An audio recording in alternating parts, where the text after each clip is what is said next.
Your turn. 10 seconds remaining.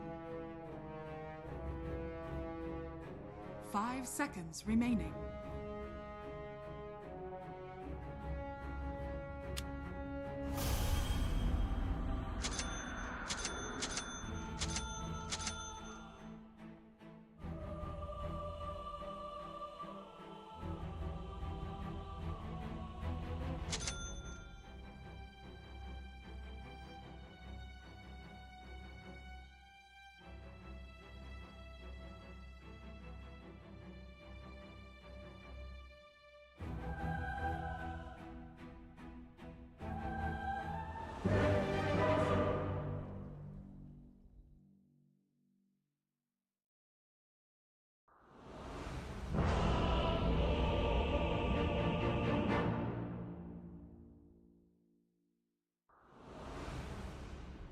Where was familiar, now is lost. Purpose. Prepare for battle. Clear a path. Found you. In all things.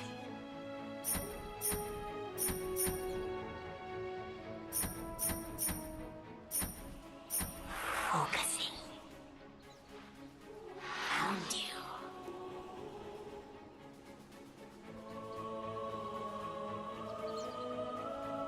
Advancing.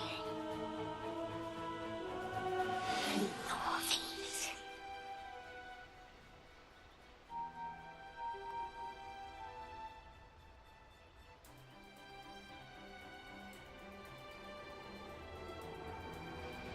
30 seconds to battle.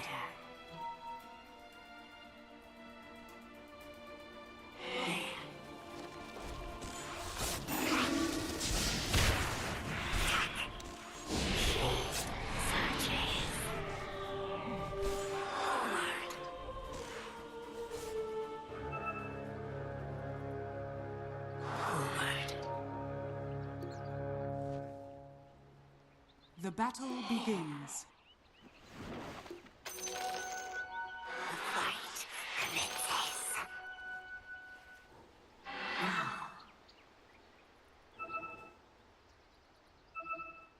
With certainty. Undaunted. Chosen course.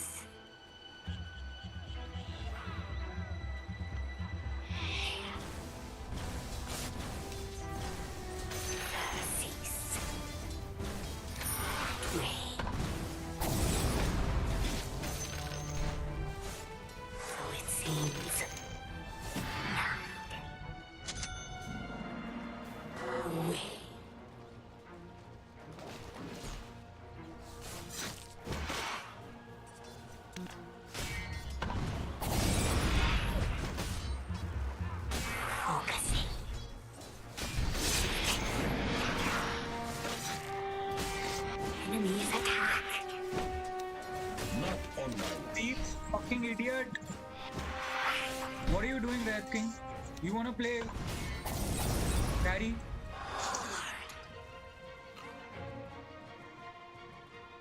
No time yet. Chosen course. And just report this Red King taking hard support and taking all the last.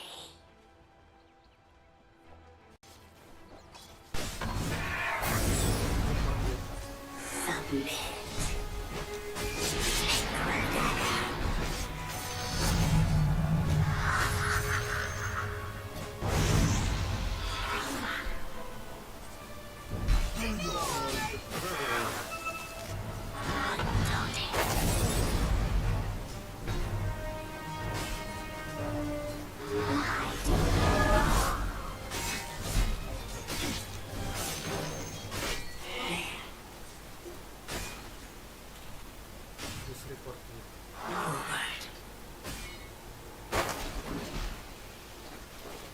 With certainty.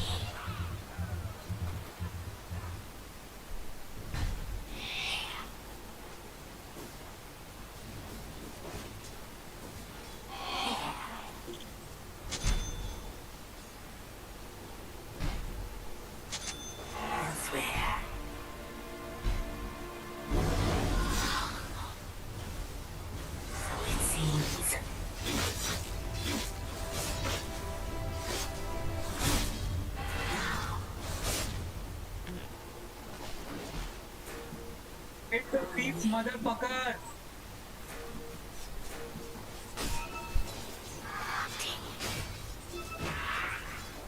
You want it?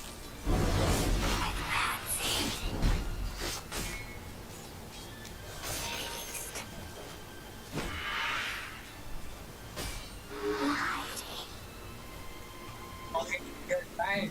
First blood. Dumbass. Just report him, guys. Pointless playing this game.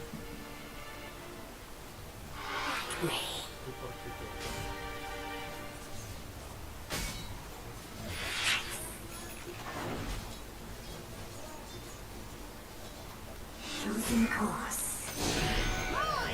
Selfish.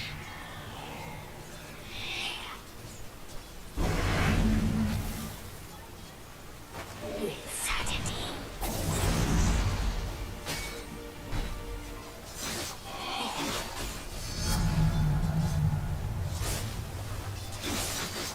Get the creep! What is your problem? Asshole? Radiant structures are fortified.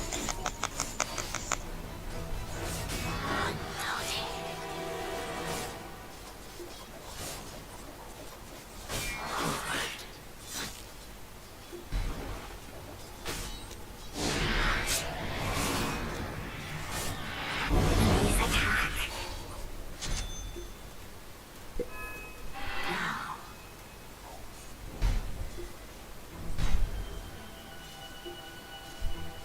Elsewhere. Not yet.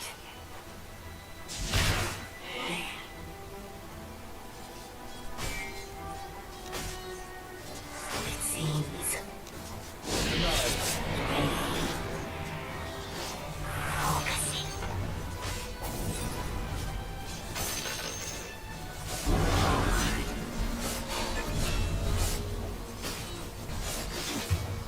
Movement.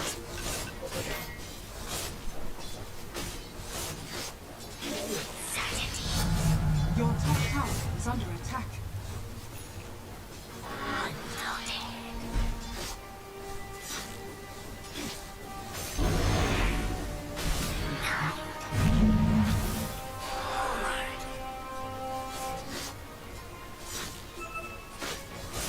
Choosing course.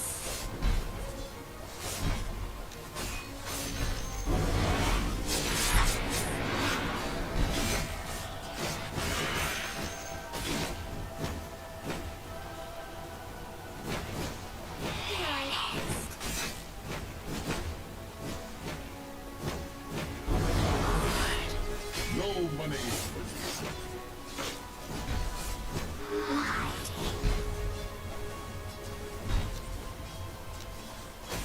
Focusing.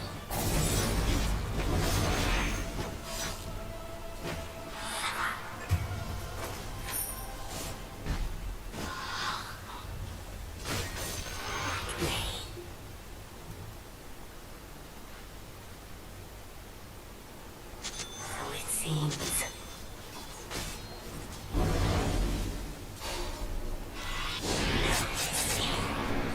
Enemy's attack. Your bottom tower is under attack.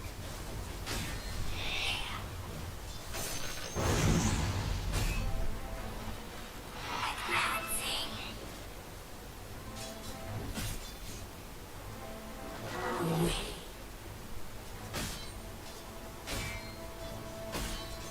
Elsewhere.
is under attack.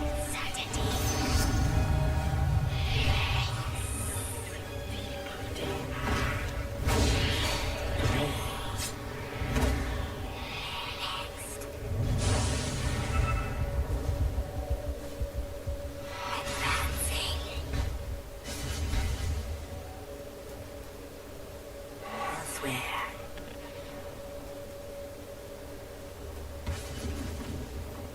Chosen course. Focusing.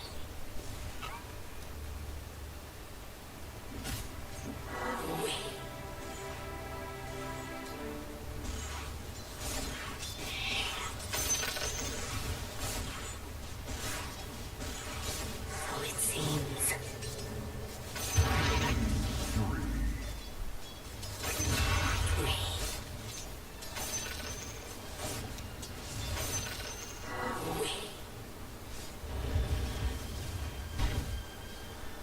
Your top tower is under attack.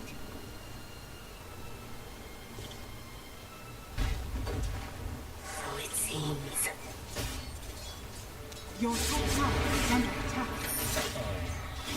Moment.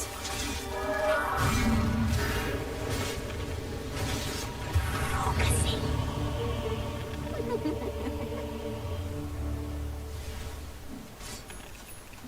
Your bottom tower is under attack.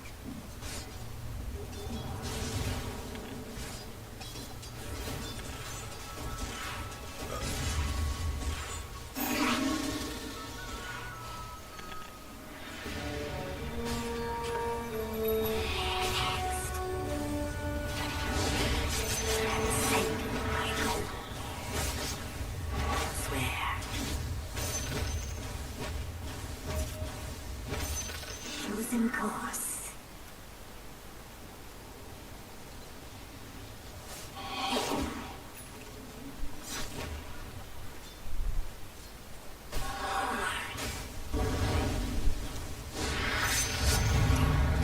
Enemies attack.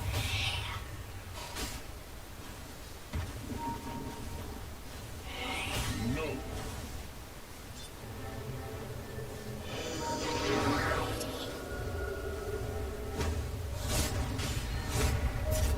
Submit. No escape.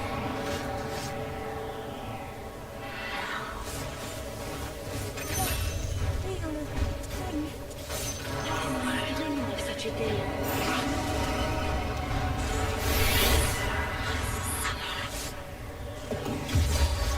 Your top tower is under attack.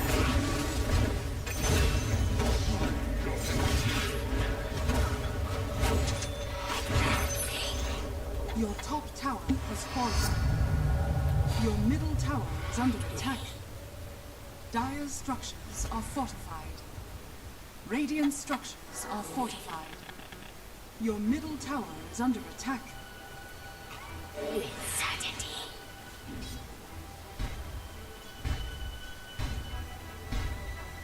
Chosen course. Your top tower is under attack.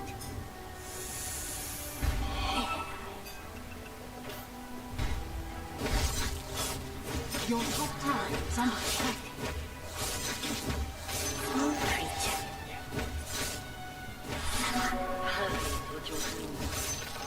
Your top tower is under attack.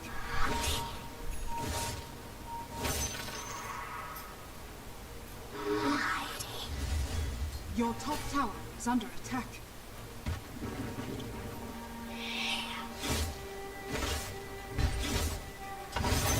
Your middle tower is under attack.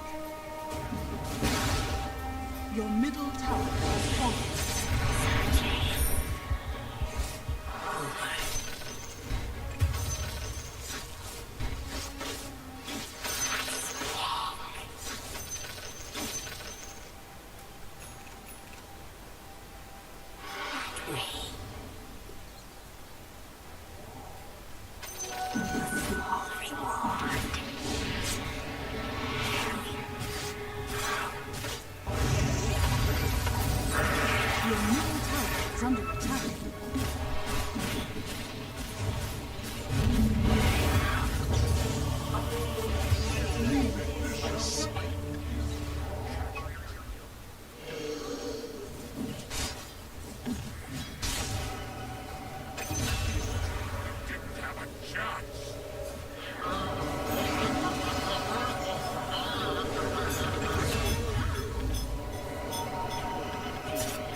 Your middle tower is under attack.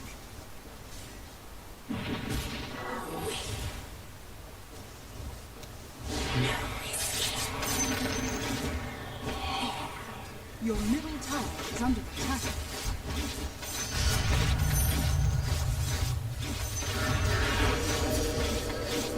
Your middle tower is under attack.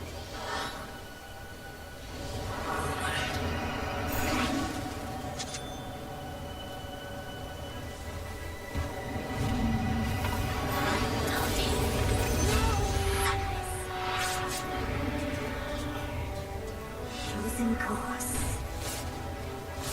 Your middle tower is under attack.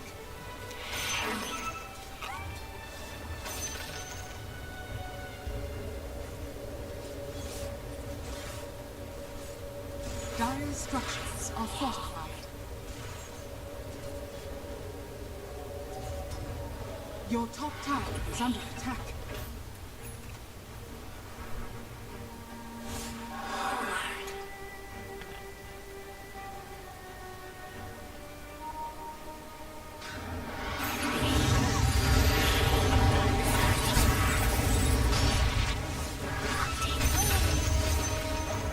Enemies attack. Dire's turret has been killed.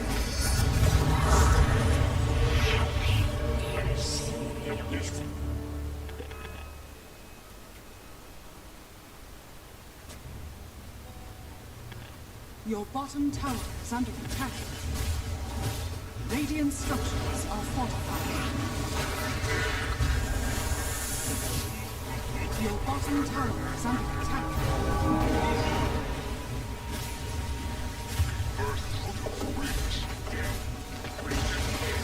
Your bottom tower has fallen.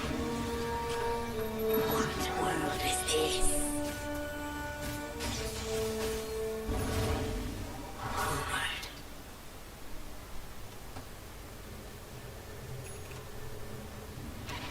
Chosen course. Lost boy. Advancing.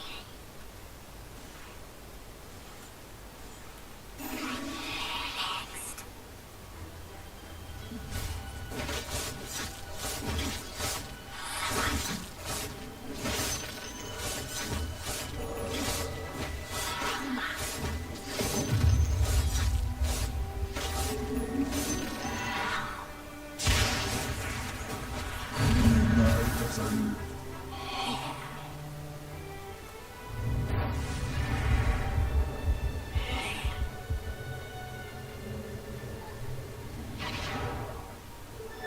Double damage.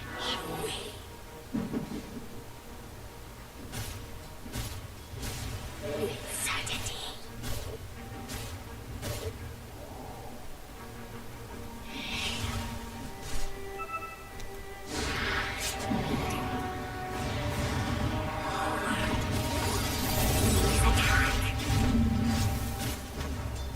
Focusing.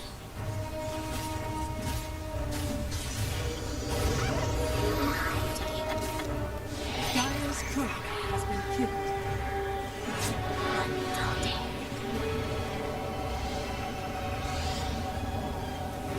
Elsewhere.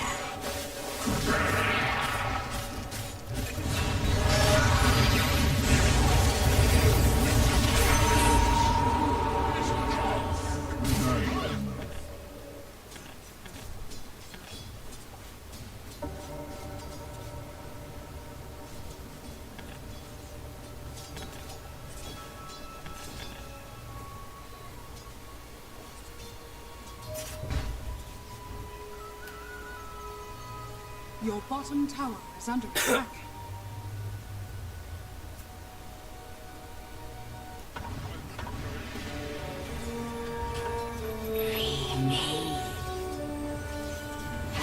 With certainty.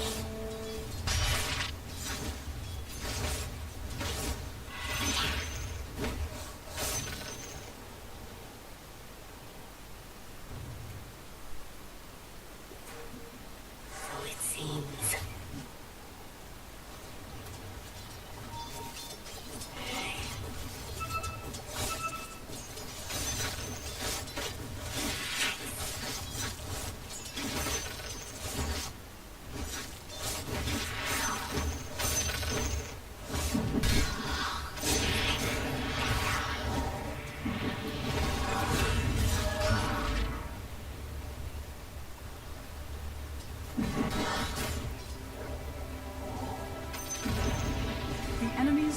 tower has fallen.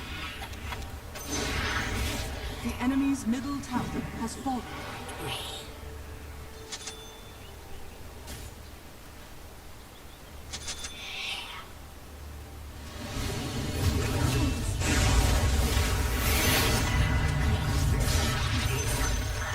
Who's in there?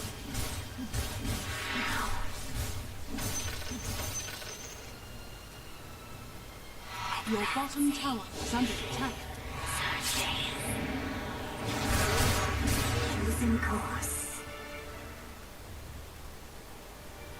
Your bottom tower is under attack.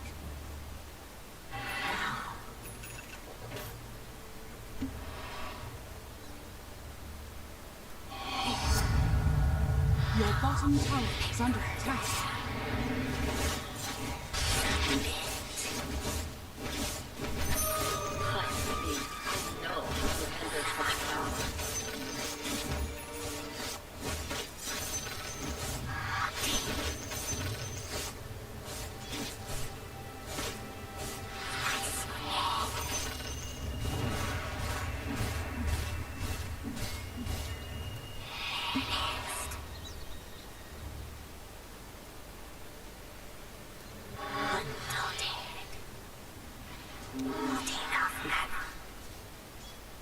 Moment.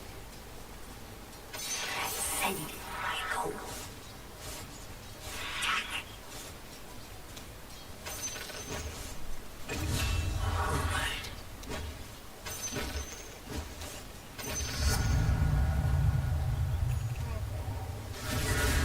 Focusing.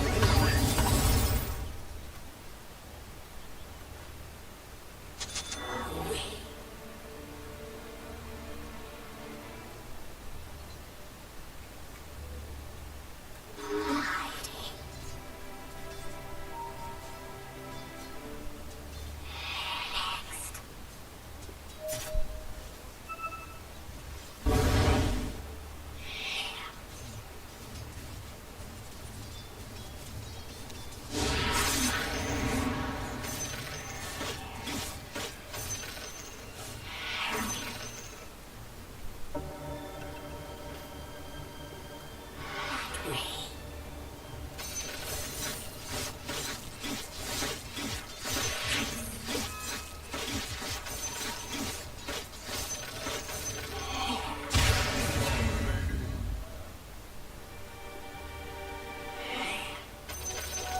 Small reward.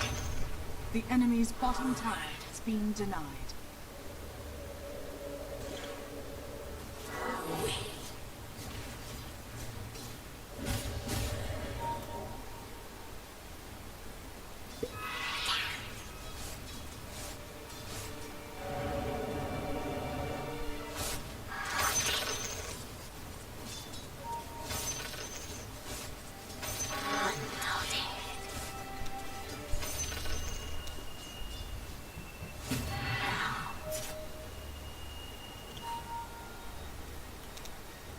Dire structures are fortified.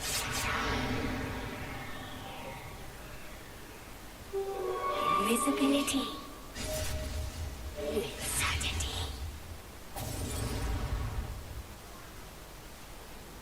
Advancing.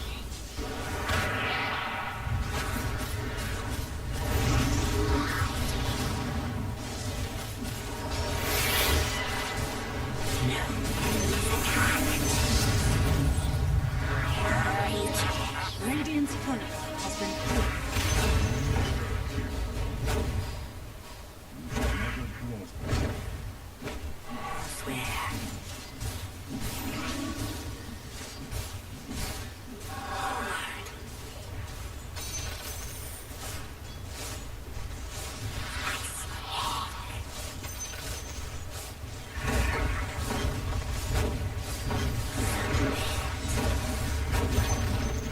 The enemy's top tower has fallen. So it seems.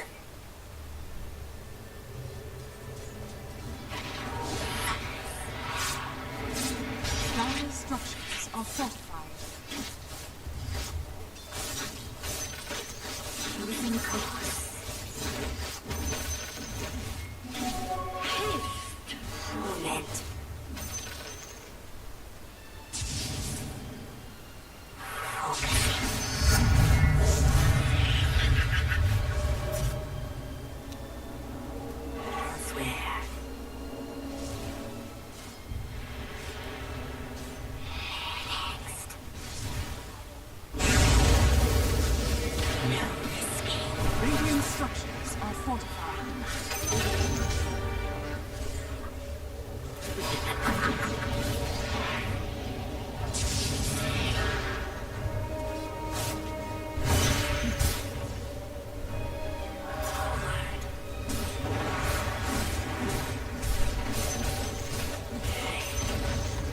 The enemy's middle tower has fallen.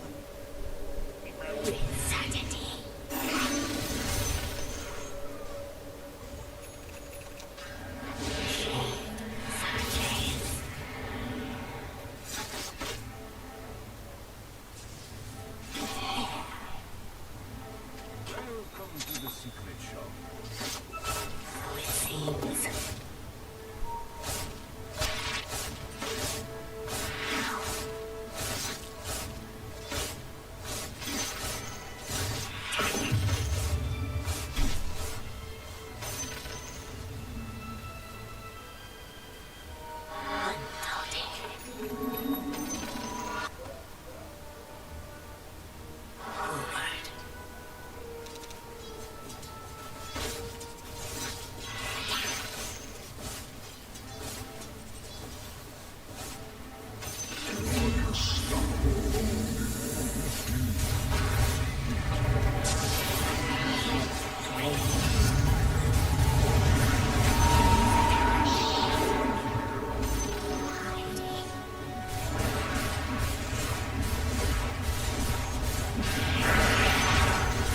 The enemy's middle tower has fallen.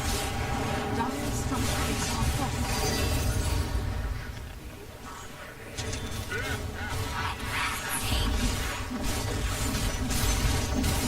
The enemy's middle The enemy's middle barracks has fallen. Radiant's courier has been killed.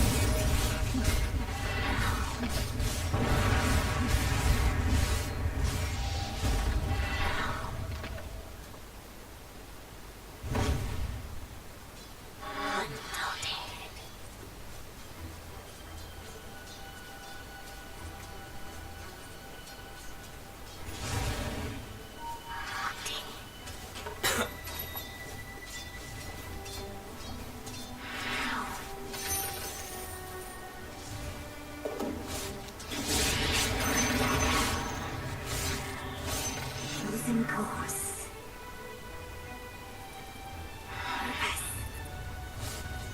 Moment.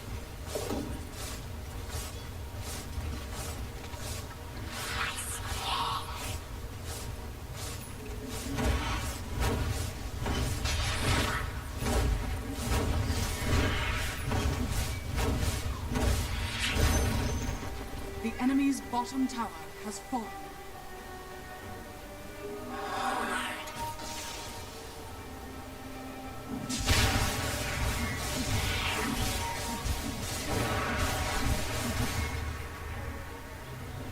Elsewhere.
to think that Liquid and Gaming Gladiators are facing, you know, quarterfinals of the lower bracket, and you know, and for elimination match instead of like playing in the finals like we used to see them, right, during the season.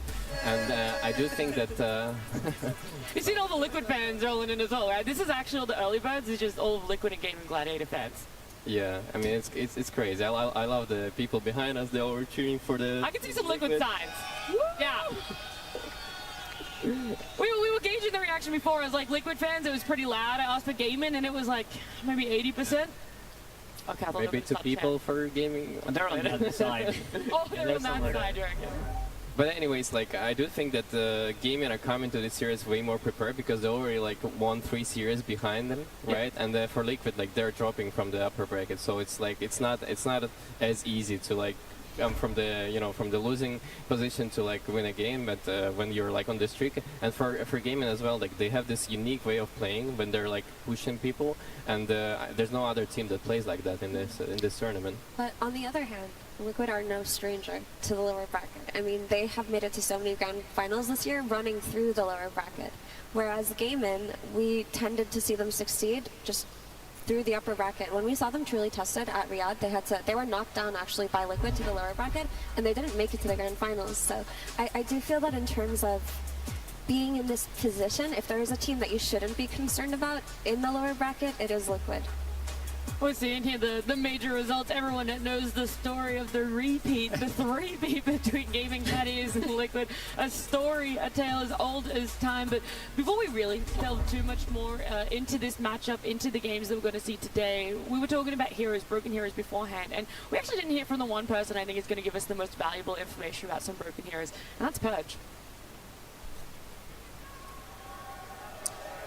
Thank you, Nat. Yeah, the hero that we didn't talk about this morning was Bristleback. He's the 4th most picked hero of the tournament with a 50% win rate. But yesterday, every single game except one, he was banned in the first phase. So the game that he did get through in LGD versus Azure, they had expectations for how to beat him, and we can take a look at some of those. Before the game even began, they blocked the camps to make sure that these couldn't be stacked. That way, when later the supports come by to get these free stacks, they say, hey, there's nothing there. That should delay when Bristleback is effective as a hero. But eventually those get dewarded by FY, which is very effectively done. That was at the 5-minute mark.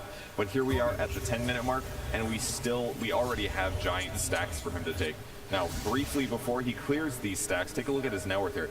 He's sitting at 4,500 net worth. By the time he clears this entire camp, he's made 1,100 gold for himself, and the gold that Shadow Demon and Experience gets, the experience and gold that he gets. So 1,100 gold catapults him to the top of the net worth chart, and this translates to this great Ags Bloodstone build. Now, this is a big highlight from yesterday. He had already lost a team fight. He runs up against the enemy squad, and his quills are doing stacking damage. And he's life-stealing 75% of the damage that he's doing to enemy heroes. That was 20 quill stacks on Magnus. Each additional stack was doing 1,200 damage. And at the end of the game, right before they lost it with the Bristleback, despite a great performance here, Shiro ends up going for the kill. He uses his Silver Edge here to break him, but unfortunately it procced on the Weaver instead. And then he utilized his ultimate here. This makes him ethereal, so he can't take physical damage. Watch how many stacks of quills he gets while he tries to kill this guy. 32 stacks. Oh, he's not done yet. More.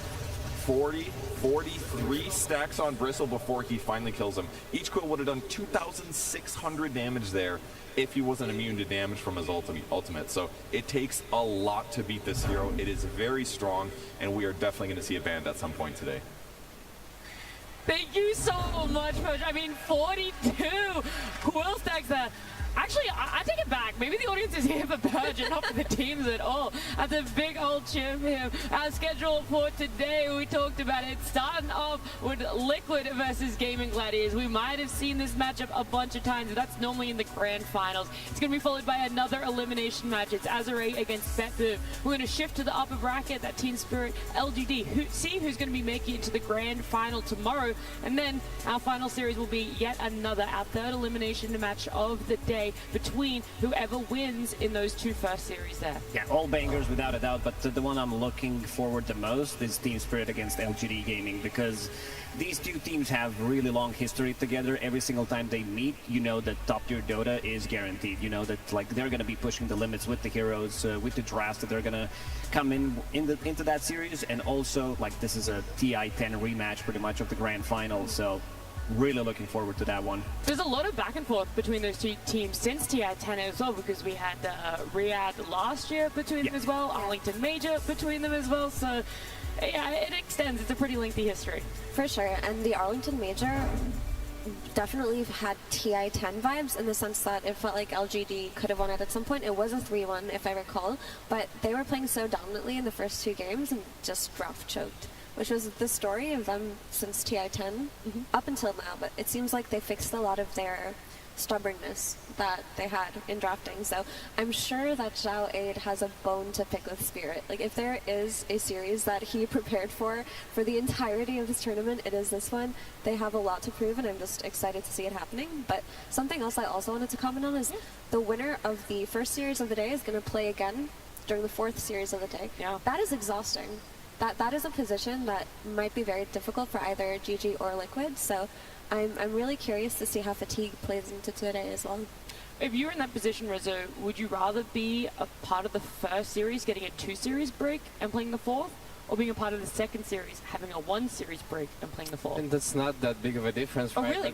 But I mean, usually playing a second and then the last is better, because like there's a little break and you can just like chill a bit, meditate, and get your things together, and then go for the next series as well. How many of them do you think are meditating in that time? I don't think a lot of players actually using that power, to be honest. Like I only know that you know, Jarex, like the guys from the past OG were doing that, but for nowadays, like I don't know how much of the Liquid are doing that, or like gaming. I mean, I think gaming should be doing that, because like Tofu looks like a guy who He looks pretty zen. yeah, he looks pretty Celery. zen. In the booth the And other the day, celery. he was looking pretty chill, you know, summoning his We were having strength for a a good 30 debate. We were seconds. having a debate over whether that was meditation or if he's like, I don't like this hero, I don't like this draft, what are we doing? He did look like he was in physical pain, but or maybe he was just really sleepy. But Tofu does look like the kind of dude who'd eat, pray, love in India or something, you know? Like he'd go He on went around. vacations, find himself, bring his teachings to Dota. He's the type for sure. He's gonna ground all of Gaming Gladiators. Well, we can continue this conversation, but first, let's hear more about Gaming Gladiators, and we have a video piece on them that we get to watch right now. I've been playing games throughout my whole life, whether it was on Game Boy, consoles, eventual computer, like all due to my older brother and his friends that I just watched. I wanted to play and I got into it. I was backpacking throughout Asia for a year and I saw some poster of TI and some public viewing in the city. So I showed up there and there's all of, I don't know, 1,000 people, and I was like the only white dude walking in, so everyone was looking at me, people were like getting interested. I bought a laptop there, I started playing on a laptop. Then at some point back home in Germany, started studying. I'm like playing from the kitchen table or lying down in my bed.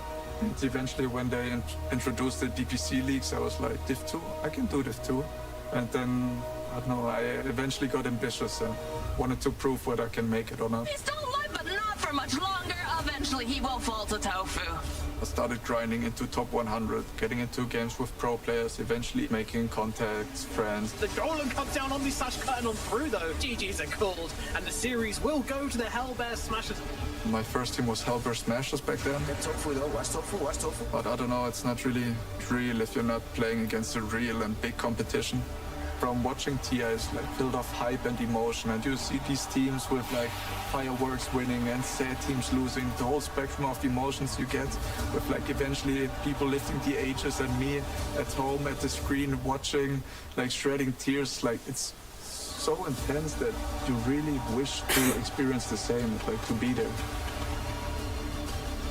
For me, actually making it there now is an experience that I wouldn't trade for anything else, and I'm really glad that I made it to the main stage, and I hope that I get the chance to lift the ages. He didn't talk about meditation, whether Tofu's won meditation, but he's been able to come on the main stage. He was playing yesterday, it was a very quick 2-0, and one step closer to be able to have that dream fulfilled for himself of lifting the Aegis. But I don't want to talk about Gaming Gladiators too much more. I kind of want to shift a little bit more onto Liquid and how we see them as a team, maybe what their mental is coming into this one, going from lower bracket and shifting, going from upper bracket and shifting into lower bracket now. They broke the curse. I mean, nobody beats Team Liquid 17 times in a row. This is what Insania tweeted after they managed to beat them at Riyadh Masters, dropping them down to lower bracket.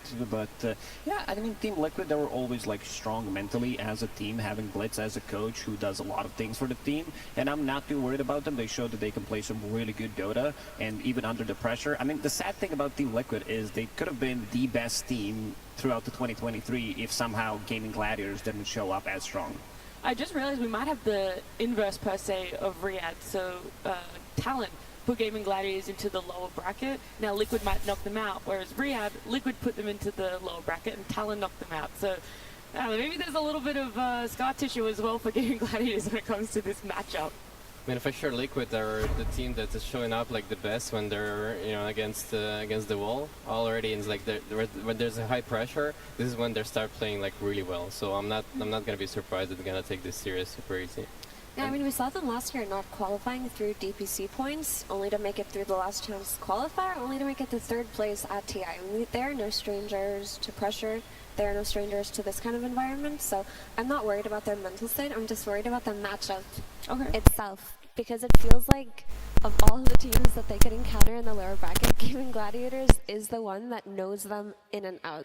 But I guess the inverse can be said for Gaimin, where Liquid knows them really well, but there's also just the mental burden of having such a bad track record versus them this year. And the thing is, at one point they were going to have to face off against each other, whether it was in this round of the lower bracket, the next round, or even the grand finals. These two teams were destined with how this bracket has played out, that they were going to meet again, Lacoste. Yeah, coming into this tournament, we thought that the whole year was pretty much scripted because how it worked out throughout the whole year, but eventually, like, this is the final boss that Team Liquid was preparing to face throughout the whole year, so now it's their time. All right, we heard the horn there. Everyone in the arena getting excited. It does mean that our day is going to start. That's right, day number 2 of our finals weekend here in Climate Pledge Arena. We have 4 best of 3s, and the first one is going to begin now.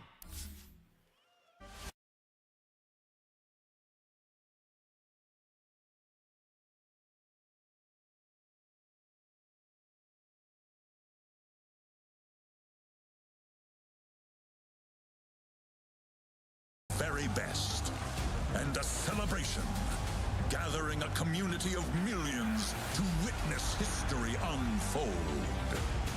It is the International, the final proving ground, where the world's finest Dota teams assemble to face each other in the ultimate test.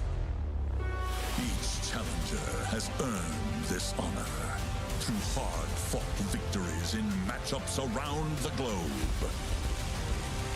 The journey has tested some more than others. But the favorites and underdogs all know the road to the Aegis defies all prediction. And anyone can carve a new legacy here. The Aegis of Champions returns to Seattle, and with it the eyes of the world. 6 teams compete for ultimate glory. Only one can seize immortality. Who will emerge victorious? The battle begins.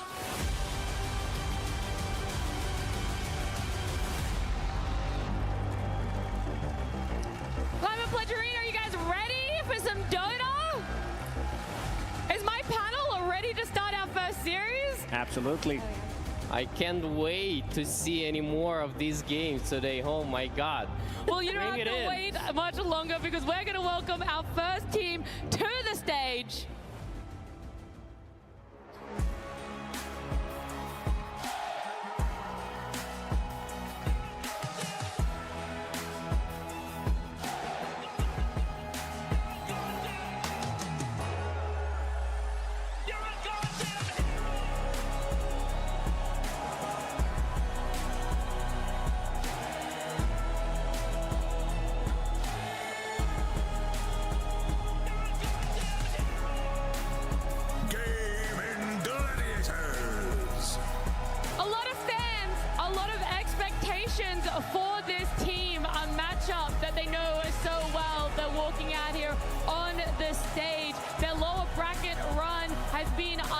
unstoppable so far. They are on track to make it to the finals, but first they have to come up against Liquid, and we need to bring Liquid to the stage.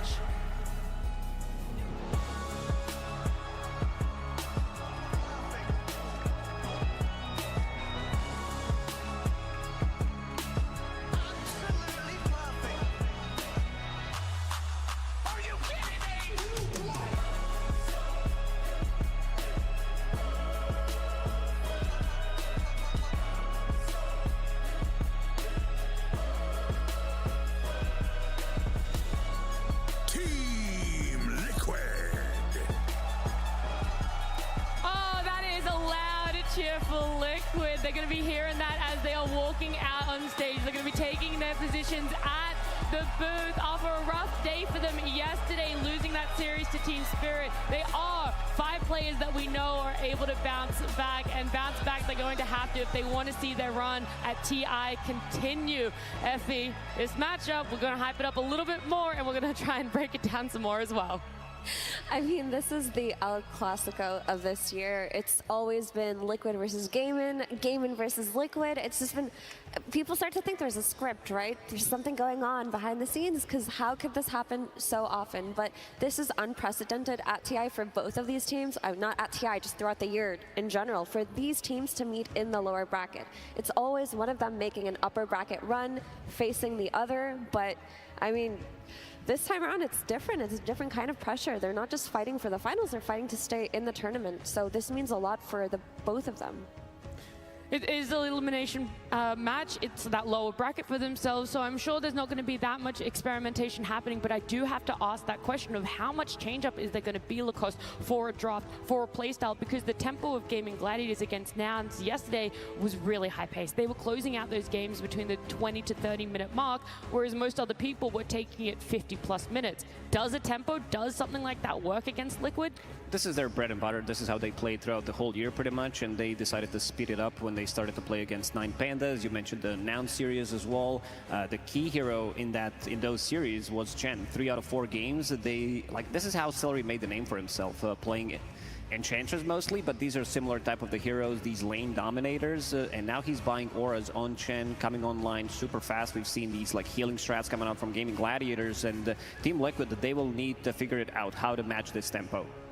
I think the Chen is going to be banned in this series, so they're gonna need to find replacements for that playstyle to work, to keep working. They need to find some maybe Dazzle, some maybe Vengeful Spirit, some other heroes to replace the Chen and keep building the source and keep having that ball, that Death Ball that Liquid need to, be stopping. I mean, you can't forget about the Enchantress too. That is a Celery specialty, and they can play on a tempo like that. They can also just accentuate it with these aura heroes. Reza mentioned the Vengeful Spirit is something that can carry an aura. It can also just be some, pipe buyer from the offlane like Tidehunter. We did see them run that yesterday versus Nouns as well. So there are a lot of ways to play into that tempo draft. But honestly, Gaming Gladiators can also play into the late game. This isn't something that these teams are strangers to. If you play competitively in this patch, you are regularly playing these 60-minute games, and you've gotten used to it by now. I feel like it used to be late game was this anomaly. People didn't really know how to play it because games were very rarely getting there, whether it was in scrims, whether it was officials or anything like that. But now we're seeing it more frequent, so I think teams are understanding the patience and the maneuvers that need to occur when it comes to late game. And we talked a lot about Celery, trying to ban out some of his comfort heroes, and that's tough. If you're trying to put that much focus on a POS 5, it begs the question of what's going to get through. And Lacoste, we already mentioned about this Pugna. Do you think it's going to be highly contested between these two teams? Potentially. I mean, probably there's a lot of talks coming into this series about Pugna because he really shined throughout yesterday, and Team Liquid, they did not play it at all, but I mean, Insania did play it yesterday, that's my bad, but they understand how strong the hero is. He's a lane dominator, makes a lot of things very difficult, like he's a snowball hero, and also like CY. This guy, he's cooking up some really cool drafts for Gaming Gladiators, and I can see why they decided to pick him up at the start of the year. Do you think CY has the answers to a Pugna, Rizzo? I mean, I'm sure he does, but I didn't like that really big and wide yawn from Blitz. I don't know what's that about. Like if Xiao 8 was there... He was up watching the late show, Yeah, that's what it was. If Xiao 8 was there, he would tell him to go wash his face right there. The thing about Pugna is I feel that this hero was in the meta last year during the Arlington Major to the point where he's been solved and how teams should already have an idea of how to play against it. Now, I see Pugna being very effective in this meta because you have a lot of these tanky blade mail hardfires that go in first, and outside of your spell kit and your laning being so strong, the life drain sustain is not something to be scoffed at, but a lot of the teams have already gotten used to playing these Shakers mid, these Earth Spirits mid, these Kunkas mid, any kind of hero that can make sure Pugna's disrupted in the backline can easily be worked into a draft. So I feel like in terms of solutions, both of these teams should already have an idea and not be very scared of it.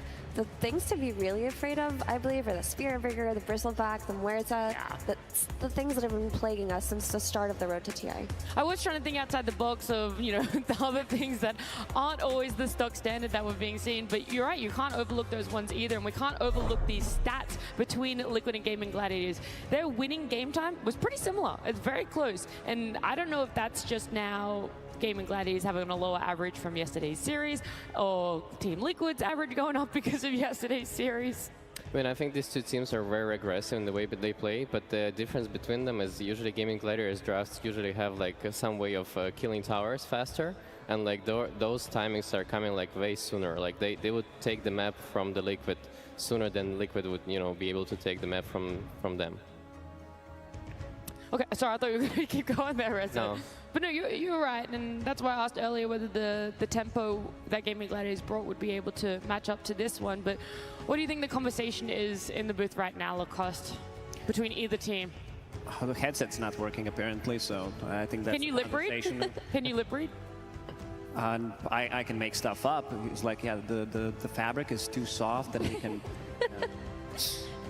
Yeah, I mean, they're definitely going to deal with their tech problems right now, but probably I think they're thinking about how they're going to play that tempo style you talked about, Nat, the early game aggression. So I think the carries that they're eyeballing are the Chaos Knight and the Weaver for Duraccio especially. I'm sure that Liquid know that in advance. I mean, CK has been banned out almost consistently for yesterday.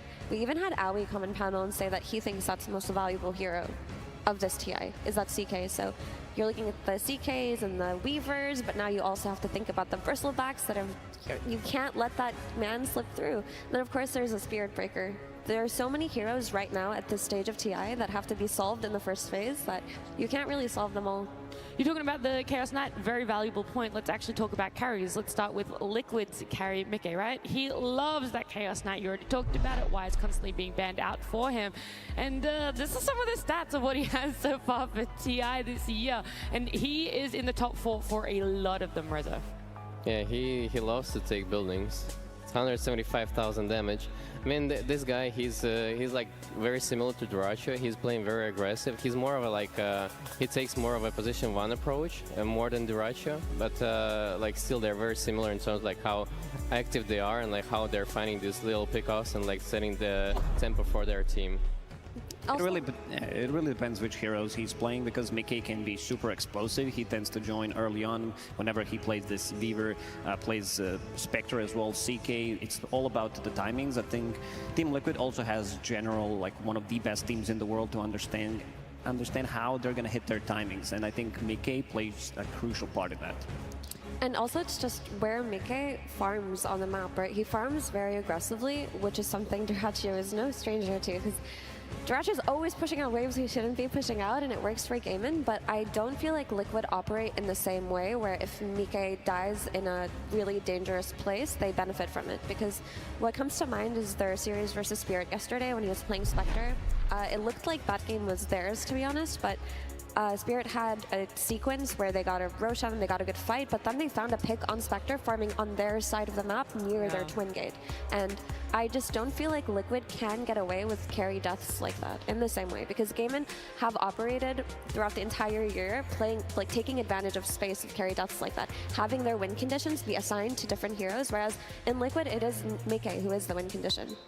Well, we're comparing a little bit of stats. This is Duraccio here, the Gaming Gladiators carry, comparing the two of them. Did anything else stick out for you there, Reza, with those stats?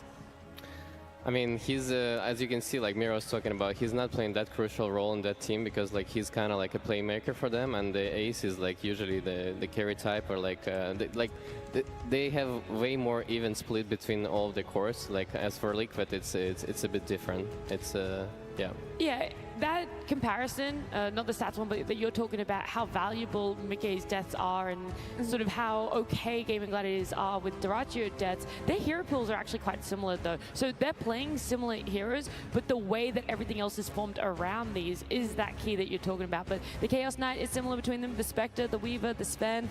What else kind of comes up there?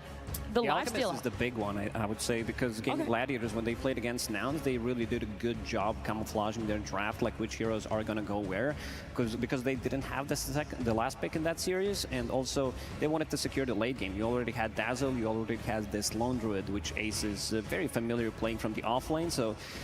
And 23rd pick, Alchemist, they wanted to secure the late game. We talked about tempo coming out from the Gaming Gladiators, but they also want to have something prepared if the game goes post 40 minutes, but I mean, we've seen a lot of games post 60 minutes at this TI, so they're no strangers to it. And those 60-minute games, that's where the scaling supports come in. I mean, as this TI has progressed, we've seen the importance of having supports that carry you into the late game and don't just buy utility items like the Willow and Phoenix. We'll see if any of those come out as our draft, but game one is going to happen now. Team Liquid versus Gaming Gladiators. Game 1. All of our tech issues are sorted, the fabric fixed on Boxy's headset over there for him, Lacoste. And so now we're going to see this draft. We'll see what is going to be hotly contested between these two teams and what's going to be let through. Ancient Apparition, definitely no real surprise there. They want to build themselves up to pick a tanky hero for themselves on the side of Gaming Gladiators, and Liquid love picking AA for Insania. Yeah, it's very interesting what teams are gonna be leading through, and like what do they have already prepared, because like you need to understand how to beat that hero during the draft and in the game. Like you need to have a plan, like, you know, Purge showed us like how do you go on the triangle, how you block the camps for Bristleback, for example. I know for a fact that Zai is like if they let Bristleback ever through, Zai would be the guy who's like calling, you know, we need to kill this Bristleback 10 times so he doesn't have a game, so he doesn't have that, you know, tankiness ability to be annoying in the game. So I'm really curious like what it's gonna look like in this draft. 10 seconds remaining. And the Primal Beast and CK taken out, it feels like you cannot give away Primal Beast to either of these teams, not just because of the really valuable players that play between mid and offlane, but just because of what it does in terms of tempo. I mean, that is going to be the story of this game. Both of these teams are aggressive. They don't like to sit back and farm. And the CK being the aggressive carry we talked about, like Ali mentioned, he thinks it's the highest value carry of the patch. Can honestly see why, but when you ban this Ancient Apparition out, you're basically indicating that you want to open with either Bristle or CK, so Liquid just take it out. It makes a lot of sense here. I think Weaver is going to be the first big material for these teams because they both enjoy it a lot. Muerta, Weaver, most definitely, because both of these heroes are flexible enough, and if you're not addressing them as carries, you're putting way too much pressure just by first phasing these two heroes. And also the pairing I really like, something that we've seen yesterday quite a lot, was this Grimstroke plus Weaver, where you can't really kill the Swarm, you can't kill the Phantom, it deals ton of damage. Most of these tanky offlaners are melee ones, so two range heroes against them, you do have enough damage, and there's Muerta straight away. And we almost exclusively saw Weaver yesterday with Grimstroke, I believe. I don't think I saw him being run without it. I think yeah, they usually follow up with the Grimstroke for this Weaver. Maybe once, but something interesting... Azure had one game without it. Okay. That was the first one. Okay. Something interesting about that is New, after LGD beat Azure Ray, he was asked about Weaver by Dove, and he said that he doesn't think that you can just pick Weaver and win the draft. He doesn't feel like CK in that sense. He says that if you're picking Weaver, you have to draft around it. It doesn't just auto-win games. Look, there we go. We talked about it. The Pugna, we talked about it in the pre-show. We talked about it just before we saw draft as well. And Liquid is straight up going to yonk it for themselves. That's going to be their overall first pick. What I like to see paired with Pugna usually is, so this Pugna can be flexed to mid, which is something very, very cool. I mean, I know that Thompson loves to do it. He does it all the time, but Pugna just really elevates when he's paired with something like a Centaur. And Centaur plus Pugna is one of the strongest lanes that we've seen this TI, and if you can pressure the safe lane to that extent, it opens up so much of the game for your team. I think the other offlane duo that can pretty much do the same thing is Muerta plus Centaur. Also, the hero pairing feels really good, and also Dawnbreaker plus Tusk. These are my favorite combinations of the offlaners at this TI because it seems unbeatable. You're playing against those lanes, it seems like you're just gonna straight up lose it. It also feels like when you have Pugna on the enemy team, you need to have some kind of jump to, you know, find him in the fights, because otherwise it's gonna be really tough to fight around it. And the heroes are, I would be looking at, it's like Earth Spirit, Puck, maybe Ember Spirit, but Ember Spirit is not really in the meta. Yeah, even Shaker, Kunga, Pango, all of Quinn's hero pool right now, I think it operates very well versus Pugna. True. Dark Willow was the ban though for themselves. A little bit worried about that flex potential as well. Oh, for sure, for sure. The flex potential of Dark Willow as a carry makes it so that she can play against Muerta, right? There is something conceptually here where Muerta ultis and Dark Willow just Shadow Realms, and that's a lower cooldown than Muerta's ulti. So she fares very well against Muerta as a carry, but it's also just her ability as a support to do so much damage and enable lanes that you're afraid of too. 5 seconds remaining. The bans are so thorough. Like every single ban of it, like it just makes so much sense the way I'm looking at it. Like people are just so like they know each other so well that they know like for sure what they're gonna like expect and Okay, and so you're thinking that even off the back of the Brew one, the Brew ban. I think so. Yeah. Why is that? The Brewmaster is like it's one of those heroes that disrupt the fight and like can go on the back line and like, you know, find this Pugna and or like find the Muerta, and it's just like a very strong laner as well in this current meta. And they banned Chen. We talked about this hero being super popular in the last couple of series that Gaming Gladiators did play, which leaves Enchantress in the pool. Also, you do have the spell mechanic against the Cripify, so you can focus down those heroes. Muerta doesn't have a problem with that, but other heroes might seem to have throughout the game, and also removing one of the saves from this Pugna could be crucial, so definitely looking for Enchantress inside of Gaming Gladiators. Also, the Night Stalker is a very good pickup for both teams as well. I think like people are showing it way more nowadays because it's one of those heroes that, like, you know, showing you the whole fight and get on top of supports very easily.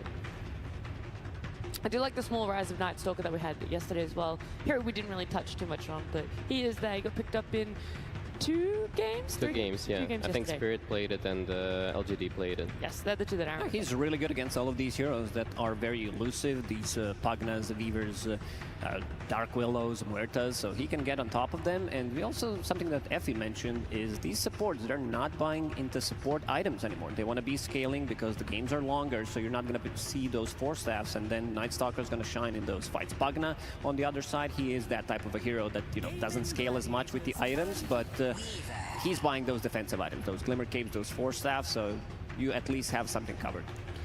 They really thought about this second pick. I mean, maybe they were debating between the Centaur and this Weaver. They didn't want to give either away, potentially, but they just placed the higher priority on the Weaver. But, I mean, if I'm going by what I saw from Azure Ray yesterday and what Niu said, you have to draft around this Weaver. I feel like if you can take away one of its combos, if you can take away the Grim, or you can take away any kind of, you know, tanky frontliner that supports it, like a Centaur, or potentially even an Earth Spirit, then Weaver is playing from a disadvantage. I like the Centaur for gaming now because it lanes very well against Fever. As soon as you get to Vanguard, you kind of like become untouchable in that lane. And you have to take it away too, right? Yeah. But they're also thinking about it because they probably had another idea of this Muerta. It's either Tidehunter or Centaur, right, on that spot. One of the reasons why I love Centaur so much is because you can protect your Muerta with the Stampede, and you can also run away from Weaver relatively easy, and also Stampede really good against Muerta. You run away, and then you can disengage, come back into a fight when her ulti is off, so good call there. If they take the Grim here, and this, I mean, so Liquid were debating the Centaur for themselves, right? But if they can take the Centaur and the Grim away from this Weaver and this Pugna, it just feels... 5 seconds remaining. It feels like the Weaver pick would be incorrect here. I think Ench is more suitable for them, right? Like it's more of a celery hero and it's left in the pool, and it gives them these auras and like still like push potential for these 2 heroes to shine. Yeah, I feel like if you pick the Grim, it's almost showing that the Muerta probably will be pos 1 and that you're going to have a different pos 4. It's going to be that Grim because you're right. Celery likes Enchantresses, loves Phoenixes as well for himself. Phoenix is pretty cool overall, like in this current meta, but Liquid lineup doesn't really have that that beefy course. So there's not a lot of purpose for Phoenix yet. Maybe it's gonna happen, you know, within next picks. But for this time, like Weaver is like one of the best heroes to actually kill the egg as well. I agree entirely. I think a BKB Weaver just runs at the Phoenix egg and he keeps Geminate attacking. He double attacks the egg. He has the move speed to make it. So if he eggs on a certain part of the fight, he tastes his way towards it. Well, they want to speed things up on their side. A little bit of extra tower damage coming out. We saw Mickey that his Luna is very fearsome in that graphic. And this also means that position 4 Weaver is coming out, so they need something in front. Like, these are all relatively squishy heroes. If you get on top of them, these heroes are going to die. I do think flexing the Weaver to 4 was a good idea here because they didn't get the heroes that would have enabled it in the draft to play an explosive kind of game, right? And Luna is a traditional carry that counters the Centaurs and the Tide Hunters and the Timber Saws of the offlane. She has really high damage, she out-CSs them, and she provides consistent damage output throughout the game where their HP isn't that much of an issue. They needed some, like, low cooldown catch against this Centaur because X marks the spot, really works well against the Stampede, so that's a good one. I was thinking about, you know, maybe some offlaners like Mars that could pop into the meta. These heroes are banned against teams like Team Spirit, but yeah, looking at 2 heroes from the offlane for Team Liquid, unless they want... I mean, it's a still flex pick for them, this Kunkka. They can put it on the offlane, but I'm mostly looking at some of the beefier offlaners like Tide Hunter and maybe even Dawnbreaker, just that you have that extra heal, and it's a strong lane when paired up with Weaver. Also, the cool thing about this Kunkka is that he counters the traditional Quinn jump heroes that would have made Pugna's life difficult. So instead, they go for the Quinn Necrophos. I mean, having your eyes on this Kunkka may be enough to just enable this Necro pick to come out in the second phase. Oof, this is a big one. Necro has been banned most of the time. The way they started the group stage was, I believe they were playing against 9 Pandas or Virtus Pro, and they played Necro 2 times in a row. This is like, he's really good at the hero.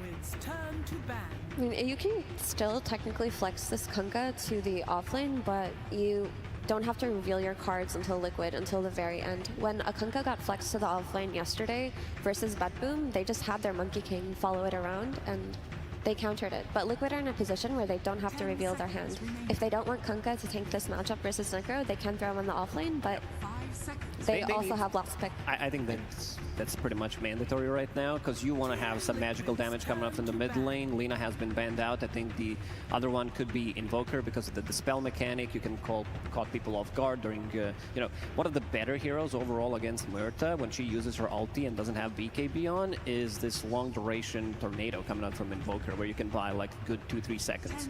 Yeah, I'm sure Invoker is gonna be banned here. I wonder if you're gonna see some unique heroes like Arc Warden or Tinker gonna be picked up like for Nisha this time, because it's like been historically good against Necrophos, but I'm not sure if they're, you know, thinking about it or looking for it. They already have a solid lineup though, so they can pick whatever they want for Nisha. That is, you know, it's gonna have a good lane against Necro. I want to circle back around while we're waiting for this last band to talk more about this pose for Weaver. You talked, Effie, how building it up, you need a really good combo. You need a good pairing for it, and that's how it's going to make it work as a pose 1. But now as a pose 4, what is his impact without one of those combos as well? That's a great question. So I think what Weaver provides to lineups that have Luna are very early rush, right? Because Luna tends to group up with her team, with her auras, and Weaver provides that damage reduction with the Swarm. He's also a vision hero, so when he attaches his insects to these backline heroes like Muerta and Phoenix, you can always have your eyes on them. Also, now you have the Vessel Buyer on your team that you didn't have before, which is going to be great damage versus a Centaur.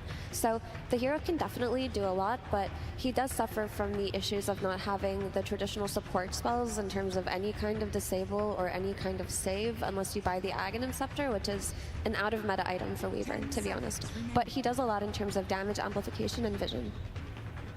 5 seconds. Smoker is left in the pool, so probably Nisha is gonna chose that one because he loves the hero every time he has an opportunity to have, and that's the hero I was looking for. Oh my god! But I usually suggested it against Weaver as a core, but against Luna it's not as hot, you know. But it's still like it pleases me to see that Durachi is thinking about these aggressive cores and like thinking outside of the box because people are usually not looking for it. They ran a healing strat yesterday when they played, and look at the amount of healing that they have. This Necro, Phoenix Sunray, Bloodseeker as well. This is gonna be like, I'm seeing problems for Team Liquid. Their damage output, it's not there. This is position 5 Pugna we're talking about. They might shift Pugna to a mid lane now that there is, you know, Necro in the pool. That Necro has been picked, but yeah.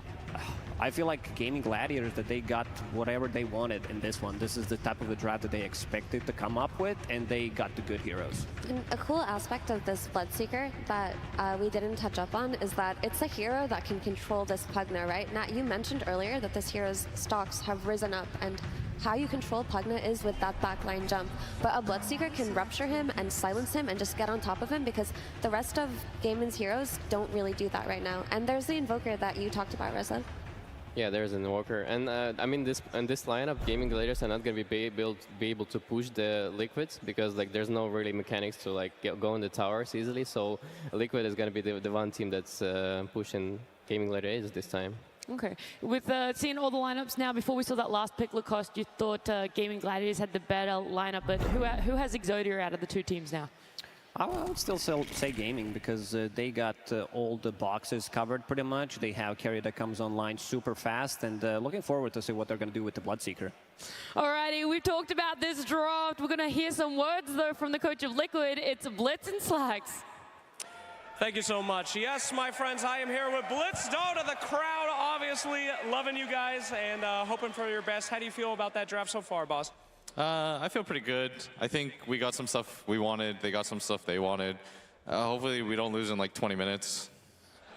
I hope so as well. Now, Gaming Gladiators, one of the most aggressive teams left in the tournament. They really value those laning stages. Now, what did you guys prioritize in your draft to kind of strip that power away from them?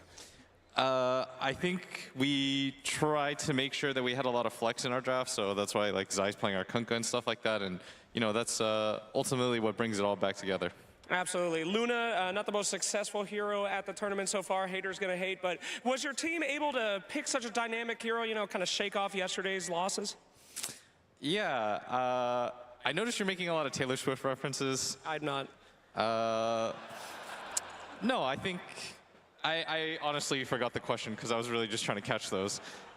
Fantastic. Thank you so much, guys. Hey, we'll go over to game 1 to our casters. For the final time this season, we're going to have Team Liquid versus Gaming Gladiators. It has happened 12 different times this season. This is going to be lucky number 13, I suppose. And it's the first time that these two teams have faced up against each other in an elimination match that is not the finals. New territory? Is that what you're saying? I mean, personally, I've never seen this matchup before, like you were saying, so I'm really looking forward to it. I think this is a crowd favorite for sure as we get our hands back on a major final matchup that has been repeated so many times, but like you said, never for elimination in a tournament that matters as much as this one right here. It's really going to be for everything. No other matchup between these teams really matters at this point, right? It all comes down to this. It's a question of how much have you learned over the course of the year about each other? How much can you put it to use when it counts? And how many voice lines can you spam? As you can see from the chat, Will line already coming out, and the little bit of all chat with these TU teams know each other very, very well. They matched in every single major finals this year, and they matched up against each other in Riyadh, though that was an upper bracket match where Team Liquid, you know, they finally managed to get one over the Gaming Gladiators team.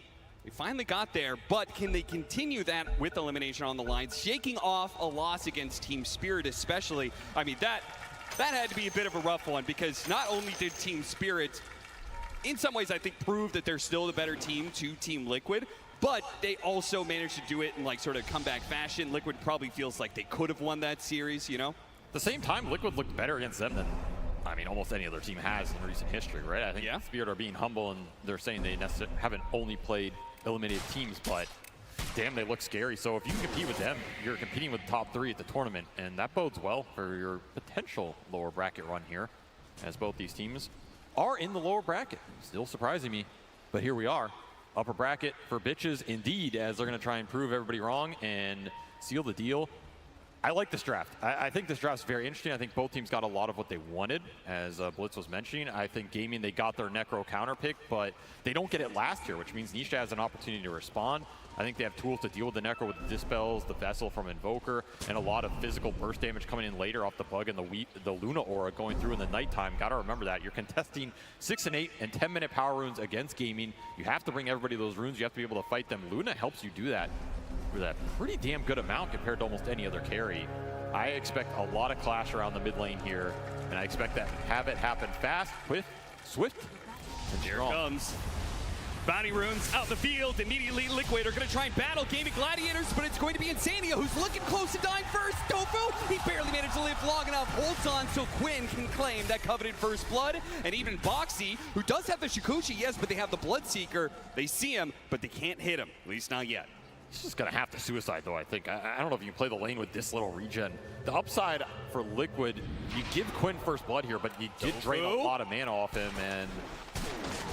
Okay, managed to dodge the dead shot, but again, still the vision from the Bloodseeker allows them to claim a second kill of the game. So not only did they get a 2-for-1 there, but they also managed to get the first blood, and they also walked away with even bounty runes. So big win for Gaming Gladiators right out the gate.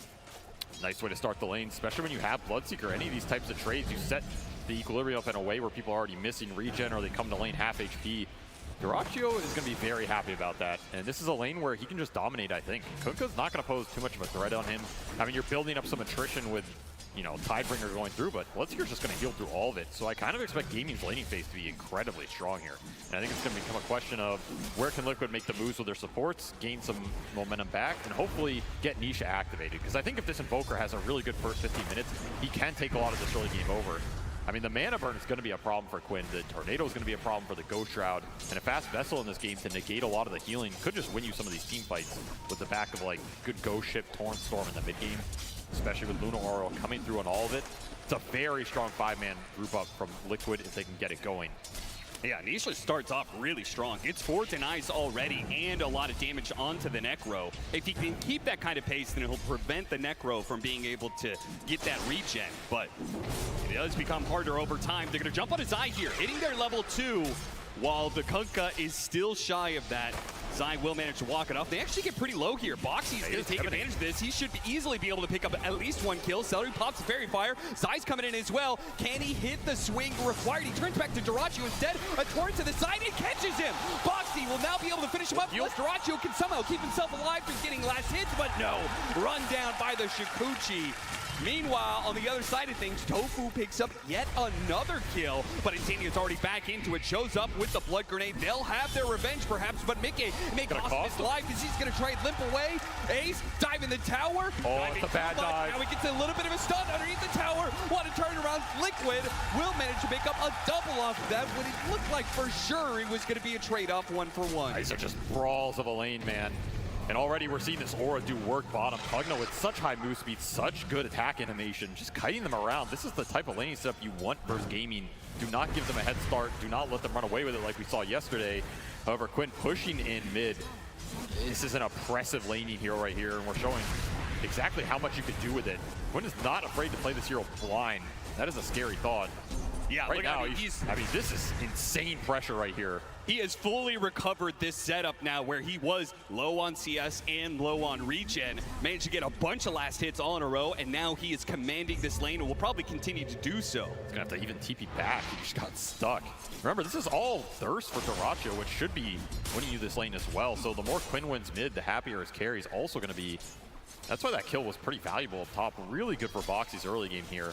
I mean, this is an interesting Weaver setup because they didn't want to play a core into the counters the Gaming had, particularly the Bloodseeker. Even the Centaur can be a little bit annoying. But you put it on support, I like the idea that you have the Luna Aura to back him up in the mid game, right? A lot of bonus damage on a hero that at some point is putting out 2-3 attacks on everybody with Shard and Sakuchi through. Sounds pretty damn good to me. That'll help him threaten those backline supports. I assume that's what we're looking at for this support Weaver, right? Get to this Phoenix or this Huerta and just try and force them to use their ultimates to defend themselves. Just cause chaos. If you can ever kill an egg too, yeah, be really happy about that team fight. Still Gaming this lane phase.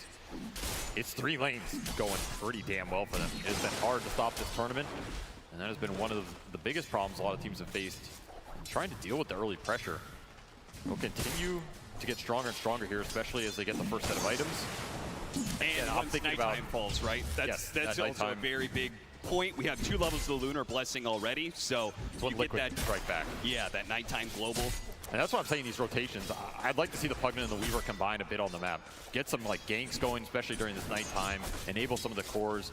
Either Mickey or Nisha, I think, is what you're going for. I think Zai, he's going to have a, maybe slow game, but he's a cook. That doesn't really matter too much. But if you can get these ganks going, you're really going to enable your supports, bring some of the CS advantage back. Yeah. And Zai was well known for tanking a lot of terrible laning phases back when he was on Secret, right? Like a lot of times they would just leave him out in some pretty rough ones. A lot of times he was playing like Dragonite, Kunkka here, very similar type of hero. I mean, yeah, it's a Yapzor effect. And with that mobility, I mean, I love the fact that Weaver kind of operates like a Monkey King when it comes to the mobility aspect of getting through those portals. So maybe he can link up with Insania like you were talking about. I mean, that's one of the strengths of support Weaver, is the rotation capability. Like, every one of his points, just at level 1, is powerful in a go-on situation. And the question is, I mean, if you can pressure Dyrachyo, you'd be happy to take that. You'd love when you kill this guy and take him off the lane. I just don't know if he's going to get chipped hard enough, and it's going to be Celery making the first move to bottom. This is not what I expected out of Liquid. I expect Boxy to want to respond to this, or at least create pressure on Dyrachyo, try and bring him back. That's what they're doing. They're going for the kill on the Bloodseeker right now. Forced to TP away. Barely makes it. Meanwhile, here comes that rotation, but TP immediately coming out from the Weaver, so Gaming Gladiators may not be able to go for this dive as much as they want. Nice hits, though. Celery landing all of the Fire Spirits on Mickey, and that'll finish him off. Boxy's going to try and trade out on Celery, but Ace is trying to protect his support, staying close by until the dive is ready to go. Celery gets out, so kind of a trade. Like, would you rather, in that situation, be straight up dying as the carry and then TP back to lane instantly, or do you feel like Dyrachyo is not too happy about TPing out of the lane and missing so much CS? I mean, I think Dyrachyo's happy with that. He's not giving a lot of XP to Zai. It's the better of the outcome, especially when the Phoenix made the first move. Nisha gonna be in some trouble. Instantly hit with the silence, and that's enough. Lock him down with the Reaper Sight underneath those ghosts. And while Zai is being run down by Dyrachyo as he made his way back to lane pretty quickly, thanks in part to those phase boots. This mid lane, it's just been all Quinn. I'm surprised with how well he's done in this matchup. I mean, this is a matchup where Invoker generally has done okay, or at least okay enough that he can get into the point in the mid game where your spells are really good for Necro. But this is a wide lead to open up, and of course Gaming are going to take advantage of it with the quick roam, get the gank going, translate that pressure into experience for their supports. Do have that nighttime hitting full stride here, 3 points in the aura. So this is when Boxy's pretty strong on the map. Even Insania getting these extra right clicks in it does hurt when you have low armor heroes. Got him with the bugs, pulled him back in, but missed the torrent timing there from Zai. So once again, Dyrachyo takes some damage, but he will be able to heal up a decent amount with CS directly under the tower. You're going to rotate your supports off the safe lane. Again, it's like you rotate 3 to kill Dyrachyo, and if you're not, you got to create the pressure somewhere else. Seems like you're giving Celery a lot of room on the map right now as he's just lingering bottom. He's just waiting to see if Mickey shows here again. Quid knows They'll there's pounce. a ward up there, but missed it barely off that sentry placement. Now Dyrachyo is starting to feel the pressure. So this is where the trade-off comes through, right? You're going to sit on the bottom lane with your supports. In theory, Dyrachyo is not going to get as much. How long does Mickey want to sit down here? Do you want to bait the dive with another Boxy rotation? Nisha can also counter gank these plays. It's the strength of Quasflex at this point in the game. Liquid should be happy to take these defensive-oriented fights. Yeah, they are diving in so damn deep. In fact, they're still back there. Ace just feeling like, thanks to his Vanguard and 17 Magic Wand charges he's built up. He's just chilling. Smart not to force it there. Liquid were pretty damn ready. You do not want to give Nisha some big turnaround kill in this game, right? Because that's going to give him the earn charges. Then suddenly he can go into the Midas or the Vessel, whichever one he opts for. Ghost Ship used to no avail. Dyrachyo is still just walking off the pain. He's been left to the wolves. Tough trade-off. I mean, the big question here is, can you accelerate your Luna across the Bloodseeker? If you get Ancient stacks up, that's another route you can go here. If you're Liquid, just play a defensive game, get massive stacks up, put Mickey in a position where he's the #1 leading net worth in the game. And we saw him carry some crazy games with Luna this tournament. Definitely not out of the question. It's a hero that can stand your ground with Butterfly Satanic timing, plus that shard in the late game. you could put Gaming in a position where suddenly they're the ones lacking the damage. Here comes the smoke gank on Anisha. Ghostwalk goes out, but they do have detection already laid down from the sentry. He's going to try and duck away into the trees. Man, to dodge the dead shot, cuts down a tree to be able to cut a path away to freedom. They're going to have to pop the Stampede to make sure they do not get caught here on their way out. Another kind of poke attempt, another attempt that Boxy instantly responds to. He's so ready to take into these fights. I think he almost wishes they would dive. Like, please give me the cleanup opportunity with how hard I'm hitting right now. Yeah, again, because it's nighttime, right? Yep, and this clock will hit 10. So now Gaming, they want to group up and push with a Necro and Centaur. I mean, the opportunity is going to be there. But Liquid, they're just holding the wall, holding it steady, farming it up. The question is Nisha going to go for this full vessel? Or is he just going to go for a Midas and try and scale? Like, how does he feel the pace this game is going? Zai makes his first move with a boat. Should be enough damage here. A lot of heroes, but Ace also has a lot of HP, and Gaming Gladiators are coming in force. Beautiful torrent that hits on 2. Zai still chasing, but the rest of his team is backed away. Now that he's been hit with the Rupture. Caught in place, and Quinn, he sees his opportunity to get at least 1 kill out of this one. Immediate Reaper Scythe put onto the Kunkka to get that stack, and they'll call it there. Good enough for them. 1 kill for no trade-off. Okay, I thought they had way more damage, but there's no like early swarm hit on the Centaur, and he just walks it off. 1600 HP in the early game, way too much without the extra spell damage from Invoker willing to make that rotation. I mean, you're not going to bring 5 to kill Ace, right? It's way too hard. Upside is, for Liquid, you did get this tier 1 top during all this mess that was happening bottom. So even if these towers go out, you're trading the map. It will open up some space for Mickey later off, you know, triangle rotation into that top lane. They have some room to play with here as game continues to get slowed down, which if you're Liquid, you're probably happy with. You know, if Gaming don't beat you in 20 minutes, then all of a sudden, will they beat you if the game goes to 50, 60? It's not been their wheelhouse at this event. That's where they've struggled. Considering the pace they took yesterday, when you're talking about the Spirit Vessel versus Hannah Midas, I immediately was like, please go Spirit Vessel. Don't go Hannah Midas, because we saw the way that got punished with Nouns. Right. It's just about how you feel this game's gonna go. And it's an instinct. Pure instinct read. Quinn will go for the bots first on the Necro. So we've seen him do this, I want to say almost every game here. I think it's just a map mobility thing. Keep the farm up. Be able to join these plays. Continue to get the Reaper stacks. It just feels natural. It does make him a bit susceptible. Burns out Celery, but Phoenix operates without mana. And the siege will begin. The Pugna siege. Yeah, they already got that top tower earlier. We didn't really mention it, but now that bottom tower is going to die for Gaming Gladiators. They're evening things out. But mid tower is under assault a bit from the Pugna. It cost him some time on Caraccio, who he suffered in that no, of course, because he got kicked off that top lane. You went for the trade, and this is where Mickey is going to start to pull ahead of him. So how aggressive do Gaming want to get to try and disrupt the farming pattern here? That's a big question. What is your timing that is it like Blink Dagger on the Centaur? Ace is pretty close to it. Yeah, it just has to be, right? But the thing about the Centaur Blink this game is what's your damage follow-up going to look like? Are you bringing both supports in that smoke? It's probably going to be a bit obvious. It's hard to bring the Necro in there. And the thing is, the Necro also wants damage to come out first. So if you get some early sustain or healing on Liquid, they have the Pugna for that reason. I can see the burst not necessarily being that easy in this type of environment. Sure. Especially given the mobility of some of the Liquid heroes. They just like stomp and then straight up egg, then you might be able to just run away from all that. Reset.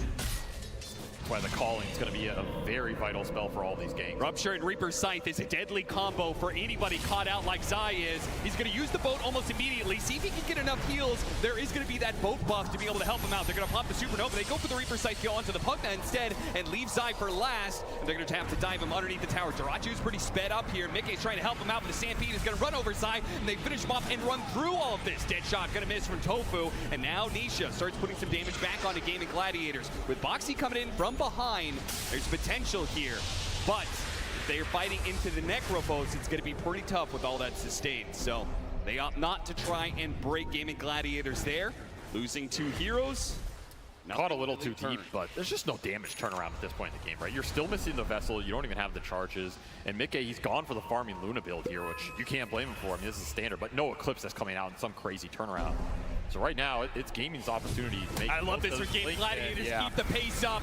You caught him out with 2 heroes dead. They probably TP'd out the lane, and Nisha is going to be caught alone with no response, and they will quickly take that tower as a result of that pickoff. Ace dictating the pace of this game right now. He had a free lane, a free tower.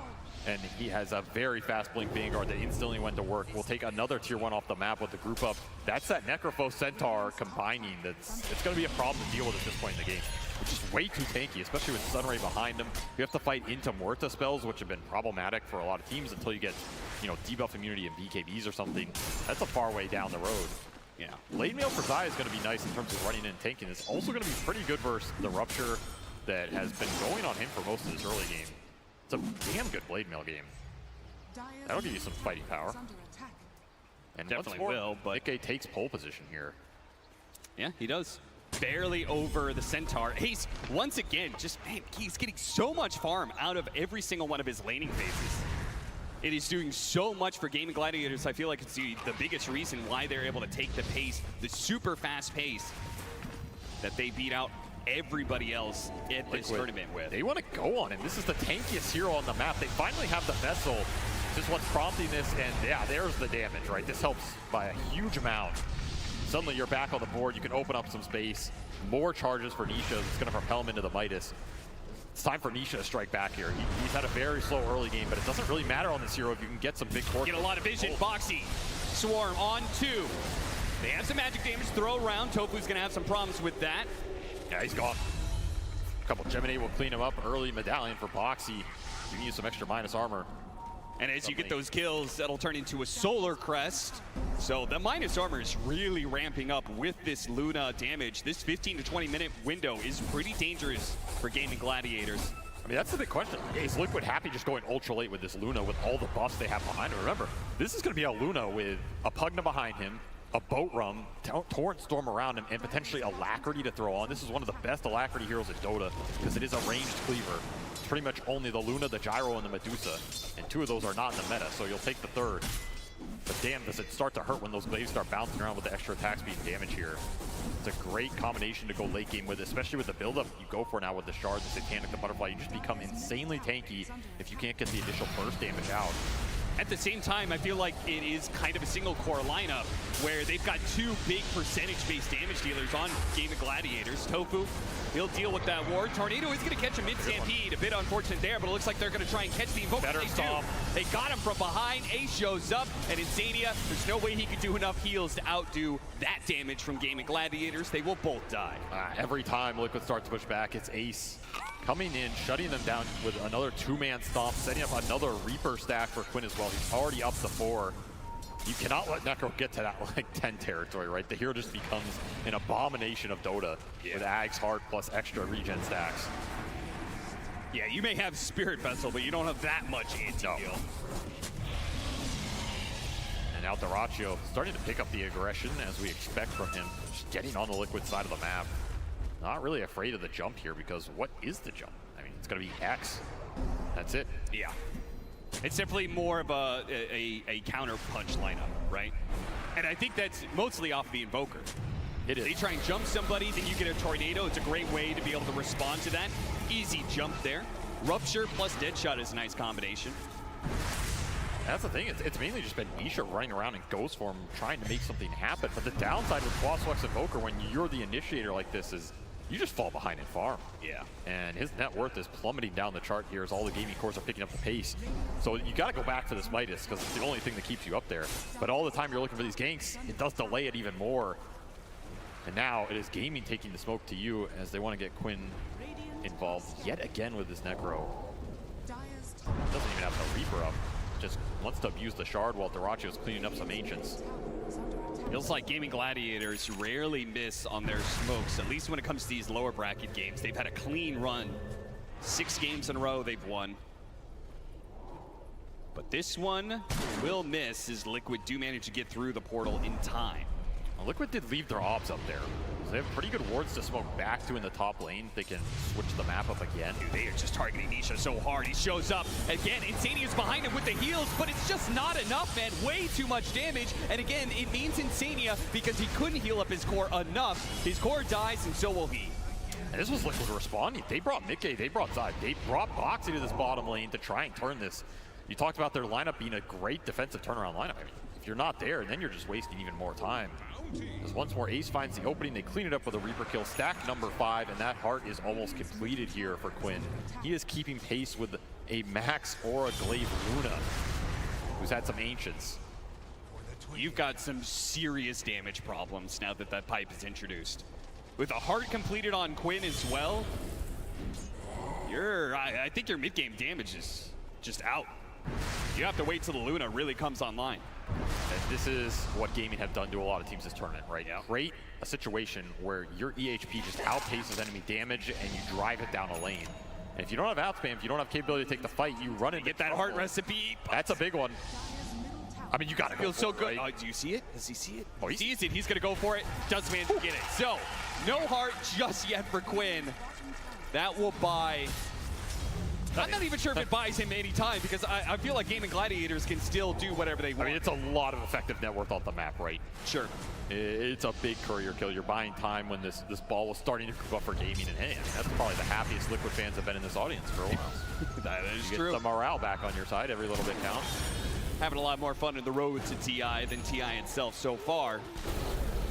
Liquid, maybe they could change that narrative though. 2,000 net worth lead for Gaming Gladiators, so it's not like they're falling that far behind. It's just the fact that all three cores on Gaming Gladiators are looking strong. And of course, a single fight can just open up this game for Liquid, right? If they get a good team fight where Mika gets to stand his ground with everybody behind him in the formation they want, where Gaming jump him and he survives, you turn around with level 2 Eclipse, which is now up, and you translate that into a Roshan, all of a sudden this game looks completely different. That is always in the cards if you take a bad fight, especially with Ags on Zai. It's a pretty fast Torrent Storm for an offlane Kunkka. Spotted Boxy. Love the fact he's carrying his own dust. Time lapse straight back into the silence of the Blood Rites. Nowhere to run in this matchup. Absolute death sentence. Look at all this deep vision that Gaming Gladiators has up to. Yeah, they even have the cheeky tier 2 ward bottom, which, you know, I'm still debating whether this ward is actually supposed to do this, but hey, it's in the game, why not use it? Definitely one of the most value wards out there. Absolutely. Open up this tier 2, almost no defense when you have this option, you just see everything. Yeah, you get some sort of vision, some sort of support or something sitting in the bottom part of the tower. You have that ward up on the top part, you see everybody that could TP in. It's going to be Tormentor for Liquid, it's going to try and push Mickey towards his BKB. That's going to be the big go time for Liquid. You have BKB on Mickey plus this Torrent Storm. That's your team fight. It's all coming together. If you can fight behind the Luna with the debuff immunity, you're going to be really happy in that situation because it is a lot of magical bursts coming out on Gaming. Yeah. You just got to pray you can hold your ground. BKB force from Doraccio. That is definitely a small win here. Even better if they can get the egg in time, and it looks like they've got it no problem. Oh, Ace! It was a good attempt. If he hit Zai 2, there was a chance for the Phoenix to survive. Another X now. They got him. Yeah, they're going to be able to get him off the vision from the Sunstrike. He gets him off the X, pull him back in. He's going to land. Mickey pushed back by the dead shot. But Ace, he's going to be left alone. Gaming Gladiators cutting their losses, and I think it's a smart play. Liquid did catch them out there, and they accept that. That was a nice attempt at the stop. If that hits Zai, you maybe get something out of that engagement, but it's very deep, especially when Doraccio had to TP out of the top off the BKB, so you know the Bloodseeker's not connecting to that fight. Yeah. That's just a green light for Mickey to join it. Gets the cleanup. This will push him towards that BKB, flying out right now. Yeah, he doesn't have it though. Yeah, where is it? He has pushed that tower without actually having that one. He's going to be in some serious trouble unless his Torrent can stop the Reaper side, but Quinn is way too tanky. He's not dying to this, and he does bring down Mickey. The BKB only works if you get it out of your stash and into your inventory. That is a big timing to give up right there. And another big Reaper kill to give away. Quinn's regen just starting to get out of control. When he's under that Sunray with Heart plus all stacks, it's like plus 140. Yeah. It's absolutely ridiculous. I don't see you ever bringing this Necro down unless you get him in an isolated situation with the Vessel on top of everything else. And that means the front line's going to be very strong here. Zai's going to take a poke at it. Oh, he's thinking about it. Once again, trying to pull heroes out of position. Gaming Gladiators are not afraid of fighting under this. They have the high ground ward. Yeah, he does. He wants anybody but Quinn right here. Yule Scepter to hold Zai in place. Quinn, Spirit Vessel put onto him. They have the Torrent Storm, but he gets away thanks to the Shard. But they do manage to pick off that support. Tofu goes down, and they back away. They check for high ground vision. It's not there. Doraccio, he's actually cut in from behind. Zai's already so low. The boat's coming in trying to help him out, but I don't think Liquid can really fight this anymore. Too many heroes from Gaming Gladiators, and yeah, they're going to be losing 2 off this one. Godlike spree for Quinn.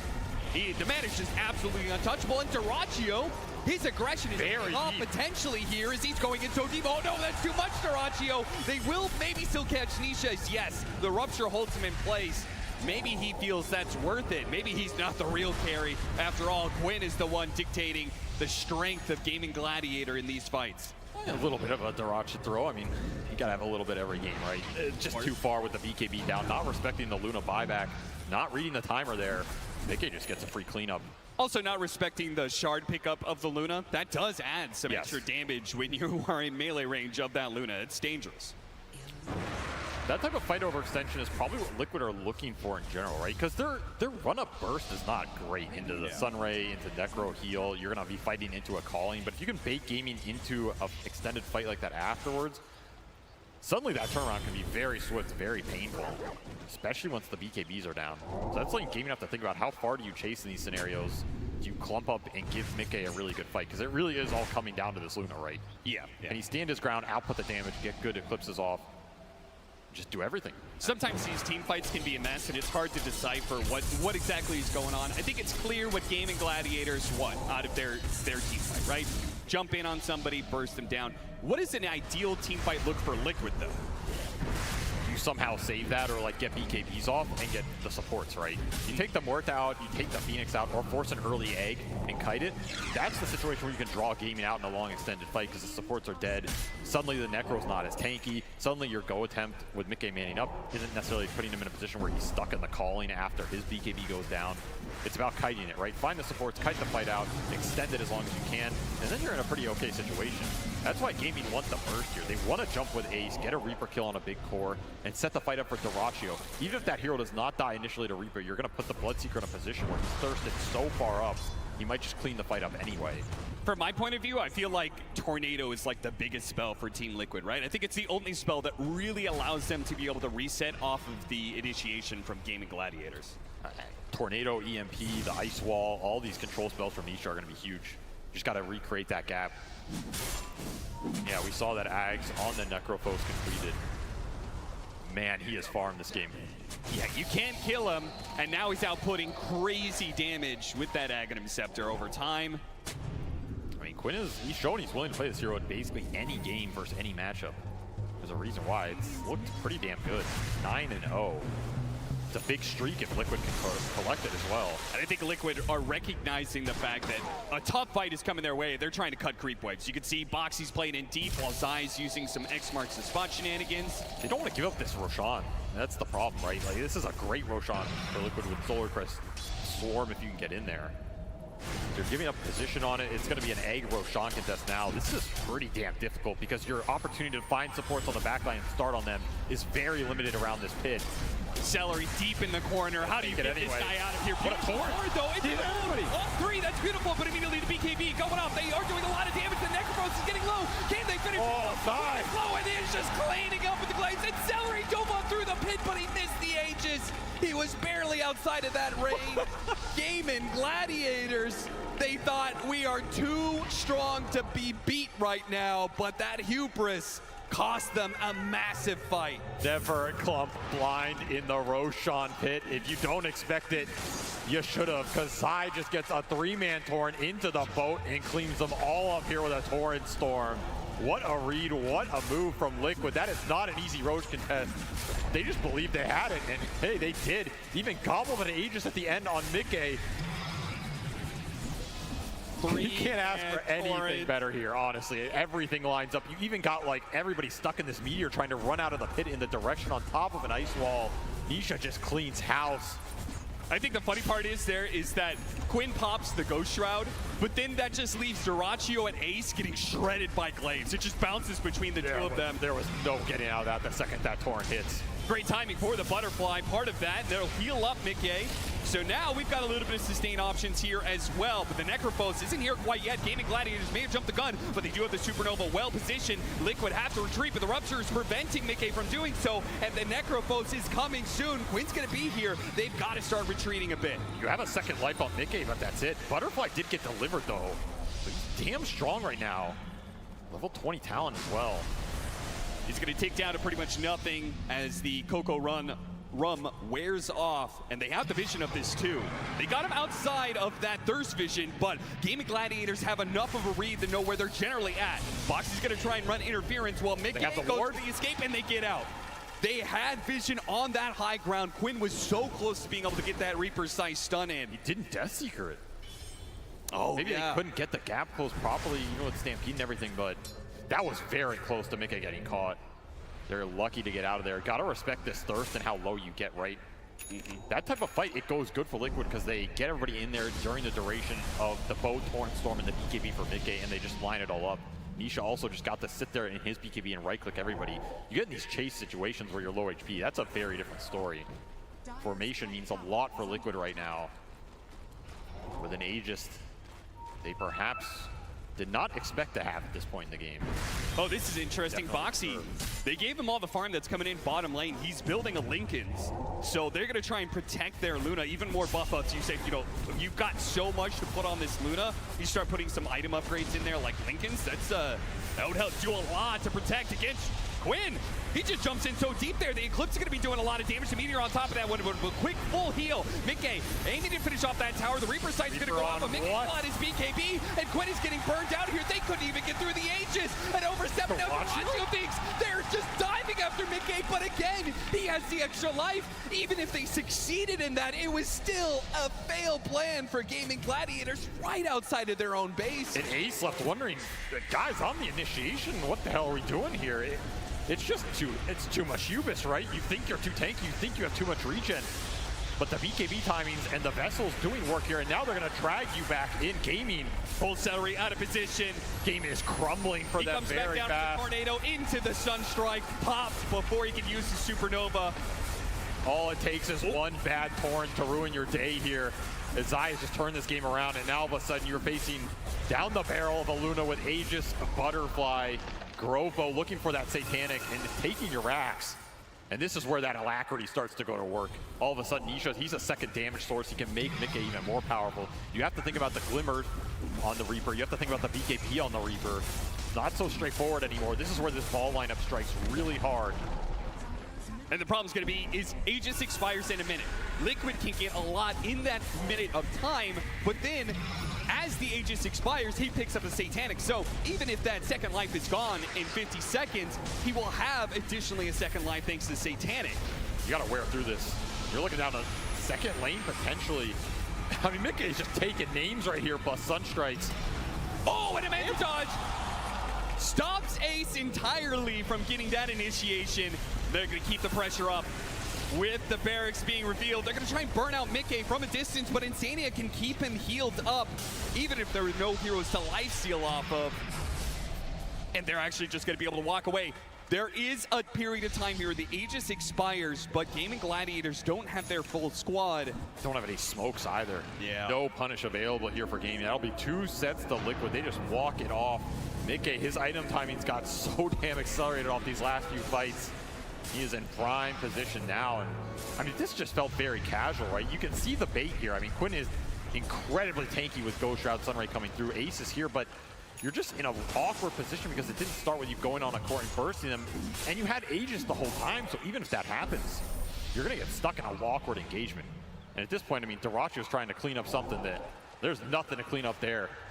And yeah, what the hell are we doing, guys? Hey, we've all been there in that moment. I think everybody in this stadium recognizes those emotions. Just a bad plan for Gaming Gladiators, which is surprising to me because I would have thought Liquid getting knocked down recently to the lower bracket, I thought they would be the ones perhaps with a little bit of main stage jitters with elimination on the line and such. Gaming Gladiators been playing clean through this lower bracket, but that was very uncharacteristic slip up from them. Game has definitely fallen out of their control. Liquid, they did an immaculate job at bringing it back. They took the right fights, they took them in the right way. That's what counts on the TI main stage. Nothing else really matters if you can't clinch those big engagements when they happen.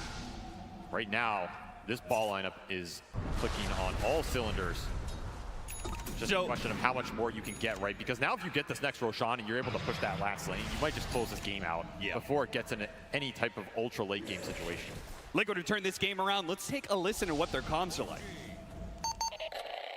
I'm running a dangerous way, but fuck it. But fuck it. The boss of this game. You are the boss of this gym. Go, go. Wise words from a team, but fuck it. Yeah, That's an attitude to be able to take for this game because Liquid are in full control of this. I don't think Gaming Gladiators can really take a straight-up fight against them anymore. But we'll see whether or not that actually comes to fruition here. Nisha, he's trying to find a pickoff to make things a whole lot easier for them in the high ground push. Even forcing out Duracio's BKB would be a big win. Duracio holds it for now. He actually is running back into them. He wants to be able to play around this high ground area. And it'll be a smoke from Gaming. So they're going to take this fight. What they're looking for is a big core kill. Burst it on the jump from Ace into the Reaper. Even through the saves, you got to remember there's a full Linken's on Boxy. He can throw this out to block a Reaper or Rupture. There's not much else to pop it here. And it might be something Gaming are not ready for. If you don't find this Weaver, he's going to protect the core on the front line, especially with Glimmer and the suck coming out from Insania on the back. Big wraparound, but Boxy, he ruins it. Shikuchi straight into them, breaks the smoke, and gets out. Gaming Gladiators, they knew they had to get something over Liquid, and it was going to be an initiation on the back line, but ruined. All TPing out. They're going to get caught. Close call, but everybody does get away safely. That was not a high ground you're willing to go up if you're Gaming here, especially with 2 other lanes pushing into your base. Somebody has to go back at some point. You will relinquish all this map control, however. Looking at a Wisdom Rune. I mean, Tofu wants it, but no way you're getting. Oh, really? They're gonna try for it. Celery is like, oh, sorry, Fred, it's not there anymore. Dead shot to try and cover his retreat, but Ty has the vision thanks to the swarm. He's gonna be able to catch him on the side here, the opposite side of the barrier, but maybe with some of the range damage, Sunstrike coming in, he knows he has to use the Supernova, and Liquid is more than happy with that. Really good bait by side, baiting out the Yules, gets the Torrent after. That'll force an egg off some really small plays from Liquid, gives them another little advantage here. Again, this is all setting up for next Roshan. There's no way you're pushing high ground without an Aegis on the Luna versus a burst-oriented lineup. And yeah, Boxy gets to Ags, changes a lot as well. Now you have the Linken save plus an Ag save to deal with Rupture damage, to deal with Reaper Sight damage.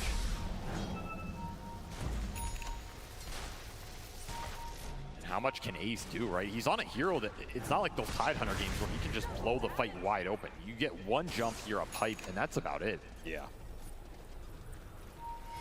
Nisha eyeing him up. Spotted here. This is what this Invoker, I feel like, has been so good at throughout the tournament, is being invis, running around the map, and finding these heroes who are trying to find some... Duracio! Oh, Duracio, what happened? Gone in an instant trying to help out Ace, and it looks like somebody must have... Oh, screen bug. Well, at least it wasn't Duracio. Yeah. No excuses there. Pause and look for him, but he ain't there. And that was very fast. He is instantly gone. I feel like Duracio's read of where the Liquid heroes are in these fights has just been a little off, right? He's just been getting in very deep into these melee range, especially versus Mikke, and maybe not respecting that new Luna Shard. That makes these man fights a difference. It's a different beast. And the Liquid fans will fill out the pause with the chant as they can sense the end is nigh for this game one. Liquid in a great position. Whether this pickoff of the Bloodseeker does it for them and they straight up go for the high ground from here, they're likely to still catch Ace as they've got him dead to rights in so many different ways. The X marks the spot, the Torrent to pull him back in. Yeah. By the way, that was double damage on Mikke, so that's another reason that Duracio just got shredded there. So the upside is this was on top lane and not bottom, otherwise I think Irax is gone. The Liquid, that'll secure Roche for them. That was your Roche fight, right? Just gone in the blink of an eye here. They're respecting the fact that Gaming Gladiators could have buyback. Better to just play for Roshan. Of course, we know they actually don't. So Liquid could have ended the game right there, at least gotten Megas. But they're going to play it very disciplined. Get the Aegis and cheese. Assume there's buybacks here. Yeah. Don't know where the gold is. And this Roche is just absolutely free. Mikke full slotted pretty much. Give him an Aegis, let him go high ground, and throw every buff you have on him. It's not a bad strat here at TI. Even level 20 for Zai, just gonna amp up this Torrent Storm and the chaos in the fight. We're talking about the control that Liquid has when it's on a straight 5-on-5 when the BKBs go down. If you don't get that burst and shorten the extension of that fight, Zai's gonna take it over. Quinn. The problem with Kunkka. He was trying to cut waves because he knows the final push is coming in, so he's hoping to be able to buy a few more seconds, but he's gonna get caught out here. He is 100% dead, but he does have buyback. So he's going to have to use this for some desperate final hold from Gaming Gladiators. They can't afford any pickoffs. But if they can get a pickoff on Boxy, that would help delay things a little bit. The Lincolns, though, is going to prevent the Rupture, and he's out. Not today. Now that means Rupture's on cooldown when this push comes in, and Mickey is approaching 55 seconds. He is fully slotted out here. I mean, you're talking about this Necros buy. Quinn has 5,300 gold. He is buying another item. He just doesn't know what the hell he wants in this game. I mean, it's got to be BKB. He's trying to get close on both. He could sell and get it here. They're going to wait for the initiation, the attempted jump from Ace. Once again, a Manta Dodge is able to get away from that hoof stomp, and they really cannot seem to Quinn do got dragged. You know, he got pulled out from the tidal wave. Quinn's in trouble, but he does manage to use his shard to get out from the side. Still, though, buildings are exposed. You can reset all you want. Your buildings are still going to be in some trouble here, down to half health. But again, he has that Aegis, he has the Lincolns, he has Satanic to full heal him. Nothing is going to stop Mickey from claiming the Megas. Can keep going here if you're Liquid. Can reset, gain some resources as well. You have a lot of time. That'll be the BKB bought out from Quinn. Did not have it for that fight. Doesn't actually save him, though, because Mickey's physical damage that he outputs is pretty intense. And part of the problem is, how do you get through the saves now? Like, Boxy's itemization in this game with the Lincolns, Ags is closing in. You have the Glimmer Cape. You have another Lincolns on Nisha as well. So this is double Lincolns that can go through against Reaper, Rupture with, like we were saying, not a lot to pop it beforehand. And these are long cast animation spells. You can honestly hit them pretty reliably if you're just looking only at that and not worrying about anything else here. Block potential is very high. Final push will come. Once more, rally around your Luna. Let him do the work. Let the Glaives do the work. And Luna is so good at being able to siege down tier 4s with those bouncing Glaives. Getting pretty low already off that bit of burst. See if they can get him again. The Manta dodges. Mickey, he is so on point with it, but he does get burnt out anyway. Second life. BKB and Cheese are going to be ready to go for this one. Immediately feared up, though. Does get off the BKB. Turns around, fights Duraccio. Duraccio has to get out of there. That's BKB down, though, Ace. He wants to punish it. He doesn't get the stomp, though. They need to be able to slow down Liquid, but Liquid actually going to turn underneath the Supernova, though. That one is going to be a little bit sticky, and Quinn jumps forward, takes his opportunity. The Reaper's sight, but no! The save comes out just in time. Back to full he goes. He gets the cheese off, and now he's ready to rumble. Oh, what a time-lapse timing. Just when you think you're going to get a Reaper kill after all the BKBs and the Glimmers are down. No, Boxy is waiting for you. Picks up that Aghanim Scepter just in time for Yeah, that was literally just flown in. And they'll get another buyback out of gaming here. Ace, the next to pay the price. 2 cores on cooldown for 5 minutes here. Did take your Aegis, did take your BKB.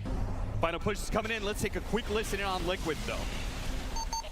I'm just tipping. I'm Giga Brave. I'm running in. Just protect me, guys. Yeah. Mickey understands his strength. Chad just wants to run in, protect him at all costs, and that's what Liquid did there in that push.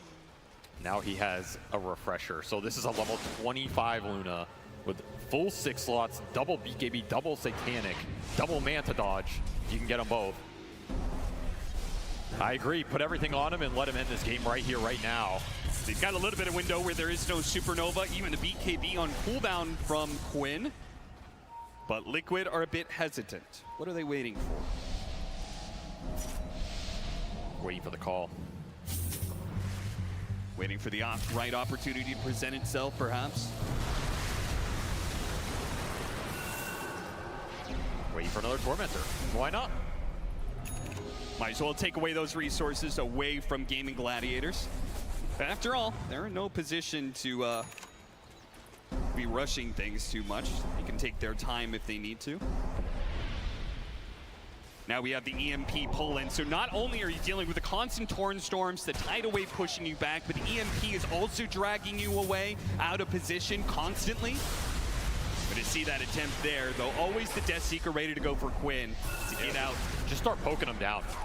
Create a situation where you force Ace to jump, and then Mickey's gonna have a good fight. There it is, pull him out of position, hit him with the nullifier, see if they can get that BKB out of him, but Quinn doesn't hit the button. Hold strong for now, but they are taking damage on their tier 4s. The Megas start streaming in. Nice Torrent into Cataclysm, beautiful setup, and that's going to be Ace going down with no buyback. And Mickey sees his opportunity now to be able to hit the tier 4s. Gaming Gladiators back away, the throne is going to be exposed. Raju tries to come in, sliced and diced by the Glaives. No contest whatsoever. They can take down anybody they want on the side of Gaming Gladiators. Liquid will complete the comeback in style and take it at 43 minutes. And for as strong as that Necrophos looked for a lot of the game, he doesn't even get a Reaper off in that last fight. Luna just outputting way too much damage for Dyrachyo to deal with. Gaming, their lineup, it ran out of steam. They hit a couple roadblocks. They got 3-man torrented in the pit. And that was all she wrote, right? There's just no coming back from that point because all of a sudden the paradigm gets flipped. You're the ones who lack the damage. Your Centaur's running out of the ability to create the initiations that give you the burst damage. Who's setting up for who, right? You need a Necro that needs damage to come in. You need a Bloodseeker that needs damage to come in. And the Centaur can't do it for you. This Pugna is causing you a lot of problems on the back line. Boxy with the itemization between the Lincolns and the Ags providing double effective save on these cores. It's just a nightmare to play this single burst lineup into. You got to imagine a bit of shell shock there from Gaming Gladiators. They looked the part too. They know that Roshan fight, that's going to be haunting them for a while, but they've got to be able to reset. Elimination fully on the line now. Since they've been here, they've been into 2-0 through all of this one, but now they're one game away from being knocked out of the International, and they're going to have to clear their minds. We're going to clear our minds as well as we head to the panel to break down that game one. Thank you so much, Cap. SVG game one, absolutely dominant from Liquid, a strong performance for them, but it was only game one. We've had a bit of a change up on the panel as well. We brought in the big guns for this series, for this showdown again. I got Aoi and Matu joining Effie and myself now. Matu, you didn't get to see Liquid win this series yesterday, but at least they're one game up this time round. I mean, it feels great. T-Gunner was already making a stat about like Liquid win rate without like Matu on the panel, and with Matu on the panel like 0%. So like, I mean, this feels great. Let's go Liquid. I love to hear you still cheering on your old team there, but Aoi, let's break this one down because it looked like Gaming Gladiators' game to win, especially from the draft, and in the first few minutes of this game they had that gold lead up until the first Roche fight. I think these types of games are actually sort of the hard ones to lose because you feel like you should have taken this game and you're not too sure like where, I mean they know where it went wrong, but like what led up to that. Were the comms weird? Were we feeling off? You could sort of see after their body language after they lost. Like I felt like Gaming was uncharacteristically down. Even before the game I felt like Quinn looked a little nervous, and that's not usually Gaming standard. Usually they're a very good, strong mental team, which is why they've had such consistent success.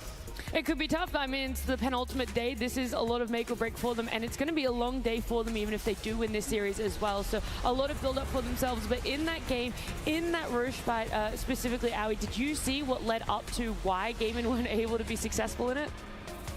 I think people are like not, I mean, I think all the pros know this, but like when you take Roshan, it's about controlling the high ground. Like Gaming Gladiators, they sort of lost focus for a bit. They had 5 heroes on the low ground in the pit, and I don't know, it's just such a free fight for Liquid. They had no one scouting the pit, they had no one like tapping the fight with buyback. I'm not too sure what happened in their comms, but I think they're letting their emotions sort of get a hold of them. They're not like thinking about it objectively. Oh, we need to break the smoke. They come, they can take this fight. We need to be ready, focus.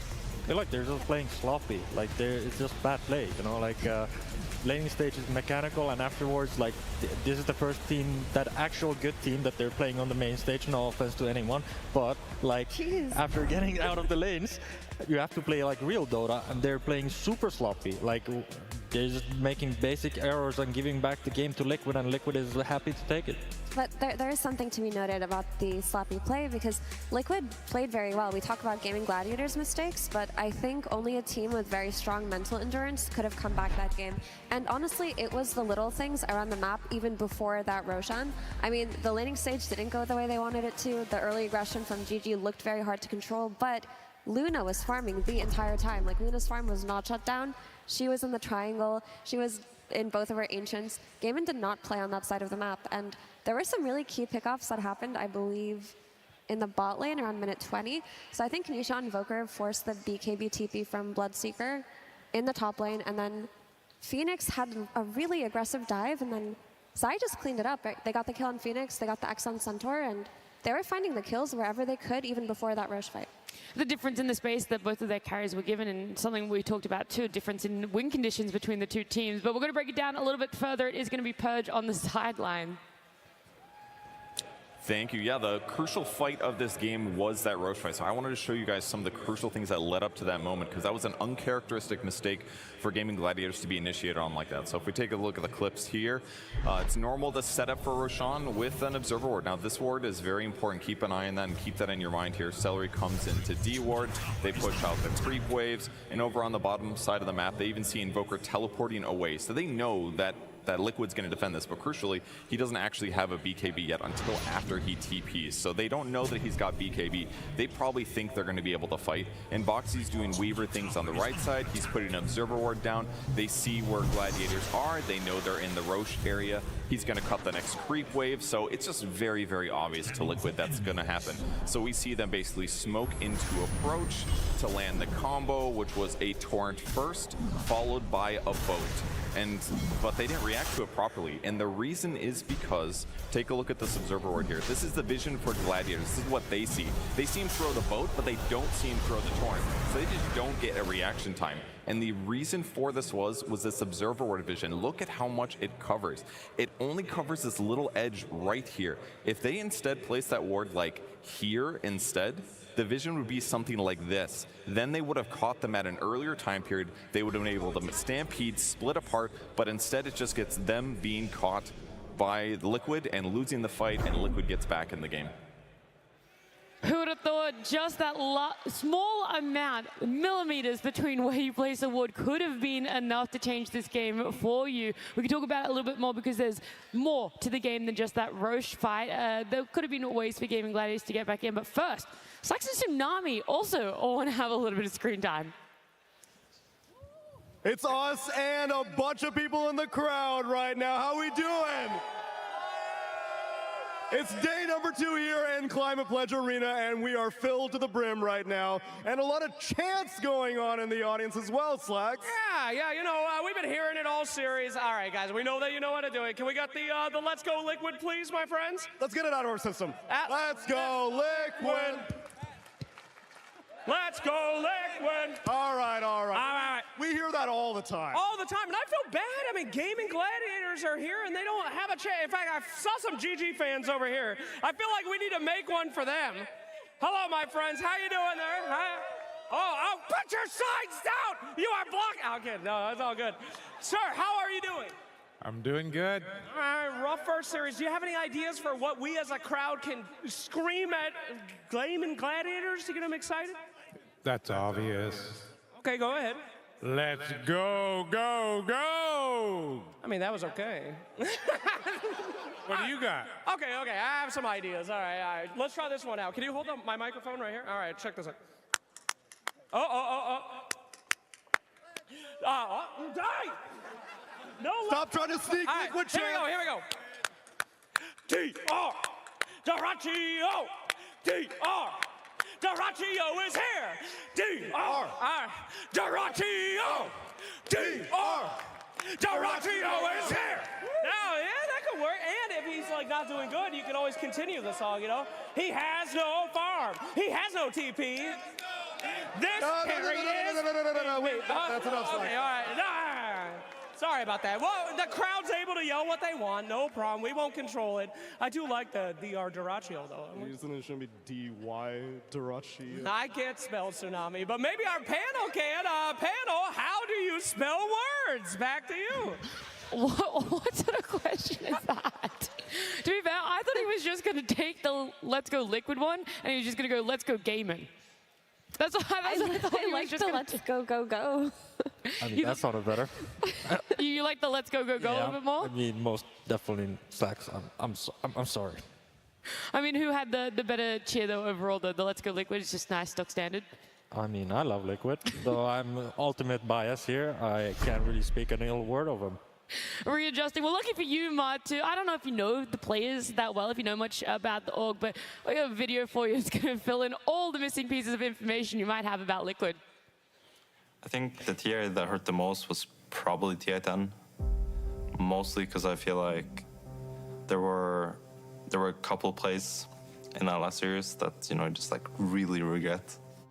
And Oh, Puppey is going to get the disruption off, gets stuck inside the bramble, pops the Ghost Scepter preemptively, but he's going to die shortly after. Great curse. Yep, that's a huge curse onto 3 heroes as Team Secret get RP from Collapse, and the right clicks are there from Yataro. Triple kill for him, making an ultra kill. Will he get another Rampage at TI-10? Absolutely. We felt that we were good and that we could go all the way, but we just, you know, we just got outplayed and we got beat, and it's hard to take anything out of that besides ambition to get even better.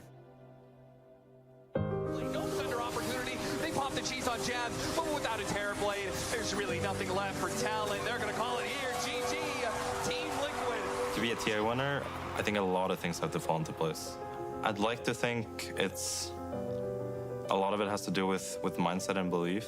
That you get to a point in the tournament where all of a sudden you have such like undying faith in your ideas that you kind of just go with it, because then you escape all the, you know, what if they do this? What if they do this? You know, we have to counter this. They're gonna play this, and instead you're just like, oh, they're giving me this. It's free game. You know, you're gonna give me Wisp. You know, we'll win. I think that's something that OG proved.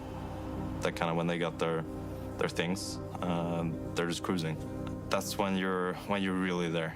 And I think everyone's kind of trying to, throughout the tournament, trying to get to that point where, you know, you figure out a couple of heroes that just really click for you. And once you have that, you're sailing. You put a lot of time and effort into it, but I don't really think you at any point deserve to win it. So if I'm deserving or not, I think it would mostly just be because I've been doing this a long time. You know, looking back at what I've done throughout the years, it would be nice to kind of get the last one in and be able to call, you know, myself a TI winner.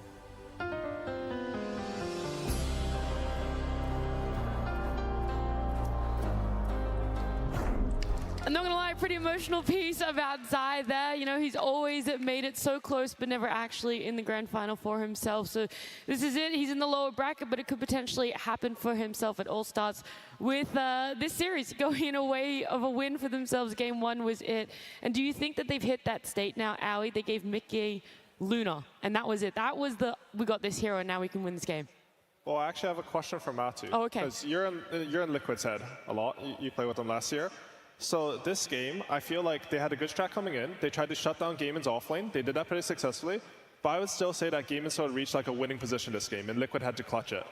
I mean, I also feel like that. I felt like Gaming got everything they wanted for the first 20 minutes, and after that, like, I mean, they threw the game. They didn't play good. They played quite literally shit.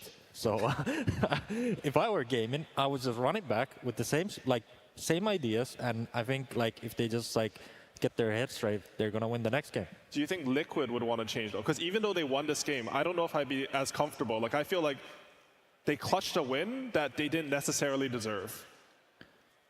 You're right. They absolutely did. There's nothing left to say about that. Would you want to change like Liquid strategy though? I mean, I think they should come up with something that would, I mean, it's hard to say, right? It's like they have their own idea, and I'm not quite sure if this was their idea of like not quite doing well on lanes, and after like when our heroes come online, we're gonna win the game anyway type of thing. So. Do you have an answer for your question, Owie? Like if you were in the I have no idea. It's weird. It's I weird don't know when you win, but you're not sure if your strategy was correct. I think you'd probably want to switch it up a bit anyways so that Gaming can't learn, but you know, who knows? I mean, in that sense, maybe they could just address the hero that they felt put them in that losing position in the first place if their laning wasn't atrocious. Maybe the Necro Fist, most teams didn't let it through. Maybe getting that Necro on 18 for Gaming Gladiators caught them off guard, and if they just think about the potential threats of these cheese heroes coming out, they can stick to the Luna. I know that you said that maybe it was a win that they didn't necessarily deserve for Liquid just because of how well the early game went for Gaming Gladiators, but they were still able to stay dominant in that later part. And now I kind of want to focus on that before we get to a Game 2 draft, because they weren't giving any space. Quinn's Necro still was doing a lot of work, but he even got picked off, he even got caught out. So what exactly was it about Liquid's late game that made it really impossible for Gaming to get back in? I think first I should say like deserve was probably the wrong word. Like That's they right. obviously played all the things they had to do. We but all like use from the like wrong word from a sometimes. theory standpoint, like they Yes. weren't supposed to win, you know. Yes. I think I'm not too sure, Matthew. What do you think? Like, Well, I mean, it's hard to say. I'm not there and they're both playing, but Let's say we replace Blitz with you, Matu.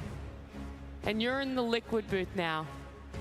I would pick good heroes. Like, let's start with that. That's really smart. It's like that's what I came here for. I came on to tell like good hero, bad hero. Just pick good heroes and win. You know, simple math. I think put it. saying something like, okay, the draft or the early game might not have gone that well anyways, but we still managed to clutch it. This game, we're even going to have a more robust draft, and the game will go even more smooth to give them some confidence. I think that would go really far for Liquid because, and these teams, they played each other a lot this year. Yeah. And other than, I think, Riyadh, like, it has mostly gone Gaimin's way. You know, they've matched up 12 times throughout the year. I think it's one of the biggest matchups that any two teams have had in one calendar year of competitive Dota. So it's a massive matchup for them. And you're right, it is normally going Gaming Gladiators away in those 12 matchups, and it's going to be a hard reset. But Effie, do you have any ideas for hero changes, ban changes even? I mean, if I were going to look at hero changes for Gaimin, I thought everything but the Bloodseeker looked fine, because Bloodseeker didn't give them that late-game safety blanket. Earlier, you asked Aoi why you thought Liquid remained so dominant in the late game. It's just because their heroes scaled better, and they were at the point where they had the map control, they had their solutions to Necro, and Bloodseeker fell off. So if you can you can still play aggressive while also having late-game security. That's what carries like Luna give you, so I would bench the Bloodseeker. Yeah. I had that one down as well. It's like, Bloodseeker, is there a reason we're not seeing it? And maybe this game is a pretty good example. Marta, you said you're here for the good hero, bad hero? Or are you putting Bloodseeker? Bad hero. Okay, so don't pick it again. No. On either team. I mean, there's a reason why it's not picked very often. They're trying to find solutions for some heroes in Liquid's lineup. I mean, they're hyper-focusing on the lanes, first of all. They see, like, Honka going off lane. They want to Bloodseeker that. It's going to be a really good lane for Bloodseeker. And hopefully they're going to scale off just a good early game. But they just completely, like, whiffed it. You know, that Roshan was atrocious. Like, this is not supposed to ever happen in a pro Dota game that you go Roshan like that. Someone has to be scouting the smoke and popping the smoke, run out of pit, and then take the fight. And they just got blind torrented by three people. Unreal. Yeah, it's pretty unreal, and we're going to see if they're going to bench it, what lessons they've learned for that game one, and what's going to let through in game 2 draft. Team Liquid versus Gaming Gladiators. Game 2. Now we can get to the nitty-gritty of the drafts, coining bad heroes, good heroes, as Marta likes to put it. Pugna, where do we want to put him? And is he now a first phase ban-worthy hero? Omega good. Omega good? Yeah, more Pugna, more Luna. Is Mickey like undefeated on Luna? Let's see more of that. Okay. That's what I like. I want undefeated heroes on my boys, yeah? I think Liquid's idea this series is going to be shutting down the Gladiators offlane. I think Pugna, as Matsu said, Pugna and Luna, they're probably like the strongest safe laners, right? Like, I don't think anything really matches Pugna in lane. He's just really fast, he hits hard, has a good nuke. And I think we saw last game, like, when I saw them get the double kill onto Ace and Tofu, that's when I thought the game was like starting to go well for Liquid. Obviously, Gladiators made some really good rotations through the gate and sort of stabilized that lane, but I think their plan going in was really good. I just want to see Nisha have a good game. Like, he had a very big mid diff, as we like to call it, like mid difference. They picked Thank you, Mazu. Yeah, just to make sure everyone understands. Yeah, they picked Invoker in the Necrophos, and he just completely got stomped on that lane. They can fix that. They can maybe bridge the early game better. Let's be fair to him, though. You know, the mid-diff, the lane matchup is really difficult ever since Invoker lost his Quas regen, laning into a Necro who's constantly harassing you with his abilities, with his passives. It became a lot more difficult for Invoker, but he was able to come back after the mid-diff, have the impact on the Invoker, Matsu. I never doubt my boy Nisha.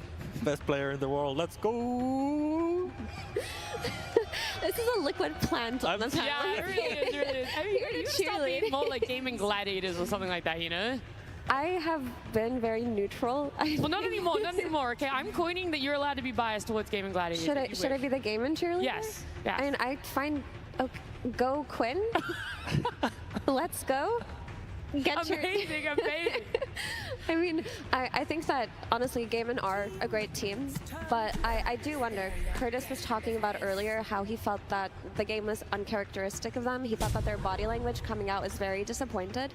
And the thing is, when it comes to Gaimin versus Liquid, up until the Riyadh Masters, Gaimin were always in a winning position, or they felt like they had their number. Starting off a elimination series, 1 game down, I wonder how that's going to affect them mentally, because we haven't seen Gaimin in a lot of positions where they have to recover from situations like this, right? It's usually Liquid who are on the back end. Yep. I think I'm pretty happy with how Gaimin are approaching this game, though. I think it's very easy to lose confidence in what I would say is their best strat, the Murta. After you lose a game, they see the Pugna, they think that, I would think from their perspective, like they would even think they would do better in this offlane this time if they got something like a Murta Centaur versus the Pugna. And something else that I think is interesting for Liquid is, I think that last game they felt like it was awkward that they couldn't ban the Necrophodes in the second phase because they wanted to ban the Chen. But this time they've actually opted to ban the Chen earlier so that they're more free on the second phase to ban a hero good against the cores in the second phase. I like this approach a lot because especially if you're going to first pick a support, you want to focus your bans on the core slots. It's good that they don't overthink it. They're quite literally sticking to their guns right now. Exact same first 2 picks, and like the game was going great, like last game. Do you think Liquid are going to go back for that Weaver? Or are they hoping to maybe put Boxy on something he's a little bit more comfortable with? That's not to say he's not comfortable on the Weaver, but we have seen him do a lot more on other pos for heroes, and that Weaver was supposed to go to Mega and sort of fell apart, and they recovered it well. I would personally think they should go for a different route. I think that if you pick this Weaver, you're sort of committing on winning the lane on the Weaver. It was a really good matchup versus Phoenix, and I think they had the idea of putting it potentially safe lane, having a strong lane there. But I think the Weaver sort of made their post lane a bit awkward. I think Boxy's like a lot better when he can help his team move around the map, and I think Weaver's more of like an independent solo hero. Also, they did end up trading the Weaver for the Centaur on Gaimin, so I don't think that trade worked out for the favor of the Centaur. So if you just take this Weaver out at this stage, it opens you up to not have to consider the Centaur the way that you did in the last game. So now you can just even go for a potential double support opening with the Phoenix, which is still a really great hero for Gaimin. We know it's a Celery specialty. It gives them team fight. It gives them map control. They just fumbled on it a little bit. We're going to see what Liquid are going to pick up for themselves, and we've talked about all these changes, all the different ban orders and what it leaves open for them now. So, Aoi, what would you like to see? Actually, no. Marta, what would you like to see? I just want to see this Phoenix like answered like directly, no like roundabouts about it.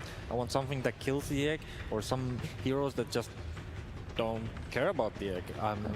Liquid's last loss, like last year's loss, they lost against Phoenix. They had 0 answers, and this hero is so contested that you really need to answer this support hero. Otherwise, the game will naturally just crumble. Yeah, we often see teams neglect to not so much address the egg because they're busy trying to create synergy in their draft, and they do regret it. I feel like Luna is enough of a solution. I mean, Matsu said run back the Luna. Mike owned on it, very 100% win rate, so here we are, but it's a good BKB carrier. It can focus on the egg. Like, natural agility items are also bought for this hero. On the side of Gaimin, they also had the Muerta Phoenix backline, right? We talked about how Pugna is addressed through heroes that jump on it. So now you have these 2 potential backline supports with no frontliner to get on top of this Pugna. That really needs to be solved. Alone Druid, Matu, I see your eyes. There's a glint. Yeah, they're glowing. I love this hero. I'm known for this hero. Yeah? It always gets me excited that somebody's practicing this hero I'm playing, because it's definitely not the most played. It's somewhere down there with the Chen. I mean, definitely Liquid having the Pugna and Luna, like just what I wanted. Maybe they heard me. That makes me happy too. But this is one of the Ace's best heroes. Gaming thrives through the lanes, and it really fits the picture how they want to play, and I'm a little worried for Liquid, honestly. Yeah. How does it fare versus the Pugna and Enchantress supports? Like, how do you think Lone Druid deals with them when they're pushing towers? He can just run his bear into it? Yeah, he can. They don't really have any relation. Lone Druid is... he hates stuns, but these heroes don't really stun. They're just there hanging out, supporting their boys, so... looking good. Aoi, Aoi, you've had a little bit of time to think about this draft, so how are you liking the matchups have been so far? I think the Londra pick's pretty good. I think that Enchantress, he wants to sort of come for a winning lane. When you win your lane on this hero, you get to like go into the enemy triangle, start pressuring both mid and the safe lane. But Londra's a hero that can put a lot of pressure on your carry, so you feel like you have to babysit him a lot more. I also think that this Pangler pick, Gaming Gladiators Classic, they'll just see like 2 supports that don't really mess with his game. And I think they'll have a really good time on Gladiators. Their lineup right now, all they need is like for the safe lane to be stable, which I'm not too sure like how this Pugna versus Phoenix matchup goes.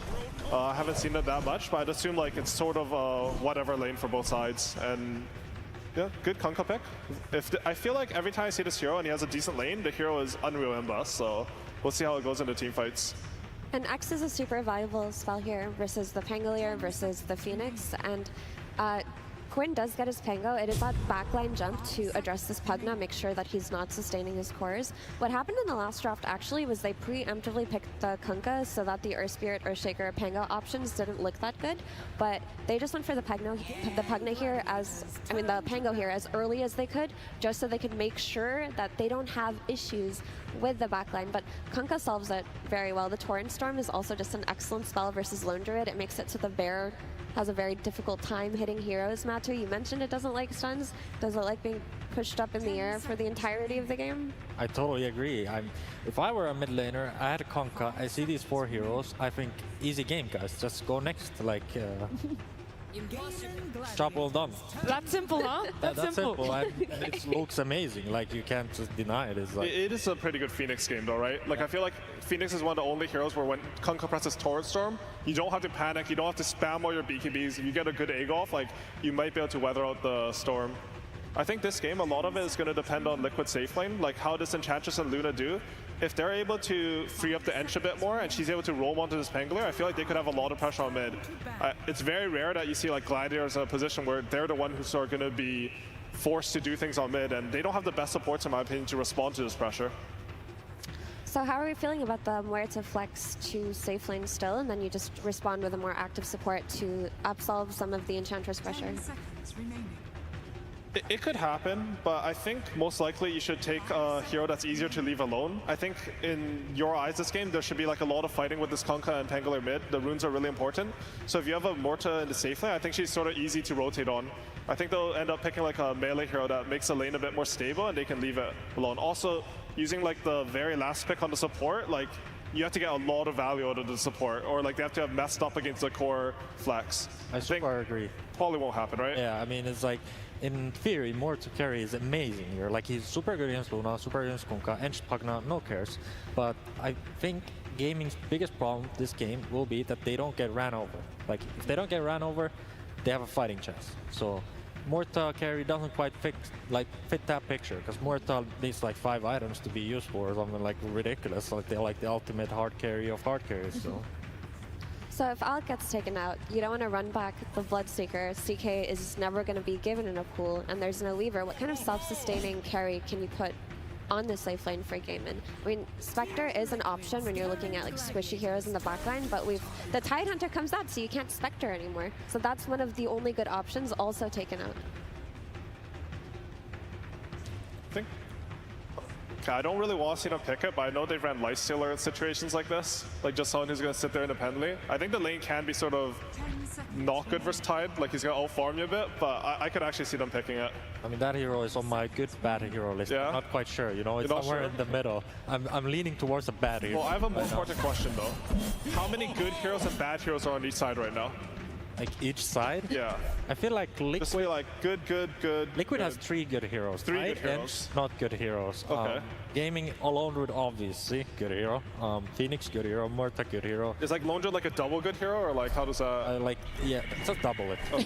For the sake of it. So just double the overall score. Gaming has 4 good heroes right now. Pango is not one of them. Matu, Void, is that a good hero? Faceless versus a Tidehunter? Do you hate it? It could be a thing. I would like something like really faster hero, like faster paced hero. But what's left in the pool right now with the Alchemist, Terrorblade taken out? The Spectre, I feel, is not really a solution versus a Tidehunter. I feel like Curtis is more like qualified for this question, having coached Tundra. I honestly, without like the, just without being the amazing heroes, coach all around. without the heroes, I can't function. But honestly, I'm happy with like whatever they feel confident in that can hold the safe lane versus Tidehunter. Like I just don't want them to feel like they're collapsing to this pressure. Generally, the picks versus Tidehunter traditionally are like Ursa, Slark. These heroes, actually Tidehunter doesn't have a bad lane, and they have a Pugna as well versus Phoenix, so I feel like they're a bit sus right now. I think you just need to pick something that's stable in the lane that will sit there and allow you to go pressure the enemy mid. Oh. That's a fast hero. Let's go. I like that. I mean, for sure, this hero has eventual pressure on the Tidehunter. Like, if you find that you can leave it alone, you think that they won't rotate on him, I could see the Razor work out really well. He's a bad hero, but he's really... It's a bad hero? Yeah, he's a bad... or let's say he's a bad hero, but he looks amazing this game. To be fair, you know... This is a really good Razor game. Yeah, it's like bad heroes can turn into amazing heroes given the right game. And I think if we see the re-emergence of the old school like BKB refresher build on this Razor, they could play on a very early timing and they could handle the threat of the Luna, and he can outfight the Kunkka with the Torrent Storm and the boat debuff. But he's going to have to make sure to just win that lane. If the safe lane loses in any way, if there's any kind of sneaky twin gate rotation, it could be scary for a Gaimin. Alrighty. Well, we've had our drafts now. Thank you guys so much for all of your information for the good, bad hero rankings. But we're going to hear from the Gaming Gladiators coach himself. Hello, everybody. I am here with CY from Gaming Gladiators. Give it up for the boys! You see this, sir? I have questions here. They're all gone after I see that last pick, Razor, going down to the end of the reserve time. As Matu said on the panel, garbage hero, but pretty good this game. How are you feeling about it? I mean, I feel pretty good about it. Like, sometimes you can't fix, like, it's a good lane against Tide, also historically. Sometimes you can't fix these kind of problems with bad heroes. So I think Razor's an okay hero. It's not an OP hero by any means, but if Tide has a really bad game, I think it's pretty good for us. All right, as Trent likes to say in the back, whenever he sees you pick Lone Druid, this is our they don't want to lose hero. Is that how you guys are kind of feeling in this draft? Lone Druid is just kind of like, Ace feels it. He feels he's going to own with it, so we trust him. Okay, well, I'm sure the team trusts themselves very much as well. This might be the last time that we get to talk to you. I hope not, though. So any words out there? I'm not, come on, I'm just saying. Any words out there to the fans? This won't be the last time. It better not be. Let's go into the game as we take it with our casters. You're goddamn right. I hope it won't be the last time we see CY. We all want to see Game 3 because it would be a shame to see the most dominant team of this season go down in a 0-2 fashion. Right, Avery? That depends who you ask, but I tend to agree, yeah. I think the Liquid fans behind me wouldn't mind, but... Yeah, there's a lot of Liquid fans in this arena right now, so they would definitely not mind. I don't know, maybe we can test the crowd. What do you think? You guys want to hear a 2-0 or do you want to get a 2-1? You want to see a Game 3? That's what I want to hear right there. But are Gaming Gladiators going to be able to do it, Avery? They picked up the Lone Druid. They trust in Ace. I feel like if anybody on this team you're going to trust to carry the game, I feel like Ace has been rock solid for them all year. Why not? Not a bad option to go to, right? Give him like actual carry here. They can push objectives, take the pace. You're looking for that Diffusal Harpoon build. It's going to be pretty terrifying in the fights if he gets away with it and just has his way. Yeah, I kind of agree with the panel's assessment. Like, this is another draft from Gaming where if the lanes go well for them, if they get these solo matchups, the Razor versus the Tide, the Lone Druid gets a lot of solo XP, they can run away with it again. They're kind of just going all in on these like lane domination into the tempo, going higher around 25-30 minute mark. Liquid, they're going to present the same type of formidable ball against them. Luna back on the menu, and of course Tide and Kunkka to just buffer up with the Pugna behind. It's a very similar setup, right? So Gaming know what's coming. They're trying to address it a bit differently. Razor's one of these carries where we saw Dyrachyo suffer last game with the Bloodseeker versus the Luna matchup. I think Razor can do very well versus Hero. If you get fast BKB, you just run in. Luna sometimes not ready for you. You suck all his damage away.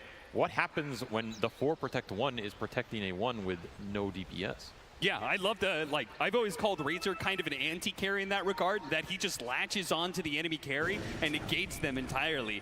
Especially the way Dyrachyo got ruined by the shard pickup of Luna. Those glaives were destroying him. Here we've got a range hero, but also takes away the attack damage of the Luna. You make a good point. Honestly, I feel Gaming Gladiators have a really nice setup here. The panel definitely focused on that, the fact that Razor may not be the best hero in the meta right now, but it is a good late Razor game. I mean, of course, Matu is on the panel, so you have to pick Lone Druid. You know, get that bias in your direction. Doesn't hurt. But a lot does come down to the first 10 minutes here. And we saw Liquid go toe-to-toe with Gaming in that game 1. Now, Gaming came out a little bit ahead on Rachio, you can't be forward to die already in this lane, but he does. That is not a kill I expect. This is a double range lane versus a Tide with Gush level 1, and you just find a first blood that easily versus Plasma Field. Razor's not that squishy of a hero. Hero's good stats, decent armor. This is supposed to be the last pick lane matchup that goes Gaimin's way. So Liquid just immediately strike on these lanes, get a really nice start for Boxy, who is on that Pugna this time instead of Insania. So this is a hero that Liquid's very confident playing 4 and 5. They just like the heals and the sustain the hero brings to the table, not really caring about any of the counter matchups. And it had a decent amount of impact game 1. He's going to take a lot of damage here too. The Plasma Field does keep, well, it doesn't actually stop Boxy. Boxy's like, I don't care about you, Razor. I'm going to chase down Celery to the ends of the earth if need be. Might get him here. Yeah, he's going to be routed a little bit. He's going to back away. Does leave Tide alone in the 1v1, and that's not where he wants to be. He does not want to be in a situation where he's just a simple melee hero against the Razor, but Celery does get run down eventually. Boxy claims the second kill of the game. Already 2-0 for Mr. Pugnaman, and yeah, Zai did get punished on the backswing. That's the downside. He also went for the fast boots here, which means a little less region on this bottom lane. Gladiators, is going to be enough. The final shot, not quite. Insania does hit his level 2, and Nature's Attendance keeps him up just enough. This is a scary safe lane for Liquid to play going into that like 5 to 10 minute mark. If they get a lot of XP on Ace here, I can see him kicking Mickey out, particularly off a rotation from the Pangolier mid. If Quinn gets some runes, it's going to help accelerate these side lanes a lot. That's normally what they look to do with the Pango. Oh, Quinn. Double water rune? If he dodges the Torrent, he gets the second water rune. So that is a big buff for him. Almost losing his Courier, but it's fine. Well, the creeps, they won it. Does mean he misses out on 1 CS there, but probably worth it, seeing as the Kunkka versus Melee matchup is usually a bit of a game of sustain. Okay, surely if Gaming go out, not that I'm cursing them. No, of course not. Got a little bit of fight in top lane first. If he goes out on Pango of all heroes. You know surely Quinn there's some does iron. not want to lose on a Pango. Yeah, I can assure everybody I will never let him live that down personally. It'll be interesting to watch, but so far he's doing quite well mid. Yeah, the millions of dollars wasn't enough motivation. The public humiliation may be too much to bear. Never underestimate it. He's looking to punish Nisha for the lack of regen. Damn, this is where you wish you could just like roam mid early, but these silings are way too important as Zai getting pushed back again. He's had to buy his own salve. So he's getting a lot of regen used on this lane, and while that lane looked great for them at the start, this is where that Razor matchup just becomes incredibly painful as you try and get to a ring of health. Boots first. I mean, it's great for dealing with the, you know, not feeding away kills to the Razor. It's not great for staying on the lane. So Liquid running into some regen problems on these lanes as the war of attrition heats up. Gaming starting to strike back. You know, I want to talk about the versatility of roles here for Liquid. They, you talked about the Pugna. They swapped it between 4 and 5 this game, but also the Kunkka, right? 3 position for Zai last game, now running mid. What do you think that gives Liquid when they're able to have that kind of versatility in their draft? Do you feel like it gave them an edge somewhere? I think it's what Blitz talking about. Like the versatility helps you the most in the draft, right? You get to hold these flexes till later, and you can see more lane setups. You're not going to get punished in matchups as hard. You make sure you're winning at least 1.5 or 2 out of the 3 lanes, so you don't get run over. I think that's a big core component that Liquid had to figure out over the course of the year playing against Gaming in all of these grand finals. Right? A lot of those games, not everyone, but a decent amount of Gaming just beat them in the first 10 or 15 minutes so hard that there wasn't any DOTA to play. Yeah. So if you go even in that phase as Liquid and you get into that mid game like we saw last time, get one good team fight, all of a sudden you can just win a game off that, especially with a hyper carry like Luna that they have shown can be pretty nasty given a lead. And that's what Mickey's going to try and do here again. Now, he doesn't have as many crazy buffs behind him in terms of damage. I really like that Invoker pairing with it, just because I think the control and the alacrity does help you in that end game. But Kunkka and Tide, they're going to give you a lot of extra sustain here. And he doesn't have to worry about as much burst. There's no big Reaper coming out on this Luna this game. It's just going to be the Pango going in with a Rolling Thunder. And it gives you maybe a better winning matchup, but maybe not against the rotation coming out from Celery. Quinn, he needs to be able to hit this swashbuckle to finish off Nisha, but the regen is already kicking into play, so Quinn abandons that idea.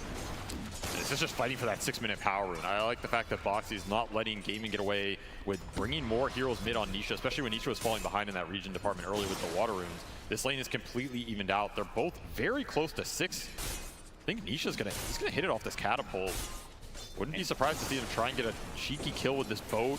And Quinn, even if he does get it off of 1 or 2 creeps here, he needs more mana. Oh yeah, they're looking for it just out of range. Decent tower damage. And again, 6-minute power rune. No way Quinn gets this. They will get the boat connection. Pull him back in with the Decrepify. Healthy amount of burst magic damage. They need the physical swing in from Nisha, and that's going to be denied for the Fire Spirits for now. Nisha can't get a swing in. And thanks to Tofu making his rotation out, makes things a little awkward for Liquid. Quinn just has no resources here. This is a 3-man rotation for Gaming without any mana on the Pango. You just can't take the fight. And it'll be Arcane Rune into Nisha's pocket. A very nice one to pick up here. Mickey in some trouble. Fought for the Lotus. And he will maybe die for it. No, the Lotus is actually what keeps him alive here. Ace also has to rotate back because Boxy was cutting through the river with the other support of Insania. This is where that solo matchup just, it's a nightmare, right? There's not many carries you can stand one-on-one against the Lone Druid. You need a very specific one. And even in these situations, as long as Mickey can get his XP and eventually retreat the jungle, he's going to be happy. But I do expect both these silence to kind of open up for Gaming over the next few minutes here. This 5 to 10 period is where they become a big nuisance unless you're bringing numbers to combat it. We see Zai, he's still continuing to struggle in this Razor matchup. I mean, he's just hoping he has some ancient stacks or something to fall back on at this point. It's not going to be one of those high lanes where you get a hammer and just start beating down the tower. This First rotation coming out from Liquid, double supports, but at the same time from behind, there is going to be this Pango showing up. If they can finish off Dyrachyo, it'd be worth it, but they can't quite get him. He's hidden away into the trees. Dyrachyo's out of sight, and now Zai gets bumped back. He goes for Insania instead, an easier kill for sure, and Dyrachyo is the one to claim the turnaround kill. It's just such a hard kill, even with all the supports coming bottom for Liquid. This race is way too tanky. I do like the idea though, right? You want to bail out these side lanes in the one-on-one matchup by just bringing numbers, outnumber the core, create a situation where if you get the big kill on these tanky boys, you get so much XP back. Yeah, so they make a move bottom, and if that doesn't work, make the move on top with Nisha. And Ace doesn't have his level 6, so he's pretty squishy once caught by some disables. This is exactly what you want to do. Just find these cheeky core pickoffs, because every time you do, you can leave the lane. Now you can leave Mickey top for some solo XP. He'll catch back up, right? And suddenly he doesn't have this Lone Druid pestering or pushing the tower. Meanwhile, you can just get Boxy room mid. I like these rotations from Liquid. It's giving their cores a lot more breathing room in this early game and nullifying what Gaming want to do, which is isolate the one-on-ones here. It does come at a cost, though, because it means they give up control of the power runes, right? And Quinn, well, he got an armor rune. I'm not sure if he's going to be able to use that quite as well as some other ones, like an arcane rune, but it is still something to note that Quinn's rotation is going to be all the more powerful. Yeah, but look at this. Ace round 2. Ace hit his level 6, but chose not to level up his ultimate. He's doing a lot of damage. He has to back away. 1 versus 3. Now they know the rotation is coming in from Quinn. He's to get it with the swashbuckle. Oh, clips Nisha. Not quite finishing up Mickey. They'll get the kill on Insania instead. Deep in though, Courier spotted, and they know Nisha is still trying to get out of here. Unfortunately, he's just a bit too quick for Quinn. That dead shot almost hit Mickey as well. That is very close to losing the Luna and just translating this completely into a rout on the safe lane. Gaming, they read that pretty damn well. The move from Liquid, if you get another kill on Ace there, he has no resummon. He's completely out of the game for a minute. So that is a Lone Druid you have to protect. You have to smoke them. Make sure Ace can get this tower early. This is the game plan. Let him bulldoze every objective on the map, uncontested, because the Tide Hunter is too poor to contest. If you set that situation up for Ace, he's probably going to run away with it. That's what they're trying to create as the Pine Cone will send a siege shot. Thank you, buddy. I appreciate that. It is you waited all year to hear that one, yeah. Maybe. Dreams do come true here at DI. Sometimes. Nighttime is about to finish up, so that, a little bit of strength they get from the Luna is about to go away. Gaming Gladiators also probably feeling pretty confident with the Pango pretty well on. Look at these stacks down here. This is an unconventional place to have this many stacks. Yeah. Kind of cool. I mean, you wish you were an alchemist right here, but look at another round. There is plenty of stacks. For Dyrachyo. Liquid jungle, they triangle, they also have some, which is something Zai is probably going to need. Or maybe not Zai at all. Maybe Nisha's going to take it, speed along to that Aghanim Scepter. Not taking a pit stop for the Blade Mail, which we've seen so much of. Why do you think that is? It's just not a great Blade Mail, right? You can't really reflect anything into this Pangolier that reliably. The Lone Druid doesn't care. The Bear's just healing. The Razor one's okay, but Razor's a fast BKB hero, so it's not necessarily that good for that long in the early game. I kind of agree here. It doesn't strike me as a Blade Mail game, but it is just a well-rounded hero, or well-rounded item on the hero. Fast Torrent Storm could be interesting. You're not going to buy BKB on Lone Druid. And if you catch the Pango, he also doesn't buy one. So in theory, this Torrent Storm could do some work in the early fights, help you defend towers against the Lone Druid push as well. It's also an item that can sometimes catch the backline, right? You're looking at a Muerta Phoenix lineup. If you can catch these two supports back there and take them out of the fight, even with a single Torrent. Oh, they cut it just before the Rolling Thunder gets off, but still, saved by the silence from Tofu, and they could still try and chase down Nisha here. Hit him with the dead shot, push him into the bear. The phase boots chasing after him, slow him down, immediately got entangled, but he did have that illusion rune. Quickly dispels that. Rolling Thunder on its way, the big ball. Hits Nisha once, twice. Ravage, though, on the side, though. No follow-up to this Rolling Thunder. Quinn's going to be left alone now as he's caught in the X. That magic immunity will not last forever, and he's pulled back into his death. See, he's just going to push up here and give him the vision to maybe just push in the mid-tower. That's how much firepower they have, but that is a well-used Ravage from Zai. Very happy to clean up Ace with his start right. He gets the best start for gaming, gets the kill with the worst start from Liquid. It's a massive golden XP swing here. And again, gaming just overextending a little bit. They thought they were the ones that connected, but Liquid are happy to bring everybody to these tower defense fights, particularly for this tier 1 mid. Because if gaming can get that tower, it opens up a lot of the map for the Lone Druid to occupy, but when he makes that rotation and it fails, Ace gets shut down again on a big objective. And all of a sudden, you have the Luna and the Kunkka leading the pack, which is exactly where you want to be. Ready to take the defensive fights, continuing to get the economy going with stacks on your side. And Mikke, he's going to run away with it again. We saw him do it game 1, right? And that was with a much worse start. Here he's leading already pretty early in the game. He has Mask of Madness, he has stacks waiting for him. I like that. Uses his own illusions to cut the midway, pull it to himself in a safer part of the map, but they're going to try and catch him with this 3-man smoke of Gaming Gladiators. Still no defusal on the Pango. This is where your skirmish power is a little limited. You get stuck in these long fights versus the boat run, right? That's been one of the biggest problems here. Like, how are you dealing with the damage? Game 1, you had a Reaper to just cut through it before it did its work, but here, this is a very deep smoke, very important smoke for gaming if they can hit this. They are a little too slow. Oh, Mikke might walk back into or it are they? here. The greed. Perfect opportunity. Mask of Madness going up, but Mikke cannot get far away in time. The dead shot repositions him right into that, not even needing the Rolling Thunder to hit a few times. And Dyrachyo already made this rotation over, so kind of similar to the move that Liquid did earlier with Zai. Came in with the Ravage, they immediately pushed the tower. It looks like Gaming Gladiators can exert some pressure of their own. Patience pays off there. Mikke just wanted one more Ancient stack, and I'll pay the price.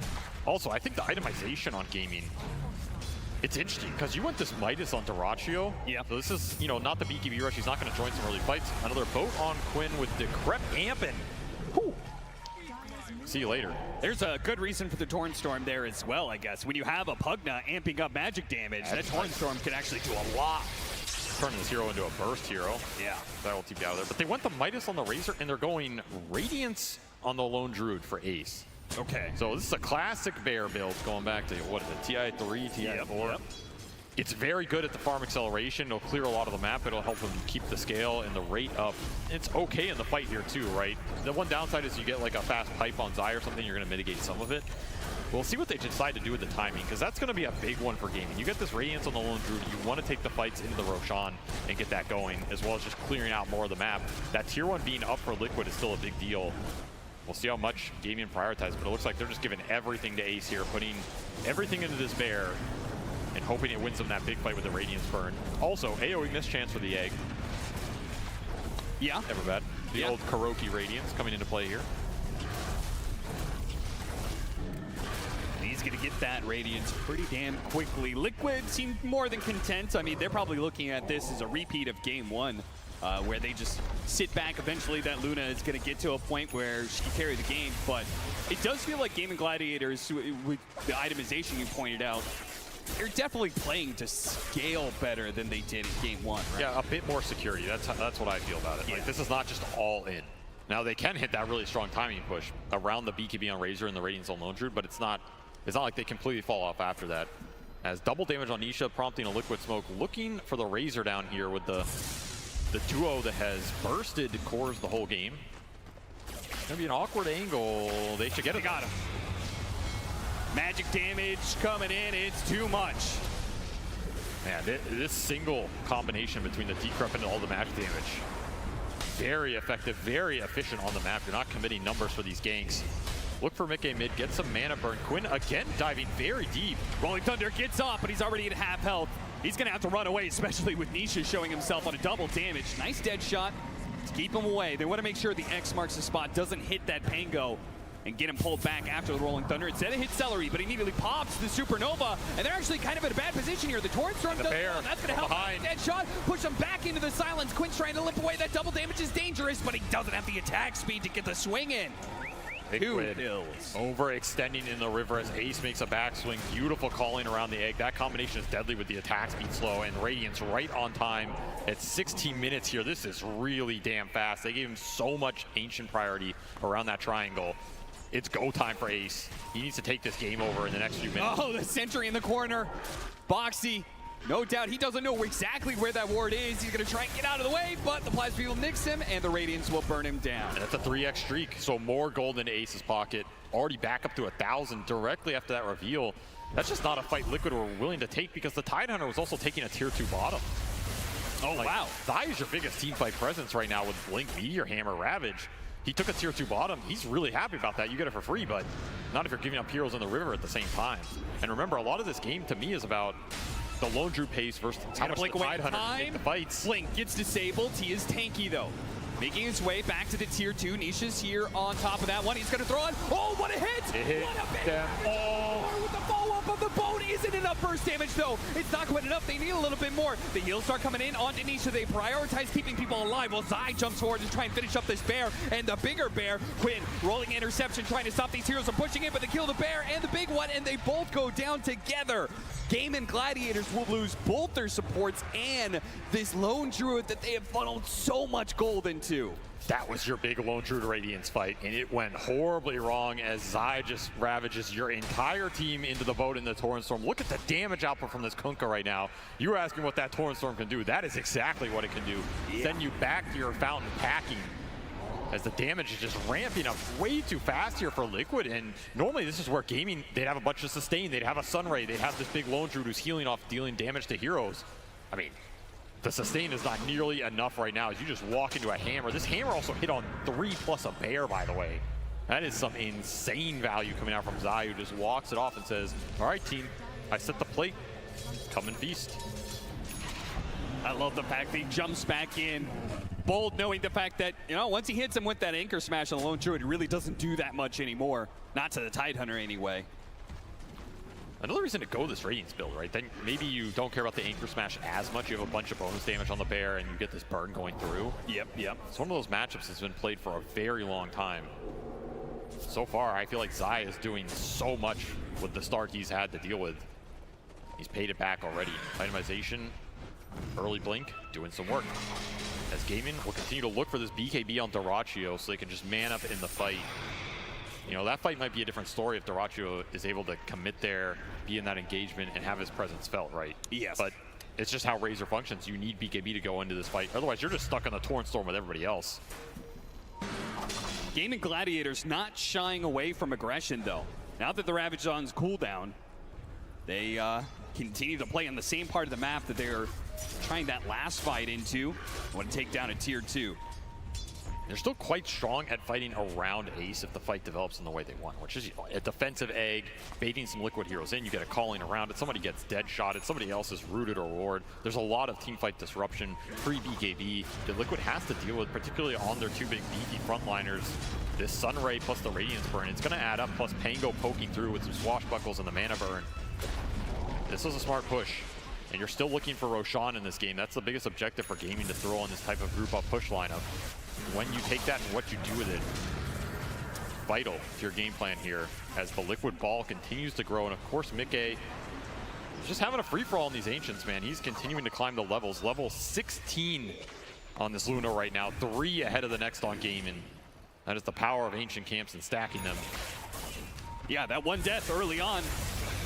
The only kind of action he's really had to worry about. Dyrachyo again. This is the second time in this series that he's picked up his BKB and immediately has to use it defensively. It's just not what you want. Trying to jump onto Quinn. Once again, the X stops the Rolling Thunder. The burst magic damage is so good against this Pango. They have just enough disables and just enough magic damage to finish him off. That was perfectly executed. You cannot ask for any better timings there on the X-Torrent. Not an easy kill either. And right around tier 2 for gaming. So if that game goes wrong, it can go really wrong. Aggressiveness paying off here for Liquid, and just so much space for the Luna. Absolutely untouched in this game.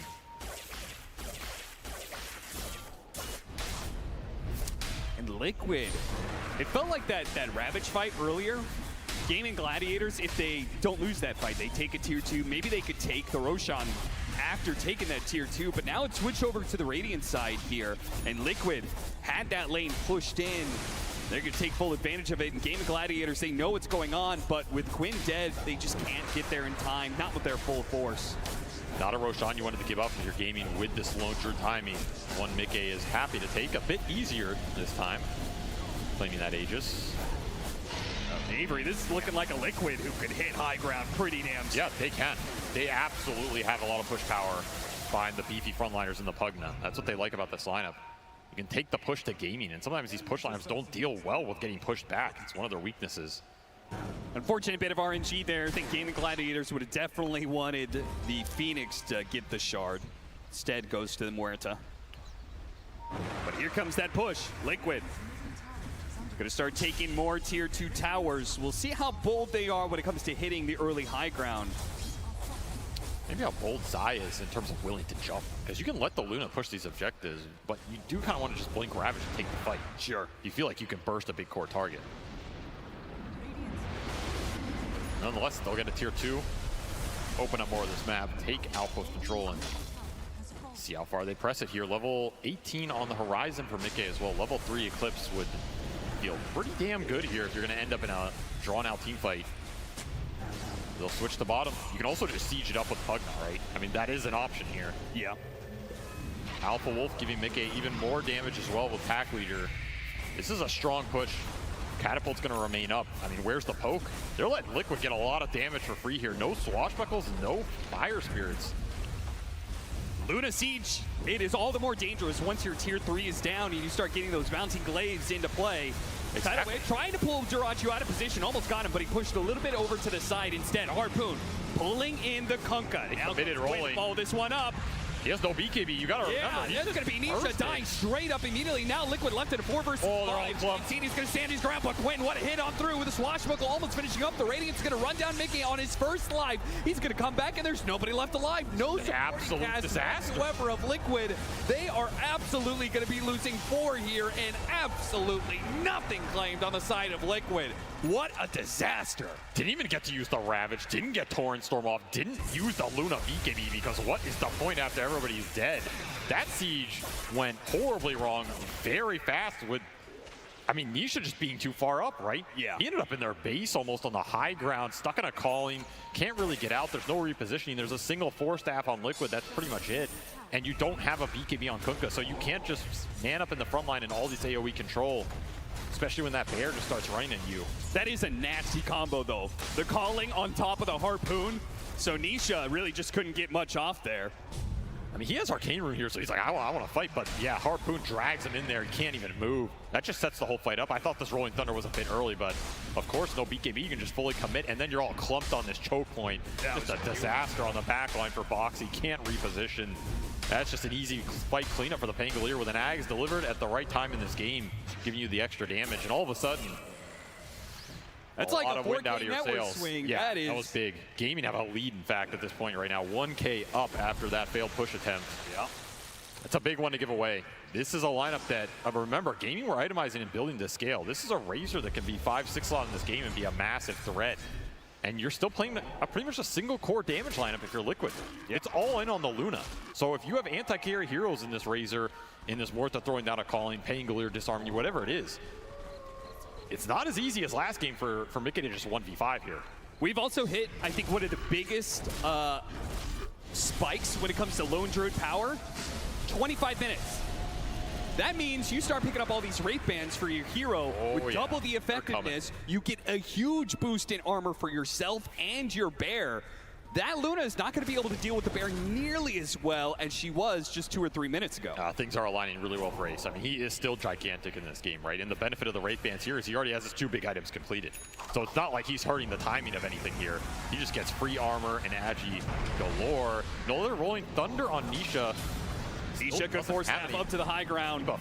Helped out by the supports. They have the anchor on Quinn, but they don't feel good about taking this one, especially with Dyrachyo getting right in the middle of them with his BKB. They pop the Eclipse still, and Mickey is actually okay with fighting this one for now, but they retreat. Yeah, but look at Ace. BKB. Look at Ace in the back. Away, and yeah, Ace sees his opportunity. He's going to be able to catch up to Mickey, slow him down. The Torrent Storm trying to help him out. Another force tap, but he won't get far enough away. The carry of Liquid is dead for 60 seconds, and they're on the run now. 2 dead. Gaming Gladiators playing some clean Dota now after a bit of a rough game 1. Man, sometimes Ace's positioning on these team fights, he just comes out of nowhere. You don't expect him. He just cleans it up. You think you're okay. You get in one bad trade, and suddenly Luna off the map for 50 seconds here. Another fight where Mickey just doesn't get to show the true power of his hero right now with the full Hurricane Pike BKB Eclipse. Just gets the damage pumped into Dyrachyo, and I mean, Dyrachyo doesn't care, right? He knows he has other damage sources in this lineup. As long as he soaks up the Luna BKB, he's probably happy with that exchange, assuming no one dies in a Ravage. And speaking of Ravage, when was the last one, right? It feels like that Ravage top was the last time Zai felt his big teamfight impact felt in this game. Yep. We haven't seen one for a while, and the opening just hasn't been there. I mean, you don't get that kind of hard initiation. We saw what happened. Gaming Gladiators, they saw BKB plus the Shard, the Moonclaves active out for the Luna, and they said, okay, we're not going to make the same mistake of like trying to commit on that hero like we did last time. Dyrachyo learned his lesson. He said, kite it out, kite it out. That's all we have to do. If you get it to a point where the BKB is down for Mickey, you don't have anything on the other cores, but Rolling Thunder becomes a big problem. You're just going through with the tags, burning everybody's mana. There's no control for it. We see Zai throwing the anchor out on Quinn. I mean, yeah, that's great when it expires, but only if you can punish him when it expires. The whole duration, it's going to be free. And Lone Druid, he's becoming a problem in this game. If you don't burst him off the Ravage, he gets true form off. He's incredibly tanky in these engagements. Yeah, 2 Wraith Bands before that fight. After it, he's now got 4. Big armor upgrade. 27 armor now on the bear, and his hero has 25. So they're mitigating most of the physical damage coming their way. Double neutral item as well. The big pickup. They need that initiation. We talked about it. Getting a jump on a Quinn would have been the best, but they know Quinn was a target. The supports protect him. They also know that this dead shot hit. Another thwarted jump for Zai, who did finish that pipe. It's a great pipe game if you can use it. And the best way you use it is you push. But are Liquid confident enough to just push straight up right now? I mean, they're sieging high ground with Pugna. This is pretty ballsy, especially with how that last push went. They don't even have Aegis here. Yeah, seriously. But they do the damage pretty quickly, and they got the glyph out. So now, Gaming Gladiators are put in a position where if they mess up this next team fight, they could be losing 1, maybe even 2 lanes of bears. That was a value glyph. Absolutely value here. Gaming, they're smoked. They wanted to flank. Wanted to backstab that push from Liquid. You know if they get on the back line, they're happy with the fight. You take this Pugna and Ench out. Dyrachyo, he is just going to run in. Man does not give a damn. But he gets ravaged. Or doesn't they he? burst him down in time. The Rolling Thunder is going to try and stop things, and Dyrachyo gets off his BKB. Now he's going to be able to fight back. Mickey forcing forward, trying to put the damage onto Dyrachyo, but underneath the Supernova, the Dragon side back into it, and Mickey has to start running away, but the bear is on the other side. Clean it house. Sandwiches Liquid in this, and they are done for in this fight. They cannot stop the bear. Liquid, another aggressive engagement from them, another utter disaster. They trade 1 for 5. They don't need the Razor to hit high ground. The bear is coming to clean house. Oh, he's coming. That is just a clump that you did not want to have happen there. You're stuck in the calling, stuck in the Sunray, stuck in the egg. Pango rolling through all of it. These choke points have been a nightmare for Liquid, as the AoE is just fully controlling them. And that's why Dyrachyo just runs in here. Didn't even get the BKB off before the Ravage, but there's no chain stun that comes out. And all of a sudden, you're stuck down this ramp, and this is not where you want to be if you're Liquid, right? If Mickey cannot man up and kill that egg, which he didn't want to because there's a drain coming out on this Razor, you're in trouble. You're in absolutely big trouble here, as he is not strong enough to fight the Razor through 90% of his HP and the Bear through potentially a resummon. Speaking of that Bear, that's going to be the casualty of this push from Gaming Gladiators. They do not manage to get the melee barracks, but obviously a massive win for them nonetheless. Tier 2 and Tier 3 go down. And soon a Scotty on the table for Gaming Gladiators. That's going to make the Luna's life so much harder. We're already seeing that the damage is running out a bit for this Luna. You get hit by that attack speed slow, which is twice the effective on range heroes. That's going to be rough. The attack speed slows have done work for gaming. Yeah. The Fire Spirits, the calling, stacking these up. Honestly, Tofu has been a big problem in the fight for Liquid, just committing into Morta in these types of positions. It's deadly. It's very difficult unless you have multiple spell immunity, and right now the pipe is just not keeping them alive long enough to man up versus the multiple physical damage sources. This is why this type of lineup for gaming scales a lot harder into the late game than the previous one. They're not relying on some single target magical burst. If you can deal with that, the fight becomes easy. You have to deal with 3 cores who are all scaling up here, have pretty good synergy with the minus armor coming through from Eye of the Storm. And potentially 2 Bears if Face can stay alive, which so far, they have not been close to jumping him and killing him first. His positioning has been very strong.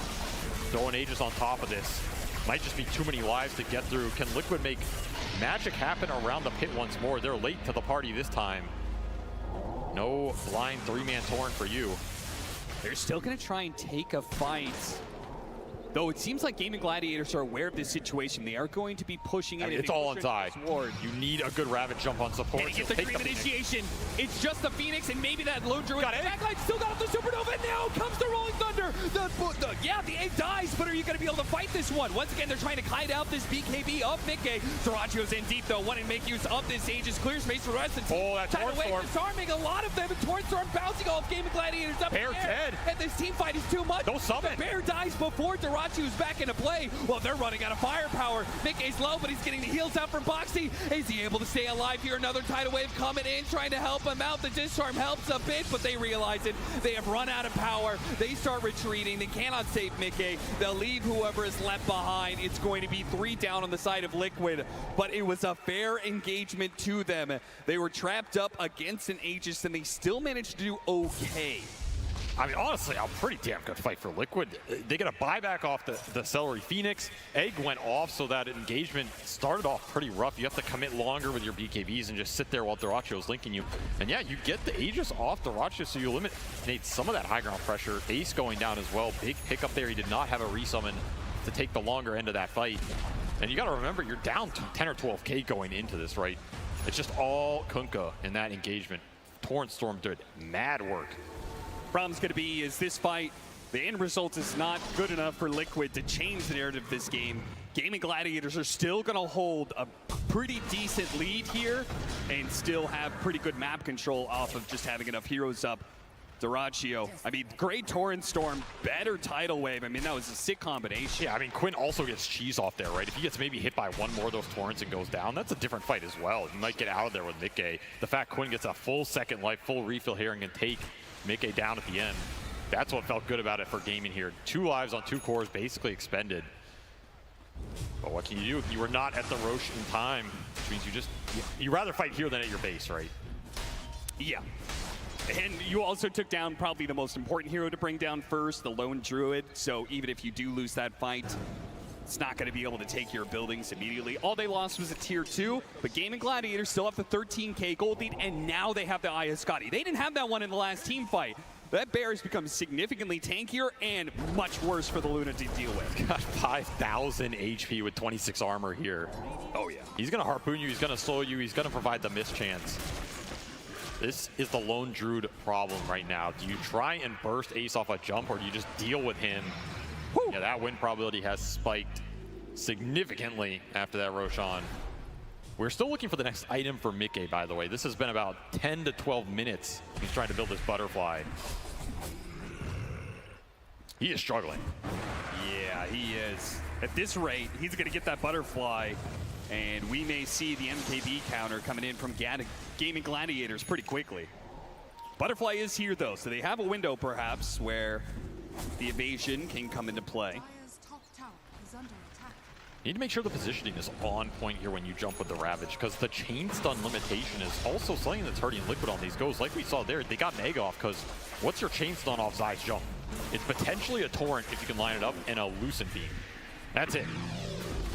Well, there's a little bit more chance of chaining that stuns with a refresher done for the Kunkka. So we're going to have double Torrent Storms going on. That's one way to control the fight. If you get to the other side of the Razor BKB, there's not much else outside of the Rolling Thunder, of course. That's going to save these heroes in double Torrent Storm. Cannot underestimate it, but you need to make sure Mickey is up, right? You need to align the control with the damage here for Liquid. Protect Mickey, get him to a point in the fight where the Torrent Storm and the Ravage are controlling heroes while the Luna's hitting them. Sounds a lot easier than it is at this point, when Gaming can just run a frontliner in like Dyrachyo or Quinn and not care about anything. Of course, if you can find the supports, that's a big ticket as well. Taking this Mortar or Phoenix out of the fight opens it up a lot, especially when you know Celery does not have buyback here for 4 more minutes. And he's going to try and protect that situation by getting an Aeon Disc. He's already bought out for it, so chance of you getting this guy before he gets off Supernova, I think, are pretty low, but we'll see. Nisha shows on a D-ward off the gate, so Gaming are aware Liquid are in the bottom of the map. Smoke will wear out as well. Triple 4-staff for Liquid, so they have some kiting potential. Yeah, and they're gonna need it. If they know that, hey, hit the high ground really, really quickly, and you can get some buildings before they can TP back in time. The range barracks is the first to fall. Just let the bear do the dirty work here. Yep. The bear is perhaps expendable, though it does give up 300 gold. They've got a second one. This is a little bit of a dangerous point, though. Worst part would be losing your bear a second time, and then there goes 20,000 of your net worth. You can't siege. Upside of taking that fight outside the Roach Pit as well, right? You got rid of this Mega Aegis period that would have caused you some high ground potential problems. We should mention, however, that Tofu has picked up a full BKB, so he has started his path towards true 4th core status, which I think is something that really cements these games in the current meta when they go ultra long. I'm not saying this game's going to go 80 minutes, but if it does, you know, having a carry Morta in your pocket, not too shabby. Certainly helps. And he's farmed. He's like 2K behind Zai here. Zai, who's about to complete a Shiva's here pretty soon, so get some attack speed slow on their own side. It's a very valuable Shiva's game. He's going to buy out for it. Martyr's played as well. Tide very tanky right now, but not if he just gets linked and gone on by the Razor. And of course, we saw Dyrachyo pick up the Refresher. This is the Razor dream right now. Double Satanic, double BKB, going in with a double Eye of the Storm. He will absolutely decimate the fight if he gets away with it. How do you feel like this Razor scales? I'm looking at that level 25 talent. That looks so scared. He starts taking away attack speed too. I think he's scaling like a beast in this game. Yeah. There is not a lot to deter him. If your Luna were ahead and can provide a big enough threat with something like Daedalus, a Refresher, some Ags since you're eating, okay, maybe you can take that type of fight, right, with multiple 4-staffs kiting out the links. Yeah. The biggest thing that deals with Razor scale is survivability, either in utility or being able to stand your ground and fight him back. Lotus Orb is another big one here if Liquid can get it. But they don't really have natural Lotus Orb buyers. It's the downside of their lineup right now. Both these squishy supports don't really want to build it. The armor's not that great on them. And both these frontliners, they just need better items to be able to sustain the damage. So you're not ever reflecting Link in this game, which is, you know, breathing room for Dyrachyo. He runs in, he links anybody. You're getting a Link. Just a matter of 4-staff potentially breaking it and resetting the fight. They'll continue to scout out the map here, try and get the lanes in. And farm it up. It will be that MKB for Ace to deal with the butterfly on Mickey. I mean, if you're Mickey, you just want at least one good fight out of this butterfly. Yeah, but how do you actually get out there and do it? If Gaming don't push your high ground, which it looks like they don't want to do without Roshan, then it's going to be that Rosh contest, right? Yeah. Almost feels like Liquid are going to have to bank on a fast Roshan. Otherwise, that MKB could be done before the Roshan actually spawns. It's got 4K in the bank right now. Third Rosh, it actually spawns instantly for them. So is going bottom, however, it's going to shift to daytime here. I mean, it's good for Gaming with the buyback potential on the outpost, but they don't have it on Dyrachyo. They don't have it on either support. So there's some jump burst potential from Liquid. Take advantage of the lack of buybacks right now if they want to take the gamble. There is a double damage on Dyrachyo. Yeah, there's also that looming in the bottle right now. And he's just ninja gearing in. Zai puts himself on the front lines. They're immediately going to pounce onto him. Seeing if they can chase him down, slow him down, pull him back in as much as possible. They're trying to reset. He did manage to get a blink away. So they are really resetting off this one. The refresh immediately puts to use. Dyrachyo. Oh, it's a man fight. One fight against Mick A. He's going to be able to win it. He is. No problems there whatsoever. And he doesn't give a damn about your water park ride, Mr. Kunkka. He's going to fight through this one. Oh, the wrap's coming off. He's going to maybe be alive. He gets a little bit of life going out, but Dyrachyo is still up. The last little bit of damage coming out from Insania is not going to be enough. Dyrachyo this time. He mans up this time. He challenges Team Liquid, and he is the one left still standing in the end. Puts Mick A in the dirt with that second BKB. No way Luna wins that man fight in round 2. It was good kiting initially from Liquid, but the longevity here in the items, the satanic. And this Razor aggression has paid off in game 2. And with the bear, they can end it right here, right now. Liquid, they don't have the buybacks. I think they're just hoping Gaming Gladiators don't actually go for the throat. Not even close to buybacks. This is a game 2 win for sure here. So we're going to get a game 3 between these two teams. An absolute beauty of a series right now as Gaming strike back with a lineup that very similar setup in terms of the push power, some sustain, but they made sure they had a lot more scale in the back pocket and were prepared to take those 30, 40-minute team fights in the 5-on-5 scenarios, right? And I think this game showed it felt a lot more comfortable for them. And Liquid, they went with this Luna 4 protect 1 type of strategy round 2. Didn't pay off in the same way at all because Mick A just couldn't take those later man fights versus the cores. Yep. And you didn't have that big Roshan swing to regain a lot of the momentum for your carry. And dare I say it, Avery, a lesson from this series does feel like the fact that both times, game 1, we had Gaming Gladiators, they took a lead, they tried to hit high ground, they lost control of the game. Now it was Liquid who had the early lead. Oh, yeah. They tried to hit the high ground, they immediately lost control of the game. It looks like in a situation where, unlike maybe some other series, this is one that cannot be ended quickly. That's a high ground push that's going to haunt you years from now, right? Like, what happens in that game if we play it slower, go for a Roshan fight, or just take that fight better? Because that is a fight Liquid can win. But damn, did they get punished on that choke point. All right, what are we going to be taking from this moving into game 3? I mean, what do you feel like was the winning factor for both of these teams and their victories? I mean, honestly, I want to say it's probably going to slow down because I feel like a lot of times at TI, when teams go for these fast lineups, they fail the high ground, something goes wrong. They tend to go, okay, let's just pick a little more scale, play it a little more conservative, play to our wheelhouse. Maybe this third game is going to go the distance, so we don't want to fall behind in that regard. Both teams have failed with that tempo push, right? So that's something that's going to be in the back of your mind. But again, we are seeing some of these tempo heroes come out and played in a scale way like the Lone Druid for Ace this game. So it's not necessarily about the heroes. It's about when you're taking these objectives, how you're taking them, and making sure you're disciplined about it. Well, we can leave the rest of the analysis to the brilliant minds on panel heading into game 3. I'll make sure that I ask them all the questions about why Gaming Gladiators won this game number 2 and why we're seeing a game at number 3 in this series. Matu, you wanted the Pugner and the Luna for Liquid. They ran a similar strat to what they had in game 1, and that was a win, but it didn't work for game 2. It looked good until it didn't. So, got Aegis, tried to push high ground bottom, didn't quite work out. I mean, that was terrible. Nothing else to say about that. It's like, you tried, you failed. I feel like you shouldn't close out games like this in this patch. Like, you should take the advantage, retain it, farm the map more than the enemy does, and then when you're absolutely certain you can take it, you take it. What was a factor of that uncertainty, Aoi, that they couldn't close out that high ground push and that it failed so miserably? I'm not too sure if they didn't know that Quinn hit his low 15 in eggs timing, but I think that was just sort of them pushing into Gladiator's strongest timing. I think even if they didn't go high ground there, like Gladiators were going to look around the map for a fight, and it just happened that Liquid sort of gifted it to them.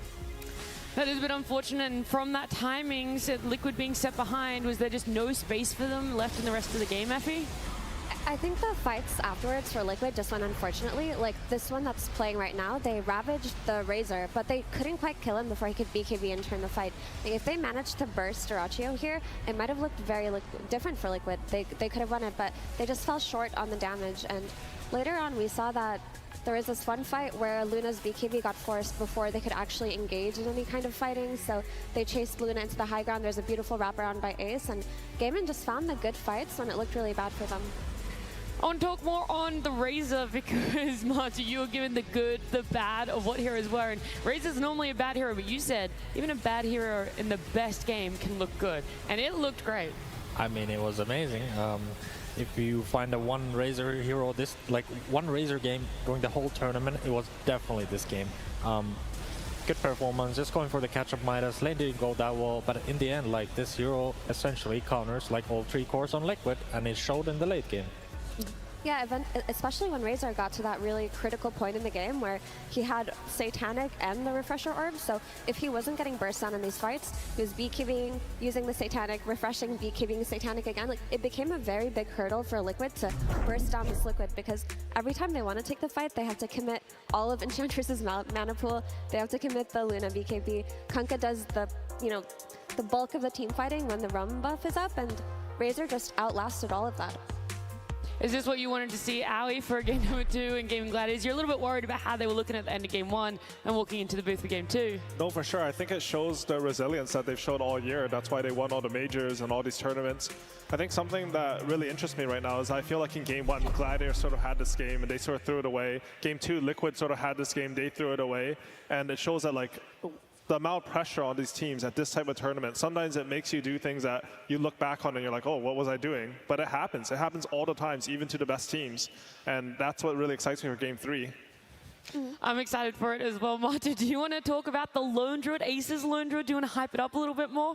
Of course, Lone Druid, best hero ever. I have no bias. I never played that hero myself. Double good, as I said before the game, and it turned out to be triple good, quadruple. I mean, just bring it on. Keep piling it on, just keep multiplying it. Exactly. Oh my God, I'm so happy.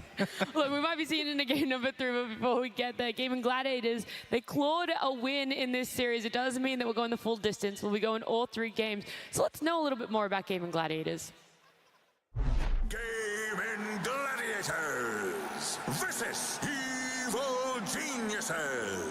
Definitely a very interesting game. Also the start felt a bit off, a bit shaky. I don't know if it's like nerves, pressure, or just the setup feels a bit off. The first 10 minutes were like a bit all over the place. We tried to get through with like our usual communication, how we do things and how we want to proceed. They're going to try and go on Ace here. The Bristleback try and shut him down early, and they do just that. Because and Panda pick up a counter kill. It didn't really work out, and eventually the game got stretched into a really long game and eventual base siege. So you've seen EG be very patient about holding the high grounds going in these late games, right? It does look like this is going to be a marathon. We tried to go high ground, and they had the task kicks coming in, Willow shooting, they had like some Earthshaker, Dawnbreaker, so whenever you get too close, you get super smashed. I think we failed like 1 or 2 attempts horribly. Then we had to try to, while progressing the game, come up with a plan on how to eventually end the game. We tried splitting for a bit, reading, waiting for another Roche, coming with another attempt, feeding again, waiting for another Roche, and then we tried to let our Bristle get kicked in with some Pango rolls coming to create chaos so we can take one building at a time. Quinn was complaining, oh my god, this Willow is crazy, it's like she's just shooting me all over the place, and then it's like, oh shit, how are we gonna do this? It looks like they may not even be able to get a single lane of barracks out of this. Skelly Boys, meanwhile, are cleaning up a tier 3. They're going to take the tier 3 tower. Who's pushing who here? And then, I don't know, it took us like 4 ages to eventually break through. 5th Roshan of the game for Gaming Gladiators. Their building is going to be hit, but it's Panda and Because, the P duo against Gaming Gladiators as a full 5 stack. That is going to be it. Evil Geniuses will call it 69 minutes. What a nice game, but Gaming Gladiators will close it out and get a game 1 victory. It does feel surreal in a way. For me, actually making it there now is an experience that I wouldn't trade for anything else. The trials and tribulations of lower bracket, but also late game Dota there. I remember this game. We listened into their comms as well, and originally, pre the 40-minute mark, it was Gaming Gladiators saying, focus on the heroes, don't worry about objectives. That's not really going to win us the game in the long run. And then it stretches out to almost 70 minutes, and they're like, all right, let's just focus only objectives. And that's the change, that's the shift when it does get to that late game Dota, Owie. Yeah, I think what Gaming Gladiators have done really well, like every time we hear the comms, is they're really good at identifying their win condition. I think we saw versus maybe Nouns it was when they're pushing out bottom, Quinn was just saying, oh, they need to run into us, we just need to stick as a ball. They're really good at talking about it before it happens, which leaves them more room for communication of fights to do the right thing. Talking, that's the key point here, and I know two people that love to talk. It's Slacks and Tsunami with the crowd. Hello, thank you so much, guys. Hello, how are y'all doing after that game? Game 3? Fantastic, and we have a wonderful opportunity here. We actually got a chance to talk to the real Team Liquid about that game. They're letting us listen to their comms right now. In fact, we have an interview with Nisha talking to Insania. Nisha, any words to Insania to cheer him up after that series? In Game 3, we're going to hear Liquid are doing it. That's the most words I've ever heard Nisha speak in my life. Oh my God, Nisha, your camera presence has brought out so much. This is incredible charisma that we're witnessing right now. Insania, you're here, you're supporting the entire team. What are you saying right now? We can do it, boys. Interesting. A little bit more feminine than I remember Aiden looking, but I respect it. It was so real. It's just like him. Boxy, what are you feeling, bud? My friends, I believe we need to ban the bear. Oh, very smart. Zai, do you agree? Crush your enemies. Wow, don't show that camera angle. This is real. All right, go ahead. Crush your enemies, see them driven before you, and hear the lamentation of their women. Wow. Wow. Nikkei, fine. Any last words, please? Quinn needs to learn a real hero. Okay, take it easy. That is not good team chemistry. I don't know. That's not great. Teams seem a little bit combative here, but everyone loved the Inside the Pod segment, so we're getting inside the head right now. Yeah, there's got some big heads on this team, but no worries. All right, guys. Well, before we get into that final game, can we let everyone know what they're missing out on in this arena? Ladies and gentlemen, are you ready for your Game 3 one more time? They seem pretty excited out here, my friends. Pretty excited. Back to you. I'd say that's a pretty overwhelming response on a game number 3 between Liquid and Gaming Gladiators. Matu, you've been in positions before where you guys have your backs against the wall. You've been in that position. You got Blitz, you got Jabs, you got all 4 other players with you. What do you think is the conversation? Like, how, when you've been in this position, has the conversation piece gone? How positive is the environment? I mean, definitely there is some discussions to be had after a game like this. Essentially just fumbling the game away in a manner that wasn't like really close. Like this high ground push wasn't close. So now you have to make the adjustments. Were the heroes bad or was the play bad? I would come to a conclusion that the play was bad. They did exact same thing that I scrutinized gaming in the first game as well. Like, you played your lanes good, you played the early game good, but now the real Dota starts, and what do you do with that? You go high ground with Aegis, minute 20? No, you don't. In this patch, at least, you gotta wait at least 60 minutes. That's like the unspoken code of Dota 2 currently. Yep. Yeah. And you're doing all that in 15 minutes? You have to. I mean, you cramp it up a little bit, guys. We play like shit, let's play good. That's it. That's the morale boost that you'd be giving it. But Ali, we talk about the lane domination. Martin mentioned it. Game 1, it was all for Gaming Gladiators. In game number 2, it was for Liquid. So we've seen the efficiency in lane here. This is the rankings for this TI. And we're seeing no Liquid players, but Quinn is up there with 0.89. What does this mean? That's a good question. I'm hoping production is telling me in my ear because I don't know this stat either. It's like their chance of winning the lane, or is it like how many creeps they get? Maybe it's how many creeps they get. Ramsey actually got 90% of the creeps in the, that's crazy. I'm waiting. You just got to keep talking while we're waiting for the information. Creeps to denies, maybe?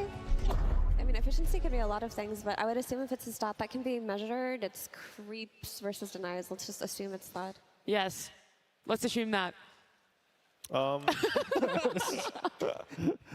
think there's not much for Liquid to talk about after game 2. I think it's something that would be really healthy for them to do is say, oh, we threw game 2, so what?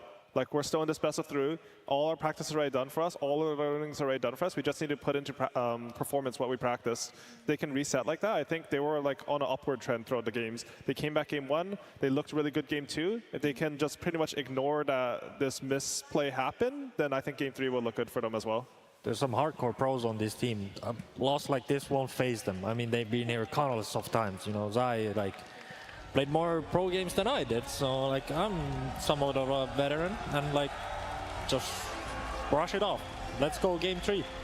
The pure number comparison of how many games these players have played, how many times they walked out on this stage is immeasurable.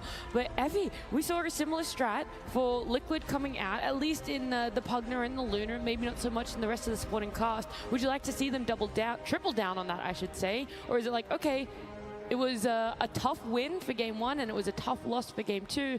Maybe we look at something else for game 3. And I think just approach the draft as it unfolds, honestly, because there's nothing in Liquid's draft that I would look at and try to change.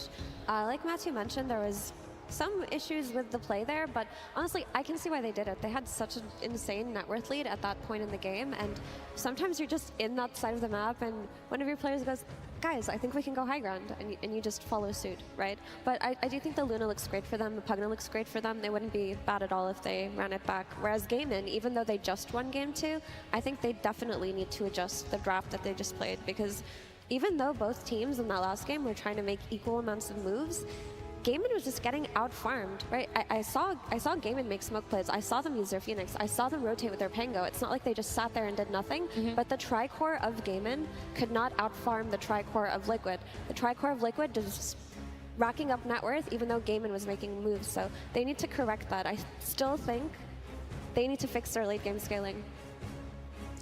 All right, well, the tempo was the question coming into this series. If Gaming Gladiators were able to hit the same style that they did against Nouns yesterday, and it's already been answered in these 2 games, so how much do you focus then on lanes for themselves, Aoi, and drafting, or that late game?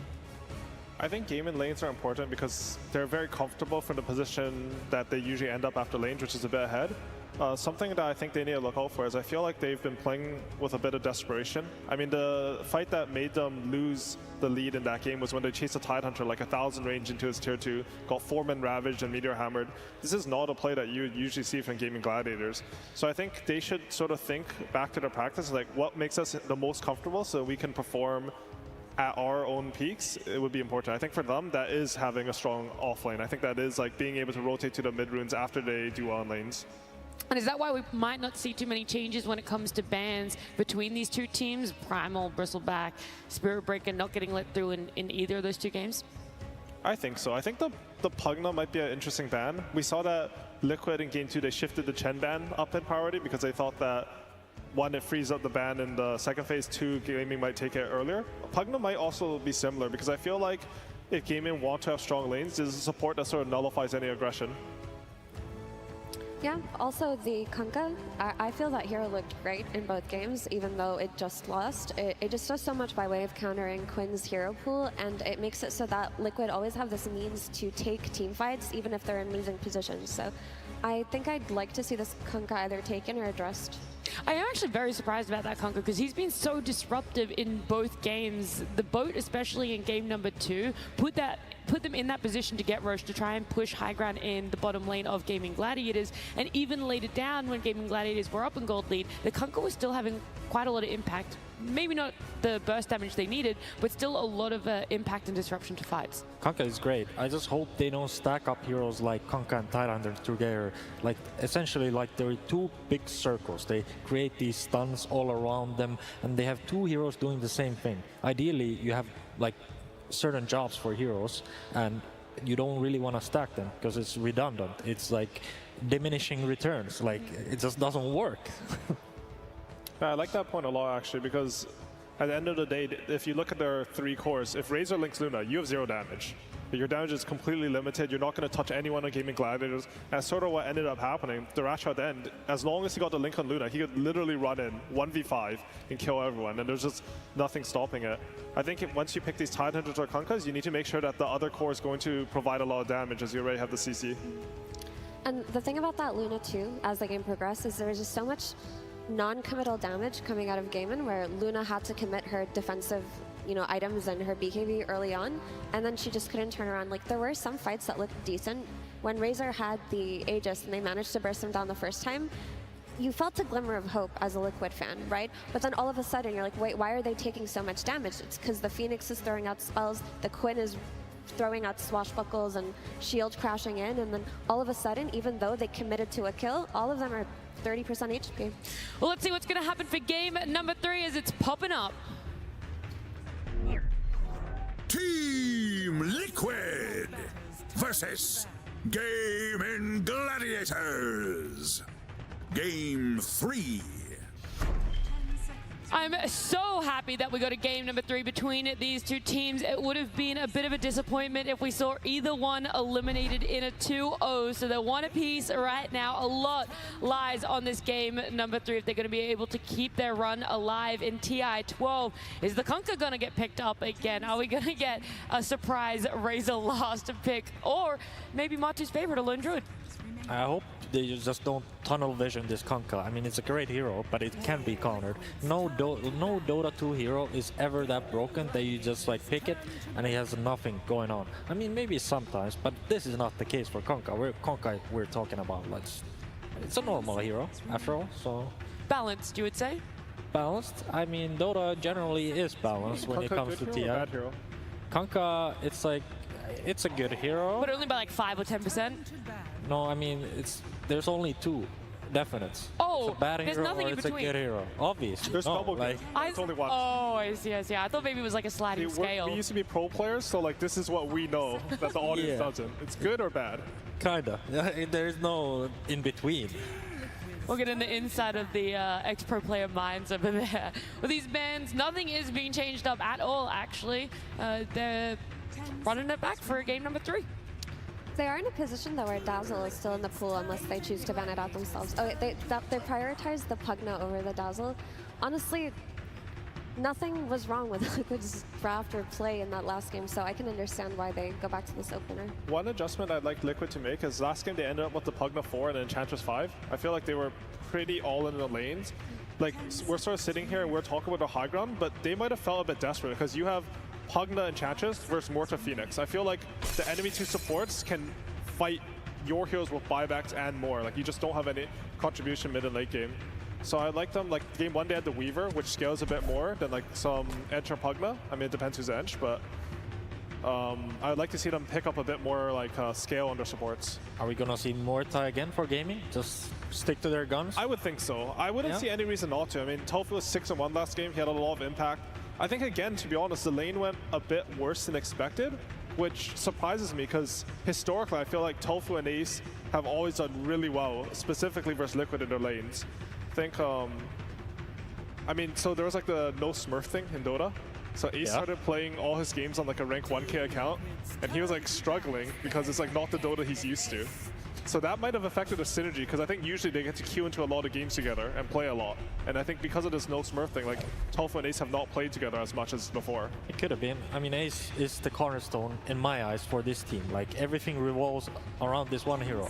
I mean, one player. He's like very specific type of player. Like, he's very greedy. He wants to win his lane. Like, I mean, he almost has to win his lane. I think he has to. Yeah, exactly. Like, if gaming wants to win a Dota 2 game, Ace has to win his lane. There's no... Which has happened like every single lane though, right? Exactly, that's funny. Gaming, like normally in Dota, you can't win 3 lanes. You have to make sacrifices. At most you usually expect to win 2. But gaming always tries to win every single lane. And then they just play off of that. Striving for perfection, you know, win all 3 lanes. Hopefully the game is easy from then on out. Do you think that that's what they were contemplating then for that first pick? Do we go Murata, or do we try and pick up a stable Ace hero that is going to have a really good time in lane, and they're going to have to try really hard to counter in draft? I sort of feel like they feel like the Morta Force is the strongest laner. So if you're going to go in with this philosophy of Ace needs to win his lane, you should feel like, oh, if Morta's the strongest laner, there's no reason for us not to pick this hero. We think it's going to give us the most stable lane. We think it gives us the best chance of winning the lane. Why would we not take this hero? I'm sure they were debating it, you know, like the conditions to have a good game. Are we going to run it 3rd time again? I felt like they could have won the first game, but Liquid did. Liquid could have won the 2nd game, but Gaming did. And they're like, oh, I mean, let's give it a chance. Let's just keep the pick same and let's play better Dota. That's what I like. It's the most confusing when it's sort of like that too. Like, you're not too sure if you should be changing something because the games were like a bit wonky. And you can't learn on the spot because you don't have access to the replays after the game. You have 15 minutes between each game. You need to reset, use a washroom, maybe eat a banana, whatever. You don't have time to actually do real analysis of what happened. You just have to go with your gut. I love eating bananas. I know. Is that what you were doing in your 15-minute break? Between games? Partly, yeah. Probably. Just half a banana and I'm ready to go. It's good. Yeah? Yeah, sugar like decreases the amount stress affects you. So you need something with a little bit of sugar.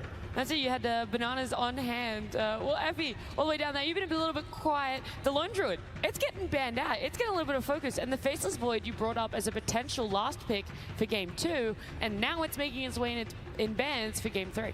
I mean, it makes sense that the Void got banned out here because I think they were taking a while just to talk about this banning phase, because if they were going to run back the Phoenix, that Void wouldn't have been banned out, right? But they decided to go for the Weaver themselves, which now you have two strong support into carry flexes in this Weaver and this Muerta. And Zero got ignored in the last game, but it still fits into that hyper-aggression of game and we talk about. But now that the Centaur is taken away, which was a potential with the Muerta, or it could have been the Phoenix opener with that Muerta, the Centaur Pugna is one of the strongest lanings you can have in this patch, and I do not think you can put a Muerta carry versus it. But that is the trade-off. Like in the Game 1, we saw them trade the Centaur for the Weaver. It didn't work out for Gaimin, but we'll see if it works out this time. Something that sort of surprises me, I think, has Treen been ignored like all 3 games? No, he did get banned in Game 1. Okay, and then he got banned in the second phase for Game 2. Okay, well that hero's open. I think the Muerta versus Centaur, that matchup, I sort of agree with you. Like Centaur has a lot of threat on him, especially if someone starts taking the gate. But I have seen some angles or Centaur where like you go for like an overwhelming lane versus him, like some Muerta Tuskar, maybe a Muerta Train. I think that actually could be something they can look at if they want to end up running this Muerta carry. I think it's just a bit awkward if the... Because I'm not too sure where Weaver's going, because I think you should probably not put him as carry versus Centaur. He's very reliant on winning the lane, but then you have to put the Muerta carry, and I think if you do that, you have to commit on the lane really hard. I mean, it could still be a double support duo. I mean, you could pick something like a Grimstroke to enable this Weaver on lane and potentially play for kills onto the Centaur. Like, that could be a potential option for sure. But I just feel like Pugna plus Centaur, no matter who you put them versus, they are going to find ways to pressure that lane. I like that they picked the Skywrath. I think the Pugna 4 for Liquid, it doesn't do enough for them. Like, it works really well for some teams. I think, like, VP, for example, they ran, like, Pugna 4 really well. Same for BetBoom.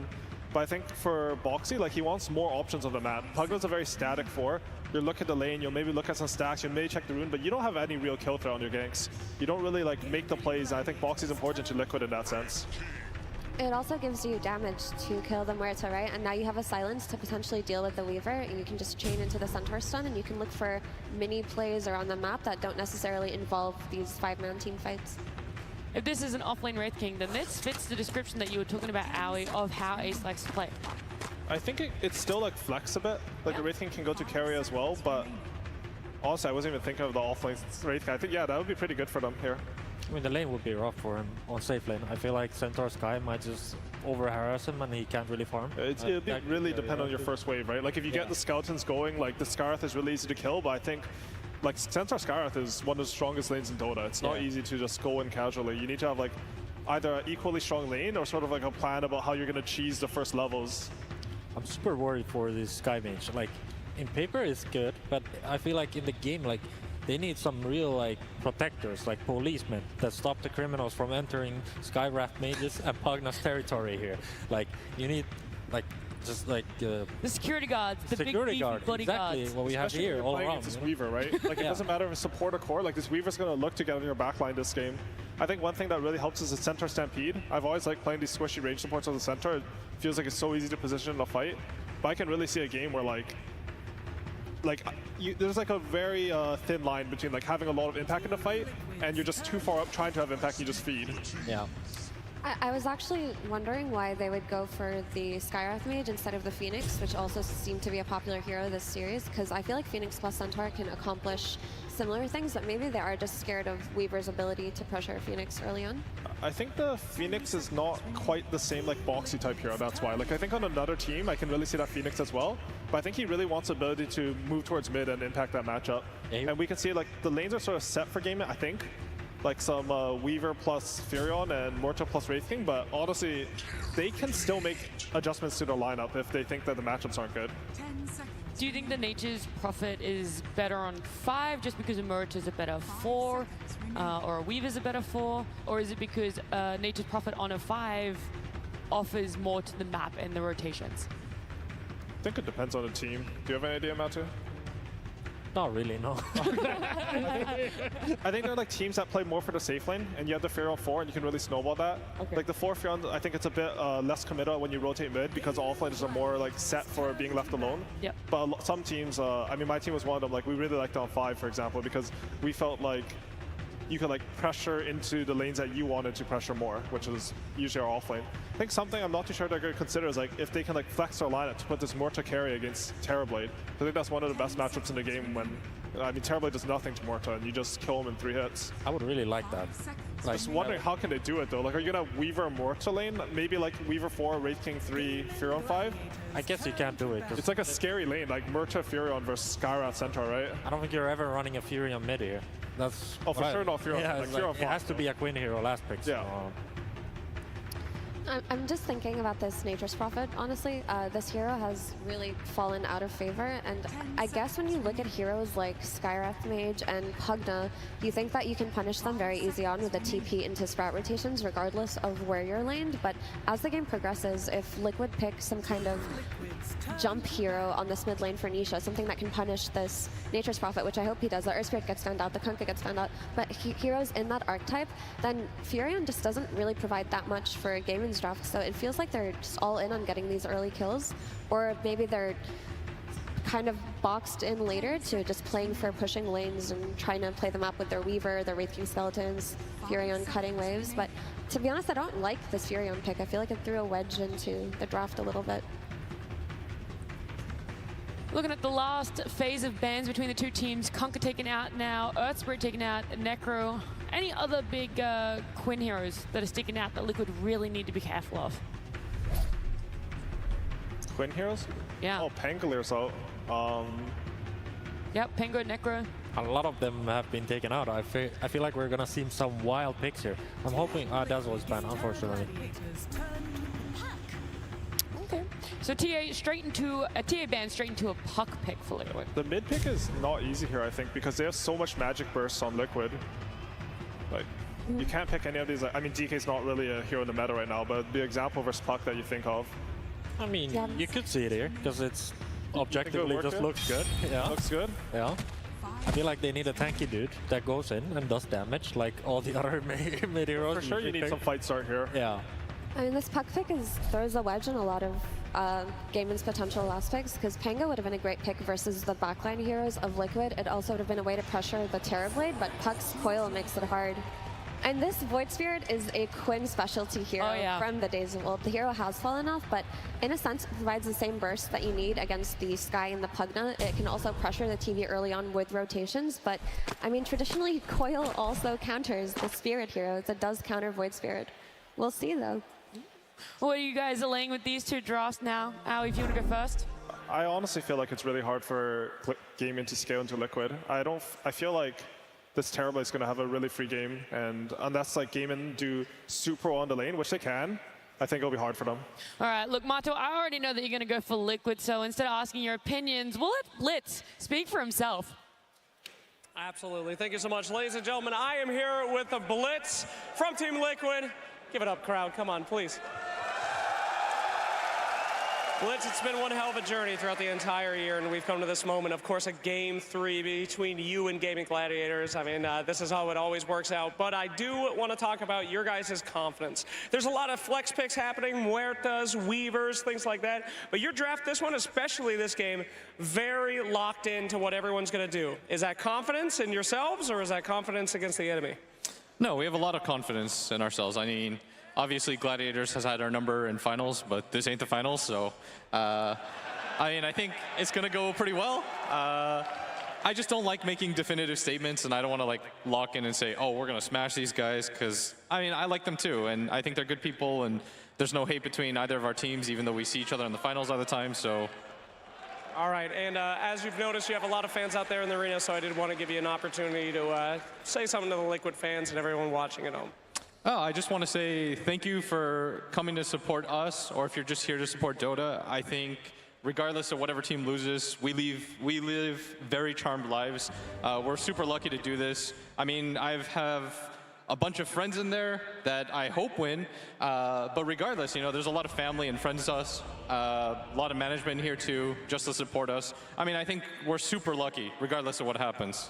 Absolutely, and we are lucky to see this Game 3 between these two teams one more time. Take it away, our wonderful casters. The 37th time in games that these two teams will match up against each other, and it's the last one of the season. 21-15 is the current score to the favor of Gaming Gladiators, but like Blitz said, this is no finals. It is definitely not, and that means it's going to be a grudge match. It's going to get down and dirty, no way around it. Neither of these teams is going to want to leave this tournament empty-handed. So I'm looking towards a long game, some action, some pace, and of course, the jaws of defeat.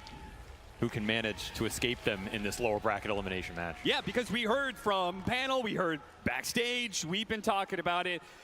Game 1 and Game 2, that was not the best form of either one of these teams. The TI pressure cooker, man, it definitely gets to people, and these teams have both slipped up and lost control of the game when they had it firmly in hand. And we'll see whether or not what happens in Game 3, whether or not they're going to elevate each other or if the pressure breaks these teams down, and who's going to remain the strongest in the end when they need it most. Ace is going to be in some trouble here, surrounded by Liquid members, and that'll be first blood to Mickey. Nice little positioning by Liquid. 5 heroes to a rune can almost never go wrong, and I'm surprised we don't see teams do it more, because when you split up, you are giving a chance for that first blood. It'll go straight into Mickey's pocket. We talked after Game 2, what are these teams going to go to? I thought they were going to go to more scale, and I mean, what scale's harder than a Terrorblader, right? This is one of the ultimate late game heroes. You have Puck to back it off. Back it up, a lot of pick-off damage between the two supports in terms of magical burst. And I kind of agree, like, the scale looks difficult for gaming. However, we have seen Weaver just decimate heroes in the late game, right? This is not the same Weaver you're used to seeing. With the talents, with the shard, these Geminate hits come out, you get crits on them, anybody disappears. And of course, Void Spirit for Quinn.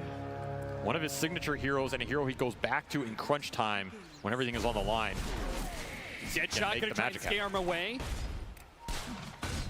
Ace does manage to pick up that bounty rune. It is going to be a split. So we're going to see a situation here where, yeah, you gave up first blood if you're Gaming Gladiators, but they also found one of the observer wards, and they still managed to go 2-2 on bounty runes. So a relatively even start, particularly since Nisha wasn't the one to claim the last hit. That would certainly change how this matchup goes between Void Spirit and Puck. This is a very non-one-sided matchup. It's very skill-based. If you give Nisha first blood here, he definitely would probably run away with it. But now, Quinn has a decent shot to just win this lane. This is a matchup that he's played 1,000 times, I can guarantee it. He's very used to it. Had the block advantage to such a degree, it got under the tower, though, so it's going to push it right back into Nisha. We'll give him level 2 advantage, but I'm pretty curious to see how this plays out over the long run, because I would think Quinn can win it a little bit, but Void Spirit's just not a hero that's been in the meta recently at all. This is a hero that fell off very hard, got nerfed very hard. These Spirit Brothers are getting hit left, right, and center. He's like one of the last ones standing at this point as Ember has vacated the premises. He used to scale very hard, so this could be a Void Spirit if it gets to 60 minutes, can do some work. And yeah, Furion struggling on this bottom lane. I mean, we saw the panel talk about these side lanes for Liquid, right? They are very strong, particularly around those level 2 and 3 timings. If you don't cheese the early waves, as AUI said, these guys are probably just going to out-regen you, particularly the Skywrath Centaur lane that has been a struggle for Celery early, though he is surviving it. Of course, you had a little XP advantage off the first blood. Those things make a big difference over the long run. I want to go back to this mid matchup just because I think the story between these two is pretty interesting. Nisha, for the longest time throughout his career, he's been heralded as the best player in the world. Maybe he still is that, maybe he's not. But Quinn has been rising. His stock is incredibly high right now due to Gaming Gladiators' performance throughout the year, and he's long been heralded as one of the best laners, first in North America, and then the rest of the world. He's proved it this year. So going up against Nisha, I think, is a little special for him. And a chance to be able to take the throne away from the current best mid in the world. He's also talked about it. Playing in Europe this year gave him the confidence to go against these players and rise to that occasion, and we're seeing it here. The lane going Quinn's way in a matchup he's very comfortable with. 13, 14, and 3 to the 8-0 on Nisha. So he's taking an early lead. This is what you want to see in this matchup. Be able to contest those power runes later on and deny the tempo away from Nisha. on maybe the slightly stronger rotating hero here. I mean, if Puck gets a really good game here, there's not a lot to stop him, right? He's gonna cause problems for Dyrachyo in the fight. Ace can't guarantee have the lockdown for him with a Wraith Fire Blast. It's just not the best stun in the world. Yeah, the calling can sometimes be a little bit hard to hit. Dead shot's unreliable. Yeah, I mean, the calling might be their best tool to deal with him if he runs out of, you know, Blink Johnson and everything, but this is a good Puck scaling game if it goes really late. Both these mids can have crazy impact down the road if they get there with the true 5 to 6 slots. Good use of the calling to block out heroes from being able to grab that Lotus. Still, we're seeing Ace struggle up here, man. That first blood did work for Mikke, and I mean, Liquid are continuing to abuse him on the lane here. Wraith King, not the strongest level 1 and 2 hero. You're really looking for that 3 to 5, and you really want to get kills or good lane pressure out of the Skeletons. Just hasn't happened for Ace so far. Back gonna be in trouble here. He gets one last stomp off before he goes. Level advantage. Yep, double range, both level 3 to the level 2s on Liquid side, so Boxing's Eye eventually getting out XP down here, and I mean, this is a very strong lane of its own. Gaming decided to meet this aggressive lane with even more aggression. Sprout into Swarm, into just go on you, slay you, send you back to the fountain before the Vanguard can come out on Zai. Double ring is solid for the armor, but there's just not enough regen. Yeah, Centaur starts with 0 armor, so the physical damage of Weaver is actually kind of a problem here. Picks up the water rune away from Nisha. Quinn continuing to have Nisha's number. Box? But, looks like they're going to go for this Furion kill and get it, but it's going to be a trade-off. Boxy gives up his own life, and Dyrachyo is going to be happier for it as he puts the damage back onto Zai as he tries to get out of the way. Ring of Health is picked up, and he's got a healing sound, so he'll be able to stay in lane healthy. Oh, we got but Dyrachyo takes away part of that healing cell. Extra Gemini point as well. Opted not for Sakuchi cooldown. Just packing the raw damage into Zai here and taking advantage of early Falcon Blade for some regen. This is a very strong start for Dyrachyo, top of the board here. These extra kills mean a lot for Weaver in this early game in terms of a snowball carry. This is probably the best one in the meta. They're straight back onto Zai bottom, and it should be a pickup here with that blood grenade taking him out. It's great reads from Game of Gladiators. In fact, they get the kill on the top lane as well. Seeing the Skywrath Mage TP mid, they knew it was perfectly fine to be able to dive a Centaur like they're doing, and now they're just trickling in one by one. Boxy underneath the towers being assaulted, and they can't really do much about it. He's going to try and hide, healing salve a little bit just to stay alive long enough for the Centaur to get here, but it's too late. Zai cannot punish Dyrachyo. And the creep wave went past that tier 1, so Zai lost the flag bearer creep. He lost XP on that double salve down the drain. A huge amount of economic damage done bottom. I mean, it doesn't reflect in the CS, but Dyrachyo just took 1,000 gold lead over Zai on this bottom lane at 5 minutes here. This is an explosive start for an explosive carry in this patch. And we also saw Ace use the Skeletons well top, right? That's at level 3 Wraith King timing. They found the opening there as well. So Gaming once more showing their prowess in the first 10 minutes here. One of the strongest laning teams in the world for a reason. This is the time to make use of it, right? They did not want to play these long games at TI. They did not want to play the 70-minute Midas Farm Fest. They wanted to use their strengths as a team to propel themselves to a podium finish. So far in this game 3, it's looking solid. Power runes well controlled by Gaming Gladiators, it looks like. Top lane. Oh, that's a big rune. Double damage. Quinn trying to pounce, misses out thanks to the phase shift, but does manage to nail him with the remnant and the dead shot from across the screen. Shows up for Tofu to get the last hit, but if they can get Quinn in return, Quinn knows he can't get away, so he'll accept his fate. I mean, he's probably happy to get the kill on Nisha, shut Nisha down. That's a big swing in XP for him that is unfavorable towards Nisha, but you know he would have liked that double damage rune. I mean, both these mids are really good rune abusers, so that's what they're really fighting for here. Got the silence onto Dyrachyo. The burst damage isn't going to be quite enough. He gets off Sakuchi, almost killing Zai in the process, but he respects his own life more than 1v2 kill. Falcon Blade Bracer. A lot of early tank on this Weaver trying to survive the burst, and it's paid off here. Dyrachyo continuing to have a solid laning phase, dealing with the aggression. And I mean, look at the levels of Celery. That's the other factor of this bottom lane. This Furion's level 5 before the 7-minute Wisdom Rune. This is a crazy pace for him. If he can rotate to mid, it's just pressure on all 3 lanes now for Liquid. They have to deal with this, get through this period to where their heroes hit that mid-game stride and the Terrorblade can join the fights. Speaking of that Terrorblade, close to the Weaver in net worth, hasn't gotten the same number of kills that Dyrachyo's been able to be a part of, but has done well in the CS. And one of the only heroes that really isn't being pressured in the lanes right now, though I'm sure Gaming Gladiators will change that narrative at some point. Man, Quinn just keeps on bringing the pain to Nisha. He does not want to let him have high resources on this map. Wants to continue to push the wave in so he can contest these power runes. This is what Void Spear can do in this matchup. You just spam the pulse. Very hard for Nisha to win these trades over the long term. Even the raindrop just getting broken down here as Quinn hunting for this next wave into the power rune. Tofu lingering around as well. I mean, this is one Liquid want to contest for sure. They're going to bring both supports. They know this dive is going to be coming, trying to pull him back into the calling, and it was enough. Beautifully executed by Gaming Gladiators. Just as Insania and Boxy were making the rotation through the river, it could not have been better executed. It could not have been better timed. This is 8-minute rune going into Quinn's pocket, unless Boxy with a heads-up TP can deny it? No. So that's both supports rotating to watch their mid die and not get the rune. This early game shaping up to be very favorable for gaming. By the way, the whole time that happened, Ace just took your top tier 1 with some Skelly boys. So that tower's also gone, which will push Mickey farther into this jungle, open up the rotation to mid if Ace really wants it, which would not surprise me, as I feel like he's going to play this Wraith King like another Lone Druid. Go Radiance and hit the objectives. Yep. And I wonder if he's going to go for that Aghanim Scepter that we've seen a lot from this off-lane Wraith King. That'll be pretty interesting considering how reliant Liquid is on burst, right? Their first 4 heroes we see in this game are all magic damage burst. They want to be able to get the numbers advantage. That Aghanim Scepter could ruin that entire concept. Coil underneath tower. Calling hits him a second time with the dead shot, pushing him back in. Tofu is playing this Muerta beautifully. Showing the strength of it too. This is just not a spell you can dodge. And Nisha is struggling in this mid lane, getting outnumbered constantly, not winning the rune battles. Quinn outlaned him slightly and it created the advantage. Oh, didn't get the silence off in time. He got off the Shikuchi as a result. And now they're going to turn. Quinn's going to show up with the Astral Steps and catch Zai. Going for more now. Duraccio offering the high five as he picks up the courier instead of going for the supports. Liquid supports getting routed on the map right now. They don't have the levels to fight back. They're missing the ults on these bursts. On this burst duo that really needs them to follow up on the Centaur Stomp. Without that, you're just getting outpaced by the Furion and the Muerta here, which have the XP advantage, have the gold advantage, and are just playing around Quinn.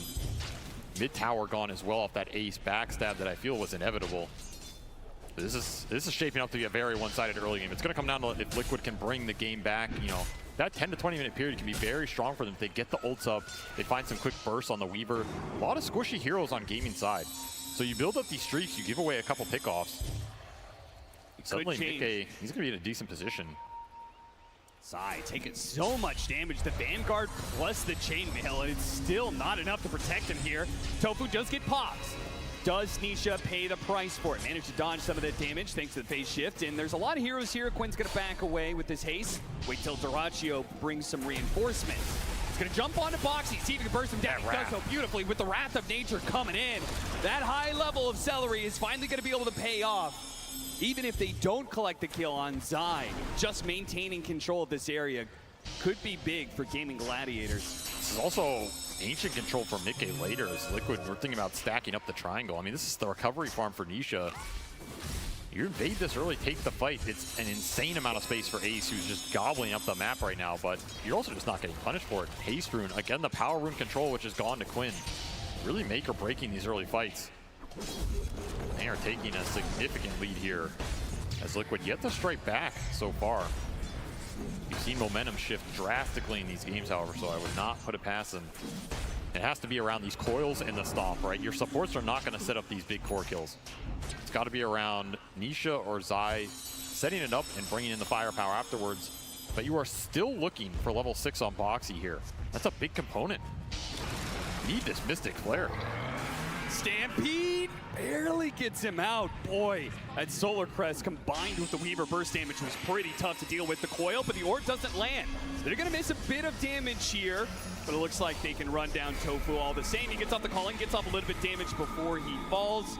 12-minute power rune. Can Liquid claim one for themselves finally? Now you know Nisha wants it. You at least get a chance at the 50-50 tier, and he gets rewarded.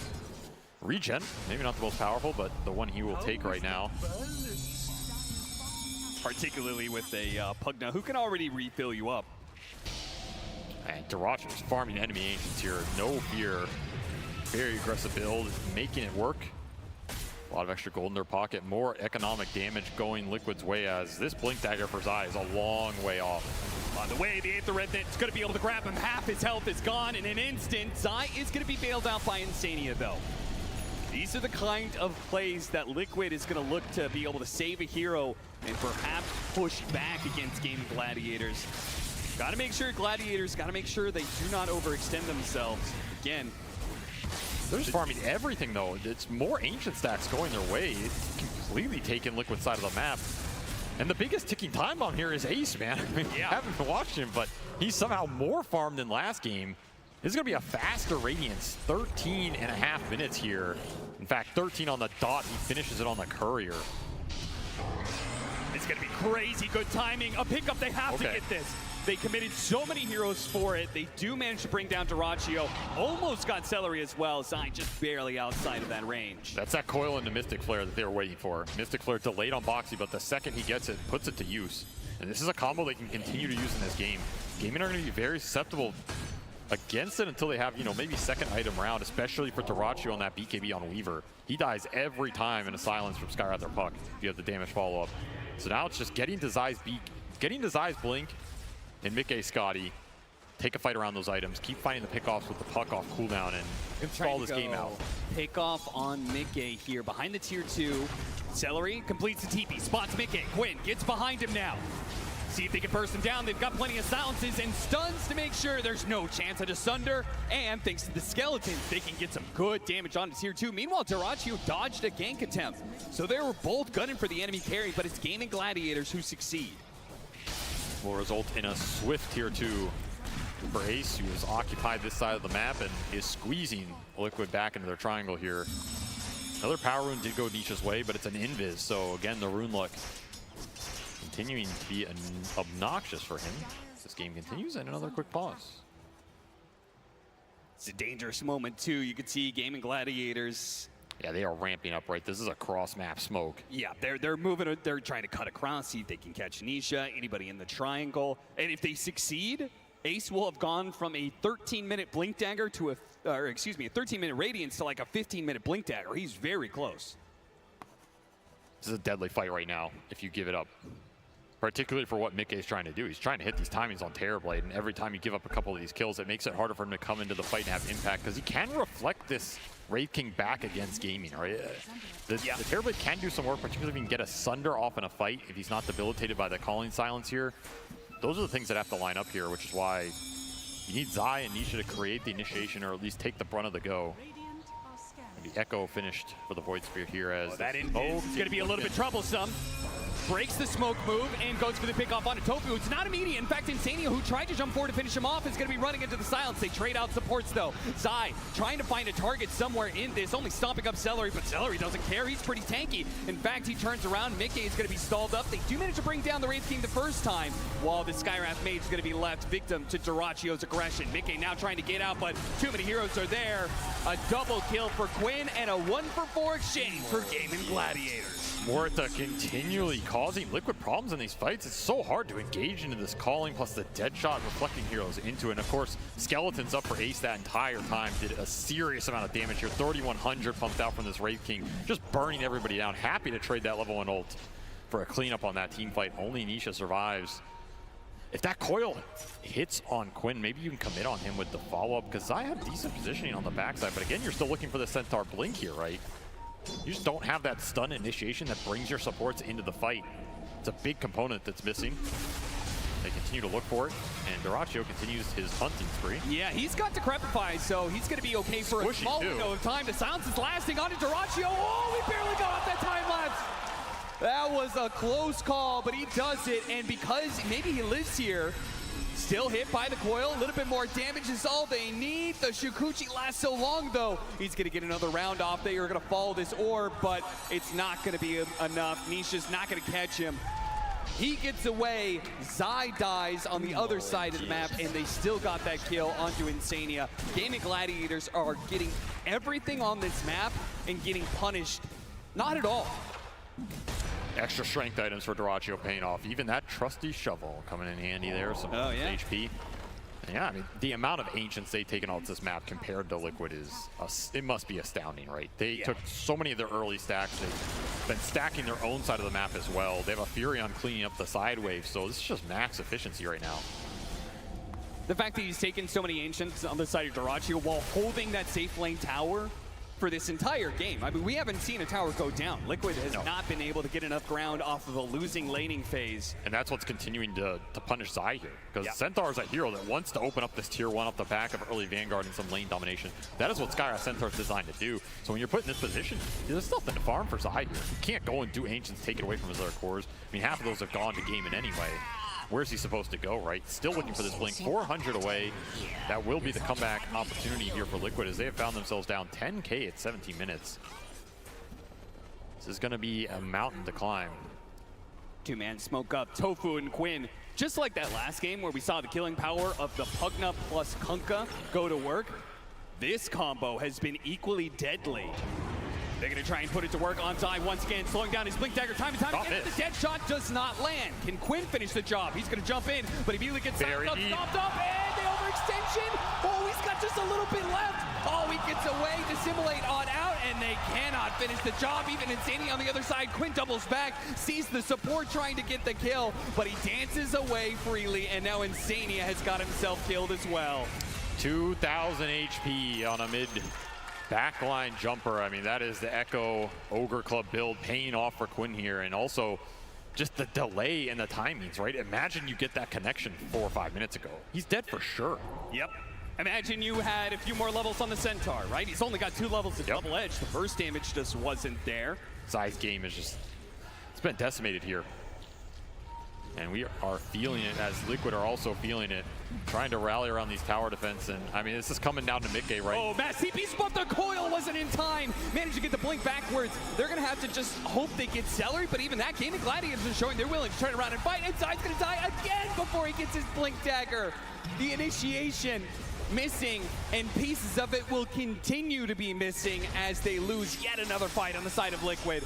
Now they are getting desperate. Nisha cutting waves like this. This BKB for Dyrachyo is coming out. It might just seal the deal in terms of you bursting the Weaver here. All these heroes just look so damn tanky. Yeah. You got a Mystic Flare, and it has to connect. It has to connect big here. And soon for Liquid, or you're just looking at another early high ground, because Gaming have not been afraid to push the tempo very fast and go high ground early, especially building up the auras here. You're going to have a pipe from Celery. Gabe says, well, this game is almost over. You got a 3% chance. That's what it gives you, Liquid. Let me just say, though, I feel like I've won some games where I had worse odds than that. Yeah.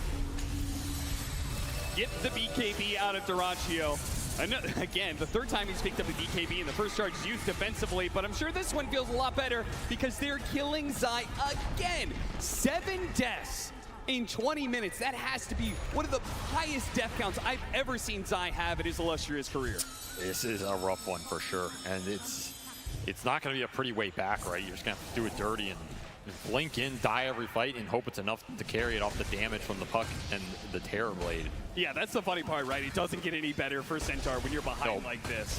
So he's still looking for that blink. He will eventually get it. It will be a glorious day when it happens. I don't know. He's been hard stuck on that 2K net worth for a while. He can sell some items here. It's okay. That's true. That's true. He has it guaranteed. Well, he can't sell the Quelling Blade. Got to keep that at all times. That Furion is going to be super annoying for him. But you're right, 50 gold away. It'll happen as long as he doesn't die. He could literally just sit in his base and wait. No, he's chill. He's farming. Farming some pine cones in the corner right now. Untouched. Blink Dagger is bought here for Zai. He will finally get to it in this game. And now you have to do something with it. But that's step 1. Yeah, that was step 1 of about, I would say, 20 different steps for a Liquid comeback. Because Gaming Gladiators, they're super tanky. They've got a second life on Ace at all times, 6 reincarnation. Dyrachyo has a BKB. So, yeah, you've got the initiation, but can you actually burst anybody before they get off their magic meter? Not if the fight starts with Ace just going in, right? That's the nightmare for Liquid. If Ace just starts the fight, you have to punch through him twice. It's going to make sure that Dyrachyo gets his BKB off and Quinn gets a guaranteed jump. That's what Gaming are looking for. And Ag's done for Quinn. This is extremely fast on top of the Echo here. This is where the Void Spirit puck matchup becomes almost unplayable, right? Like, what is Nisha supposed to do into this double pulse that's silencing him? Quinn's going to have his freedom. BKB also done for Ace. So one of those lives, he's going to be running around immune for 9 seconds. But we did get the Scotty on Nikke, and this is one of the big comeback mechanisms for Liquid. If you can get a good fight with a reflection on Ace with Scotty just kiting out these heroes. Seller cuts him off, but 10 HP, he does die in the end. Meanwhile, mid lane, they actually are fighting this one out. Quinn, once again, survives on just a little bit of damage. He actually went for that kill, you madman. The block, the shield is just enough. They get Celery out of it, but Mickey, he's going to be in trouble. As soon as Zai dies, they're going to turn all their attention over to this guy. The answer he gets it just on the tip. Quinn survives and gets Mickey killed with his final touch. Liquid gets split on the map, and it just goes horrible here as they get nothing out of it outside of Celery top, which you wanted this Quinn kill again. It's very close. Mickey shows up with the Scotty. You get the connection. This is what you're looking for with that Blink Hoof Stomp reveal at 22 minutes, and still, Gaming just outpacing you with the HP here. Your damage has continuously been behind, trying to up it up. It's just not there yet. And yeah, Ace, he's going to start every fight if he can. That was one of those rare opportunities where you got a chance to go on Quinn. You got to make those count. Just seems like the laning phase has given Gaming Gladiators that extra bit, like 10% more HP they needed every single time, or almost every single time, to survive through the initiation. And it is beginning to snowball. Every single fight going worse and worse for Team Liquid. Now up to a 19,000 net worth lead for Gaming Gladiators. Yeah, it's out of control, right? And a lot of it's just on Celery and Tofu cleaning up so much of the map. Furion thrives in these situations where you can corner the enemy early off a good lane win and just clean up the lanes. I mean, full pipe Solar Crest on Celery. He's just going to build every utility item in the bank, make sure his cores are unkillable. The Glimmer Cape on Tofu is what bailed Quinn out on that mid lane as well. These are difficult items for Skywrath to play into, which is why this deficit is so looming, because you have to have this Mystic Flare connect. And every one of these utility items that come out makes it a little more difficult. And the Terror Blade becomes even easier for Gaming Gladiators to bring down with the completed Mjolnir for Dyrachyo. Damage is coming, and it's coming fast. 2 minutes left on the Aegis here. Do you go high ground? Yeah, I mean, they already kicked it down to half, so yeah, as well. You are going high ground. They're going to try and burst him, take away that Aegis as quick as possible. Not enough. Zai dies for pretty much nothing, because Dyrachyo just shrugs off that damage with the time lapse. And the Glyph will only stall Gaming Gladiators for so long. Liquid, they are in desperate straits now. A little bit of heal put on to Mickey, but you don't have to worry about the heroes if you're Gaming Gladiators. You can focus on the objectives. Yeah, just wait for Ace to jump right. These reflections are what hurt. If Mickey keep getting these off, this is what will actually deal the damage in the fight.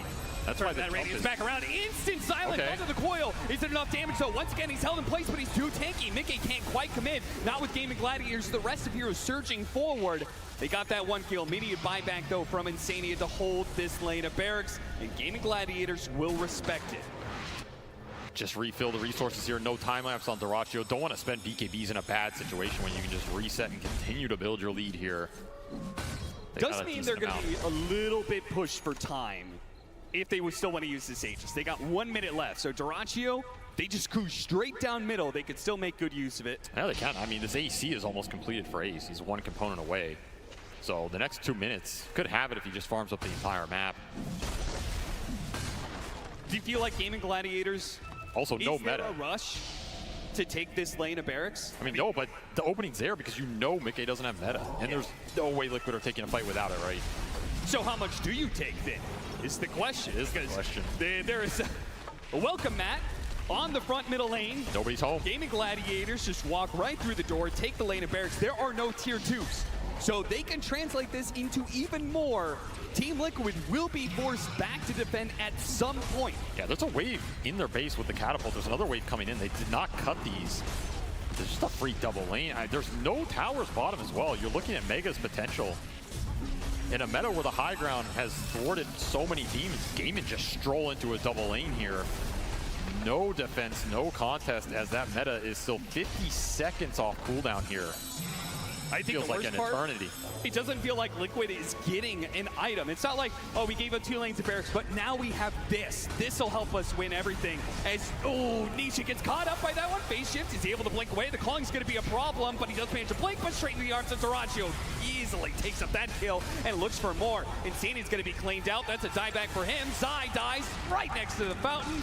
Gaming Gladiators are way too strong for Liquid right now, and they're going to go for the killing blow by taking Megas in the bottom lane.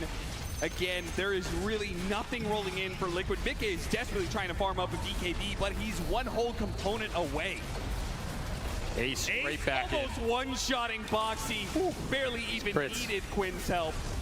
Yeah, I mean, you've got to go with this meta. 5 seconds on the cooldown for Mickey. Just praying he has enough time to get this, use it, make something happen. Managed to grab him. Dies again. Zai. Where's the team? They're all dead. I mean, meta. Mickey against the world. Ace immediately going to jump onto him. Anybody help out Mickey? No chance at a Sunder, and GG is called. Gaming Gladiators will do it for the 22nd time this season. They will bring down Team Liquid. They've had their number all year round, and they will prove it on the biggest stage that Dota 2 has to offer. That is a very frustrating defeat for Liquid. I mean, this has been their nemesis the whole season long, and most of it's been in the grand finals. Here you're in the lower bracket elimination match. That game 2, the game 1 especially, where those high grounds went wrong for both teams, right? Either of those games can come back to haunt you depending on if you win or lose this series. And as Liquid drop down here, it's one of those series where you go back, you play that game a bunch of times, how many versions of it do you win, right? And I mean, a hell of a season from both teams here. They will meet each other yet again. So much respect between these two. For one final time at this year's TI, we're going to say goodbye to Team Liquid, one of the most consistent teams, but never able to find that championship, and sadly it'll slip through their fingers this year. Gaming Gladiators, though, holding strong in that lower bracket. I mean, we set up the stage early on at Riyadh. We talked about how this team was always going through the upper bracket, always taking the easy road to be able to get to the finals, but then they got knocked down at Riyadh. They get knocked down at TI. They prove that they're also a lower bracket run team as they do it against their nemesis in Team Liquid. I mean, resilience, it's a hell of a quality to have, right? And it shows itself here. It's showing across the course of the year. The team has a lot of fans. They also have a lot of haters. It's a mixed bag across the board, but damn do they look good when they're winning, and when they're building momentum, they are one of the scariest teams in the world. Absolutely. Love to be able to watch some more Gaming Gladiators game, and we're going to do it here at TI as we head back to the panel for some more series to come. A 2-1 nail-biter series. Gaming Gladiators now a top 4 team here at TI 12. That does mean, unfortunately, Liquid, they're a 5th, 6th team. I mean, Gaming Gladiators, absolute championship-worthy team. Just throughout the whole season, amazing performance. Shout out to them. It's very sad to be a Liquid fan today. Every Liquid fan needs a beer right now. In fact, I need a beer right now. So Liquid is out. So is Matu gonna be out? That's it, Matu's done. Yeah, fuck this shit. Oh, he's actually just... All right, bye, Matu. Thank you so much. We appreciate all your analysis. Oh, yeah, that's it. He was done. He was done once the support for Liquid was over. Effie, you're gonna have to fill in all the blanks now. I mean, Matu by the way, he actually has left. Matu has actually left the building. Well, all right. That was just really convincing by game in that game 3. I mean, their draft came together in a way that none of us saw. I think that when they're owning, they stomp their lanes really well. They abused the tempo that came out of the Nature's Prophet push and the Skeleton push, and it looked like there was no space for Liquid to come back in this game, honestly. But also what I want to shout out the most is that last pick, Void Spirit.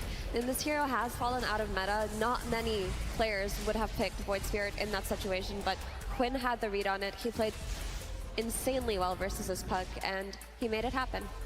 Owie, because we don't have Matu here anymore to build up the hype for Liquid, even though they do bow out of that TI run at 5th, 6th. There's still a lot of praise to be sung for them. Maybe not so much in Game 3, but at least throughout this series. No, I think they played their hearts out this series. I mean, it always sucks. There's going to be a winner, there's going to be a loser. I think, especially for a team like Liquid that has come so close so many times, it's hard to be able to reset and be happy with what happened. But I think there's nothing to be ashamed of with their season. What was the hardest thing about their lineup to execute? The hardest thing for their draft to be able to come online? Honestly, I felt like they're a bit reliant on their offlane doing a bit better. I think this game, a lot of the reason for Gaming's victory was how well Salu and Durasio played the safe lane. As soon as Zai and Boxy got shut down, I think the game looked really hard for Liquid to have some tempo in. Yeah, also the thing about Skywrath Mage is if he's not winning lanes and if he's not comboing with his stun hero throughout the game, he doesn't have impact. He's not a big team fight support like Phoenix can be or an Undying can be, where they can just find a fight, do a supernova, tombstone, turn it around. Skyrath does not do that. He's very dependent on how well his cores are doing to set up for him. Look, Matu might have left. He's going to go and console the broken hearts of all Liquid fans and the Liquid players and team over there. But Rezo, we still have a full panel. You're joining us yet again. You're here this morning. Hello. But did you enjoy that 3-game series between Liquid and Gaming Gladiators? Well, the third game was amazing. I didn't think that it would be the way that it went, because purely on the draft, I didn't really expect this domination from the gamings, and I really thought that Liquid draft was way better. But Zai, he had such a poor performance in this last game because he couldn't really get his timing. He got blinked at 20 minutes, around 21 minutes, and it was their tempo. For Liquid, it was the guy who needed to have a good game in order for them to make moves and to have a go into the mid game, have a solid game. It was a really tough loss for Liquid, but Gaming Gladiators, they were able to bounce back. They lost that game 1, and they were able to come back in game 2 and 3. They won this series, so of course, we get some words with our winners. Absolutely. Why are you laughing? Why are you laughing? Because during the draft, last game, I want to throw up, and my team is asking what we should draft, and I'm just looking at my keyboard. I'm feeling bad myself. I'm not responding, and just doing like this. Pick Weaver, pick Weaver. You thought you were going to throw up? Why? Because I got sick yesterday, and I feel really bad myself, but we won, and I'm happy. Okay, well, fantastic. Sorry, this guy's just sitting here laughing. I'm with Doraccio. Hello, a hell of a series you guys played. That was a wild one. Again, Team Liquid, game 3, the same thing, and you're here once more. Whew! You thought you were going to make it through with this one once more? Versus Liquid, you mean? Yeah. To be honest, I didn't think about the game at all before the start. I have no stress because I'm just feeling bad myself. I want to survive. I tell my boys if I'm gonna die, see why I have to play. So I'm not I'm pretty confident before the games, and I thought we're gonna win, but I didn't have stress like yesterday. I see. Now, a lot of the teams these days, they're really counting on their off-laners. They're counting on a lot of people to make momentum. But for this team in particular, you seem to drive a lot of it. If the Weaver's doing good, they're doing good. If the Razor is doing good, we can get there. Does it feel like that on your team? Does it feel like you have a lot of pressure? No, I don't think I feel any pressure. I'm just doing my job. I'm just enjoying the game. I'm doing what I want, and I don't care if I'm gonna die or what's gonna happen. So I'm just doing to get fun from the game. Well, it is a hell of a lot of fun watching you. Absolutely. Well, congratulations, on your way to another grand finals once more. You got some more work to do, though. What are you guys gonna do now to get ready for the next one? Choke some medicine, sleep. Before the next game. Okay, well, that's fantastic. Well, I hope you have a wonderful time. Ladies and gentlemen, can we give it up one more time for this demon who had complete gremlin mode in that series. Thank you. You feeling gremlin yourself? Yeah. All right. Can we see the gremlin thing? I watched the stream. No. I have to chill. Okay, go chillin'. Thank you so much, my friend. It was a pleasure seeing you. Thank you. We'll throw it back to you guys. Thank you so much, Slags. Well, Doraccio, maybe that's why we saw Gaming Gladiators walking on with a little less body confidence than they normally do. Doraccio was just a bit sick, and so the energy levels were conservative. They were a little bit lower there, Owie. Yeah, honestly, I think when you look at that team, I think Doraccio is the one that keeps the team's spirits up. So it makes a lot of sense if he was feeling a bit off, that they weren't in their best mental form. But honestly, they still performed anyways. I think that sort of speaks to the resilience of the team. Yeah, it was very impressive. And now it'll be a trial of endurance, right? Because they're going to play the last series of the day, and one of their players is sick. So I hope they can find this time to recuperate. Well, I just want to say that no team that has ever won a TI has won TI starting from the lower bracket. Very first round. So if Gaming Gladiators actually pull this off until the very end, if they manage to get a TI win here, they will have made Dota history in a way that no other team has. Like, not a single team starting from lower bracket from playoffs has made it this far.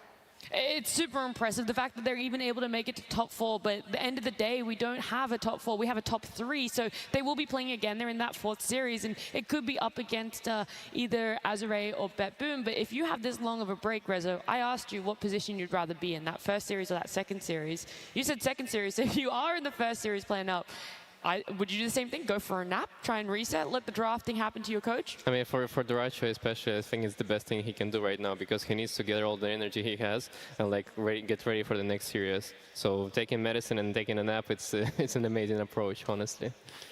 I want to build up Team Liquid a little bit more. It is the final time that we're going to be seeing them. We're not going to do all the talking, though. We do have an exit interview. Tsunami is joined with one of the players.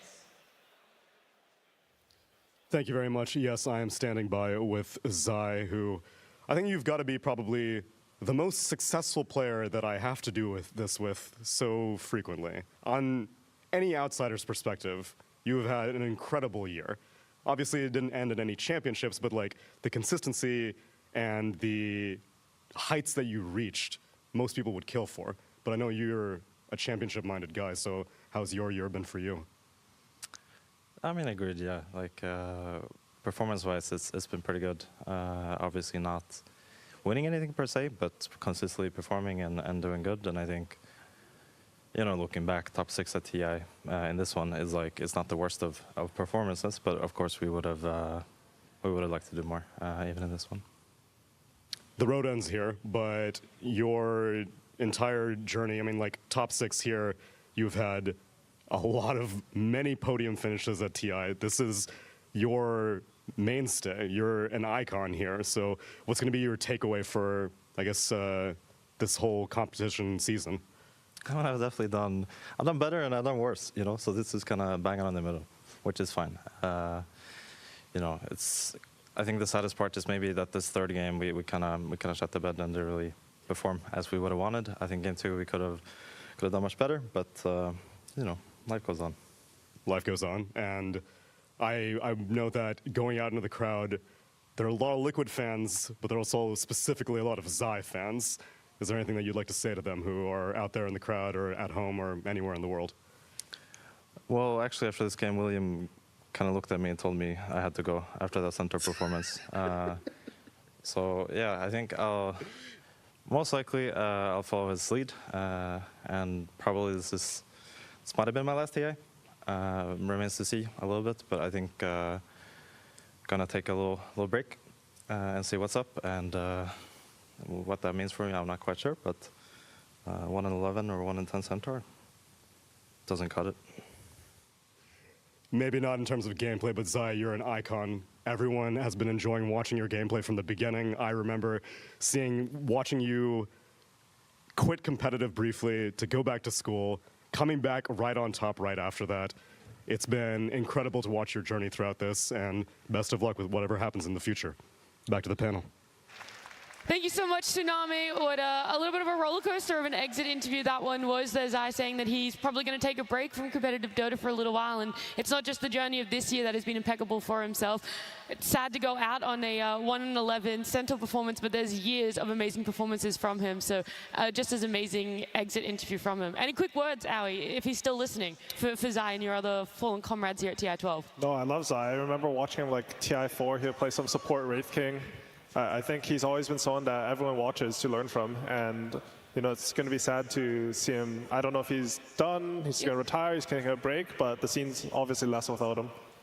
It's going to be tough whatever happens for him, but he's not here in TI12 anymore. Gaming Gladiators will be progressing. They get that 2-1, and they're going to wait for their opponent. It's either going to be Azure or BetBoom, which is our upcoming series. So let's start talking about it. Azure, this team right here. Effie, I know you love the China region. Come on, let's have a little bit of a hype about these 5 players and their coach. Dude, watching Azure play at TI is so exciting because it just kind of came out of nowhere. There was no build-up throughout the year where you're like, oh, they're going to have their journey, and they're going to grind, and they're going to get to TI. No, there were just a bunch of retired players watching games together on their stream. They were like, hey, we kind of like this patch. Should we make a team? And then they made a team, qualified for Bali, and here they are at TI, just a few months under their belt. But Khan, these are legends. Are you kidding me? This is the old LGD roster. This is the LGD roster that dominated TI7 and dominated TI8. Like, these players are namesakes, not just in the Chinese Dota community, but the Dota community overall. I mean, if you grew up on Dota, you know who Somnus is, you know who Chalice is, you know who FY is. Come on, they're in so many montages. I mean, this team is exciting. They are, and they're coming up against Beboom, which in the Eastern European region, Rezo is seen as this sort of powerhouse. They were that team that came together after TI11 that everyone thought would just clean sweep a lot of events. Yeah, it's a team of 5 stars, I would say, and like they had a lot of expectations on them during the season, but they didn't manage to perform well. I mean, I was part of the reason they were not performing well because I was there standing a few times. But overall, I think they managed to deal with stress way better on this tournament specifically, and they're showing it. Like they managed to like win 90-minute games, and they were looking confident in those games. Like they're always finding those little pickoffs, those little moments where they can, turn the game around into their favor, and they're really good at team fighting, same as Azure. Like those two teams are like super insane at like how they're casting spells, especially like GPK and Walker. You see this guy performing like steadily like every game, and he's barely making any mistakes. It's a bit of a tough question to answer, Aoi, but which team do you think has progressed the most in the past month in our road to TI? Beboom or Azure, and who's going to show up today?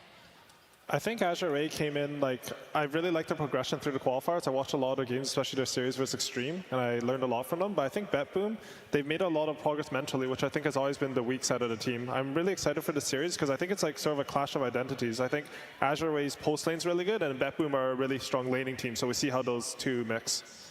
It's going to be a lot between these two teams. See the growth, especially for Beboom. They've been coined as a team that has struggled when it comes to LAN, a team that has struggled in late game to remain patient. And it's time, though, to see how they go for the second time on the main stage as we do welcome Beboom to the stage.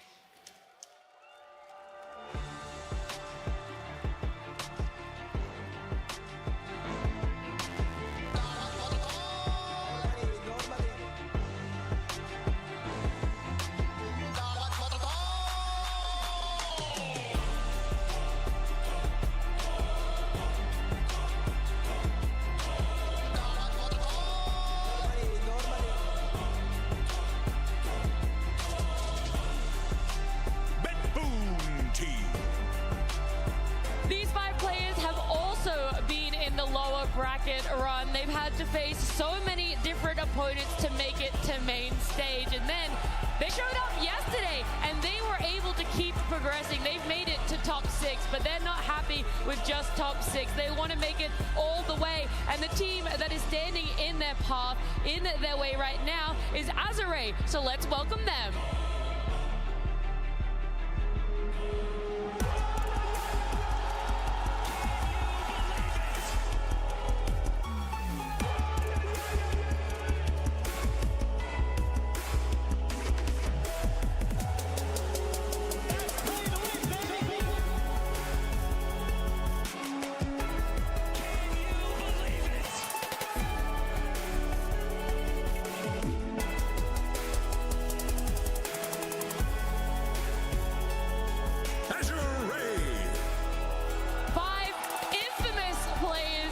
Chinese region. In DOTA as a whole, as Effie said, they graced this stage yesterday in the upper bracket. They had to face up against LGD. It was unfortunate for them, but here they are. They get to perform again in front of a crowd of adoring fans in the lower bracket. First time we're seeing them in an elimination best of 3. Rezo, how do they deal with the pressure, a pressure of being on main stage and in an elimination match? Well, I'm sure these players are very familiar with the pressure because they played for such a long time already, and they showed like insane performances during the past years. And I mean, my theory still stands because the Gaming Gladiators, they went from the lower bracket. They had 3 series before, and they managed to take down the Liquid. So right now, to me, Beboom seems like the team that, coming from 3 series already from the lower bracket, they have more experience, and they're coming here more confident than Azure dropping from the upper bracket. Yeah, I mean, I can definitely see that angle. Beboom have just been on this huge momentum grind. They've gained so much confidence. I really feel like Beboom conquered their demons that day that they beat Talon in such a spectacular fashion because that series was so close. But ever since then, they've felt confident, they've felt secure in their identity, and they've just been playing so well. Azure, on the other hand, I think this is an incredibly high-skilled team. Their series versus LGD yesterday, if they had time, could have taught them a lot because Something Aoi said is they're a very strong post-laning team, which they are. They're excellent at spellcasting. They're excellent at looking for fights. But in that series versus LGD, they were also a strong laning team. In both of those games, they came out of lanes with a net worth lead. They completely dominated that early game, and they took a few bad fights. They made a few miscalculations where they threw their leads away. So if they had time to sit down, reset, prepare, and learn from those mistakes, then we're going to see a stronger version of Azure Ray today. How far back would you go, Aoi, in prepping for this series against BetBoom? Because Azure and BetBoom were in the same groups 2 weeks ago, right? Meta has changed quite a lot. Playstyles maybe only a little bit. So how much reflection would you take from your BetBoom series that you had as Azure compared to your LGD series, which only happened yesterday? I mean, I think you have to include as much of both as you can, but the thing about when you play these teams from other regions, like, you don't know that much about them. Like, you watch the replays, but you don't get a feel for them until you actually play against each other. I think the last time they played, like, generally I think right now the Chinese region, the reason why it hasn't like been winning tournaments as it used to is their laning phase is usually weaker, especially compared to the European and Eastern European teams. So I think this game, if they come in with a game plan from their last matchup against them, and they're thinking about, oh, how can we nullify their lanes? How we can get to the point where FY is combining to gank our safe lane and stuff like this, they'll have a good shot at the series. Would you say the lane weakness is coming from a drafting perspective or an execution perspective? I think it's like sort of a bit of a product of like gaming gladiators. Like, if you don't have strong side lanes versus team, if you don't contest every single CS, then they're gonna snowball the game off that. The Chinese region didn't get to play some of the DPCs in the last, like during the COVID era, and then they don't get to match up against these European teams as much, so it makes them less focused on this and more focused on getting more like positive heroes for like rotations. Like, I see FI some Clockwork, the 5 on Invoker, stuff like this, and combining. But if you lose your lanes, oftentimes you can't make these moves. It also seems to me that even if you have a good draft, like in terms of team fighting, right, you have like good heroes with it. Like, when you lose lanes, the items matter like so much that you're not like even able to get to that team fight. You're just getting like constantly pressured, and there's no coming back. So the lanes are super important in this series, like overall in this tournament. Yeah, and also I have to reiterate, I don't think their laning is bad. I mean, yesterday they showed me really, really strong laning, and they looked different from when I watched them in the qualifiers, and I feel like they have evolved throughout this game. It felt like a lot of their mistakes, at least in the last series, I can't recall the last time they met up with BetBoom because it feels like so long ago, but there were execution issues when they were looking for those fights, when they were coordinating those smokes, and some of their drafts may have come off as very wonky. So I hope that they've come up with a different plan. Based on what we saw yesterday versus BetBoom, I do feel like the easiest way to approach any kind of draft versus BetBoom is shut down Pure, take away Pure's hero pool, don't make that offlane snowball, don't give him those initiator heroes like the Centaur or the Spirit Breaker, and the game changes. Yeah, that was the big contributing factor to game number 2 between BetBoom and Virtus.pro. That's the one you're referencing there. We do have a graphic on our screen, so some more stats, some more numbers for you, Aoi, of average Roshan kills per game. BetBoom in the lead there. And BetBoom has played like 3 1,000-minute games, so I guess they kill a lot of Roshans in those games. I think it's also talks a little bit about BetBoom's stylistic approach to the game. Like, they're very like, we want to play ideally, make no mistakes. If there's like a 99% chance we'll win, we'll even take the 100 away for the next Roshan. Honestly, I think that's not bad for Azure Ray, because I think there's like a pretty high chance that Azure Ray will out-teamfight them as the game gets later. Like, I actually think the later the game goes, the more it favors the Chinese team. Wow, so you think the safe approach of BetBoom is not going to be able to withstand the team fighting of Azure Ray? Like, Azure Ray's weakness is if a team is chaotic and very aggressive. I personally think so. I just think, like, stylistically, like, BetBoom won a snowball this series while having like a win condition still, and then like play safe from there. And then if Azure Ray can reach like a point in the mid game where they feel comfortable in fights, then they're going to be really happy. Would you also agree, Effie? I know that you're the inside outs of Azure Ray. They have 600 pings a game. That's a lot. That's a lot. They've actually just secretly got each other muted so they can't hear the voice chat, and it's all just pings. I bet at least 40% of those come from GPK. They just have to. No, I absolutely agree with what Curtis said. If BetBoom are going to take the really safe route this game and go for these ultra late game win conditions, play for every single Roshan perfectly, then they're going to give a lot of space to Azure Ray that have a lot of strengths in picking and choosing their fights. Like, if you've watched LGD or Azure Ray, you know that their strength is fighting around objectives, setting up around Roshans, you know, setting up to invade triangles or to take stacks. This is where they do excel, so I think BetBoom should try to play a more aggressive type of lineup. I like the Centaur a lot for Pure. I say it again and again and again. But if you can take away Pure, who is their playmaker, if you can limit his hero pool, then you have GPK and Nightfall, who are safer, more slower paced players, and it makes it so that Azure can play at their own speed. You know, I'm just throwing this one out there while we are waiting for the lobby, while we're waiting for the draft. How do you feel about Night Stalker? It came up in a couple games yesterday. I feel like this is something that could be really good for BetBoom. They've played it before in many other tournaments, and it just kind of makes sense with the style of Nightfall and Pure as 1 and 3 on this. Yeah, I think that here is really great for them because they can flex it on 1 and 3. They mostly played it 1 before on a Nightfall, and I think it fits like the way that like how aggressive they want to play as a team. And you know, this hero provides you a lot of vision, and it's like I like to see in the drafts like these little broken mechanics, right? Because Night Stalker use ulti, you see, you know, every team. For example, like last series, Azure played against LGD. LGD had like this Magnus Muerta, and even though they had Bristol back, they always changed the position in a way where this Bristol was isolated from the team. So I want to look towards like more of that, like, you know, this broken little gimmicks. Like I'm sure Curtis likes to explore that in your draft too, right? Like when they played against you, like you had this Naga, you like it was a patch of like summons, and you exploited it really well. And like I think for this specific tournament, there's also like things like this. Yeah, I think just in general, I agree with your read on Night Stalker for BetBoom, because I feel like that team will function the best when they have the most information with the least chaos. And Night Stalker's a hero that does that. I think maybe one thing that they can plan for that they did in a group stage was they would play the Night Stalker versus Brewmaster offlane. I think Brewmaster's a hero that both the Chinese teams really like. They play really well. And we saw, sorry, I think LGD's Brewmaster was actually the one that was like, I don't know, like some 20-minute Radiance AC, but I've seen Chalice like sort of have sort of similar, sort of have a similar like impact on this hero. So if they bait that out on BetBoom and you come in like planning to counter a really so-called Imba hero, I think they could look good in the draft. We'll keep our eyes peeled. We'll see if that Night Stalker potentially comes up. As I do know, we have draft ready. Azure Ray versus BetBoom T. Game 1. Let's see. I got so distracted. Someone in the crowd just shouting out, Ben Bristle. Apparently everyone wants to have a go at coach here, whether it's the BetBoom or Azure. We're also putting some ideas out there of what we want to see them pick up, what we want to see them ban out. And I don't think it'll sway too much from bans that we saw in our first series. Do you feel, Owie?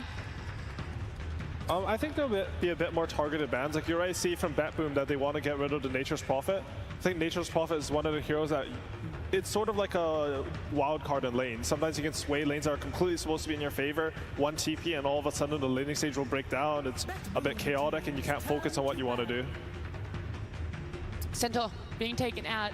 Effie, I know how much you wanted that one for Pure on BetBoom. Azure did their research. They know what you know, and they aren't going to let him have it. It just really feels like with BetBoom, they're so dependent on their offlane snowballing, so that when these fights, these skirmishes break out after the laning stage is over, because BetBoom do try to extend their laning stage quite often actually, when these fights break out, they have Pure, who's already pressured that offlane tower, who's got that early Blink Dagger. He's enabling these fights, he's letting them go in and out. But when we see that Pure has that bad game, when he's playing Spirit Breaker, which is still a great hero that they won with yesterday, but he gets shut down in lane, all of a sudden, BetBoom have to slow down their entire pace. Nightfall doesn't have space in the map, and GPK tends to play greedier mid laners, right? They've been playing a lot of Coddle plus Storm, they've been playing a lot of Invoker on BetBoom. These aren't the type of mid heroes that rotate to these side lanes the way we see Earth Spirit or Earthshaker or Pangolier.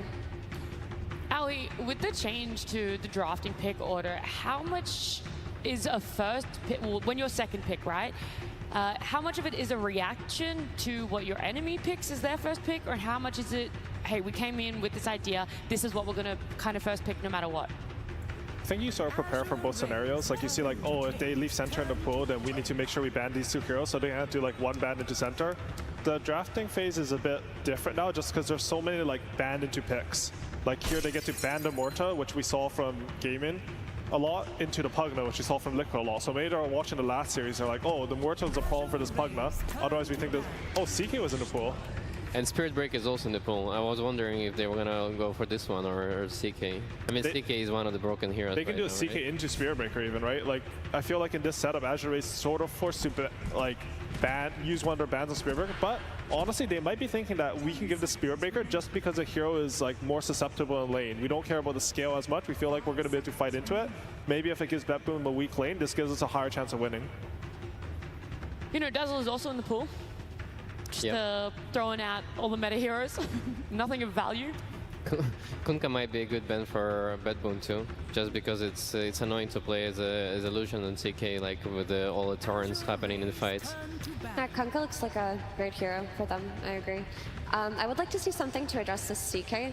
And historically, the heroes that do best against CK are these heroes that have this ability to outdamage him throughout the game and kill his illusions. Like we've seen Medusas in the past. We see Lunas who have good lanes and can snowball with their team. They can deal with CK very nicely up until it gets to the late game point. So I wonder if Azure are going to go for the route where they address CK carry to carry, or if they're just going to try to shut him down through their offlane. The thing is though, BetBoom actually flexes CK. Pure has a lot of games on CK in pubs. Honestly, I can't remember how many officials he played on, if he did, but I played versus offlane CK and like, I don't know, he's just carrying the game. So I think that might be something that BetBoom look at, especially versus a Pugna 5 if they end up doing it. CK is one of the heroes that can sustain versus that hero and provide kill threat, which is what you want versus support Pugna. Yeah, I personally love the CK offlane as well. Like when I was playing, I was loving this hero on position 3. Also, one of Chalice's most played offlaners is the Dawnbreaker, which I feel like CK does incredibly well against. So it kind of block picks one of the strategies that Azure are used to playing with, having that global presence from their offlane early on. Wow. All right, they know how much the audience is loving this Techies pick right now. I'm actually thinking they did it for the audience. We're like, we're here for the content. Who was it that was saying it's all about the content? Wasn't it Toronto Tokyo? That was him. Saying longer games, yeah, more longer content. games, more content. Techies pick, more content. For sure. And I gotta say, Techies, it's not the same. You don't get the content games, 3 hours long, the map is exploding. But, you know, the hero is one of Save's classic heroes. It's one of these heroes that I think BetBoom, they feel like if we pick one of these 4s, no matter what we have as 3, we're going to pressure the lane. What do you guys think about Terrorblade as a good pick against CK? I think CK's favorite was Terrorblade. I think Terrorblade struggles when you have to deal with illusions because you're very like single target focused. You don't have any AoE. But I think you do have some timing. Like if you start getting to these really tanky items, the CK can lack damage for you. What about the Tusk pick? We haven't talked too much about that one. Just most likely here, the 2 supports coming out as the first picks for Azure. The nice thing about Tusk is he sets up for potentially a ranged safe laner, which is what we talked about when there are ways to address a CK. Like you potentially look at this Luna, Tusk makes it easier for her to do her job. I mean, Tusk is just a very high value hero right now because oh no, they went for the Dawn still? I think the matchup for CK and Dawn changed a bit actually, because I was talking to some carry players on CK, like what actually lanes this hero, and Dawn is one of the only ones that you can sort of fight through and sustain, like you have enough damage, and then later on when you use your Q on the illusions, you actually full heal your team. So I think they might have some angle with it where they feel like if they draft a strong enough lane, which you probably have with the Tusker Dawn, that you can actually fight against the CK lane. And is it... Yeah, sorry, go ahead. No, I was thinking that's very interesting because when Saberlight was on the panel the other day, he thought that it was a really terrible matchup for Dawn to play against the CK, but you are right. When you have this Tusk, if you have this kill threat, if you can isolate a support, it changes things. Reza? Yeah, I mean, as you can see, they have like three heroes that are already like kind of saving from the initiation on the BetBoom. So they have like Pugna, they have Tusk to save, they have even Dawnbreaker to reinitiate. And at this point, like BetBoom, they need to figure out like how to start fights and like, you know, kite the enemies because they're gonna be safe, like, you know. I do like this approach for them with the Phoenix though. One of the counters it saves is there's like sort of 2 ways you can go about it. Either you can have like a long range poke so you're not committed to the saves, or you can have overwhelming team fight where even though they save them, it doesn't matter. You're saving into some egg. I think that's what they're going for. Even with the techies, you know, it's very easy to do a lot of damage so you force out the save, and then there's a Phoenix egg there. Like, are you going to save it and take a fight? You decrypt it, so on. They're beside the egg, they're still going to die. For sure, I love these high damage supports. Like, I think it's way easier to play when you're aggressive, and it's up to enemies to like make mistakes when they're defending, you know, because there's too much pressure. And at the same time, like Azure lineup doesn't really have that much of an initiation right now. They need to figure out like how to get it from the next two heroes. I really like the idea of taking the Kunkka for Batboom, because you guys were talking about taking the Kunkka for Azure, and I think it sort of prevents them from getting against that CK. As you guys said, obviously really good against the CK, stuns all your illusions. And something else is I think it's a pretty good flex for them. I think one of the things about second pick in this this draft setup is that if you don't have a flex for your second core, it sometimes gets really awkward. Like imagine they couldn't flex this Kunkka, Azure slammed down the Monkey King, he goes mid versus him, he'd have one guaranteed lane. It's like very simple for them to play. But instead now this Kunkka, like you don't know where it's going. It's always gonna have impact as soon as it gets eggs. I think it's a good pick. Yeah, and we saw that happen actually the other day when the Kunkka got picked on his 17 but was flexed to offlane when the Monkey King chased him mid. But then they had the issue where the Monkey King followed him to the offlane too. But I don't think that Azure are in a position to do that here, simply because if they pick something like a Monkey King to punish Kunkka on the offlane, they're playing into a CK carry. It's not a good matchup. I'm still waiting for some unique heroes. Like I already mentioned in the previous game, with to counterpick this Necrophos, you might, find something like Arc Warden. We were talking about it before, right, Curtis? Yeah, I think Kiyotaka, he played a lot of Arc Warden pubs and he was like ready to bust it out, but it never ended up happening. I think I really like pretty much any range hero versus Necro, because the melees tend to be hard, but I think like some Pugna does okay, Volker does okay, like Lina does really well, but then you have a Lina who's... Honestly, I feel like GBK might pick Lina. Like, we'll see what the last pick is. Right now, Azure Ray, they're going to pick 2 lanes that are good versus Kunkka. They're going to pick another carry that's strong versus it, and then you don't know, like, even though you're flexing it with Batboom, you don't have a good lane for it to go into. I'm surprised Viewer is still untouched. It might be a good pick for the Azure Ray on the last. I could see that. I think it's a pretty good lane versus Kunkka. Kunkka's sort of like on the offlane. He doesn't actually have any spells. Like you want to go up and splash away, so you can play really aggressive on him from an early point in the lane. He can sort of start snowballing, where he's the one who needs to start cleaving out the creeps, burn your regen in order to win the lane. But if he never gets that chance, then the hero's sort of useless. And the Lincoln sounds like a really good pickup for him as well this game. Like if you get Lincolns, you're kind of untouchable already. Yeah, they actually have nothing to catch him. Like you'll be going off one techie's jump. Yeah. And you just like have to hope that I don't know, you can't even chain Torrent on a Weaver, I think. You have to press the Torrent before you jump even. I want to point out that there's nothing to address the Phoenix yet. I mean, even though Necro is a strong pick here, this Egg can do so much in a fight, and I feel like the carry has to be something to solve it. Either the Weaver or the BKB, or even a Troll Warlord could be good here, because I feel like Troll's got a pretty good matchup versus CK as the game progresses, even though the hero fell off. I definitely agree with your point about Phoenix. I think they need something to address it. Ooh. I mean, that you like this pick? I'm not a big fan. I don't think it addresses Phoenix. I don't think you hit fast enough. Oh, and the Templar Assassin. Yeah. I love the Batboom draft. I think it's superior. I don't even know if Leicester's going to do that well in Kunkka and lane. Like I think that's really dependent on skill, and I think it can swing both ways, but I'm really confident in Batboom's laning right now. I think this TA pick is near perfect. Now they have a way to deal with this last pick Lifestealer. None of the heroes on the side of Azure Ray deal with her very well. She's going to have a strong lane. She's going to be able to farm undisturbed because the playmaking from Azure Ray comes out of winning lanes, and it feels like Batboom have strong lanes drafted for themselves. What about yourself, Rezo? I agree. I think they're gonna win 2 to 3 lanes on the Boom this game, and I think their draft is like just way more solid. Like their supports have more damage. They're winning lanes, and I feel like they have better teamfight, right? Yes. Like usually it's one or the other, and I mean, it's not like Azure has no angles, but honestly, I'm curious to see what they want to go for in this game. I feel like you took the question out of my mouth, because I was like, we talked about how much Azure might have to start leaning on lanes. You don't really like their lanes, so even team fight, late scaling, that's still none of it in favor of Azure? Unless they're gonna perform and like save everybody with all of their saves that they have like insanely well in the team fights, I don't really see like a lot of opportunities for them. For this I think game. if Chalice snowballs, like this is their best chance. Like if he starts having a good lane, they can actually sort of run out of damage versus Dawnbreaker heals, like if they're far enough ahead. But honestly, I'm not too sure. Like I just don't know enough. Like the Chinese teams play a very different meta. I don't know enough about their heroes to say like what they think their win condition is this game. And the way that Chalice plays this Dawnbreaker is he tries to play around Somnus after he wins the lane, or maybe just get for kills on the side lanes, and they play to snowball just by running heroes in. They don't necessarily look for initiations. They just have a strong hero that kind of absorbs the enemy pressure, and they react to it, which is what they're doing with this Necro here. But I feel like TA has a free game. Alrighty, you guys have convinced me BetBoom have the stronger draft. Let's see if their coach also agrees. He's joined by Slacks.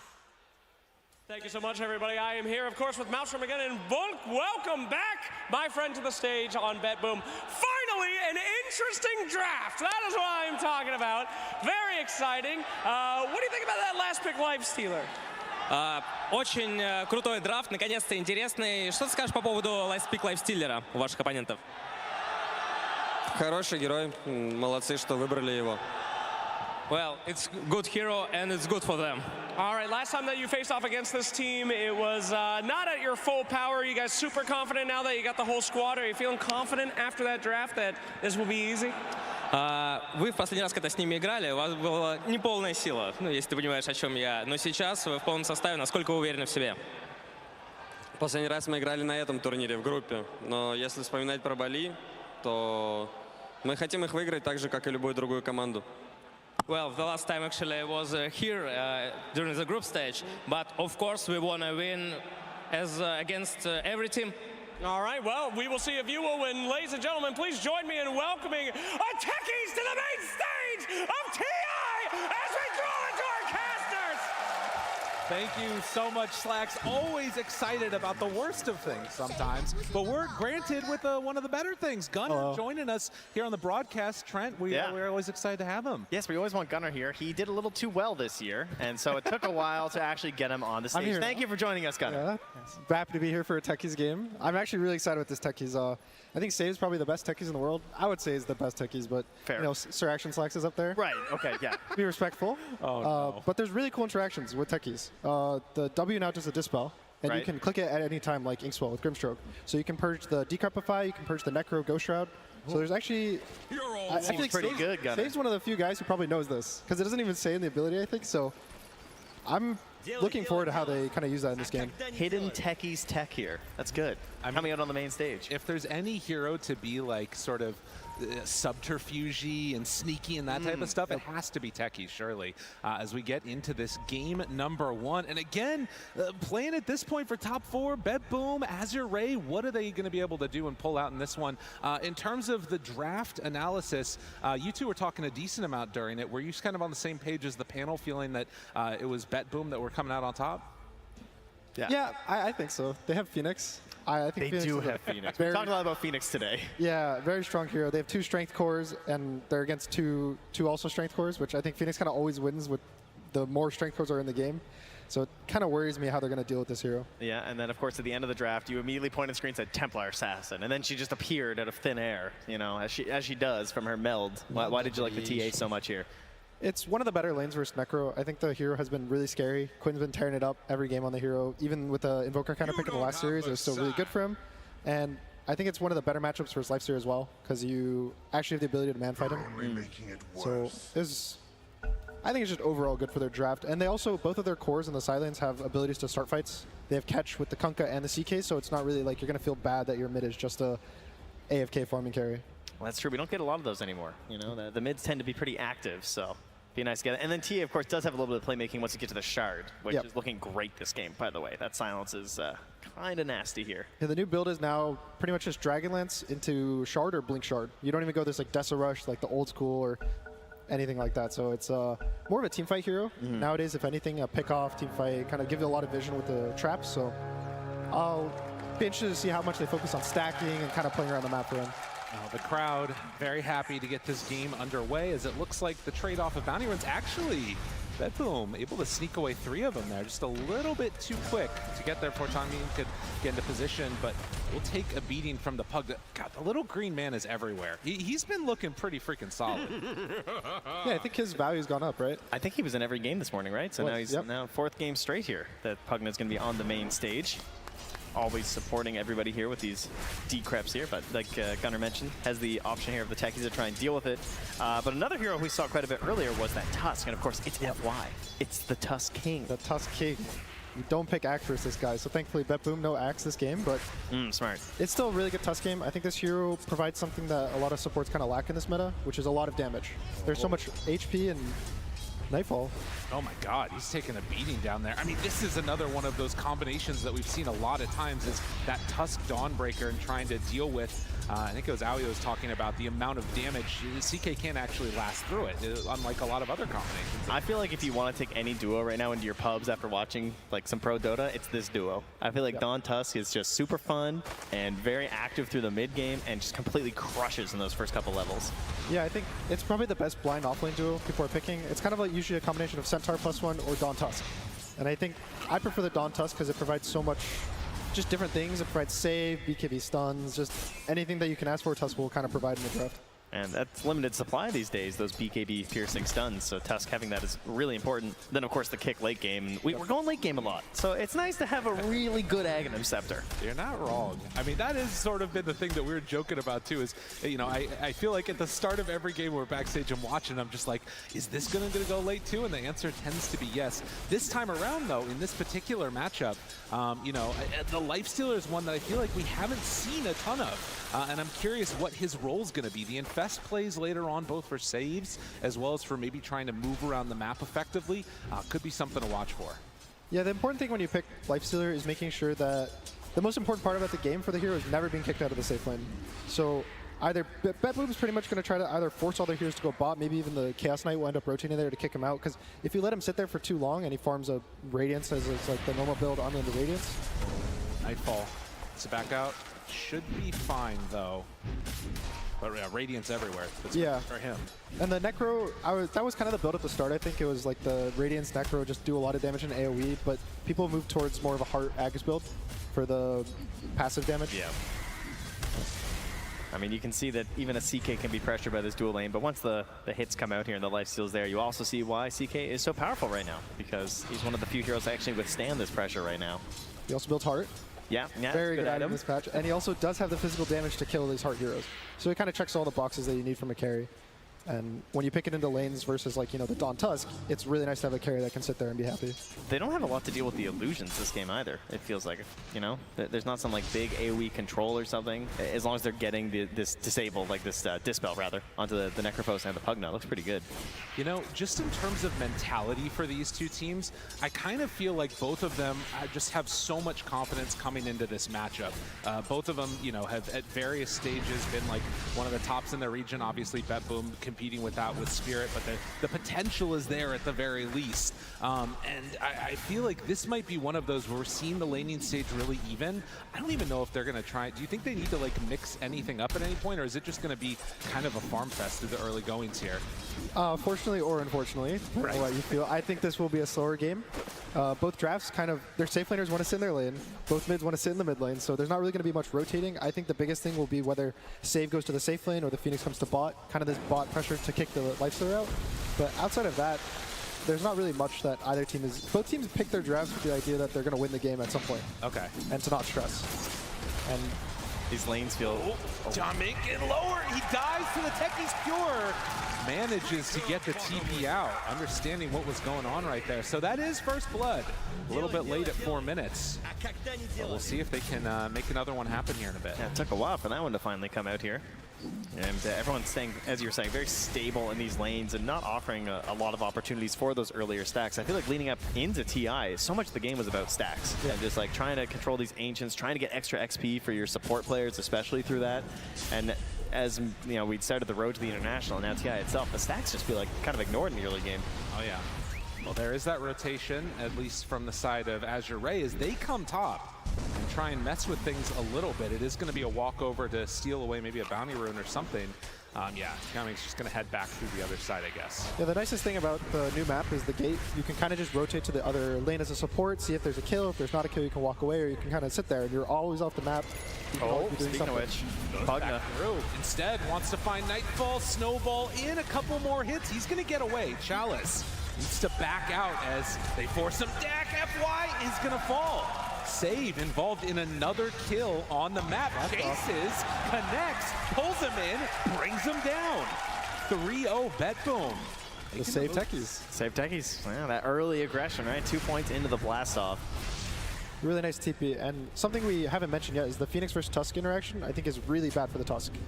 all he wants to do in the lane is tag team and kill, and the Fire Spirits kind of eliminates that threat.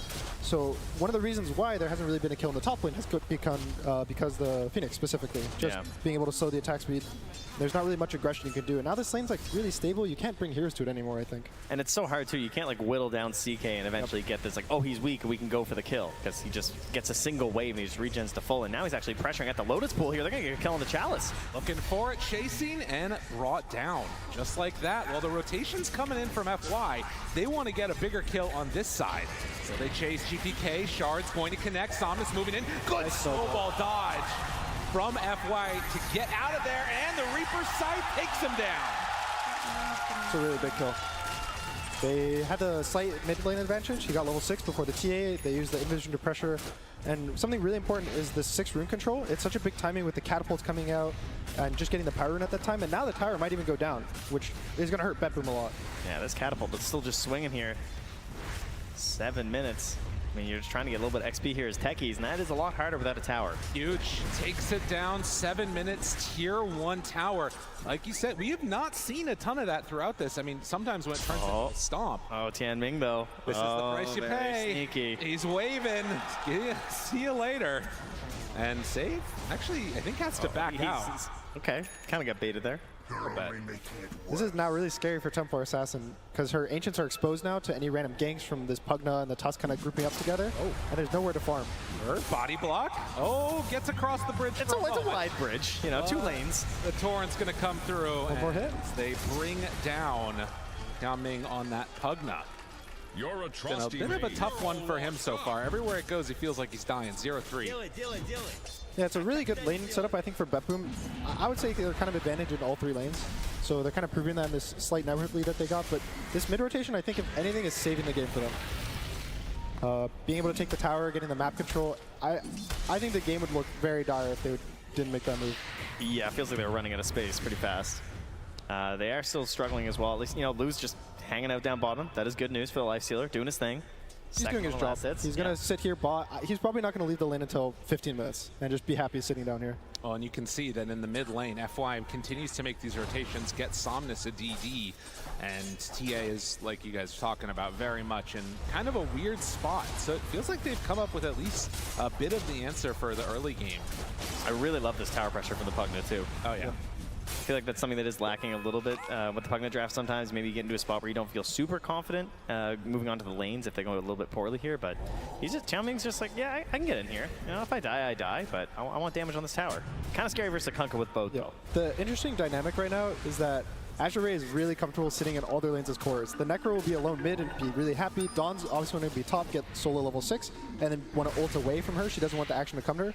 And Lifestealer is Lifestealer. So it's kind of on Betboom right now to either say to themselves, oh, okay, we're happy trading 3 lanes of equal farm with each other, or make the moves themselves. Well, a bit of a move here with that ward helping out. Looking Chalice in no man's land. Slowed, but gets away. It wasn't slowed, actually.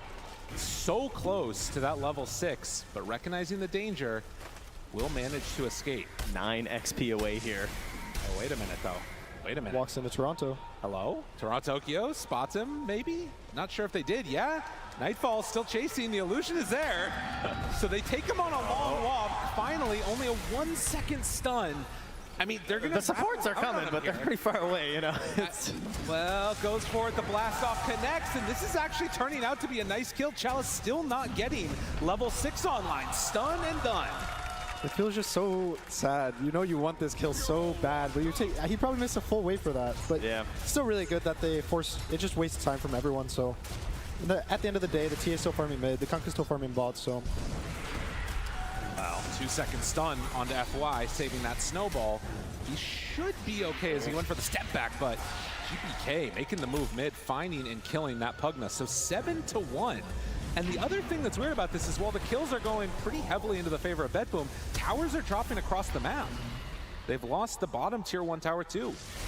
I think it's mostly on the hero matchups. Betboom have the strong lanes and farming, whereas Azure Ray have the strong like sit there pressure and keep walking into you and you can't do anything about it because of their HP pools.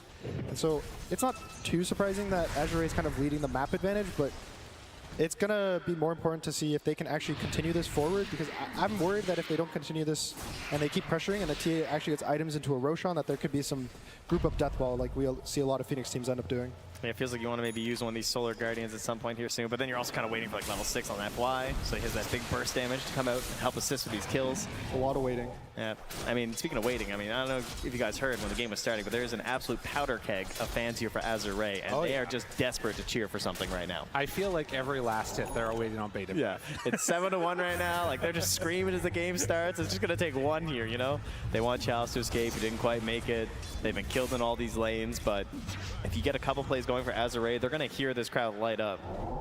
And so the surprising thing is Azure Ray stole both experience, but both their subs are still not even level 6. And I think that's just because their cores are wanting to stay in their lanes themselves and not really giving this lane experience up. So it kind of is feeling really bad for their early momentum pressure because neither support can make this rotation for the Dawn to ult. So everyone just kind of waiting for each other. Just maybe the subs are asking for a little help here and there to get experience, and we'll see what happens when they can actually get level 6s up. It is crazy to think that they still are not 6. I imagine they didn't get the Wisdom Runes, you know? Oh, yeah. Like, there's a real possibility of that. And still only 5.5 for FY as he just watches Lou take the enemy Ancients. It's like, please help me. Any experience is good with that cool set that he's got with the weird like after image thing. That thing's gnarly.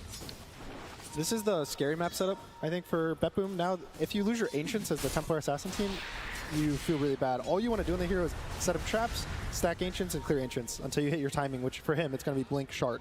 He's got the Blink. He skipped the Dragonlance, actually, I think he wants to be able to fight earlier because he's feeling a little weird about the map. And he can't even farm his Ancients. So now he's going to get pulled into his Chaos Knight, and the territory's just going to start like slowly slipping up until Azure Ray decides to take the tier 1 tower top. And they're looking to snowball too, right? With Save having that Spirit Vessel build. So try and get involved in these kills with GPK, get across the map, and as they try and bully Lou out of here. I mean, that's crazy. He just came up and stole 2 of the Ancients, took the hard camp too, and like you said, this area feeling very much constricted, and something that Lifestealer can definitely do. There aren't many heroes that can sort of feel that comfortable walking into that area without getting punished. So 7-1, still sitting pretty, and a smoke up now comes out as level 6s, I'm assuming, are just online. It is time. They're going to be twin gating it up here by the looks of it. I like the call to Nightfall. Yeah, I like the call to make the Lifestealer come. Lou is going to take the gate with him as well. He wants to be involved in this fight. The Phoenix is 6. He can kill it with the Rage. So this might be a really nice connection for Azure. They are not even stopping for the tower. Just rolling straight through. Looking on to Chalice save. Able to connect the fight. Going weird for BetBoom, though, as they realize there are people behind. Can they quite catch up to Nightfall, though? Snowball, Shards, ready in a moment. Long chase. BK showing up. They turn, say, fine, we'll fight you. You want to fight? But then the Dawn ulti coming through. Hits on all of them. Nightfall is going to die. There's an egg. Slices coming from GPK. Infest, Snowball. They don't have any more left. They're going to get the Reaper sight. Find the kill. Somnus hitting big. Lul chasing for more. They lost the Tusk, but they got the kills that matter. Oh, but there were the Yules too for the clutch. As they run them down, Toronto, Tokyo in the dirt too. Yeah, they got what they were waiting for. Finally something to cheer for here for Azure Ray. They got the move. I think this was a really good timing play. They get the Armlet on the Lifestealer. They know that there's not really a point to keep just continuing the game state and just change it up, go take this top tower. And again, when this top tower dies, that's when it's way easier for Tusk to find kills with the Donald. It's much easier for the Pugna to pressure the tier 2s kind of casually. Yeah, and FY's ready to take out his vengeance here on his cores. He's going straight for the Midas, okay? You guys just stayed in the lane the whole time. It's Midas Tusk time. Oh, I love that. He wants the Axe. The Blink Ags late game timing. Love that. I mean, it's interesting too, right? Because you see this moment where Azure Ray is grouped together as 4 heroes, and you got to imagine there's got to be something that can come out, some big AoE spell, but a lot of them had been used. I mean, the Ghost Ship, all the rest of it, it's also a problem fighting into Lifestealer with that natural built-in debuff immunity. That was a great ship too. Oh yeah. It's crazy to fight someone that well. Like the Egg was pretty solid as well, but just too overwhelmed. I think the Lifestealer has too much health right now for BetBoom to chip through. The team probably needs this other item, whether it's the Shard or the Deso, to really like do the physical damage. And the Chaos Knight is really going to be weak versus the Necro, I think, in the early game. And the Lifestealer, he can't man fight at all. So BetBoom is in this really awkward position where you feel like you have the superior team fight, you have the Kunkka, you have the Phoenix, but you can't actually take the fights when you end up getting them. It's a tough spot to be in right now, and that damage is coming soon for GPK. He's about 1,000 gold away from finishing up his Deso. You have Nightfall sort of retreating in the top part of the map here, farming through with the Armlet and the Echo Saber, so the BKB will come relatively soon. Also, shout outs in that one to Necrophos. getting the early Yule Scepter, like we were talking about. Now also has the Death Seeker, was able to make sure that they could get that Phoenix kill. Not often that you see that one get taken, but a good answer for Kunkka plays too. Yeah, for the Kunkka. techies too, maybe, you know? Yeah. Also, the cool thing about the Shard is you can dodge the X with the Shard, as long as you're kind of like flying, you're, you know, phase shifted or whatever you'll call it, while the X gets you pulled back from the Necro. So it's going to be really hard for the catch. I also think he'll probably end up buying a BKB to stop himself from getting purged, to stop all the Phoenix damage, the Kunkka X. So he'll probably just get one more item, maybe the Heart that is very common in Necro, and then just a BKB, and they might just try to end the game around then. Feeling pretty solid. Currently, purchasing of a plate mail actually, even to tank up a bit. Thinking about a Shiva's Guard, that's a nice choice. Yeah. Very good versus the TA and the CK. And Save, with all these early kills that he's been able to get, is actually just about completed the Spirit Vessel. So that's another one of those things that you gotta watch for as the Necrophos. And to be honest, any of these heroes, there's a lot of healing on the Azure lineup. Yeah, more value for the Yules. Sure enough. There's also the Shiva's is going to be really good versus the Phoenix to kind of prevent the Sunray heal. So I like the Shiva's pickup. There's so much physical damage on Bet Boom that just having armor will kind of give you that threshold for the Pugna to heal you. Maybe the Tusk saves you, the Donald. They have so much different like ways to save that as long as you can make your time alive just a few seconds longer, it's good enough. Yeah, and at one point Chalice even had an AC queued up like mega early. Was even considering that as well, but then went for the Blade Mail into the eventual BKB. But another big timing here for Lou. The Radiant's coming out here soon. Everything just being checked off on the list here. The other big one coming up, which is that Midas completed, as Toronto Tokyo is going to run into Chalice. Can't really hit that bird at all. But yeah, that's going to be something that we can see. A Shard already done on the Phoenix too. We haven't seen Toronto Tokyo be willing to go for these early Midases also. This could be another option for him after the Shard's done. I mean, GBK's got the Blink, got the Deso. Like, do they want to try and make a play with the Techies? Does he want to wait for the Shard? Can they set up for Roche at all? It looks like they're setting up for Roche. The Kunkka TPs to the outpost top, and they're kind of all around here with the Dire Roshan, and I think they need to make a play at some point. You can't constantly keep playing the game like, okay guys, dodge, wait till the next item, okay guys, they're a little scarier now, let's keep waiting. At some point you have to just bite the bullet and go for the fight. For now, it's kind of a light push here on the top tower, seeing if anyone jumps out of position. Maybe they can go for a quick X kill or something, but nobody takes the bait. I mean, this is really the Bet Boom Classic. We saw that match the other day against Virtus Pro. It was a similar type of story. Worked out for them in that instance. We'll see if it does in this one as well. But right now, they're trying to make it go. Catch on to Chalice. Bow, egg, everything. He's done. They managed to find themselves that easy kill. Will glyph the tier 1 tower up top. But this timing is pretty strong from Bet Boom. Toronto Tokyo likes to see the supports where you don't have to think about the itemization, right? Tree or Phoenix, just buy Shard, right? That's it. Life's good. Yeah. And Midas, yeah. Hey, if you buy Midas, you can be able to core. It was very used to being a core in the past, so it's, you know, just getting the muscle memory back. Well, Save. Tries to get out. The Infest, the runaway, drops down a couple of mines on his way out, but they will manage to find that kill. Ooh, chasing down the Techies. Radiance is now complete for Lifestealer. This is the scary phase of the game where Bet Boom is really not going to feel confident, I think, to make any moves on the map. And they're also not going to hit this Roche timing that I think was really important for them to do. Yeah. So their only move on the map right now, from an outside perspective, is to constantly kill the Dawn. If you fight away from the Dawn ults in. So your only choice really is to go wherever the Dawn goes and hope he's alone. While trying to farm up GPK, like now he's going back for the Dragonlance. He still doesn't have his Shard. He's going to be thinking about this Radiance too in these fights between the refractions and just the evasion and everything. Very frustrating. There's also a Decrep to save. There's the Necro. So it's a lot harder than it looks for him to actually hit the heroes. Even if he has the damage, he might not be able to get it out.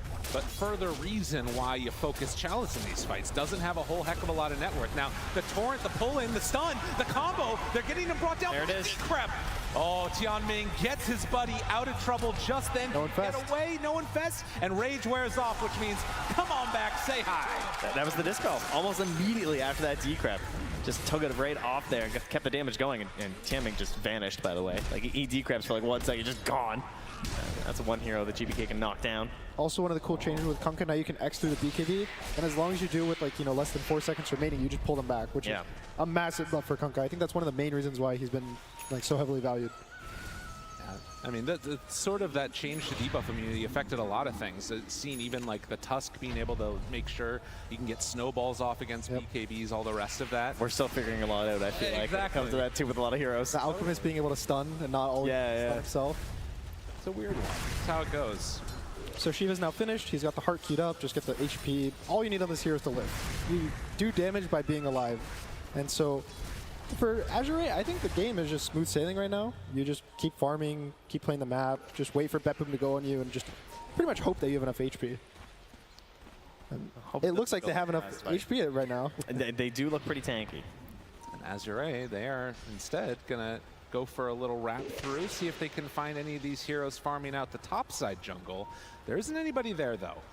Right now, you can see Betboom playing much more statically together on this side of the map, and they're instead going to make a play themselves with this Agnum Scepter done on Pure. Oh, TPing back in on Pure, the Yules. Does he manage to land in time? He will. So he will get out of there. They need to wait a second longer on that, but still, Tier 2 tower done. Seems like he had a general idea what was happening up there. Oh, yeah. It's a good effort. And the one thing is this move top now, maybe it opens Betboom up to take the Roche. Yeah, they knew immediately. The scan already happens. The Tier 1 tower is still up. It's a really fast teleport rotation if they know that this is happening. The gate's also already coming out. Roshan dropping really fast. Yeah, they know. They're getting ready. Walking in. I mean, this is into egg. Ready to jump. The boat. Can they do it? FY throws the short save, jumps in, but immediately gets ulted. Lul is there, and they get the Aegis and starting to get out. Toronto Tokyo dives away, wants to TP to get out of trouble, and you know what? That's a pretty freebie as long as, wait a minute. Nightfall there for the chase. BKB gotta run. Pure drops the Torrent Storm and tries to get away. Do they have enough to escape with Nightfall? Shards is gonna catch him. Nightfall in trouble, and the Dawn ultimate comes out. They take down Nightfall. That's Tusk. You know, you don't have this just free BKB TP, so he has to run it off. And again, that ability to go through the debuff immunity coming in huge. Nice timer being put in the chat for the Aegis. Love that. And very helpful. At least they got the Roche. They got the Aegis. He kept it alive, so they'll have it for the next fight. But I don't really know if in the fights that the TA is dying, it's going to be beneficial for them. Because he needs to be alive the whole time doing damage. So I think, if anything, this Aegis will more be a deterrent to hopefully make it so the enemy team doesn't get Aegis and they can delay the game. They need to hit this next set of items for Betboom, and that's when they really start doing the damage. Well, speaking of which, they did finish that Midas on Phoenix, so still on the prize of trying to push this towards the later stages of the game. I mean, so right now it definitely feels like Azure have a strong command of the map. They can move wherever they want. They're farming up where they want to. Do you think they want to push the tempo faster and put like a sort of really big burst in the side of Betboom, or do you think they're more comfortable with it just sitting around? I think you always want to, but high ground is so scary now, especially into the Kunkka with all the random spells that he has these days, the Phoenix. It's just so hard, and you feel like that's where you lose the game. It's going high ground prematurely. Wow. So they want to just make sure that it's much better to make the game go late than to lose. They find one. That's the Pugna. Tidal Wave pulls him in closer along with Lul. They start to burn him down. Stun also connects now onto Lifestealer. He's down so low and gone! How did that happen? And now the turn on Somnus. This is not the way the fight was supposed to go for Azure. Save lives. It's Somnus in trouble still. They pull him back in with that X. Got him caught and killed. They were just kind of poking a little bit there. And suddenly they just got this huge fish. I don't think they were expecting it. I think that was the Kunkka Ag just randomly caught him with the Torrent, and he just got chain stunned for like 5-6 seconds, and he just went down. Oh, that's got to be so frustrating. I mean, one of the few downsides, I guess, to Lifestealer is you really don't want a BKB. That's 6 seconds, you know? He has it queued up. Yeah, that's tough. Said that. Yep. Yeah, he realizes, like, I don't get to live that life. I mean, it's also one of those things where, like, any type of status resistance, maybe, or something like that, and maybe you can, survive through it. But if you randomly get caught by that Torrent Storm, it's dangerous. Yeah, and you can't even status that one. Yep, that one's full. It ignores it. That's a good point. Watch out, Spirit Breaker players. Dangerous. Don't fly into the Torrent, you know? It's a spooky one. And so Betboom's kind of getting online with their fight. I would say the Kunkka Ags is one of the strongest team fight spells in the tool. Just the water park everywhere, and with the Phoenix, it makes it really hard to hit the egg, even just to kite away from the egg. It kind of ruins everything. And GPK is starting to really hit this damage timing, where he can kill everything, and again, he is saved to dispel all the just random ethereals between the Pugna and the Necro. And he had that shard still queued up for a while, but then after a huge fight like that, he wants to grow a little bit larger here, go towards something a bit bigger in the Nullifier. Obviously very useful again for all the same reasons where the Techie's dispel was going to be solid. Trying to help you out versus this Necrophos, the Pugna, all the saves they have, and now even the Orchid to perhaps deal with some of the saves that FY has. Try and lock down this Tusk, but we do have a Manta nice and early on Lu, so he's not like immediately targeted by the Orchid. He was probably worried about his damage, I think, in the early game from the TA, because normally when you go the shard, you want to have really high damage on your team, be ahead, get kills constantly with the silence and all the vision you get. And in this game, since it's more of like farming, you want to spend all the gold you can on the damage and the scaling rather than this early game team fight. I mean, your Kunkka's got shard and eggs, right? Yeah, you can he's control not- people. you're fine. You'll do the damage. We'll see how it goes. I mean, I think the other thing, too, is that in that sort of chaotic midst of a team fight, you're not going to be seeing the Tusk saves, which is what you're really going to be waiting on as that life stealer. And they are getting set up again. It feels like if things are all even and set up the way they want, it's going to be hard to kill the Azure hero. It doesn't look like Azure has the Aegis, does it? Like the way they're like running mid here. No. Or sorry, that Bepboom has the Aegis. Like, they kind of feel like they're the ones feeling this pressure to try and push a little bit with their Pugna. They draw back some heroes and they immediately just go back to farming. Yeah, but now, even this whole Aegis, they're up 4,000 gold. So they kind of swung the game 5,000 gold by just having this Aegis, taking that one mid team fight, and actually getting their items is what's going to make this draft really strong, because they still have the Phoenix. I think every game, if you have a Phoenix, you have the damage to kill any hero that you want. I mean, it's a terrifying hero for a reason. Think back to the, like 2015, 2016 days of Phoenix when it was just Sunray. It's a good hero. Just Sunray. Now it's everything else, right? I mean, now Sunray has a blind on it, so you just miss half the time you want to hit the egg. You can refresh that when you click the egg with more shard. Appropriate. It's hard to look into the sun. Don't do it, everybody. I know Hurts you the don't see eyes. sun often anyways. We're all Yeah. gamers, but got to be careful. And now it's kind of up to, it's still up to Bepboom, I think, to kind of make the aggressive plays. Azure still has these really strong heroes and the Dawn with the global, so they can kind of keep splitting up. The Dawn can keep farming, and they can keep playing the map, thankfully, even though they're, I would say, a little behind on the gold now. But Bepboom are the ones who, they're still feeling forced to make the moves, I would say.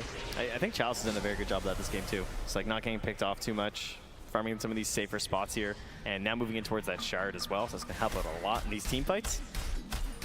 Yeah, the one thing about Dawn I is... say that, she cancels. Yeah. Chalice says, I need more damage, like this TA. It does already. Right. I mean, it's tempting. It's too hard not to take it. There is a damage issue. When the Kunkka presses boat and there's a laser, it's just so much damage reduction and healing that it's really hard to kill. Probably the CK mostly is going to be the one in the front, even the Kunkka. It's kind of on you to be able to kite the fight. I think if Azure can survive the long fight, they win. Lifesteal is amazing in the long fights. Necrophos is amazing in these long fights. And Bepboom kind of have this one really, really big round of spells where they click everything. Meld, CK pull in, just explosion. Can I also just say that I love that you call it laser instead of Sunray, because it feels much more appropriate. Sunray does sound kind of friendly. I know. Just catching some rays. It's like a healing. That's probably the healing side. Oh, The okay. lasers for enemies. It's two sides. Laser and Sunray. A smoke up now coming from Azure as they want to find Bepboom down on this bottom side of the map. And I mean, there's good vision. There's a mine up on that high ground, which should reveal their positioning if they walk that way. Under They can burst the Phoenix. now. Somnus finds one. That's a good one to get, but can they burst him in time? The Orchid on silence. Great play, catching that Tusk and killing the Phoenix. So one for either side doing well, but Somnus now in trouble. He doesn't have the help from the Tusk. He can't get there, but he doesn't need it. Backing away, the Infest was there from the Lifestealer. Nightfall, ooh, barely gets away. That snowball could have been good, and Pure also in trouble. This is a fabulous fight for Azure. Nearly got saved there too. That was a really quick Orchid on the Tusk, but the Phoenix didn't get the egg off. No. He got stunned by the Necrophos Soul and just 100 to 0'd. Yeah, no opportunities there. Even on the big dive, couldn't find a solid spot for it. And you saw, even with the Chaos Knight using pretty much the entire fight to try to kill the Tusk, the Dawn just ults and saves him. It stuns the CK through BKB, it does all the healing on the Tusk, then he can stun him again if the Tusk has punch. And so it's just so much kind of like delaying in the fight that it was hard for them to win the fight fast like they need to. And they weren't particularly close against Somnus. He just finished off the heart now too. So I don't know, like 700 HP or so here. I mean, this is the thing too, right? Like these long duration fights are going to start feeling super weird because on the one hand, like obviously if you can get like a really good Sunray, that's amazing, but he's going to have two in the fights. If Phoenix can survive, I'm really not sure who I'm going to be favoring in this one. It feels like the fights could last multiple minutes. Yeah, hopefully. That sounds exciting to me. Or it could just be over in a second if Necrophos gets a good ulti. It does feel like that's the big one, right? You just lock someone down just like that. And They also don't really have save. They don't have a Tusk, they don't have a Shadow Demon, an Oracle, kind of this like anti-Necrophos hero. He just gets to press it. Just hopefully it's on refraction. That's the only thing he's worried about. yeah, save. Maybe the Glimmer can possibly save you. Who knows? But Glimmer even these days is now just a solid like number shield. Yeah, it's just a 300 block, so it's not like the old days where it's just magic resistance. Fingers crossed, you know. Yeah, hopefully the 300 will be enough. Yeah. Oh, you know what we need? Phoenix Aghanims. That's the real play. That is a save. It's such a terrifying item. Does anyone ever feel good using that item? It's so risky. I would love to see him buy an X. They don't have the best egg killers. They don't. It's only the lifestealer. Yeah. Just the guy who has BKB immunity and 83 attack speed. Yeah. Just keep it away from him, maybe. Here we go again. Another smoke heading through the exact same area where the last fight happened. This time during day. Nightfall catches sight of FY. Oh, Stun. nice. Big blink. Oh. Blink back. It's too good. Oh, the Tusk King. And Pure, now the one that's chased. Lul right there, already popped the Enrage though. And now the X, the late X, pulls him back in a moment. No, he fests inside. Gets away, Chalice keeps his buddy safe. And just like that, the fight going to be discontinued. I mean, it's still a DDTA. GPK's feeling it though. Oh, and that's a quick Roche too. Relatively at the very least. Azure Ray head down this area and they're gonna see if they check that it's spawned. They're holding the better positioning at this point in the game. Chaos Knight and Kunkka used both of their ults. So now Betboom is down 2 ultimate abilities for this fight, whereas Azure Ray kind of has everything. They didn't click a single button, they just blinked away. And so it's really scary for Betboom to just walk headfirst into them. Nightfall's really not sure. He's like, I gotta blink that. I'm way back here. Smoke. Can't Still figure out how to there. get into this one. Looking, Chalice starts to beat away at Roche. Do they realize what's going on? Radiant scanning, thinking they're coming from the left. Nightfall. This is only half HP Roche. Spots FY. Sees all of them. Takes over the Watcher. Okay, good play there. They should know that they're right on top of him. Still has that blink ready if he wants to jump in. Save also ready for a jump. They have it if they want, but it's going to come a second too late. All right, nice Lul ball gets fire. stunned, but they manage to get out. Now the Water Park. They do drop the Reaper's Sight. Kill off the techies. Do they have more? Trying to find another. That's going to be a Tianming falling. He dies. Somnus backs away. FY chasing the Dawnbreaker ultimate. Coming in for the turn. And with that, 3 of Betboom will go down. Just again, great positioning here from Azure and just confident knowing that they can take this and there's no good options. Like they're down those ultimates and they need them for these fights on Betboom. It's a really fast decrep. There's a nullifier now, but even just saving the Tusk, kind of delaying the fight, everything they can do to make the fight last just a fraction of a second longer for Azure Ray matters so much. Yeah, and every time that you're using another disable, another save, that's what helps get Chalice at the backside of the pit, right? Able to survive, then goes for the Solar Guardian to absolute guarantee the kill and the saves. No concerns for them finishing that one off. So we take a look at this fight again. It looks again like it could have been good, but just a couple of seconds difference. Again, imagine if he queues up that blast off and is able to steal away the Aegis. Unfortunately, did not happen for him. You can see the glimpses of the Kunkka title, or the water park. I don't know the official name of it. The Kunkka Torrent, Egg. nobody does. Torrent Storm. There it is. Just kind of like crushing the fight. And I think if they're able to actually win the fight, get the egg off, win a better position. I think the egg kind of ended up being in the middle of all the cores and instantly died. So if they get a better combination hit on it, I think it'll help them out a lot. Cool. Wow, another big item here, though. The big damage from this Necrophos. The Agnum's complete. Oh, God. So, you know, it has the talents for the Heartstopper, has the Agnums for the Heartstopper, just needs to live. Yeah, if he gets a single kill and he gets this like 200 health per second, that's when everything just, it's a domino effect. Fight just falls apart at that point. So now Betboom is kind of asking themselves, how do we take this fight? Is it high ground, which I think Kunkka is probably one of the better high ground heroes in the game. And I think they really still need to farm on their cores. They can't be trapped in their base and just hope for the best and wait for the push. I think the TA and the CK really need to get out, farm the lanes, cut the waves, do whatever they need to do, maybe get some pickoffs. Oh, save. Close to being spotted by the Shiva's Guard, but just not quite here. So fast. Active and TP out after the Glimmer. Save will manage to escape from that one. But yeah, I think like we've seen it when these players and teams do get stuck in their base, the net worth lead just starts expanding massively.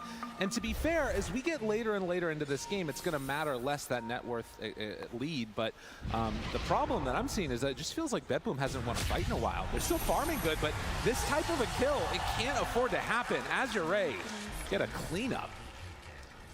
And immediately just want to run down these lanes as much as they can. But yeah, there's not a whole lot of pressure to just immediately go high ground. What you want to do is like find these picks, right? Picks like that. They want to be catching one of the big cores if they could as well. Try and get down some solid vision to see into this area where they think they have this safe farm. The map being really big is a blessing for both types of situations in this, where if you have the mobility to cut the waves and farm the map really safely, it's good for you when you're behind, because you can always farm. But I don't think Betboom really has that luxury. No. And so Azure Ray gets to farm everything now that they're ahead. And that's why Betboom, you see them all sitting in their base. They have the techie set up. You know, a very fun game we might have coming in for us. And they can't really farm because anytime they're out, they might get caught like the Phoenix just did. Yeah. And they get maybe 10% of the map is theirs, and they have to hope when the waves push in, they get that. And everything else is Azure Ray's territory. Just like TA traps are their hope, really. They're like trying to whittle down some of these waves as much as they can. Still no silence as well, so it's hard to just create like random pickoff opportunities there. Techies players, however, do thrive here, right? Yeah, I mean, yes. Save is an expert. He loves playing this hero. Oh, he's and ready. They've griefed many games. They're kind of used to sitting up here on the high ground for a really long time and just laying mines everywhere, right? This is kind of like, now you're in my turf. Exactly. Yeah, if anything, maybe more Midases. True. For Bepboom. Yeah, we've only play for the learned that goes techies, well. play for the late game. Tried to go for that tidal wave to pull him in, but couldn't quite connect there. And it does mean that for Azure Ray, you're even less likely to want to go up and do anything at all. They will still have this Midas on the tusk, keeping them nice and built up and scaling in this game, most likely queuing up the BKB next. 6,000 gold behind the Kunkka at this point, but the Kunkka did finish the Sheepstick. So they have extra forms of control. It's just about, can GPK deal that massive damage along with that CK to take them down? They're doing the Dawn smoke. They're going for the Dawn, the guy who's going to be alone, try to ult in, and it's going to be a Hex reveal, hopefully. Can they get him, though? Chasing, find him. Hex is there. That's exactly what they needed. 2-second stun, he's done. And now on the rest of them, Azure Ray, they have to back away. FY runs in, confirms there is a ward there. Oh, yeah. And then has to quickly retreat, so he's not the next victim. And that's going to give a lot of space out here on the map. 70 seconds, no buyback on the Dawn, so they don't even have the chance to kind of bait a fight into a buyback ult. They just have to give up all the farm they need. Well, definitely a boon for Bepboom fans as they manage to reclaim some farm for themselves. And again, that entire period of time, they're only down about 2 to 3K. So they weren't losing out on a huge amount of it.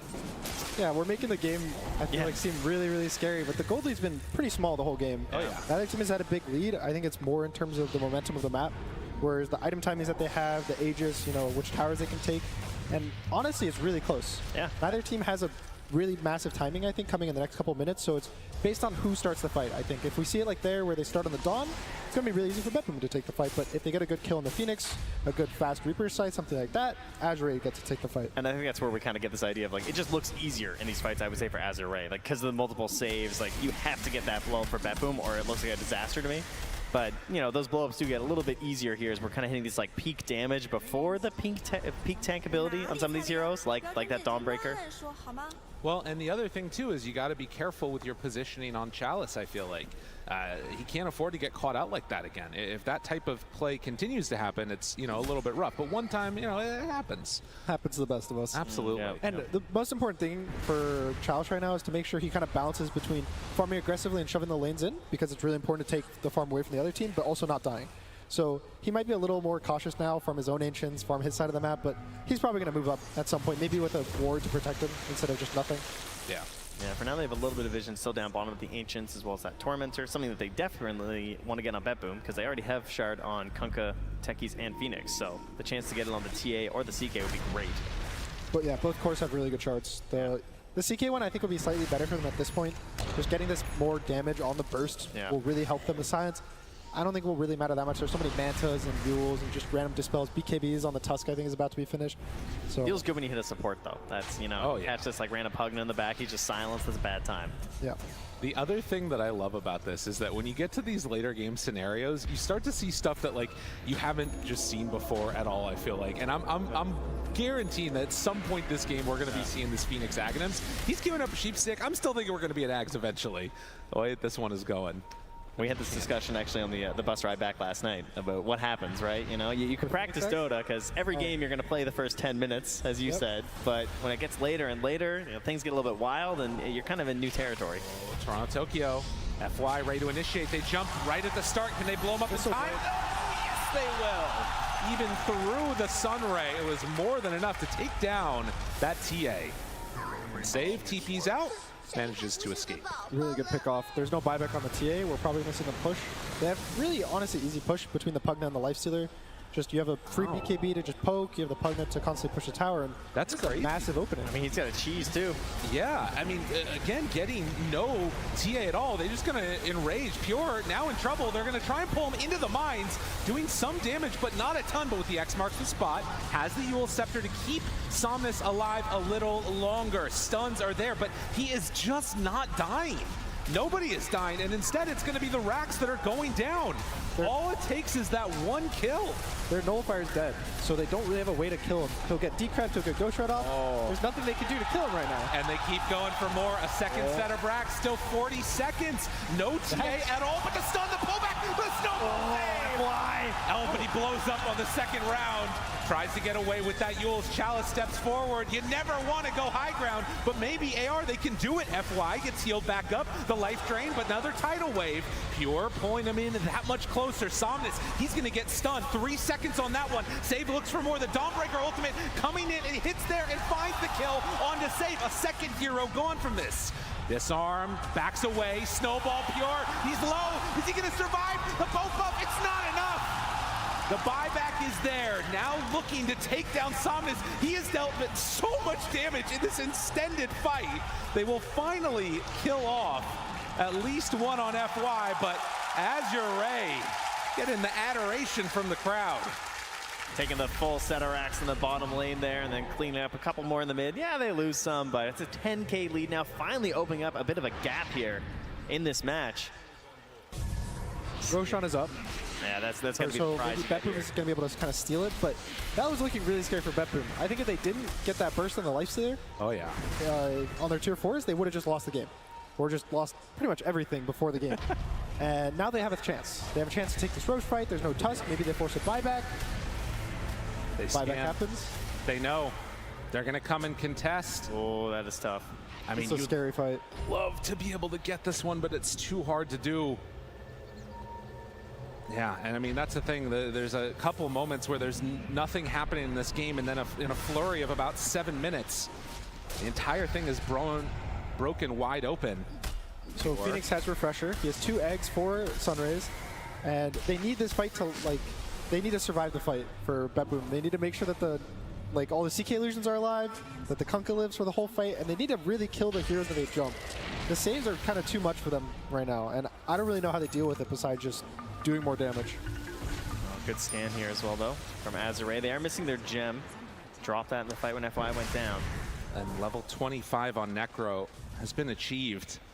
We saw in that last fight, too, is 8,000 damage done by the techies. This is one benefit of BetBoom being able to sort of hold an area, is that lets him get set up on save and set up for a lot of the extra damage that they... There were like Kunkka pullbacks and everything, too. Oh, yeah. Catch people into the mines. There was a lot of synergy that you can achieve on the high ground that's a lot harder. Definitely doable near Roche, but it's harder when you're late. They have some TA traps to get vision of the Roche, so they constantly know what's happening, but they can't really enter. They have to constantly replace them. Maybe they get jumped on the TA, and they're going to try to smoke around, but... Or are they just going to try and take it? Fine, let's go on in. BetBoom, can they get there in time to contest this? So much on Toronto, Tokyo now. So many possibilities in this fight as Phoenix. Pure, he steps in, the torrent, it reveals. There's one stun, down to half HP, almost gone. He is going to fall. Chalice does have buyback, though. Have to be careful about that one. Roche at about a 3rd HP. Toronto Tokyo has already used 1 round of his abilities. But can they go for more? Has the refresher at the ready. Pops it now. GPK beating into Somnus. Somnus has taken so much damage in this game. I can't tell. He's always full health. Yeah. He's tanking through a whole lot. This is a scary situation. The egg outside the pit is really hard to fight. They jump, they try to find him, but the snowball save is there yet again. Will it be enough? He's getting in, pulled far forward. FY, they buy back onto 2. Nightfall. Back. Chalice. If he goes down right here, this is it. Chalice gets separated though, and there's the Reaper sight. Available for the turn, but still Chalice and FY are dead. So are the CK and the techies. They have to back away from Lul, but Pure, what else does he have left in the tank? Somnus is still just at full HP. GPK knows there's no sight here, but how much can he go for? They have it, thinks about the go, takes him out with 1 shot. There's the tidal wave, but the rage is there. Lul, he says, no, you're not stealing my Aegis. They take down BetBoom team again. And somehow, after all of that, it's a 1K gold lead. That's it. All right. Everything evening up here, and let's get a little bit of chance to farm up on some of these heroes, but how much can you actually pressure with just these 3 heroes, an Aegis and a Cheese? They probably can end up pressuring mid, but I think the safe thing is right now just wait.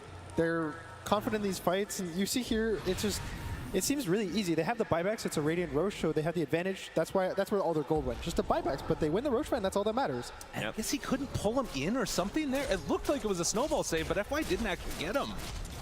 Must have been a little too far distance.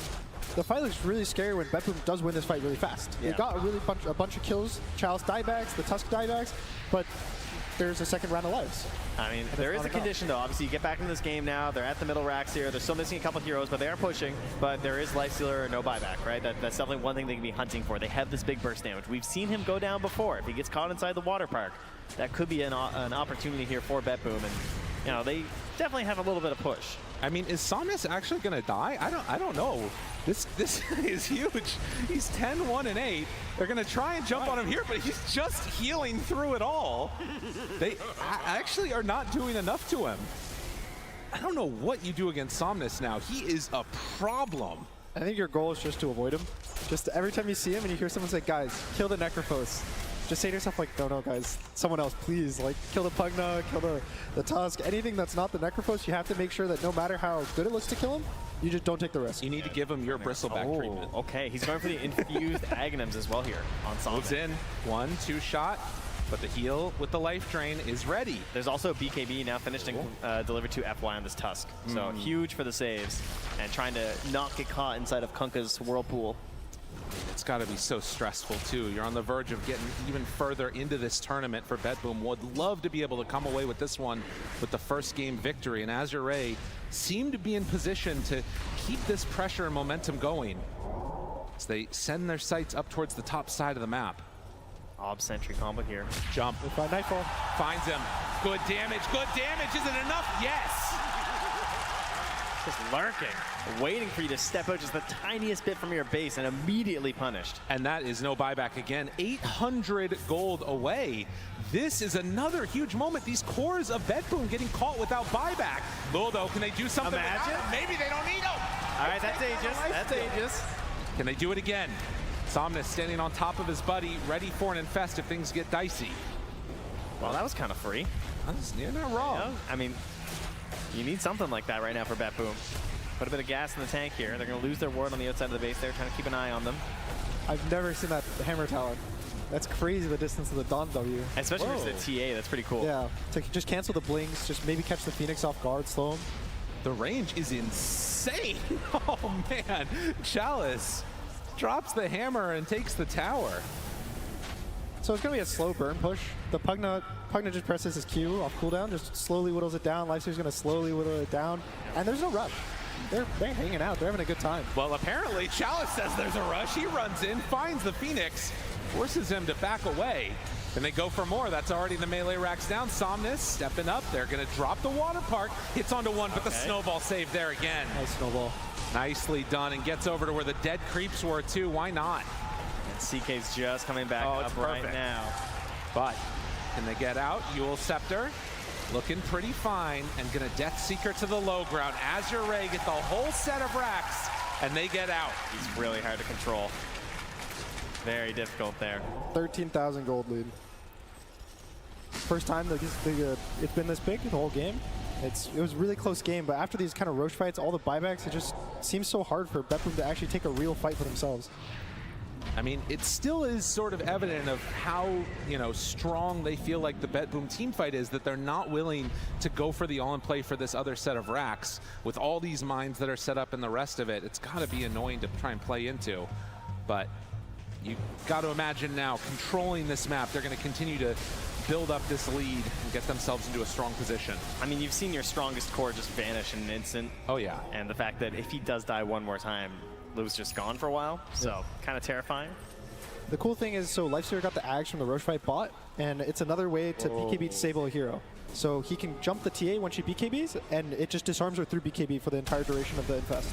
It's about, I think it's 4 or 5 seconds. Yeah. So if he gets that on the TA, she's just stuck there doing nothing with her BKB, and when TA doesn't have BKB, she can't fight into Azure. That's a really good point. Yeah, I forgot about that. The Infest could be really strong, and it's got decent range now, Even too. picks up a Blink, a Swift Dagger. Yeah, So he just got the Blink, too, so it can immediately just jump in when he's needed. And no Lincolns, I think, on anybody from BetBoom, so that is a really frustrating situation for them. as long as he doesn't jump the TA with Fraction and she blinks backwards into Found or something, Oh, yeah. shenanigans, That could be an issue. everything will be okay. Well, now that you've said it. Yeah. You know what's going to Or, into like 10 mines. Yeah, something scary. Yeah. It does last for a while, though, to be fair. That's true. You're in there for a cool minute. But, you know, you get Blink back, we got Reality Rift pierces and spell immunity, you're being pulled all over the place here. Suddenly there's an Earth Spirit kicking you into the well. Just appears in the game. It's like one of those side characters. We are getting to the point where you should be able to just buy another hero. These games are going pretty long, you know. I like that. Would you just make someone with like the coach micro it, or would it just be one of the players? Oh, that would be hype. We could have their music play. They come in. Oh, they've purchased Blitz. And he just like comes to the stage. Dude, look at those mines. What is happening? Techies, baby. Oh, this is going to be an interesting one. This is going to be an interesting one. So many people are relating to this right now. Oh, yeah. Yeah. He has like the sort of orientation perfect. It is very nice. It's pleasing to look at. I like that. Oddly satisfying, you know. I unfortunately have to agree that this is a nice, like, nice visual. Yeah. Well, I don't know if Azure are going to quite feel so confident. Extra rage duration. They also have BKB on low, so he is just debuff immune for a very long time. And he's almost got his Ex Machina, because, you know, we're 9 minutes away here. Oh, hey. At this point. Good call, good call. Well, this is the other nice thing that you can potentially do is just shove out all the you have one of those already. Oh. No, he's made a mistake, Gunner. He has 2 hearts. Oh, jeez. Sounds like a little fun. Oh, no. The health region doesn't This is where we are. They have a Tusk kick, too, now. Looking for anybody. I don't think Somnus is going to care. Not Somnus. Even if like they lose this game, Somnus isn't going to die. That's just the reality. Send in. Look how confident he is. He's just walking into every single hero. Dude, he does not care even a little bit. That's disgusting. Daedal is finished for the TA, so that's more damage that they have to hopefully burst. Yep. Brings it over. They're out of the base. There's the Tusk punch, the kick back. Tries to find him. Can they get away? At least for the moment they will. It's on to Tusk, though. He's starting to fall. Heal is there, but save. He hits the good jump with the blast off onto 2. And already starting to die on Chalice with the Sunray out. They're actually destroying them. Oh, Somnus! Where are your hearts now, boy? Ooh, well, I thought with the green guy, his heart would like grow, but his heart shrunk this day, you know? Way on down there. That is tough. 2 hearts and you still blow up in about a second? What happened? I don't know exactly. Like a lot of damage. They all did damage. The water park was doing absolute work. Like, I saw Lifestealers just like spinning around, getting controlled up, get hit by the boat. He got silenced by the trap because the shards up there. A couple torrents connected, and then it's just a big boom, you know? 800 damage from TA, 800 damage from CK. They're stacking it all up at once, and he's just gone. Great timing for that Daedalus, that's for sure. It looked like a really good initiation, but the TA got the blink off right after the kick, so they don't really, they kind of kite this kick out. The Tusk doesn't get his BKB off. Oh. He just gets bursted by the Torrent Storm, and I think after that, Chalice also gets stuck. Too, yeah, and then Hexed. They all drop just so quickly. And I mean, this is really the problem, right? You're talking about late game Dota where one fight and suddenly they're up on your high ground a lot of time on these respawn timers. A plus sorry comes on out. Not sure what's going on there. Some tips from the other members of BetBoom, but this is the full set of racks in the throne. Oh, thinking about it a little bit here. I mean, you got to be careful. If you're Azure Ray, do you decide to buy back right now? This is a tier 4 tower already starting to fall. They have 38 seconds on this Lifestealer, but they're going to back out of BetBoom. They get the glyph, reset. FY, setting up. Sir. Oh, this guy's mad. Gave up. He's going to relax a little bit here. Just wanted to burn his TP cooldown. Roshan is up, and that's a big thing. Yeah, they got a so minute late left here, too. This is going to set up for 60-minute items if the game doesn't end after this Aegis. There's an Ags, which is really big for anyone. The TA can get the Ags, kind of move around the map. The C can get the Ags and just have so much physical damage. So if BetBoom gets his Roche, I think it kind of swings the map, or the whole game state into their favor. Yeah, and it should be very fast. I mean, they're starting to move here from Azure. Getting there as quick as they can. I mean, the crowd has been cheering as much as they can for them. The air kind of gets sucked out of the building in that last fight. Oh, you're not They want to wrong. come back alive right now. FY, they're scanning. Toronto, Tokyo up on the high ground. They already are in there with Lou, but GPK, he gets the Aegis. Chalice shows up, able to steal the Aghanims. Okay, that's a nice win, but Chalice is going to die for it. And dead for 100 seconds, no buyback. That is kind of sick, though. It was kind of cool. Yeah, Feels cool. Yeah, I don't know He's how much close to his buyback. I think FY is going to get a bounty right now and get buyback for the Dawn. Oh, that's huge. Okay, not so bad then. So it's not as scary, but TA does get the Aegis. They get the Roche. They kind of stop it from Azure getting it and try to close the game out. So a good timing for BetBoom. Well, I mean, that's the thing that's interesting, is now it definitely feels like the fight is just kind of reset.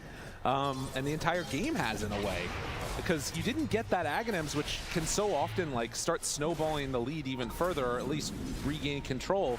The Aegis on TA, it matters, but it also feels like there's a lot of great ways that Azure have to set up on the TA after the Aegis, you know, she comes back to life. Yeah, again, I think for BetBoom fights, it really has to be fast. You saw in this mid fight, they got a kill, they got a kill. It was like 10 seconds, the fight was over. And Azure, all the fights they win, it's like, oh wow, he's half health. Oh, is he gonna die? No, we're gonna snowball, save, heal.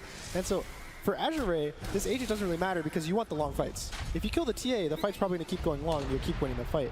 And so for BetBoom, you don't really want to be able to have this slow burst fight where one of you dies. And part of the problem is that we saw all this ability to defend the high ground from BetBoom. There are similar abilities here for Azure, most notably the kick, of course. So we have to be very careful how they use the Kunkka X. Well, yeah, they used it immediately. And he actually, he gets snowball because of that.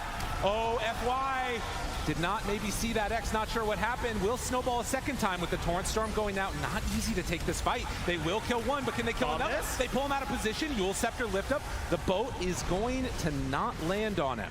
So they are able to survive with Chalice not buying back. But FY, wait, he bought back! FY, does he have enough to stay alive though? The stun is there, a long duration, but no, he's gone! Just like that one! GPK stunned for a little while, Chalice still there for the control, but he's out of position. 3 second stun, starts to fall and gone! Can they find more? But there's the Reaper's Sight, there for a turnaround, the fight, it's lasted too long! This is where Somnus shows up! Gets the blink away, GPK managing to escape. Thinking about something here? Wait. A little crazy? Yule Scepter, hold on. Can they do it? GPK wanted to fight, but is it actually going to work? They're all lined up. Pugna starts to fall. He goes down, but he's inside. The Infest, he's disarmed. He can't hit. The right click, it's enough. Wall takes them down. 2 seconds stun onto Somnus. Trying to get the kill, but he transfers it over. Gets the cheese off in time. The Lotus, not sure what it was, but now he's over to the side and Somnus still living. Somehow, someway. Somnus, he's gonna do it. Triple kill for GPK, but is it enough? Can they do it? They take him down. GPK trying to run, but no. Somnus is too strong. Oh, it's so much damage just everywhere. They're buying back, they're boxing back and on top of each other, trying to finish this game. There's creeps in the mid, the Catapult taking down the tier 4, but it doesn't matter. And there's 2 big cores, no buyback. Phoenix, no buyback. And Somnus is already in the base, Boots traveling in. He's in the base, he's dropping the FE voice lines. It does not hit that hard, but it will keep going. They don't have a way to deal with this guy. Not enough left in the tank. Somnus, he has stayed so strong throughout this game, and he is gonna right-click these buildings down. 50 damage at a time if he has to. Chalice shows up now as well, and with Lul also in tow. Azure, what more do you have? You have enough to finish this one off. Save tries to stop it, but it's not looking like it's gonna be enough. Techies is going to fall. Azure takes them down bit by bit, building by building. Another blast off, almost enough to kill Chalice, but he's barely surviving. There's the Infest play. GG is called. Oh, that big green health bar didn't go down very low after that fight. The 2 hearts was looking a little scary, but in the end, 5,000 health is a little too much for them to kind of chew through at the end. 2 hearts? I was a little concerned.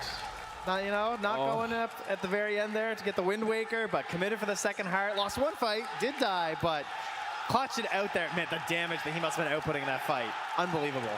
So much. 16, 2, and 13.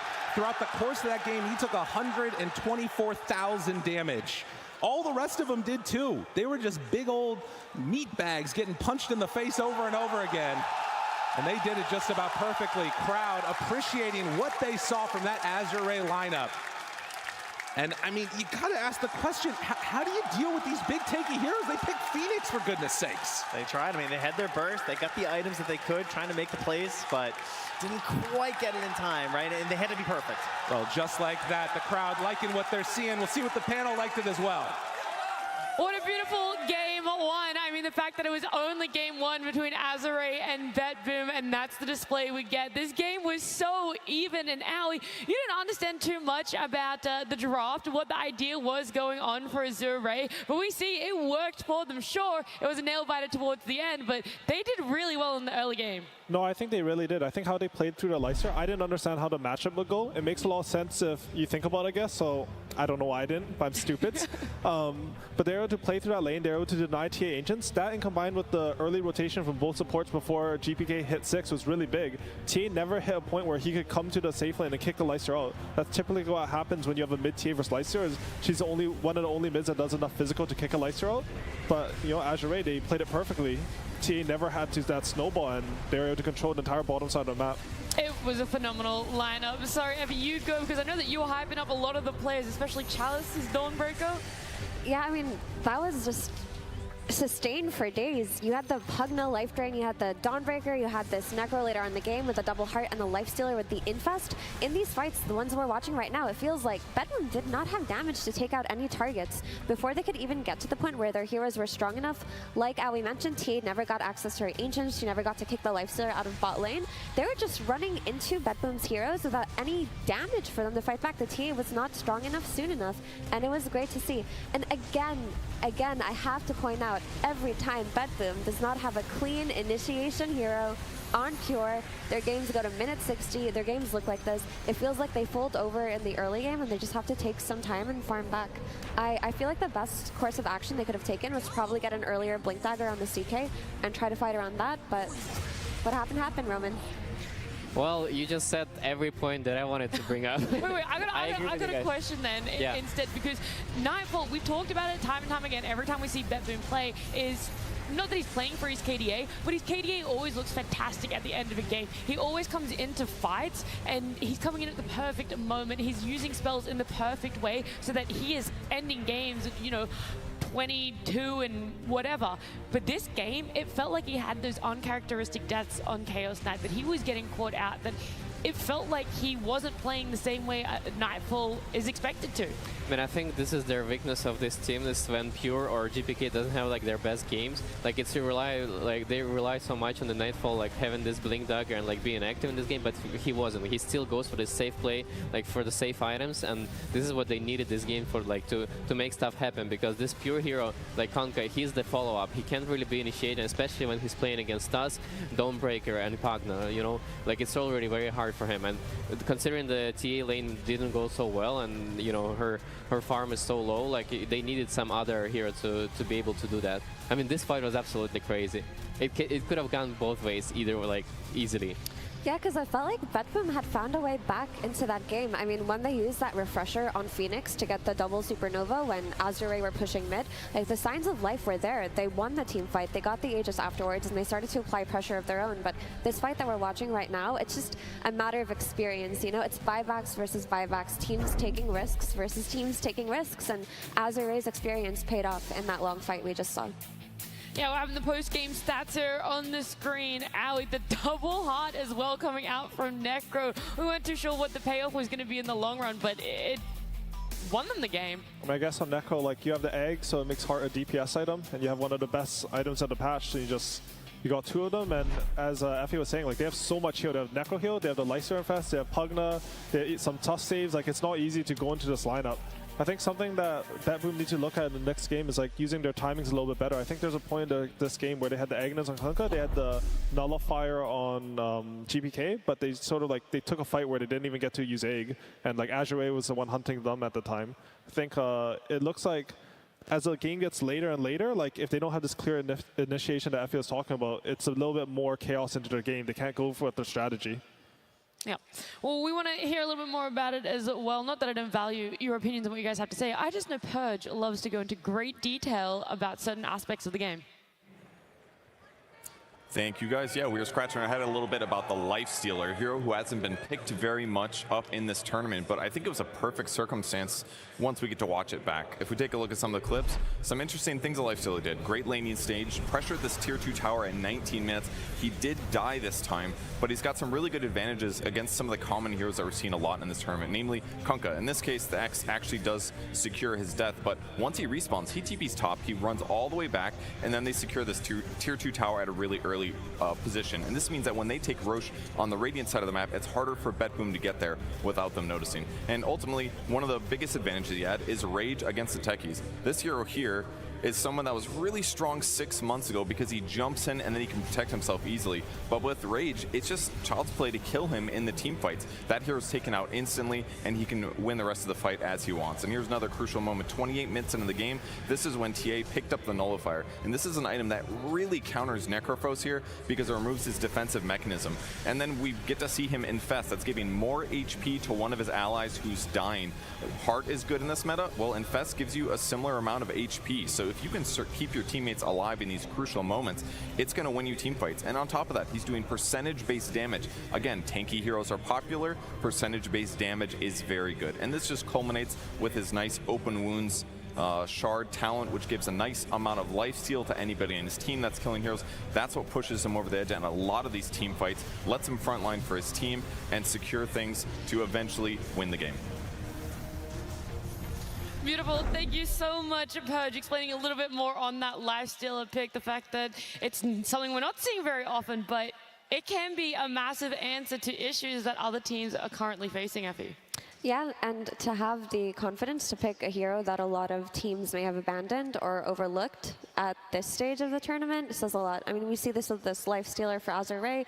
We saw it last series with the last pick Void Spirit with Gaming Gladiators. But the teams that have faith in their ideas and just play for the game itself, they're just very impressive to watch. Yeah, BetBoom have an idea of what they want for the game as well. Unfortunately, it didn't work out for game one, but we're going to learn a little bit more about them and one player in particular, Toronto Tokyo. BetBoom trying to push. Good luck, you know? We got some luck yesterday.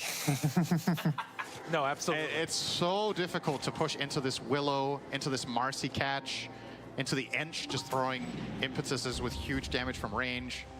Pushing high grounds in this patch is impossible. Give me your best take. How do you push? How do you push? Yeah. How do you get to place all 5 BetBoom heroes perfectly? Let's say they can go wherever they want.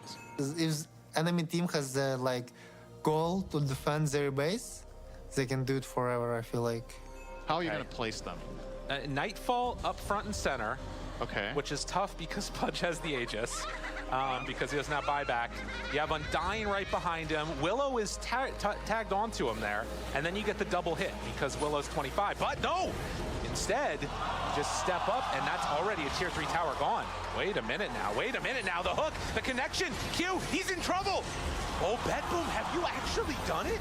If you have any opportunity to end the game, you try your best. It's quite inspiring, honestly, for BetBoom to see this happening. Okay! Nightfall, get out of there, but the cheese! The save come out from the Isle, pure! He's in no man's land. One more damage to him. Look at the Desolator! The hit's coming in from the Isle. GPK comes out, goes for the disarm, and then the back away. Our plan was, I had the Aghanim's, and I will spam them, and then I will go in with Blade Mail.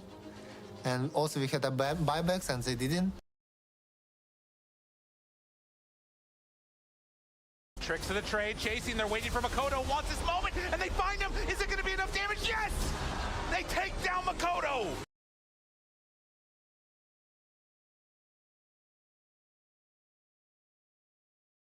Can they get any more, though? Nightfall, the hook, again, Pure, he's on his man. Can they bring down this Willow?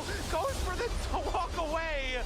And the damage coming out. The IO is doing so much of it. Save and Nightfall doing it all together, but they managed to kill off that Muerta. Now the buyback. Looks for more Toronto Tokyo with his Ags. Yeah, it was really good staying behind PL. He's destroying the base. I like that. On this Undying, 10,000 HP on Toronto Tokyo, looking for more. BetBoom, they're gonna claim the game. How do you do that? How? I really hate losing. It's for me, it's like impossible. and I love winning. I want to be in the history of Dota 2. I want to be like one of the greatest players in the world.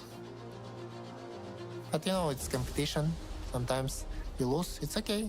It's not easy to win. All I want is to face Spirit in Grand Finals. It will be really hype.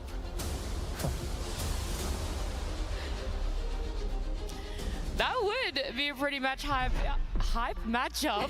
Stumbling over my words, just thinking about how hype it is. And we had Team Spirit and BetBoom in the final. I mean, Toronto Tokyo, he wants to go down as one of the greatest players. He's already won an Aegis as a mid laner. He could potentially win another Aegis as a +5. I mean, he already is one of the most impressive players we've seen in a very long time. The Team Spirit's TI-10 win, we all saw True Sight. We all watched it. That call, that final game's draft call came from him. This is a player who has a lot of ideas. He has a strong voice, and he brings it to the team. So his transition to position 5 from mid just felt so natural. It just felt like he fills the leadership role in a way that a lot of other players who may switch roles couldn't.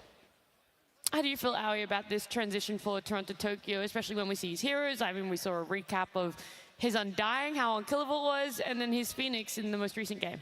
I think Toronto Tokyo's strength is that he has like unending confidence in whatever he does. I remember after TI-11, he just came up to us at the after party. He's like, I'm going to be the best 5 in the world. And he was believing it. He spoke with full confidence. He's like, all the 5 suck. I'm going to be the best. And, you know, honestly, he's playing really well right now. I think it sort of goes into the game. Like, when he's able to show that confidence, you see him running with these Undyings, hitting buildings on +5 with 10,000 HP. Like, it's something that is a very positive, unique trait, I'd say, about him. Do you think that transitions into all the players on the side of BetBoom, Reza? What? The confidence that... I mean, for Toronto, like it really helps that he has all these like skills from the times he was playing mid, right? And right now, this transition to the supports, like all the supports right now, are having such a big impact in the game. So it helps like that he knows how to find those farm. You know, sometimes like on this Undying, like he's running around with 15,000 HP, like get to play this insane Undying, like he used to from the mid like heroes right now, and it really helps, you know, having that experience from the mid lane. And we see the teams walking up on the stage already. Yeah, there's a lot of fans for both teams here. Azure, BetBoom, game number 2. Some changes, Effie, that you really want to see for either side, either for Azure to double down on and get the win on the series for themselves, or BetBoom to make it another game 3. And I think Azure's plan worked out really well. The Necro looked so good for them. When I watched Azure and they impressed me the most, it's when they have that frontline tanky, unkillable core, whether it be a Bristleback or a Necro, and they just play around it. They don't have to take fights by initiating or smoking. They force the enemies to fight into them because their laning stage is actually quite strong, probably the strongest out of the entire Chinese region. So they're not one of those teams that you can break in the laning phase. So for them, you just respond. You don't necessarily have to run back the Necro, but to be able to, for example, pick the Dawnbreaker into a Chaos Knight, we saw how bad that lane was for Dawnbreaker, but still win the game, still have an effective performance, nothing to change from there. Was that lane bad for Dawn last game? Yeah. I feel like his lane was completely fine, no? He was like 2.5k net worth behind. Yeah, but the Tuskar left to play with the Lifesteal, and they rotate on mid, he was left alone. Because I think, like, this is how Azure want to play. Like, they want to be able to leave Chalice alone. I remember watching them versus Extreme in the qualifiers. He had timing. He was playing like some off-lane 5 Invoker, and he would rotate with F-Buy around the map. They killed like all 3 lanes. I think they're really happy if you can get out of the first part of the lane and then start roaming with the double supports. So you feel that Azure is a team that ends their laning phase a little bit earlier, or they're just more active in that early compared to a lot of other teams that we've seen so far at TI?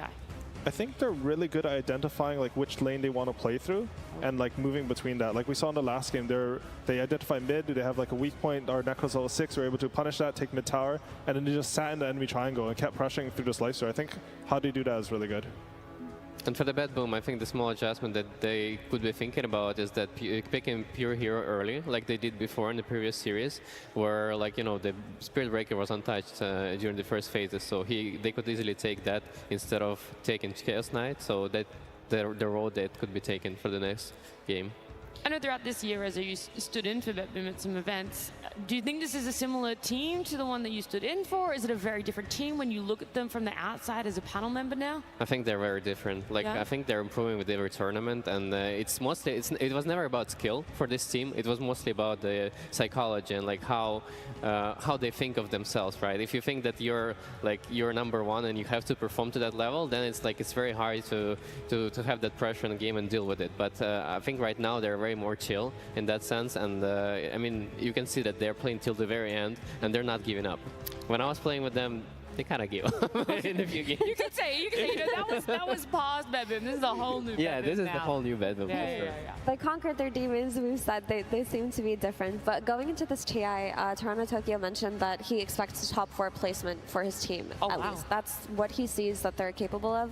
That's what he thinks that they can do. And I really feel like throughout the year, you've seen them progress as a team, right? Not just in terms of the way that they play and shaping their identity, but just in terms of determination. Because I recall there was the BetBoom DOTA tournament a month ago or a couple of months ago, and they got eliminated early from that tournament. And that was their namesake tournament. And a lot of the eliminated teams opted to stick around and just enjoy it. But they left early. They left their own tournament early just to practice for the upcoming Dream League.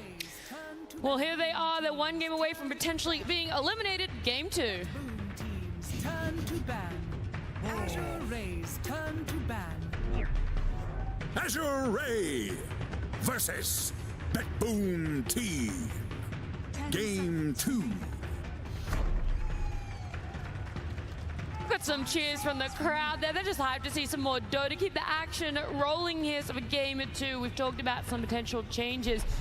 Straight up, BetBoom don't have first pick, right? They're going to have this reaction for themselves. It is going to be Azure. I would expect a few changes in the bans for themselves then, but hopefully what you keep talking about, Effie, is that they're able to get that initiator, someone tanky for Pure in the off lane as their first pick. Would you want to do that? I mean, if it's one of the highly contested meta heroes like Centaur or Spirit Breaker, then absolutely first phase it. But if those heroes are taken out of the pool, I think you should just go for the meta picks that are still available. But you can have more creative initiating heroes for Pure. I mean, we saw Team Spirit very effectively play Axe. We saw them very effectively play Night Stalker. And those two heroes do fill the same vein in leading the tempo of a game. And Pure is a good Axe player. He's not a bad Axe player by any means. Yeah, I really like what Effie said there, actually. I think if you get a meta hero, you can pick it early for Pure, but if you don't, maybe you can wait a bit to give him a better matchup, and you get these matchups on like these NS, the Axe. Like, these heroes are a bit more greedy. The reason why they're not as meta is because they're normally easier to punish. But if you pick it a bit later in your draft and you commit more resources in the draft to it, then you're going to have a good lane for Pure and then they'll be able to pressure that way. Yeah, I'm looking forward to that as well. Like, they decided to go for the road with the Chaos Knight as well, like for this game, and I mean, it's looking pretty nice because they banned the Spirit Breaker and Centaur, so there's an X and an S opportunity for sure. I think right here they can think their second pick right now. They've got the CK. I think they should leave their offlane and carry flex to the 24, and then you can sort of see, because CK is a hero that does what Effie was talking about. He's tanky, he has a strong lane, he can be a pure hero from the offlane, and that way they can focus his next ban for GPK's hero in the second phase, and sort of play with the idea that they're not going to know how to counter the CK. They overcommit in the offlane, we're just going to put it in the safe lane, stuff like this. I wonder what this Naga ban is about. I think it's generally just a CK counter from carry. Like, if you have a carry or offlane CK, the Naga illusions are pretty good, and honestly, Naga's a really high DPS hero. CK doesn't have any AoE for her. Makes sense. They banned it in the last game as well after picking up the Chaos Knight, so it seems to just be a response if they're able to get that in the first phase picks for themselves.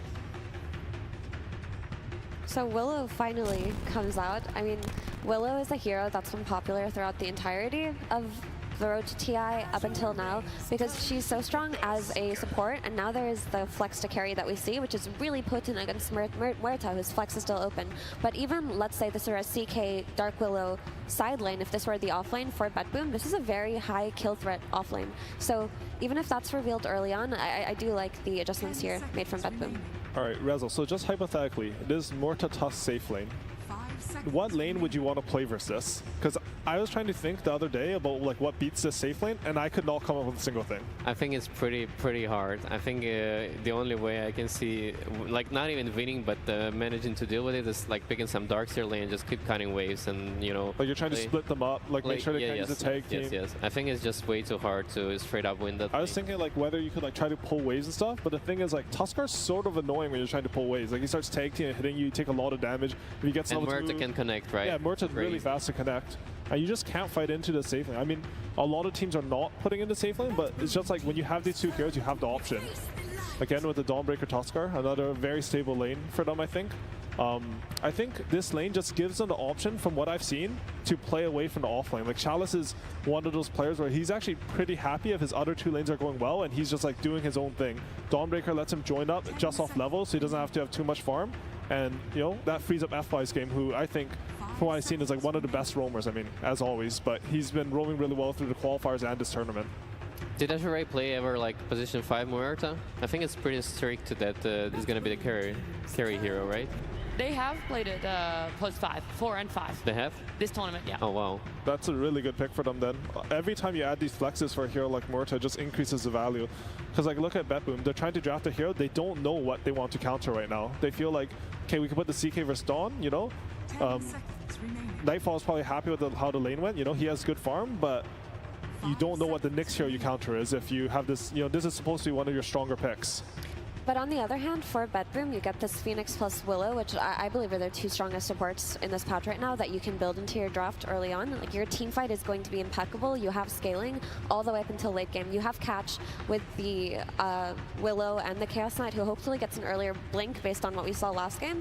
And you also still have the flex potential of that Willow open. So I do like what BetBoom have, regardless of Azure Ray's flexes being open. I think they would be able to respond to it accordingly. These are two strong side lane supports. I can see what you said with the blink on CK, just something like CK with a blink or a mid hero or offlane that like actually forces a fight. I feel like the shortcoming, yeah, Void does it really well. I feel like the shortcoming of this Kunkka in the offlane is the fact that like X is a very slow initiation. I think you mentioned, Reza, like this is a follow-up hero. You don't want to start the fight. It takes a long time to get into position, to get their saves off, etc. If you have something to force this into the Phoenix and Willow team fight, then I think, you know, they just added the Faceless Void. There's a lot for Azure Ray to fight through. And this Void is really cool to me because if this is a Tusk plus Dawnbreaker offlane, Void is one of the heroes that can play into that, right? If they use their combo with the tag team plus Starbreaker, you time walk off the damage. If you get trapped in shards, you can jump out of it, and you have a strong support in Phoenix to back you up. So all of a sudden, this really scary lane in Tusk and Dawn seems countered. And of course, you have this massive team fight potential coming out with your Egg into Terrorize, into Chronosphere. You also have a way to play into the Muerta because when she ultis or BKBs, you can just chrono her and opt to hit her team instead. Yeah, as you can see, the BetBoom values GPK here way more than Pure here, and they kind of decided that they don't really need this flex to be the very end, you know, to keep it to the very end. I mean, for the Dawnbreaker, there's like one build that I enjoy when I was playing him against the Void, which is like just Russian Aghanim's, you know, or like going like Reeves Aghanim's, and it reveals a lot of like, you know, this Void aggression with Phoenix. Azure taking a long time for the last pick, trying to potentially decide how much of this Muerta flex they want to reveal. I think it is just like sort of your most important pick from first pick. It's a pick that's like your strongest. You have 18 on the draft order, and they go with the Luna, so that means it's probably a Muerta, I would say probably Muerta 4 and Tuskar 5. Not too sure. They could flex the supports a bit. But I think Luna has sort of shown herself as like a very stable laner. We saw in the Liquid Gladiator series, both times that Meke picked it up, like he was able to do really well, like even against really strong lanes. It also gives them tempo, right? If this Luna has a good lane, they can just play around their Somnus hero, whatever it is, and just take buildings. Similarly to what they did in that first game, they forced BetBoom to fight into them. However, though, this time around, it seems like BetBoom have much better tools into fighting into them. Like, if they do decide to 5-man really early with this Luna and go for an objective, all of a sudden you're worried about the Chronosphere threat, you're worried about the Supernova, you're worried about the Bedlam coming out from Willow. But I think this time for BetBoom, they have slightly weaker lanes compared to the first game, because this Luna Tusk seems like a very strong lane. I said, like especially Dawnbreaker and Muerta. I think it's a very good matchup against Void as well, and Phoenix. Does that mean that both teams right now looking to mid laners to round out their drafts to bring it all together? who's going to be revealing first? Azure as well. They're going to be picking out of this spanning phase. I think they'll look for a hero that lets them set up the Dawnbreaker ulti. They just want somebody to start some fights for them. Is Earth Spirit in the pool? I think Earth Spirit can be good if they have enough bans. Honestly, like the Dazzle's still in the pool, so it makes a lot of these melee heroes hard to pick. And there's also the TA. These are the two heroes that it's hard to pick melee heroes against. But honestly, I don't think TA works that well with BetBoom's lineup, so they might be able to get away with banning Dazzle into picking one of these melee initiators. I love the Dazzle suggestion, actually. I think it fits Azure lineup very well. Yeah, actually, they could do Dazzle themselves. The hero doesn't really lose many mid matchups, right? Oh, the puck. It is a hero that sort of sets up for the Dawnbreaker. It is, from what I know, a bit susceptible to some counter picks this patch, because the hero starts with 0 armor, it doesn't trade that well. But it's, I think it's one of Solom's Siggy's. He's going to have a lot of impact with it and scales really well. I wonder if DPK saw the Queen's game and thinking about Void Spirit now. Looks like a pretty good one of the builds that's been happening for Puck is like they get the Maelstrom eggs into Mjolnir late game, and the hero will actually carry fights really hard with the Aghanim's. He does. It might be something that they look into this game, because you have all the Temple from the Luna, the Dawnbreaker, all these heroes, but they will get outscaled by this Faceless Void unless you have more scale. I mean, once again, Azure lineup had like 2 saves to protect their Luna. They have like very good timings to push the high ground with the Aegis. And for BetBoom, they need to, I think they need to find a way to catch this puck and make some stuff happen on the map. And because those 2 cores are going to be farming. I like Earth Spirit or Tiny for BetBoom. Just some kind of a melee stun hero. I mean, the DK, we forgot about him, but that was the classic Puck matchup. I think that if you have some strong frontline hero to set up for these Chronos, suck some damage to yourself and just have a stun to play off of with your team, all of a sudden you're not so dependent, if you're BetBoom, on these really long cooldowns, on these Supernovas, and on these Chronospheres. And this is a traditional counter pick mid, so I do like the DK. We were talking about this in the Gladiators Liquid series, right? We're like, oh, they could go DK, but no one's playing him. What do you know? Elimination game, pick the DK. I think usually what this hero suffers from is usually a lot of the 4s and 5s have too much damage from early. Like imagine like BetBoom supports playing DK against this. But the supports on Azure are actually not that high damage for a long time. So he's going to get away with doing this DK unless Chalice gets a good ulti on him. I love this DK pack as well. Because of their supports, they have such a good damage just to follow up, and they have these 3 heroes that can run around and do stuff in the game. And they have both cores in the side lane just free farming. Yeah, for me, both drafts are quite even. I see the strengths of them and the weaknesses of them, and the weaknesses of BetBooms are, like Roman mentioned, the side lanes are weaker. They're a little bit cooldown dependent, and DK can get bursted on early in the game, but they have overwhelming team fight. The team with overwhelming team fight on main stage TI, I can never bet against them. Alrighty, we got another coach interview to go over to before we jump into game number 2. Hello, I'm sure you heard this joke before. A Spanish man and Chinese man walk over to Lanham, the well-endowed. Let's ask him about this draft. Lanham, last game, everyone was on the edge of the seats. We didn't know what was going to happen. Were you feeling the same, or were you confident in your team's abilities the whole time? 国主你好，就是前面一把观众们都看了心惊胆战，就想问你当时是怎么样的一种感受呢？我也心惊胆战。It was the same for me. Okay. Now, I've been learning some of the Chinese memes, right? So, last game, it looked like a max muscle kind of game, yes? Is this game going to also be a max muscle game for you guys? 前面一把可以算是肌肉刀塔拉得满中满，然后这把我们会不会再次看到这个肌肉刀塔呢？这个得看选手怎么打，好吧？其实上把对面我感觉打得挺憋的。It depends on how our players are going to play it out, because I think last game the opponents kind of made a lot of mistakes as well. Okay. One last flex as we send it over. We're ready for this game. Can we hear the stage roar for China? There you go! Back to you guys. Thank you so much, Avo. He tried so hard. They got there in the end. I like how Jin was able to, translate what the flex was. Yeah. By the way, but we're here, game number 2, a very different draft. Lanham playing against DK this time on a TI stage. Oh, the memories. It happens. First DK game with a TI tournament so far. That's right. And surprising, it's a tanky hero that sits in the front. You'd think like hard blade mill. Why not pick Dragon Knight? And it's mostly because he has that built in. So when you buy the heart, it kind of is like redundant. And so he doesn't do anything special that like a Primal Beast or a Bristleback does. They do a lot of damage. And Dragon Knight doesn't do the damage.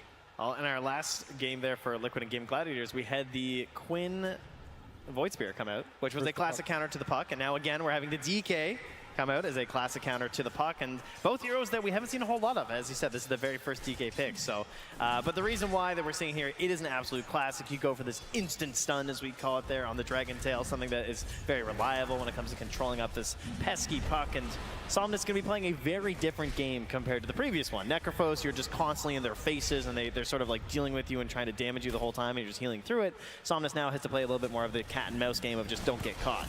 Yeah, one catch and he's dead. All 3 cores have a way to stun you for multiple seconds, and Chrono and stuns from the 2 other strength cores, and the subs have really high damage. The Dark Willow has damage on the DK stun, the Phoenix has Sunray for damage, so anytime he gets caught, he might die if FY is not there to save him. Well, the other thing that I can sort of talk about here as well is going to be, you know, a lot of people talk about the new type of DK build, and people thought that it was you that ran it first, Gunnar. But you told me that it was actually Moo. This was originally Moo's build, the Manta Aghanim's. Do you think it's a good game for it here? Yeah, it was something that we cooked up together, and so he told me to buy it, and I bought it first, so you know we both take mutual credit for that. Okay, and, I like it. The Manta, I think, is really good for how the meta plays out right now because it's very slow. It's hard to hit high ground. Very fire. Not even close. Sorry, Observer. It's okay. Yeah, it's okay. Yeah. Keep them on their toes. And so... Brent, that is on you. Unbelievable. It's debatable. Somnus is going to go down. Level 3 DK finding that kill. Interesting. This is looking hard. The puck game where he got kind of picked earlier is also really bad. The puck also died, I think, 3 times about in the laning stage to ganks to the Void Spirit. So the puck, I think, has started to get more value because of the Ags build that people have been cooking up. And now that it's getting countered with, you know, the standard counters from back in the day, it's kind of one of those things where when you counter the meta with an off meta hero like puck, you feel really good because people are still picking meta. But then when they adapt to it, it might not be as strong. Interesting. Now, it's a decent point there as well if they're having to make that adaptation and it's still working out for them. And so far, it's absolutely wrecking mid. Perhaps the most terrifying adaptation is seeing the confidence of FY to give someone else Tusk in this game. It surprised me. That's so much pressure on Tianming. Like, can you imagine being FY is just like, you will play Tusk. You miss a snowball save. Yeah, you miss one. That's it. They're off for forever. No, FY wanting to try the new tech, though, on that Muerta. Which, to be fair, I feel like if you're going to give a lot of net worth to somebody in this game on the supports for Ezreal, I'd want it to be the Muerta. That hero seemed ridiculous at various points. Yeah, FY Muerta as well. He plays pretty much like a carry. He ends up taking over the map in the early game. He goes like Atos, constantly gets catches across the map, gets killed. And the second that you feel scared of him, he just farms. And then he gets a Gleipnir or Shadowblade, and then he starts becoming just a right-click carry. Wow. Up top, in trouble. Tianming gonna go down. Like I said. Well played. 2 kills already at this early going. Pure did take some damage from that one, but so far, things going better for BetBoom, particularly these mid-lane matchup where, God, Somnus is just taking a beating. GPK is in his face. That's a bit of a tough one there. And now the Muerta doing work, so looking on getting some scaling there. Helps out Chalice for the kill. And likewise, though, of course, they do have this Willow for save. So very, very similar idea heading into that late game. We have scaling forwards that can get this crazy amount of damage where they suddenly become another ridiculous core in this match. So you don't necessarily feel super great. Oh, easy. Wow. Going late for either team, in a sense. You know, there's terrifying things on both sides. Yeah, both supports can buy a Midas. Oh, perfect. So we can have a fun game incoming. You love that for them. It's great. Oh, see, now that's one thing. The Tusk Dawnbreaker doesn't care about Shadow Realm. Luna, not so lucky. Nothing you can do there. That's a good point. It's something that will be an issue for them as this goes on. Nightfall somewhat low in this bottom lane. Needs to be careful about a salvo of skills coming out. If they manage to find the Colleen in a good position with Chalice, it could be a burst potential, but obviously he'll be aware of that and playing measured and pretty far back, I would imagine. I think the first big move we're going to see is the Tusk probably will rotate on this 5 minutes each bot. They'll take the gate, kind of, you know, do a little wraparound on the Phoenix. Oh, well, go on the Phoenix early. The dead shot's there. It's not enough for the kill. Did use a lot of the mana there from those heroes. Somnus is getting bullied mid. Yeah, that is really feeling like the story of the match. Doubled up on CS, 11 denies too is the one that really hurts. And level 6 already to 4. Level 6 to 4.5. Oh. Yeah, that hurts. I mean, we saw this tower go down really early on, and I guess this has kind of been, you know, the turnaround that they're hoping for. Give GPK a better lane. And the nice thing is the supports on Azure don't really have the damage to chew through a Dragon Knight in this early game, so even if they come mid, they don't have the coil, they don't have the damage, so he can just hit the tower for free. Oh, nice play. Double Bramble, and then pulls him into another one. Tianming low. Will it be enough for the kill, though? Slowed and needs to get range, needs to get vision. Hides behind it. Now the Luna keeps him alive. Instead, they turn onto Lul. Find him for a 1-second stun. Tianming doesn't die. Oh, wait a minute. Oh. I've spoken too soon. He doesn't die, but the Luna did. It's even worse. Yeah, he tries to help his buddy out. Of Bramble left too. Oh, man. The big thing for mid, the 6 rune. Covering it already. GPK there. It's going to be an invis taken away, so no refill for Somnus. He's just trying to farm these waves and not die ever so desperately. I'm so scared for him. Dun dun dun dun dun dun dun dun dun dun dun Oh, the body block? dun dun. Got him. He loses more than half his HP from a single stun. Every stun. Oh, up top, actually Trouble and Dead. Saw it there on the picture-in-picture. Managed to find the kill on Tianming in the end. Lul has to run away. These Chaos Knight lanes, every time, it just he has so much sustain, so much go, just a stun, he has a pull, he has everything just built into his kit in the early game. And so last game was kind of nullified because he was versus such a strong lane in the Dawn Tusk and he was in the safe lane. Now he's the off laner and the carries are always weak. Look at this though, they have the Muerta here with the Phoenix in behind, 3v3. Making a move, anticipating this, and Pure, he's in trouble, but still, they lose Lul, and Pure gets away. Oh, this is not what Azure were hoping for. More people brought in from BetBoom, and every early move has been into their favor, and this is on the top of GPK. He's taking this tower at 7 minutes again. Yeah, not even 6 yet. Yeah, the kills went the way of BetBoom in the first game as well, but it was not this devastating in terms of the lane. Dude. Just swipes them down. GPK is having a hell of a game. All right, first DK game of the tournament, but hopefully not the last, it looks like. It's looking that way. Great game. He's going to get this Blink Dagger online. The Dark Willow will probably get to take mid now. He'll probably rotate top on the Dragon Knight. Dark Willow takes mid, gets an early 6. And then with the Bedlam and the Blink Dagger, they just get kills across the map off cooldown. The last time he was meta, she couldn't just put Bedlam on top of him. You know, that's pretty cool. Nice new combo that he gets to try out here on the Dragon Knight. Yeah, it provides so much damage without committing the Dark Willow. And you can just pre-click it on the Blink, have an instant burst, and every hero will die to that in the early game. Especially this poor Puck here. Especially the poor Puck. Needs to figure out what he needs to go for, because right now Puck has queued up Treads because he's that far behind, but then the Witchblade too, which is obviously what we've seen a lot from Puck when he gets played. But in this game, that's going to be a long window where these instant stuns can wreck him. So Somnus is going to have to play around some dangerous territory. Well, it certainly feels like a lot of space is going to be opening up here for Nightfall as well. You know, his last hits aren't too ridiculous or anything, but it's going to be very hard to try and pressure him and also give Somnus some sort of a game. Dude, he shows for a second and GPK walks over towards him and says, yeah, you're not getting any of these last hits. I do like the switch that they did in the draft on side of BetBoom, where instead of the CK just tanking this Dawn Tusk lane, they move the CK to off lane and they pick a Void, which is even better. You have pretty much no pressure, so the Tusk moves to 5, because they know they can't pressure the Void with the Ice Shards. And you know the CK will have a good lane too. So now, pretty much instead of last game where I would say they had 2 losing lanes, or an even lane and a losing lane, now they have 2 winning lanes. And so their lanes are so stable now that even last game, they were at the same kill score. They were 6-1 at this point in the game, but they didn't have this gold lead. Yeah, and they were the ones losing towers. Yeah. You know, you have this Pugna just running around, knocking things down. And now they have the Dragon Knight. Yep. So everything's kind of flipped in the side of BetBoom, I would say, except for the kills. The BetBoom still have the kills, so everything just going BetBoom's way right now. Well, they have this Chrono here too. So kind of threatening a bit, but in behind is Tianming on the Tusk. They go for one, tries to find Nightfall. He's, ooh, has a jump. Still manages to get some separation there. And with save showing up, it should be enough to run down Tianming, who does get rooted again. They don't want to go for it. Yeah, Hard doesn't want to commit in. Didn't have actually the Tomahawk back up anyway, so no options here. And now Somnus, maybe with some weakened heroes, could find something. Has an Arcane Rune here too. Desperate times. It'd be exactly what he needs to get involved in this fight and make something happen. But I mean, that's a Treads Blink Bracer DK. Yeah, like, not if you don't know where he is, you're in so much trouble. Dude. You don't even kill him if you know where he is. Yeah. What the hell? And he already has the glove for his Midas too. He's so farmed. Yeah, now I think the Dark Willow is also level 6 already, so they can take the fight. If they get him, that's what they needed. Nightfall goes down, dive away, but then the turn looks for one. The heal is going to be there from the Dawnbreaker, keeping him alive. Somnus in far. It's going to fall. Managed to bring down that pesky puck, and Chalice is in no man's land. Nice. We'll try and go for the kill on the Toronto Tokyo. Manages to find him. GPK low on mana, but with Pure moving in, a big DD fear pulls him back in for closer damage, and another kill, 8-3.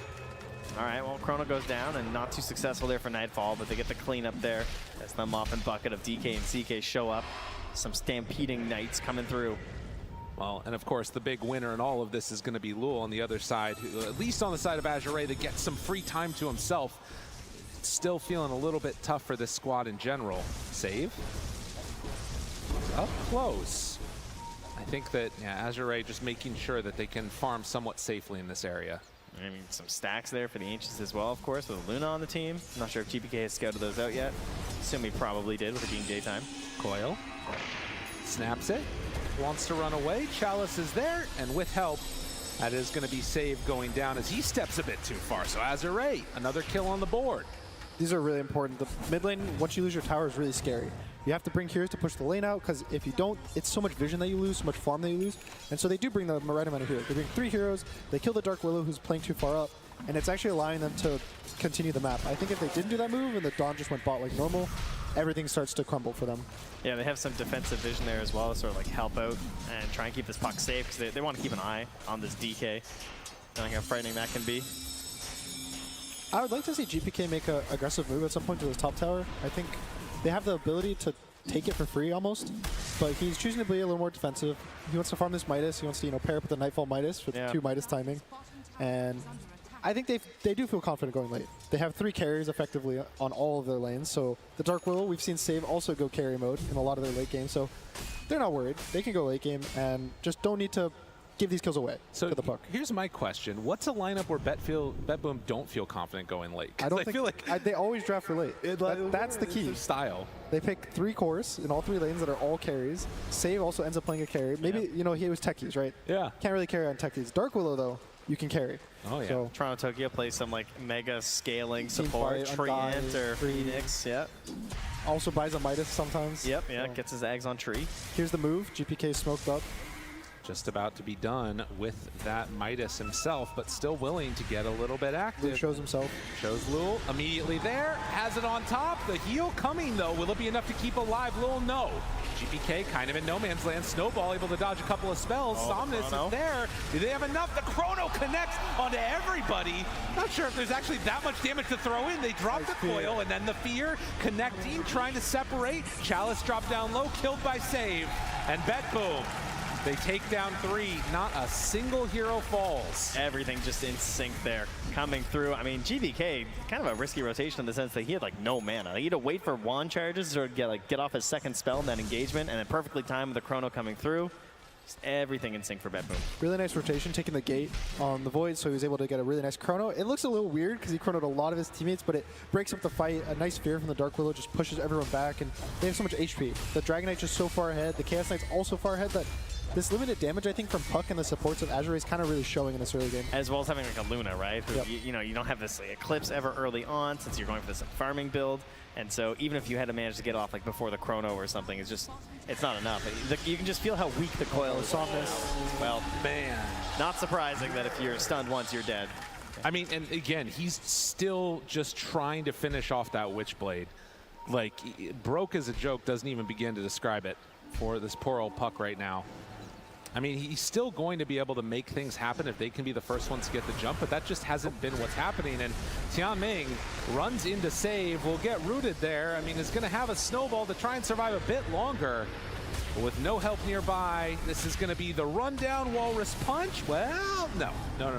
Unless? Nearly. Maybe Tianming running. Yeah, he's gone. Looks interesting. Made them work for it. Yeah, more space for the cores.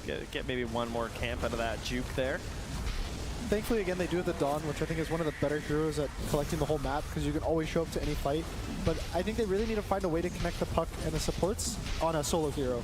They always end up finding, like, taking a more defensive fight where they get jumped first and they have to make sure they survive before they can do damage. And I don't think that's really going to work out for them right now. But if they get this jump, they get a coil and a solo void and the Dawn ults in, they have the damage to kill these heroes. Yeah, it just has to be coil and Solar Guardian for sure. It's like the only way. And the Walrus Punch, of course, will be very helpful. So that's probably what they're going to do right now. He's got 2 smokes and the tank here on the top. So hasn't pulled them out yet, so maybe not. Oh, I see. Got to do a little bit of bottle work here. Got to help out Somnus. Witchblade's also finished, so it's like I would say it's their peak right now. The next like 5 or so minutes won't really give them any more strength. The blink on Puck won't really change anything. The Luna's going to keep farming, so they really need to get a kill in the next minute or 2, I think, before the Dragon Knight starts to get too big for them. Yeah, Tamming does sneak a ward down mid, just runs on through and gets it down. Not spotted, so that's pretty huge for them. Also, there is vision for Bet Boom here, though. Tamming goes through. And again, going to be left behind. But the Kobold de-warding, doing work. Makes the work happen. They're actually going to leave him to be and instead kill the Kobold. No! I mean, is that like a sort of BM kill? They let you go and they come and take your Kobold instead? You don't want to give it a turnaround. Wait. Oh, he misses the dead shot. Good, they needed. That one hurts. Somnus was so close as well. Now he's stunned up, Somnus. Oh my goodness, they're gonna find another. Tries to jump away. FY there to help his buddy, but no! Nightfall comes in with the chrono. They're gonna bring down the Muerta to boot. 3 heroes dead, and maybe even a 4th. Chalice is caught. They're dropping the egg on the low ground. Nothing is going good for Azure in this game number 2. Oh, I love that he doesn't even give him a chance. Just drops the chrono, catches on 2. Easy clean up there with a double. 17-4 right now for Bet Boom. Bet Boom are coming in with a lot of action in this game too. It feels like whatever problems happen in the draft, this one they've completely solved it. Is it just the laning stage that sort of changed it up, or is it also the team fight towards this mid game? Well, as a serial Puck hater, okay, you know, this is the problem with the hero, right? I mean, for sure, if you do get into a bad matchup, you get into a situation where you can't do anything on the map, you just feel like this giant liability. As the hero, over time, the damage hasn't scaled with the overall tankability of all heroes to the same level. So, like, you just need way more help on this hero than maybe you used to. And when you don't get that help, or if you struggle so much in your lane that you're the liability, then the game just gets really hard really fast. I would also say Bet Boom is probably one of the strongest laning teams in the world, if not the strongest. So when you give them all these counterpick lanes, you have a CK in a free lane, you have a Dragon Knight in a free lane, you have a Void counterpick lane against a Dawnbreaker. It's like, what more do you want to ask for as this team? Like, you're going to win your lanes, you're going to snowball the game, and if they keep the momentum rolling, this game might not last long enough for Azure to have a chance. But you know, these games, they have tended to manage to last long. We can't count on anyone. We have seen larger comebacks in several matches so far at TI, where I look at the screen like, oh, this game's over. This game's not looking good. I take a walk around the arena, you come back, and it's swung 14K the other way. So those are the kind of hopes and dreams that Azure will be aspiring towards here. Well, and it does feel like oftentimes those have happened off the back of solid team fights or an overextension or something else like that. And maybe that's a situation where if, you know, Nightfall whiffs a chrono, then you can look for some smoke play or something from Azure. But will that even need to be dropped down for the team fights to be won? Definitely feels like it's a little bit of hide and seek as Azure try to set up to claim this bottom tier 1 tower. With Deso done on Chalice, it should finish rather rapidly. We've also seen a lot of Luna games where the early game is a little slow, but she hits some point where she doesn't die. The new Shard is really, really strong, and I think it's honestly undervalued. Even in the games, you don't feel like it's going to do that much, but it's damage reduction, and it's also just constant right clicks in a circle around her, and she's versus 3 melee cores, assuming, you know, Dragon Knight's I'll call him a Look at that.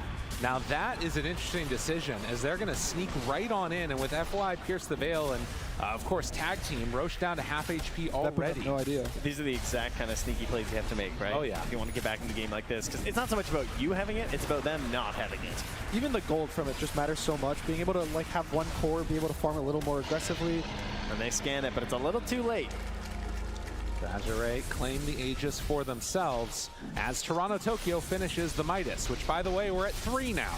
Okay. And they're all in 1 team. And the other support has a Philly Stone. So yeah, there's a lot coming online. They're gearing up for the late game, even though they already have a substantial lead. Well, as they start moving forward here with the smoke as well, Pure, of course, having this Shadow Blade. As well as a Yule's initiation here from Save 2, so anyone can be caught rather quickly. They just need to find any hero. Yeah, FY shows on a wave, that bounty rune, it's gonna cost you your life. 2 seconds stun, he done. Void might find something top if Muerta's not a little careful, but FY will be fine. Gotta grab the Lotuses, you know, stack them up, get that block of cheese later. Well, Gunnar, is it gonna happen? Are we ever gonna get a block of cheese? Have you ever even mentioned it in one of your games? Has anyone ever been like, yo guys, I'm going block of cheese? I think we were the first team in DPC to make a block of cheese in a game. Oh, okay. All right, that's good. I don't want to quote that, but we made it in one game. Right, in one DPC match. I don't think we've had one on LAN yet. No, I don't think so either.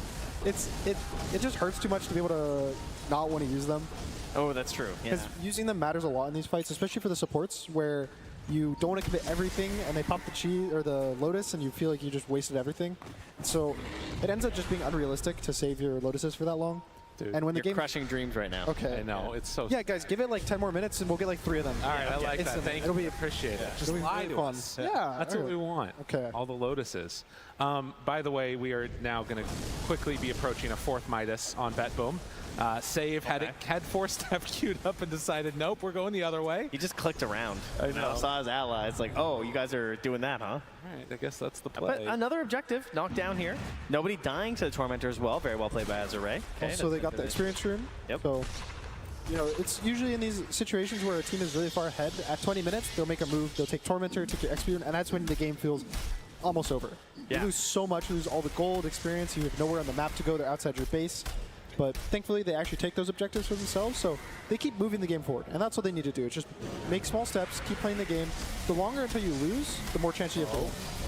And it has felt like it has been like almost a little passive there from BetBoom in some of these moments. Like this idea of how long GBK spent farming just the Midas in his own jungle, not rotating up top, and then not going for the super aggressive play of like trying to punish the Tormentor in the Wizard Room at 20 like we have seen several teams do. It is really interesting. Like, they kind of just like controlled. You're seeing them buy all these Midases. Feels like they kind of have this mindset of just like chill. I really don't want to give them any opportunity here on Azure. Oh, yeah. Well, and the other thing, too, is that, I mean, yeah, it's an 8K gold lead. In terms of fighting strength, with 0 Midases on the side of Azure, I wonder if there actually is going to be a window where they take, like, a solid fight with Luna Aura and all this other stuff where they can actually win it. Yeah, you're down on Midas gold in that sense, and they have an Aura. Oh, no. Oh. Whoa. They didn't see it. Nightfall knows. Nightfall. He knows. Atos, leave me alone. I don't want to be here anymore. FY tries to jump away. Here's the Veil. Okay, meanwhile, down bottom, they try and turn this, but the timing of that one was so nice, and they run in with the Tusk, immediately gets stunned. Yeah, FY just leaves. They have the perfect answer. Somnus tries to get away, but Save is all on top of him. Pure tries to run out also, as they focus their efforts onto Lul, pull him back in, kill that hero too. But FY lived. FY did live. FY. So we're going for the positives here. He forced a 4v4, and they tried their best. And no chrono. Yeah, some opportunities. Unfortunately, not able to connect on what they needed, though.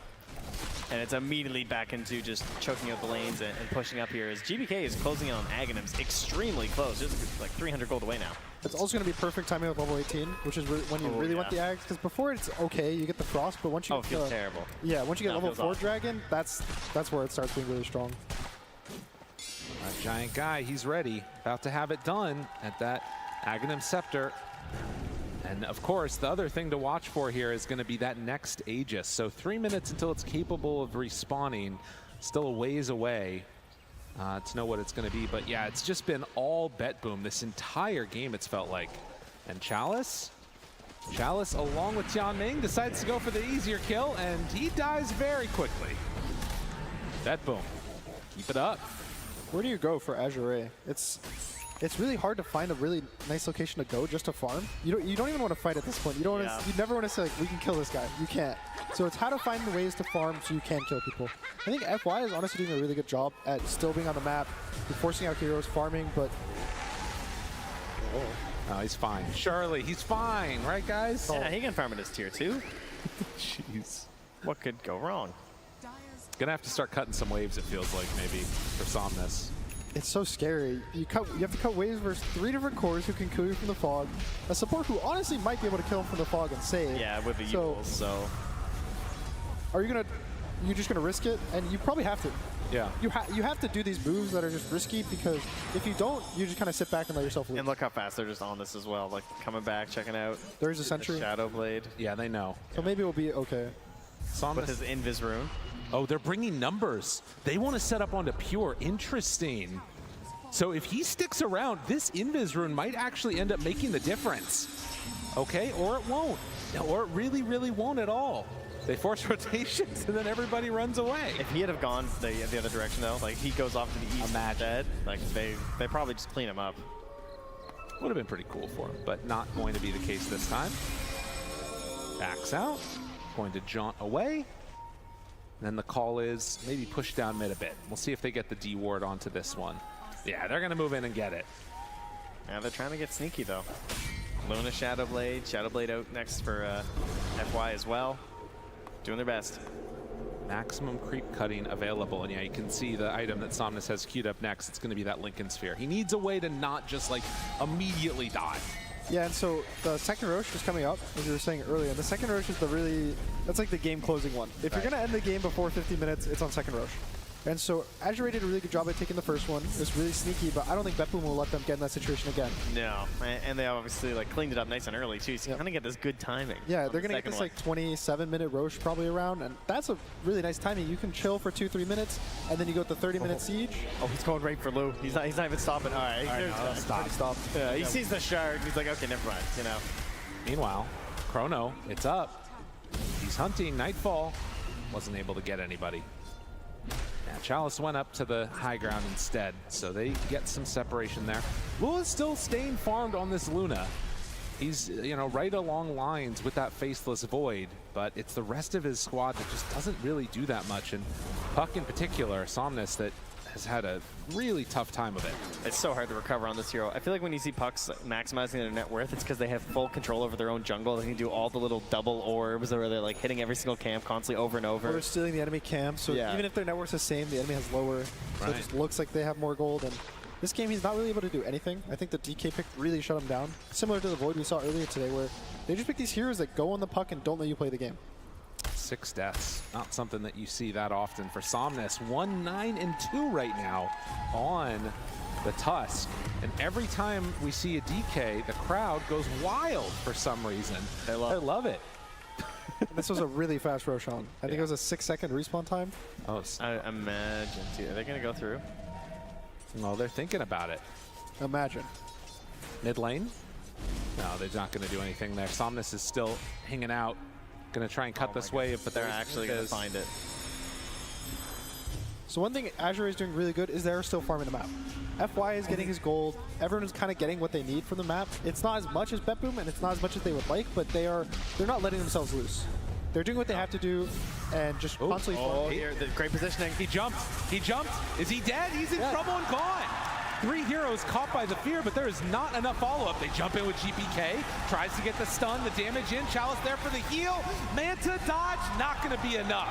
Godlike from Pure as they chase down Chalice. He too will die.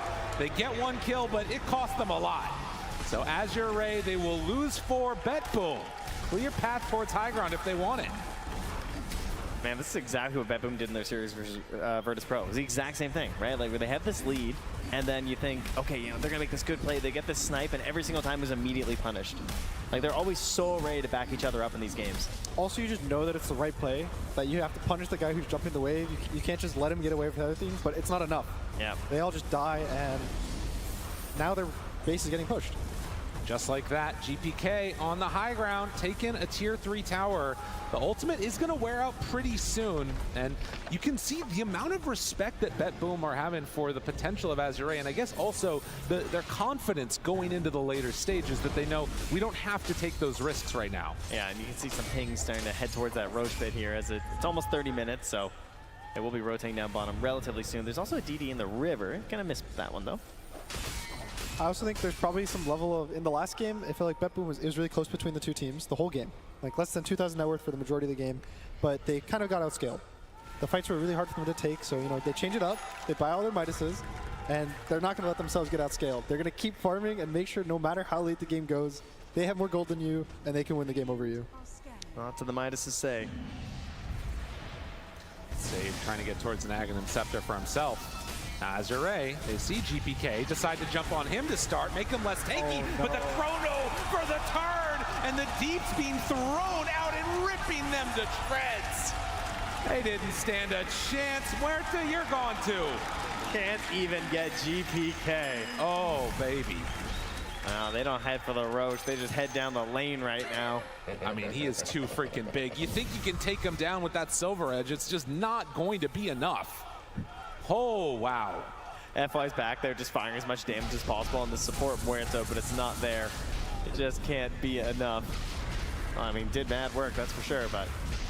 Taking it down up the lane, trying to put the nail in the coffin right now. And I mean, after using the chrono, there is a window where that's not up, but they're taking the buildings through backdoor protection, still willing to stick around. And I mean, honestly, I don't think that there's any reason that they have to leave at all, but they're still going to play it safe. You know, they glyph, they're coming back alive, and they got Midases. There's a Roshan. There's a, yeah, you know, Midas efficiency. Yeah, the gold.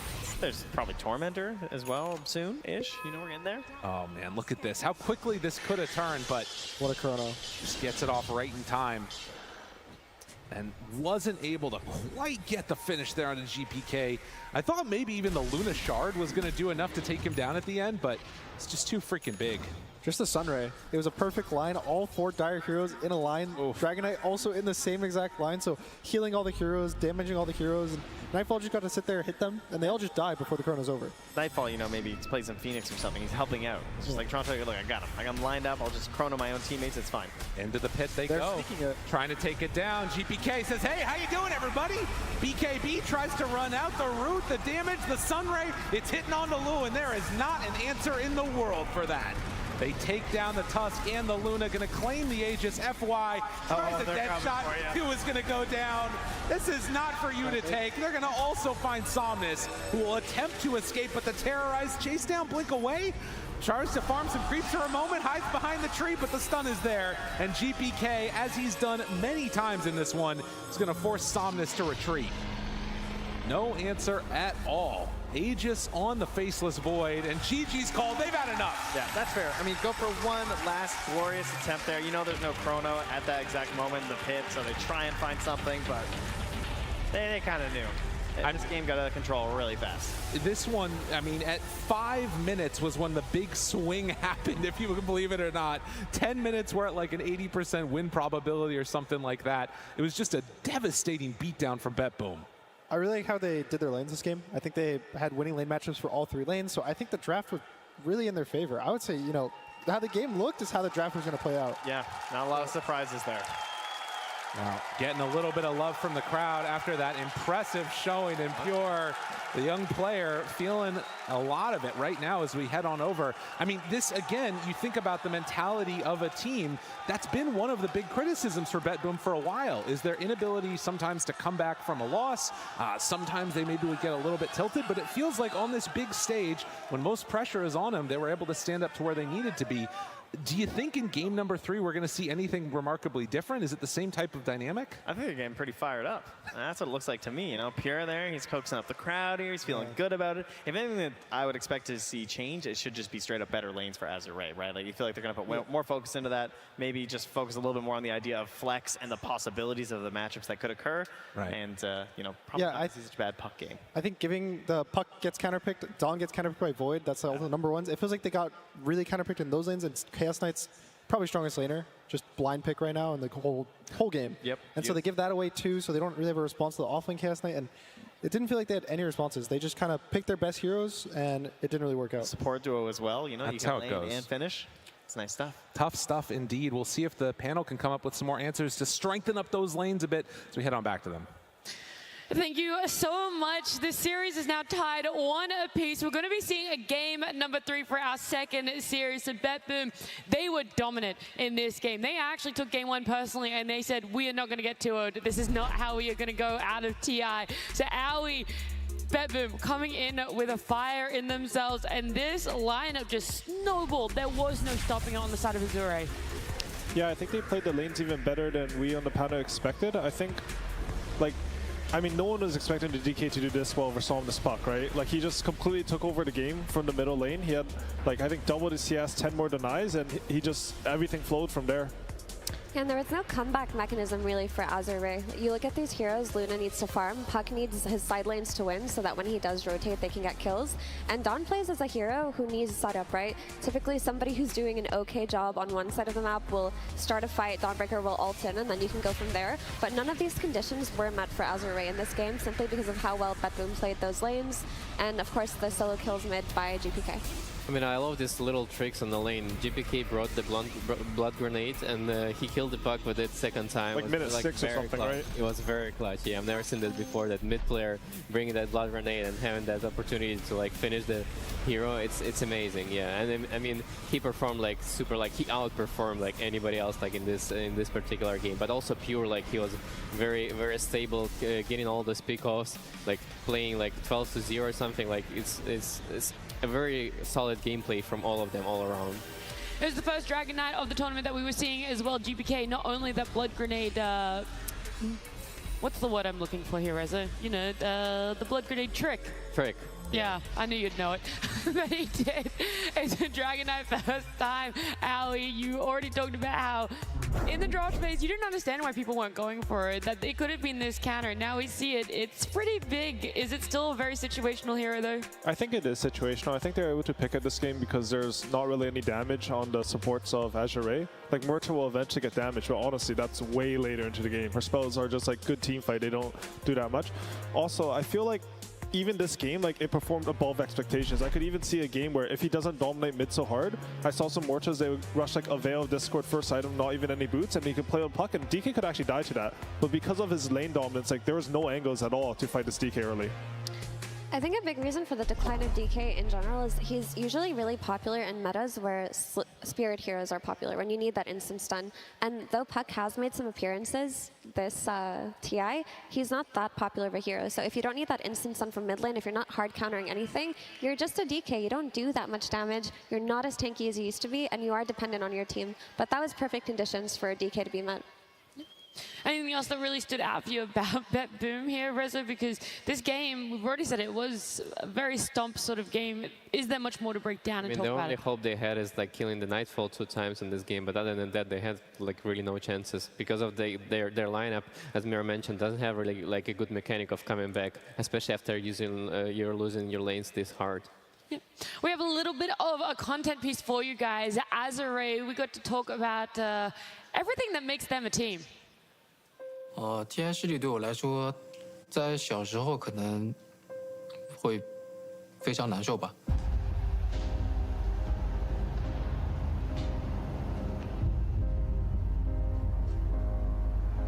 但是自己渐渐长大了，也释怀了吧，觉得自己只要尽了自己的全力就好。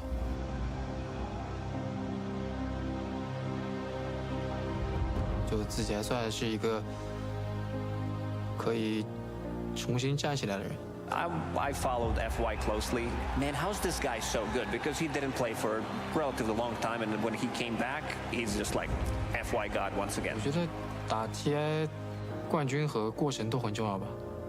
然后我觉得，因为你要获得冠军的因素很多嘛，所以你只要问心无愧就好了。然后。当然，人生中也有很多遗憾嘛。可能对我来说，就我还在这条路上越走越远嘛，就还没有到尽头。其他选手觉得我最应该获得 TI 冠军，我觉得讨论这个没有意义吧。就是我如果得到别人的认可，光是这一点我就觉得足够了吧。FY, I think that he's one of the players that I think probably the Dota community at large would most like to see win a TI in the future. 如果今天夺冠的话，对我来说应该是改变一切吧。FY, I mean, the dream is still alive. He wanted to prove, he wanted to climb higher and higher. And Effie, the Chinese Dota fan that you are, how much would seeing either LGD or Azure lift the Aegis be? Oh, dude, that would be so emotional. But I mean, especially for Azure, there are a lot of names on this lineup that you feel like should already have an Aegis at this point. You're looking at not just FY, but Somnus, who many people regard as the best mid player in the world, or they thought he was for a very long time. So in terms of who's deserving and who's not deserving, I mean, that's a big discussion, but these players have been around forever and they're so good, and you know, to see them get their desserts at the end of the day would be very cool. How do you keep in form, Aoi, if you're this player that you're in that middle zone, you want to still reach high, you still want to play competitive, but you're not sure if everything's in it for you, if you're taking a couple months off and then you want to come back for qualifiers and then into TI making it top 6? I mean, I think these players, like, it looks like they're super talented, and they are, but I think under all that is like just a special ethos where they're working super hard and they're putting everything together. How they'll approach pubs, always take something from it, learn. I think FY is one of those players. He's always sort of on top of the meta. He's always like looking for his opportunities in every lane when he's looking to roam. I think it's a lot about what he puts into it more than like some, you know, special talent or something. But still, it's a team game, right? Like, there's a lot of players that deserve that. Like, for example, Zai is one of them. Like, Arteezy is one of them. Maybe me. But you could throw yourself in there, isn't it? It is a team game. There's like so many things that go into the win. I mean, Curtis sure knows a bit more than I do. He was there a few times. But there's so much stuff involved, right? There's luck as well. There's team chemistry. There's a meta. There's understanding of the heroes. It's just like too much. And just having like one good player performing super well. You mentioned the meta, knowing hero matchups a little bit. Do you think that Azure fell too much on comfort for heroes in game number 2, FE, and that BetBoom are such an adaptable team that those changes between game 1 and game 2 are going to now give them an advantage for game 3, unless Azure come out with a strat that we haven't seen yet in TI? I think depending on who has first pick or second pick, it'll change, because that last pick, DK, completely caught them off guard. That dismantled their draft entirely, and it made it so that there's just no entry point into that game. So they're definitely going to be conscious if they don't have over a last pick of the GPK hero, because if GPK gets a winning lane, like a winning lane that is that heavy of a counter pick, then it could be a very difficult game for them. That's now sorry, Alan. I think both teams are sort of on the idea that like pure win lane, game good for BetBoom. Pure like having a rough lane equals Azure is going to control a lot of the map. I think this is what the next draft is going to focus on. We'll probably see bans on the center, the Spirit Breaker again, but I think they'll put more emphasis. Like, I think they should look at the CK as well. Like, they should, honestly, if I were them, I'd just ban out all of Pierce heroes in the first phase. I think that's the best way for them to go. It's tough because then Primal is still in that pool of, again, what you said, it depends on who is first and second pick to how many bans they're going to get for themselves. But Centaur, Primal, Bristle, Spirit Breaker, that's kind of rough now, and you got to add CK to the pool too. Yeah, we're at the stage of TI where we figured out the 10 pool of OP heroes, and you are forced to give away a few every game, regardless of what. So it just depends on which team you're playing against, which player you want to focus in that first phase. And, you know, we've seen the story. We've seen the story for days now. If you ban out Pure's heroes, BetBoom has to play until minutes 60, 70. They have to play to scale, and sometimes they don't get there in the cleanest way. So take it to that turf again. Yeah.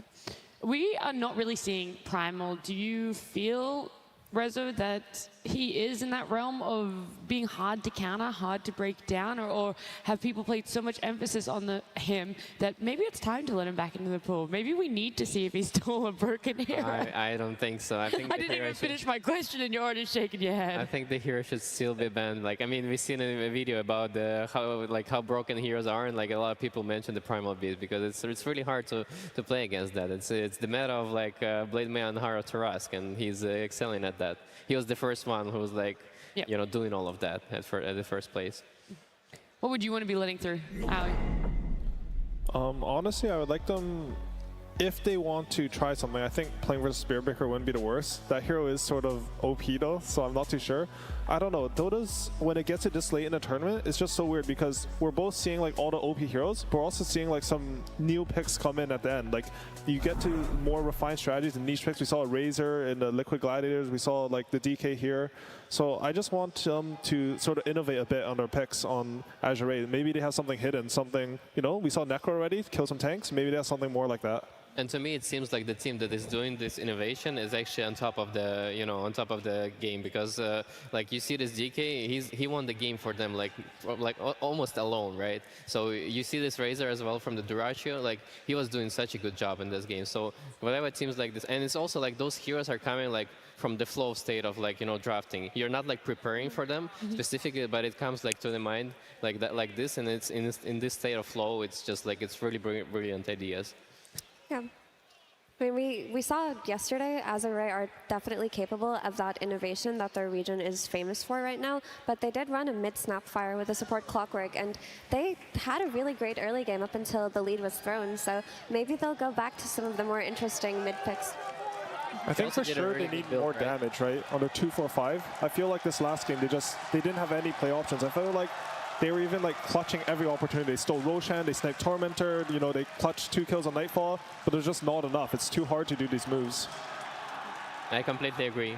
This is the meta of like high damage supports, and they need to be looking for that as well. I mean, unless FY is playing really sick Tusk, which he did in the first game, I think they need to be looking for the more damage on the supports. Well, our players have now walked out. They're in the booths. They're going to be warming up. They're going to be trying to think about what they want to do for this game number 3 in a best of 3. And while we give them a little bit of time, let's have a closer look at BetBoom.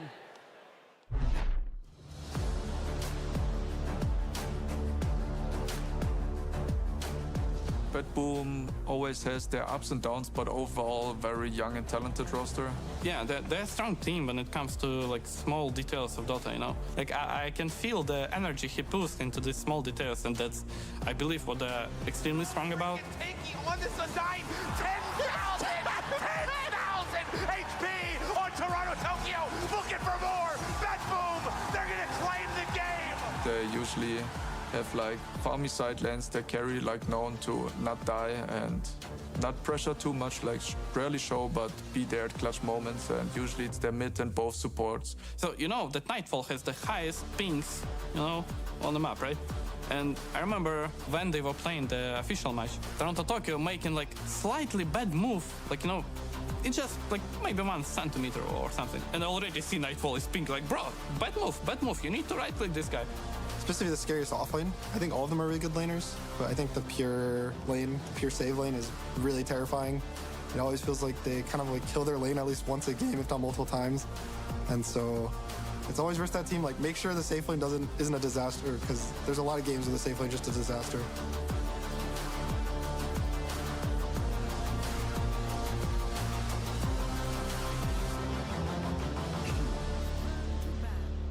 A strong-looking team, and we got to hear from other pros, other people playing at this TI, just how strong that offlane is. It's a narrative that we keep pushing, but more importantly, apparently Nightfall is the ping master on that team. We thought it was going to be GPK. It's Nightfall all along. But I mean, I guess it makes sense. If you hear from any pro player talk about Nightfall, talk about playing pubs with Nightfall, they say that he's communicating for the entirety of the game. His mic is just open mic, and he talks, and he micromanages his entire team. Well, look, I'm ready. We got to get this series going. We need a game at number 3, and we need a draft for that. Azure Ray versus BetBoom T. Game 3.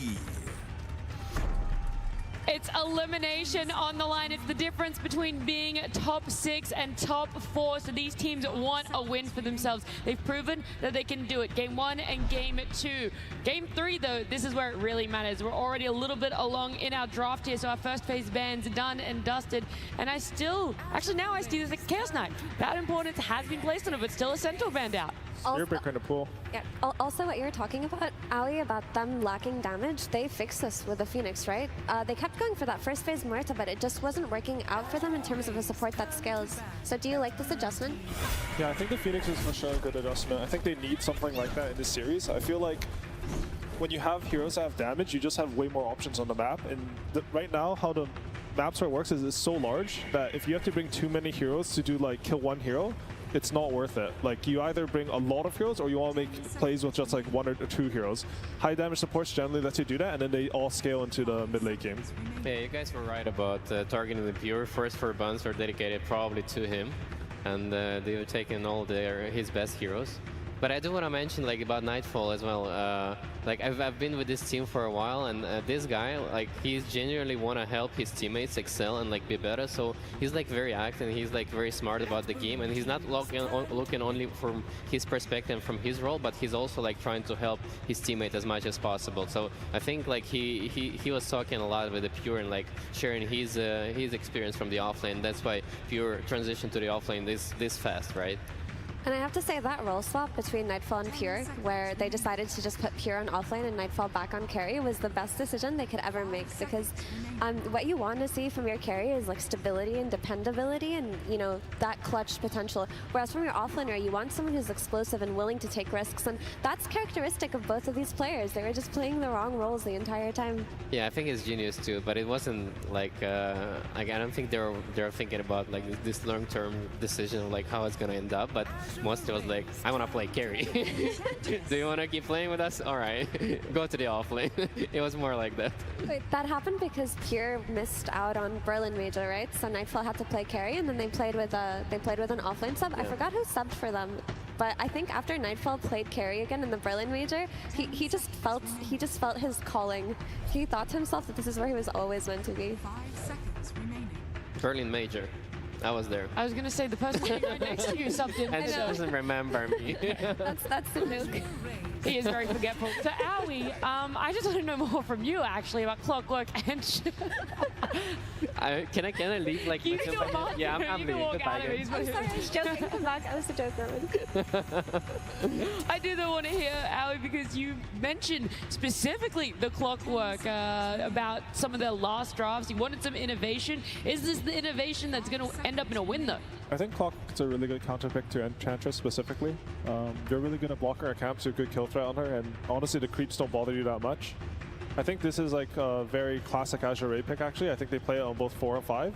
And what Clockwork excels at is also what I think Azure Ray's strength is, which I really like, which is after the laning phase sort of breaks down a bit, you know, between 5 to 8 minutes, he's going to meet up, whether this is FY or Qingming Clockwork, they'll meet up with each other and they'll go for kills on any lane. Mm-hmm.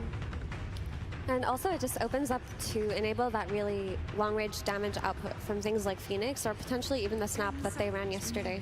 I like it a lot, definitely. It also just enables the rune security and maybe a bit of a means to shut down GPK. But now that this Brewmaster has come out, which is an Azure Ray specialty hero, I wonder if BetBoom are eyeing that Night Stalker, because a lot of teams have played Night Stalker recently into Brewmasters, into Weavers, into Muertas and Phoenixes. So for me, it's looking pretty good right now. Actually, I like the Weaver that you just mentioned. That sounds really good to me. I think the Night Stalker, it can work, but the matchup versus Phoenix can be weird. Like, sometimes you spot the Phoenix, you kill him. Sometimes he presses R, it's daytime, you're pathetic.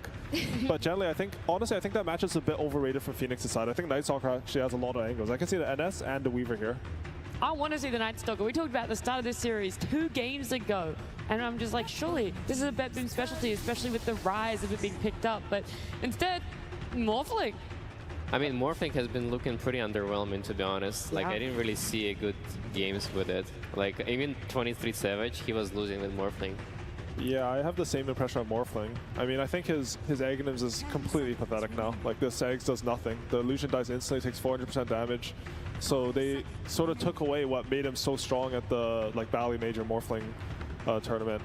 However, I think it is a hero that can be very hard for Azure Ray to kick out. It's a hero that if you want to leave Chalice alone, like Morphling will get 4 CS and denies every single wave in a hard camp. And that can punish someone like a Brewmaster who, you know, Brewmaster, we've seen this tournament, at first it was like super high value first pick, everything. But teams have started to counter it with like these Weavers, Night Stalkers, heroes where you can't just ulti and kick them out. I think Morphling might be one of these heroes as well.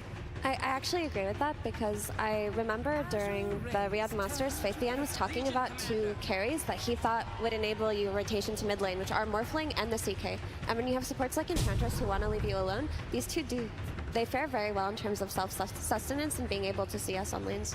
I think they chose to go for the Let's See here just because they're afraid of the PL, which already like, you know, they play PL against Morphling. It was pretty free game. So this is like preventing the PL from the Azure Ray's side.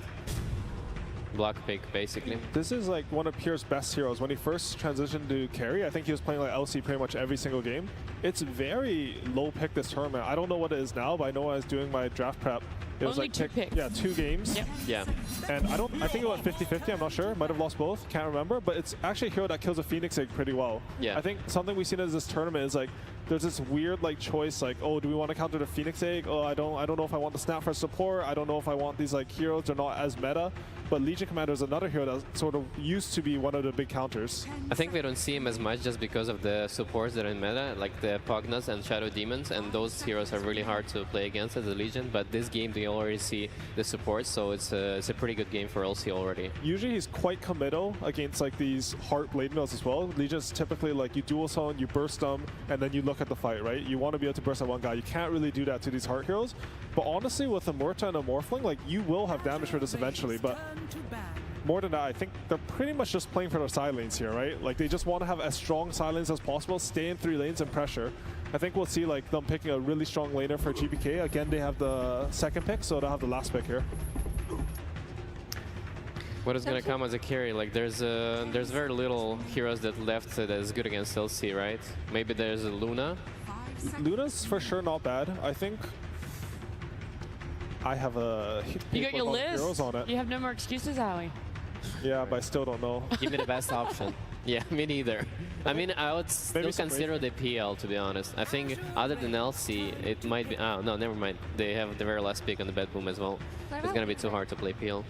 Don't you think Weaver could lane against LC pretty easily? Weaver can do pretty well in that lane, I think. Also, Lincoln's Buyer, right? And it's not the most easy hero to counterpick when you have 23 like Azure does. I think Weaver is amazing. Yeah. It's a pretty good suggestion, for sure. Also, on the topic of you guys saying why LC fell out of meta, don't you think that in these longer team fights, something like a Brute could be very disruptive to the LC duel? Because like the cores that are currently showing in the Kunkka, and then of course the Brute that's going to be split, are not going to be easy to take down if you're an LC. Yeah, it's just really hard with this LC to commit to these spells, right? Like he'll think, oh, I have to duel the Brewmaster, and then there's an egg, or I have to duel the Phoenix, then you're dueling a support, and there's still the Brewmaster ulti. Yeah, honestly, like there's a lot that he has to deal with here. I'm honestly not sure why Legion is so underpicked though. I feel like the hero should be pretty decent. I think it's like pretty high win rate in pubs, like maybe like 53% on track or something. Like it's not a bad hero. Is man kicking? Oh no, never mind. Yeah, ban. It's not in the pool. Yeah, I think the standard bans when you have the Kunkka mid are like the Monkey King, the Necro, and then people sometimes look at the TA with some meld build, but I'm not too sure if it honestly, Betboom might do it, but I'm not too sure it suits their lineup that much. Oh, Invoker into Kunkka. A little bit shocked there, Howie. It's just usually picked the other way, but I think it can be a skill matchup. Like if GPK is really comfortable in this matchup, he feels like Invoker's a hero that's going to allow them to fight later on. And I mean, he has had really good Invoker performances this tournament, so I'm excited to see that. Also, I feel like he might go like 2-2-0 and then start getting Sunstrike, and they'll have the dual Sunstrike, maybe even earlier, and then that could be really interesting.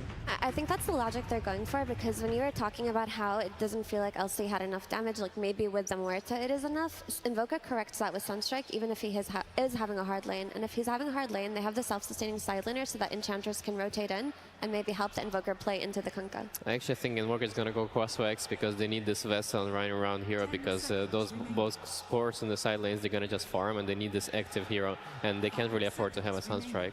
But I do like the Bedboom lineup with this Invoker pick a lot. And it's game 3. You come out with your signature heroes, right? You bust out the LC for Pure, you bust out the Invoker for GPK, and you hope for the best. Azure, on the other hand, they're doing the same thing. They got their Brewmaster, they got their Phoenix, they have good team fight, they have their Kunkka. They're also confident in this game 3. Well, look, if you're going to get eliminated, at least do it in style. At the end of this game, one of these teams is going to be eliminated. We'll see if it's Betboom or if it's Azure. As we head on in, it's game 3. Unbelievable. Right behind us, there is a crowd that is screaming out a lot of things and got some great signs there, too. That one was amazing. My goodness. Yeah, they're battling now with about 8 Betboom fans who will go to the section next to them and also scream as loud as they can. And let me tell you, there are only 8 of them, but they got heart, okay? The signs aren't as cool, though. That's they true. have moving signs. Yeah, for Azure, I don't know. That's a big. They got like the LEDs going on, you know. I like it. No, it's they had cosplayers down here too. It's a big contingent back there cheering them on. Well, and I will say that also this is one of those drafts where I feel like it could go either way. Was there anything that really stuck out to you? The panel really seemed to focus in on this Legion commander as maybe a pressure point where they could run into some issues. Do you guys kind of agree? What's the thought here? I honestly think the 3 cores for Betboom were all a little strange to me. I think the Morphling instead of Weaver, which we've normally definitely seen as a Brew response. Legion in general this patch has been kind of undervalued. She hasn't won a game at this tournament yet. And the Invoker into Kunkka, which is generally when you pick Invoker, that's the first hero you ban. You ban the Kunkka for this lane matchup. So it's something I think they're trying to go comfort, is what they talked about. The Invoker's very comfort, Legion's very comfort, Morphling. So they're just doing their own thing. And they don't really care about what Azure is doing, and they're just saying, like, we're going to outplay you in the lanes, no matter what we pick. Yeah, I think the Morphling is interesting because it does check off a lot of the same boxes of the Weaver. Like, it's a similar idea of you're going to have this overwhelming damage, mostly later on versus the Pandas. Like, I kind of picture that point in the game where, like, Pandas, like, in between, like, 12 and 18, and you just, like, split, and the Pandas just die. Because Morphling just, like, right-clicks them all down, which is pretty brutal.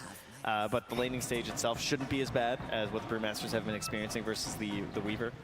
Yeah, the big thing with the Weaver is you're able to kind of dodge all the slows from Brew, dodge the Cinder Brew from just ticking you down, and constantly just go on the Brew as well and poke them. But the Morphling doesn't really have this ability to have like a disjoint tool. You don't want to use the waveform off cooldown. It's way too much mana.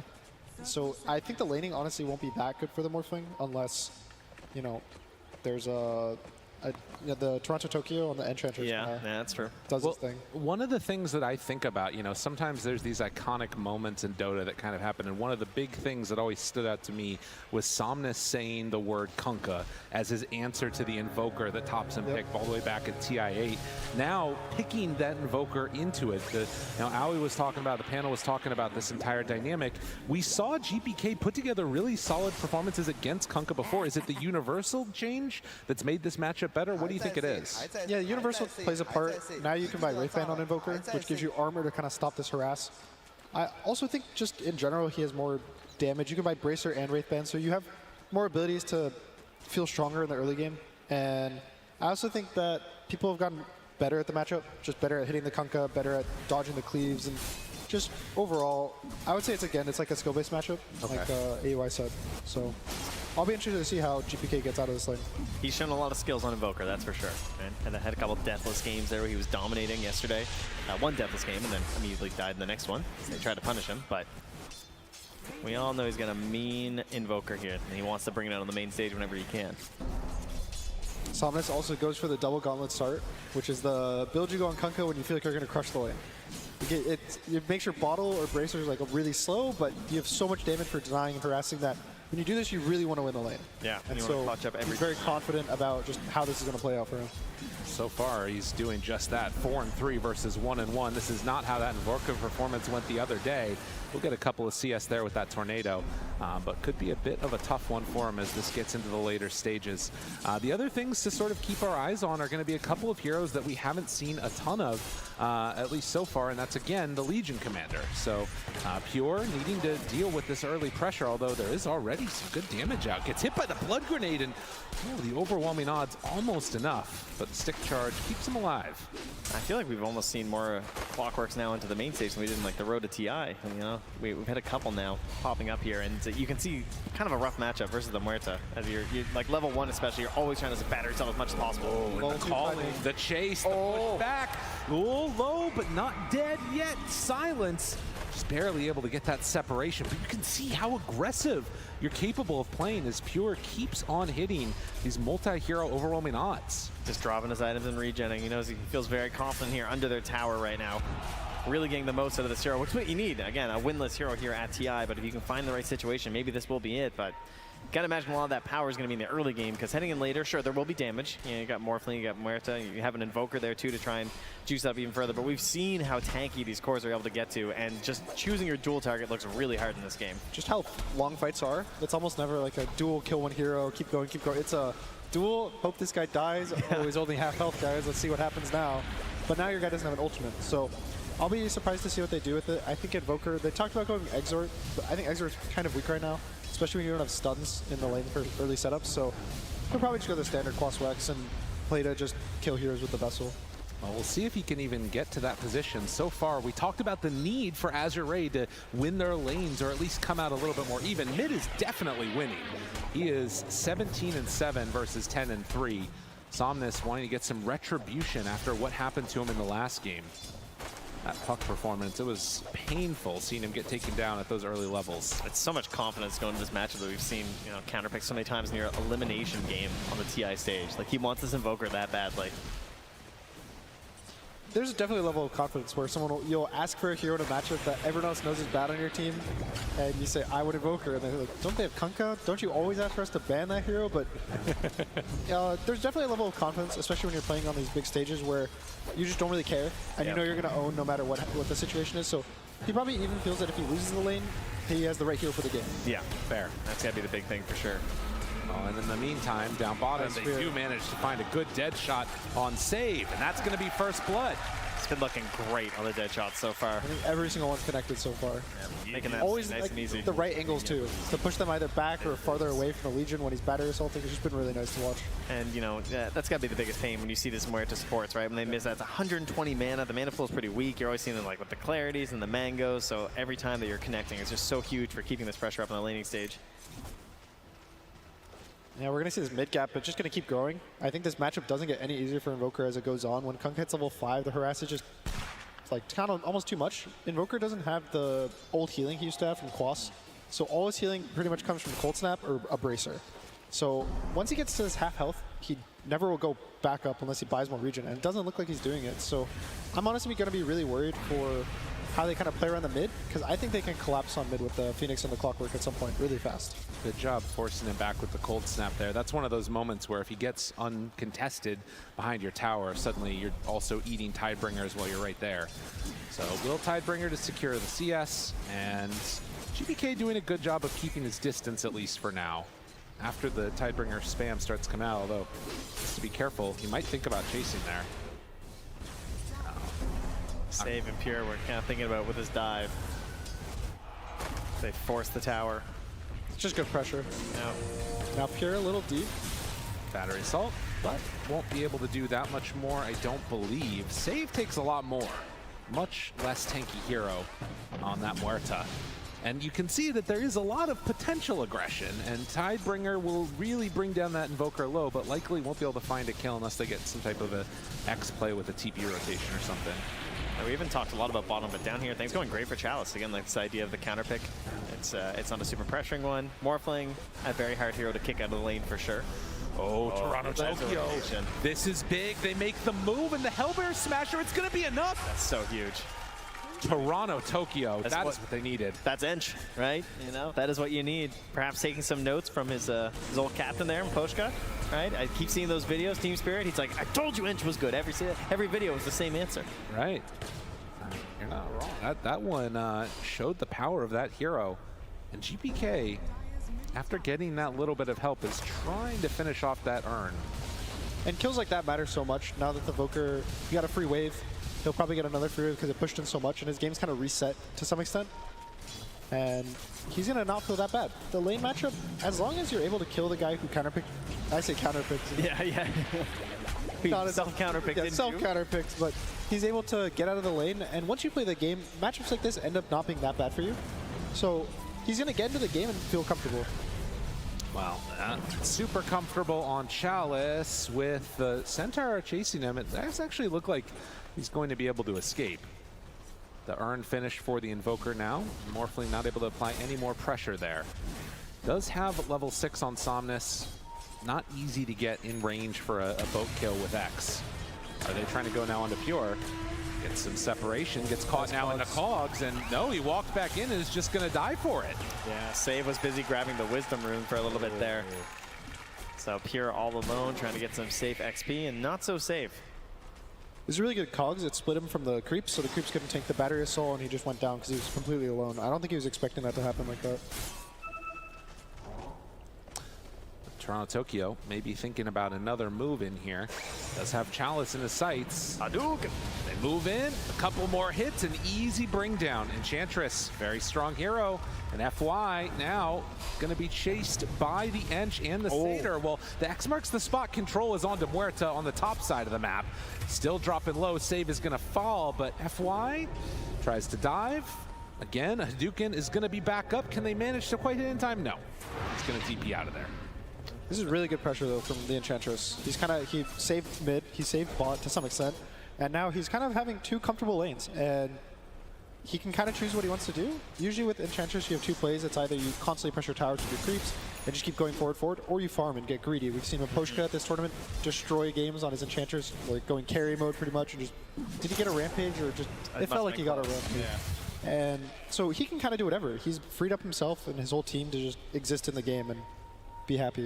And when you don't get these plays in the late stage, it just feels so much worse. So really impressive stuff here from Toronto Tokyo. Oh, good hogs. Able to get him just in time, not able to hit for the calling, and with the boat down, that is going to be a kill. So Somnus cleaning one up, and now looking for Chalice. They bring him down too. So a one trade apiece. And that's closing in on the level 6 here. Only a little bit of XP to go for Pure, so could try and get something. We talked about this duel being maybe a little bit not super solid in this game, but in the earlier parts, you know, when these heroes aren't super tanky, sometimes you can catch people off guard. But again, there's not going to be any Sunstrikes. We are still just cross-waxing here on this Invoker. I also like that he's going to finish the Vessel before the Midas. We've seen some Invokers go the greedy, where you go to earn it so you can tell your team, like, I can rotate, guys, it's all good. But then you go back to the Midas. I think him going for the Vessel is really going to matter if he wants to kill the Kunkka, if he wants to go the Brew, or the Phoenix even. Just there's like heals and so much HP that they have in the early game that the Vessel will let them kind of chew through that. They have a ward in behind on the tower here. Giving them full vision. This is just a low mana. They want just this out of range. There's no way that he gets away from this one. Surely, Zero's good, but is it going to be that good? Well, Meteor is down. Somnus will fall. GPK not going to be caught by Tianming, who's running through, and now he's also in trouble. They have FY in the area. The Icarus dive does do some pretty good damage. With the Hurricane pullback in, FY, he went too far. The duel is there. Oh. First one claimed for Pure. Very nicely done. Don't see that too often. They're really early dual kills in the mid lane. So well done from Pure. We see the confidence with the Invoker, right? They kind of knew it. I think they probably knew what they want to do with the Enchantress, of bringing her mid, bringing a creep mid, pressuring the Kunkka, not really worrying about the early laning stage. And now his game is great. It's pretty much, he's evened up with the Kunkka. He's killed him twice now. He has no worries in the world. He has his Vessel. And oh yeah. Just play the game now. That boom. Definitely getting what they need out of this one. And 10 minutes in, we have really yet to put any type of meaningful pressure onto Nightfall for this Morphling. I mean, he's level 8.5 and Chalice just hit 6. Yeah. And again, much like the Weaver, I mean, I don't think you're going to solo kill on a Morphling here. You know, this is one of those carry matchups that you can't really threaten, especially when he's 2 levels up on you. So kind of a hard situation here for Chalice to figure out what to do. Because your Kunkka's also just trying to finish up Blade Mail. But I mean, he's got the boat, so looks like that's going to be... Oh, they have Hookshot too. All right, so some things are coming together here for Azure. I think even killing the Enchantress, if they get it, is a good kill for them. The Enchantress killing spree, so they get the little extra XP, but it might just walk right past her. And also, you know, there is waveform here too, so it's not even a guarantee. They see the Rocket Flare, and now they go the Enchantress, while they're also going on the other hero. Well, it didn't really look super clean, but it should be enough to take down Toronto Tokyo in the end, I would assume. Although, wait a minute. The dead shot does a good job, but the Tidebringer hit. Nicely played by Somnus. It's going to be Tianming dying. Lul makes the movement over. A Tornado EMP combination. It's going to drain all the mana from these big strength cores. And in the end, it's just going to be support for support. They can't take the fight anymore. Kunkka has no mana, Brew's no mana, so they bring all their heroes bot now. 5 heroes, even the carry Luna comes to the bot lane, but they have to walk backwards. And this is kind of one of those things that feels so bad when you bring your whole team and you have to retreat. Yeah, you're getting the call there as the Luna who, you know, has 2 points in the Lucent Beam, no Eclipse, you still have to show up, and now your Brewmaster, no mana for a play here, no stick or wand, and no hope. Hoping to get away, Sunstrike hits. That's enough. Nice try, Nightfall. Almost got the kill. Yeah. Pure? Do they have anything to follow up with this on? A lot of TPs. No, as a matter of fact, he is probably going to get dueled here. The duel, the turn, a couple more hits, a dead shot, and another win for Pure. This GPK Invoker, 4-0-3. Well, that's a counter pick matchup anyway, right? True enough. Who needs to win the lane? Yeah. Just need Toronto Tokyo on Enchantress. It's a team game. That's right, that's right. He trusted his support to gank him mid, so he was going to win the game as a team. Toronto Tokyo was a mid player for a long time. He knows how important that one is. He knows how to keep his mid player happy. Right? Exactly. And that's what's important. That's true. Keeping the mid players happy. Okay, you can agree with that. That's good. Greatest lesson of the day. You guys are like the rock stars, you know, the front. Well, 9-4, 2,000 gold lead. Again, in this elimination match, I do kind of have the wondering at this point if you're sort of, as Azure feeling compelled to push the tempo. You know, I look at their lineup, and Luna going late game can sometimes be a little bit dicey. You're playing against Morph lane, which is already a scary one. How concerned would you be right now for Azure? I think they shouldn't be concerned right now. They should be concerned about 5 minutes. The Luna still wants to use her like flash farming ability to actually get the items to take the fight, and I think just bringing her to that bot fight really hurt their game. They should let her get a bunch of gold before these fights. Well, nice. Trying to run away as they're going to lose another one. Tianming is just right there, killed off Toronto Tokyo, but they weren't able to find Lul, which was probably the kill that they were looking for. Yeah, it was a good smoke break. So he actually protects his carry. They're now able to farm the other lanes because so many heroes showed top. And it's, you know, all this is to delay the game. They need to delay, I would say, until like this 15 to 18 minute mark is when the Lunas usually shine. They get the Manta and the Shard, and they become really tanky. They can take towers, they can take objectives. And before then, I don't really think that they should make any crazy moves. Now, BetBoom are going to keep it up, though, already purchasing up another smoke there for save. Just try and keep up this aggression, and Chalice desperately trying to get back in the game there with that Midas. I mean, so much of this game, you know, looking at this Brewmaster. Will he ever become this big Brewmaster? Who gets the Radiance? Who gets the Manta? You know, is that something he can even hope to achieve in this match? Or is he just going to be struggling this whole time trying to lift up his Luna? I think that's always the worry, is that Brew is, even though he's people go greedy because he has such a strong teamfight spell in his ult. And you can't use items during his ult. So it doesn't really matter what you have as long as you get it off. And that enables people to go this really greedy Midas into Radiance.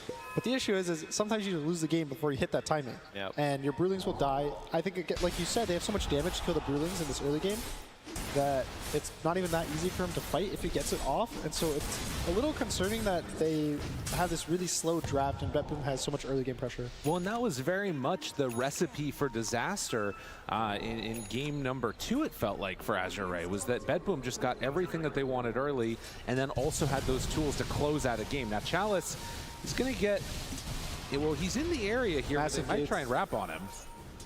All of Azure is gated behind Nightfall. They scanned it, though. They know they're back there. And he's immediately going to try and run away. Doesn't have a morph, doesn't have a point for it either. And they go for him. Nice play. Tianming able to get him!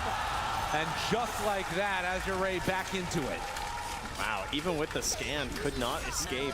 That hook shot, I think, was blind, if I'm not mistaken, too. The flare was a little bit further to the right. I mean, that flare, you know, got nerfed. It's hard to see these days. Also, really good read for BetBoom, I think, to cancel all the TPs instantly the second he goes down. We've seen a lot of times, or especially around the safe lane, that they TP to try to save the guy who's getting dove, and they all end up dying, and it's a horrible, horrible defeat. But here they lose the Morph lane, they lose the tower. It sucks, but they can keep playing the game, and they can keep feeling strong. Still only 1,000 gold separating these two teams. And while there is no tier 1 tower in the mid lane for Azure to protect, you can't really allow BetBoom to just step really aggressively forward and deny out farm. Lewis still has not been sort of forced out of the Ancients yet, but a boat, oh, this would be huge! Does it get any time? Yes, they do!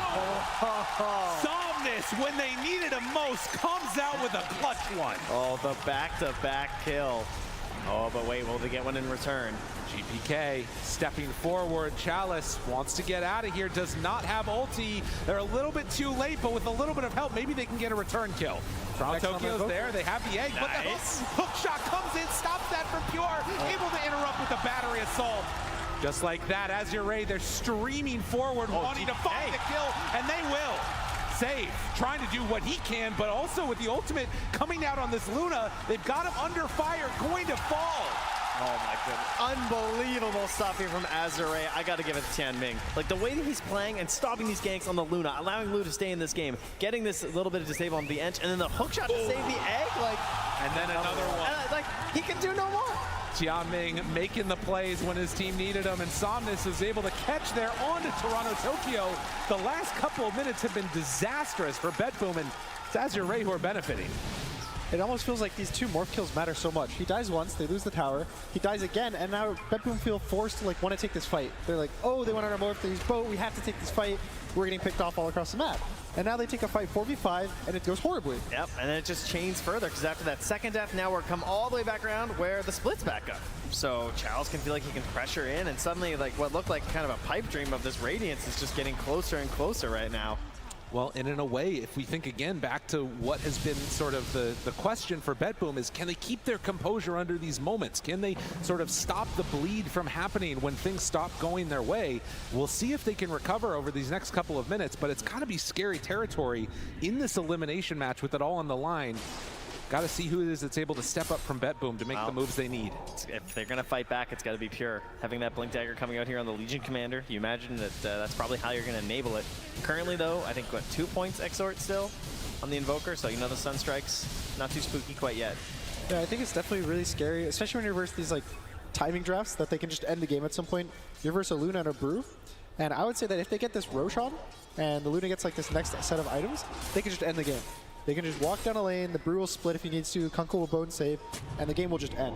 And so whenever you're in these positions and you start to kind of throw away these early game leads, it gets so scary because you know that this timing is coming. Yep. Very quick snowball possibility here, and Somnus recognizing what they're after, Xing just even small distances from the tier 1. Does not want to give anything up to Pure. They probably know this Legion Commander's on the hunt, and they look at the mini-map, they don't see her around, so. You see Toronto Tokyo, though. I mean, you can see how contracted they're playing right now, but they are Toronto Tokyo, microwave? Gonna run through. Gets caught. They all gated on the side of BetBoom. But can they catch this afterwards? They already used the split. The egg is down, and now Pure, he's in too far. They wanted to make a move, but they're gonna be the ones that get caught. They tried to bring down Tian Ming. The heal is there from the Supernova, from the Phoenix. Pure turns, tries to go for a duel. That was not how that was supposed to go. BetBoom, what's going on? It's just getting dual damage. Okay, plus 28 for FY. So FY reacted to the Legion blink dueling him and egg during the animation of the duel. So then the Legion kind of got stuck in no man's land and just gets cut down. That was an amazing reaction. Oh, and look at this at the 20-minute mark as well. Are they going to go for this? The Tormentor's doing the ultimate ender? They're trying. I mean, look at this. They got themselves so many heroes here. It's so easy with the Luna. Oh, the ultimate snowballing possibility. That's big, and that's the one that FY wanted. This is huge for Azure Ray. Of course. I mean, we saw that FY piece right during the break in between these series. He was saying it's that final step that he wants to take as a player to make it again, win a TI. Got to get through BetBoom to get there, through the lower bracket, a way that he's not used to going to the grand finals either if they can make it. But we'll see. It all has to come down to this. Can BetBoom stall out this pressure that they know is going to be coming?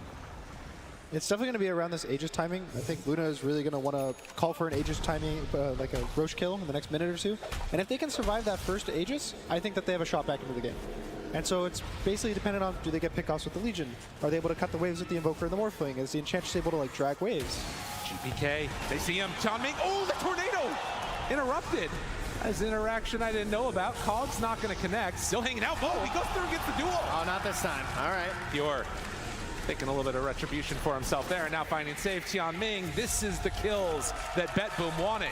The back and forth that's happening between these two squads. They're very strong together, but you start breaking them apart, get them out of these auras, right? We've also seen some of the Luna lineups where they're trying to go high ground a little bit too early. That's being punished a bit here, so it is very important they get this sorted the right way. And look at that, GPK gives the tip over to the Clockwork, and they're going to be the ones to steal this pivotal Aegis. Try and slow down that tempo that Azure Ray is playing with. Yeah, this is going to hurt Azure Ray a lot, actually. And this is, again, I think this was their big timing in the game. They had to group up, they had to take this Roche and control the whole map. And they lost the entire chance now. They're going to have to wait about like 10 minutes just for Roche to have the ability to get in their hands. And they are now in the defensive. They can't just pick off the Morph for free like they've had in the past. And it's going to slow down the tempo a lot. They have hit some pretty big items, though. They have that Radiance finished up on the Brewmaster. There's a BKB done for the Kunkka as well. Somnus then going to comfortably head towards the Water Park there afterwards with the Aghanim Scepter, Torrent Storm. So they have some good solutions coming in the future. But yeah, this idea of just, oh, we're going to like break the map wide open, crush these tier 2s right now with this Aegis has been removed by BetBoom. And now they're just going to have to try and lick their wounds a little bit here. And BetBoom does indeed get back into this game as the BKB also nearly complete here for Nightfall. Oh, a little short. It's okay, he's getting them anyway.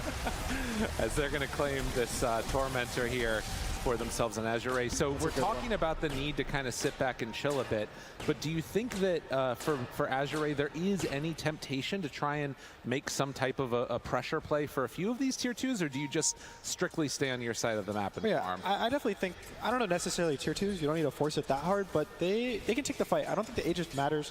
The Brewmaster is really strong with the Radiance timing. Luna is really, really farmed, so they can take the 5v5s, and they just doesn't matter. It just, they can't do the extra step where you take everything from them. They're going to take, 80, 90%, maybe hopefully pick off some heroes and take some fights, but they have to do it, you know, reserved. A Sunstrike there, scouts out Chalice, and perhaps they have an idea. Is this flare going to hit them lurking? Oh, no, okay. Nah, he's just pushing the wave out. But I mean, they have been waiting here a while. Right. I think you know at this stage, if you're Azure Ray, that they're waiting on a high ground, so they won't go for it. Now, there is instead a smoke play coming down bottom. Luna Illusions pushing that pressure. Now, Toronto Tokyo is probably not the kill they're looking for here. But if they make it through that gate, you're going to feel really safe on the side of BetBoom. Now, instead, they're just going to push out bottom. Maybe they are going to be going for it. Well, they better hope they don't come through that gate. Bad news for Pure. It's probably just going to be a chill tier 2 push. They're in this ball, so BetBoom doesn't really have a reason to go and fight them. They can just take this time to farm all of their other items. They're behind in gold. Even with the Aegis advantage, they're down 7,000 gold. So everything is still for Azure Ray. But again, BetBoom can't hit their timings. They have so much damage in this mid to late game between the Morphling, the Voker, even the Legion duels, so that they just need to keep kind of farming their items and avoid this Aegis timing.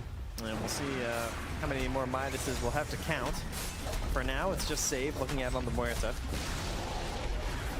Azure has 1, right, on the Brew? Oh, yeah, that's right. Yep. It's currently a 1 Midas advantage for Azure Ray. Important thing to keep track of in these ones. Also, BKB timings. Going to be something else to watch for. They've already got it on that Morph. The Invoker, Legion Commander, everybody going for BKB, including Toronto Tokyo, interestingly enough. He's almost got his done, too. It's really important versus Kunkka. Everyone goes Ags on Kunkka, and it's pretty much unfightable without a BKB on any hero. So Enchantress goes 1, you know that you have to buy 1. Wow. Somnus, ooh, just off the mark. The silence is there. That's enough to get save out of trouble. Are there any interesting morph choices here in this game for like end turn target? Yeah. I mean, there's kind of like some escapes of the Phoenix sometimes, you know? Yeah, have to like bail out on one. Probably if he buys the shard, he can turn into Luna, and then use your shard and go back to Morph. Yeah, that's nice. Probably the best one I can see. Morphling, yeah, you generally don't pick him for the ult anymore, especially after the Ags change. The new Ags could be cool. It could be cool versus Luna. Oh, okay. It's 100% damage taken and received illusion of the Luna that can cast spells. That is, yeah, and all her basics. I mean, who cares about her ulti anyway? Plus, you would get the shard, right? You would get her shard, you get all her items, so pretty much the more farm the Luna is, the more farmed your illusion is. That's pretty cool. So it could be something we see. Yeah. Also, it's really cool for split pushing because you can change places with it. That'd be it's like the good old days. Yeah. Yeah, the good old days. Yeah, good old okay. I don't know if we call that Morphling the good old days. That one was a travesty, honestly. No, I mean, I'm going to be honest with you. I don't think they're ever going to be getting the freaking Morphling Aghanims. I don't know what it does. Yeah. I've heard many like coaches and like players be like, I don't know what it does. You know, it's like Muerta's eggs. They're just like, I'm not. What? Can you use that spell there? I'm not sure. Well, this is the big spell to get if they can bring him down in time, and in fact they will. Chalice just gets blown up. That is the dual kill. But he actually X himself, unfortunately. Maybe he's going for Pure there. Bit of a misclick, and now Tianming, he's in no man's land, has a hook shot over to FY to get some separation. I mean, they're going to keep chasing, surely. Nightfall is there, has the Alacrity ready to go. Tianming in trouble, good cogs push back onto 2, trying to get everybody out. The dead shot, the torrent not going to connect on Tokyo. He's too far forward. Wow, look at the standing tall of Azure Ray. They're saying, go ahead, keep chasing us. Well, this could be good if they can burn through the mana. In fact, they will right away, but the Sunray is out, trying to heal him up. Is it going to be enough to keep him alive? Trying to survive, but it's not going to happen. They take down the Luna. Somnus tries to TP out, will manage to do just that. Wait, keep him alive. But BetBoom, they're there. They find another kill. It was 5 seconds, guys. Come on. The duel, he wanted Pure that. needs to get a few back here, okay? He's giving one up. So Nightfall he morphed into Kunkka, so that's where the X was. Oh, okay, there it is. So there's the one hero he could turn into, you know, X and Torrent, pretty good spells. Yep. To steal for free. And I think that all kind of boils down to the Brewmaster getting caught for the fight. Yeah. He matters so much for their team fight, and they also waste the boat trying to save him. So they don't have the boat for the fight, they don't have the Brew for the fight, and it's kind of a 4v5 without a Kunkka ultimate. Yeah, it's the ultimate dream, right? If you could pick any hero to blow up first, it's definitely going to be that Brewmaster. And now knowing that, actually assembles right away the Aeondis. Doesn't even try and go for the assemble play, you know, potential. Do any of the stances really help out that much in this instance at all? The Void one? The Void. Okay. Gives you status resistance, especially if you have the Brew talents and you have the W up, I think it's 80%. I mean, that would be huge. If he gets that off before he gets gone on it, helps him out a lot. Switching over instead. For anybody that hasn't played Brewmaster in a while, just don't. It's, no, it's ridiculous. Dude, he's fun. He's crazy. He's really hard to play right now, but he's also awesome. If you can get away with it. Just have to read a little textbook of exactly. the ability. Yeah, study up. He is one of the cooler heroes now with all of those changes. Feels like a fighting game with all the stances you can switch into. Somnus picks up the shard, so he kind of hits his peak for spellcasting on the Kunkka. He has Ag Shard, he has a BKB, so constant spells are going to come out from him. And again, I think Azure Rage just needs to make sure Brew lives at the start of the fight. Anyone else can get dueled. The Luna will survive. Kunkka will probably survive, but the Brew, even if he doesn't survive and he doesn't get his split up because his mana gets burned or whatever happens, it's bad for them. Yeah. So just make sure he lives, make sure he doesn't get gone on first, and just take the fight from there. Yeah, of course, it's going to be a little bit tough for the Brewmasters these days. You don't tend to have the Blink Dagger, so you're not really like lurking.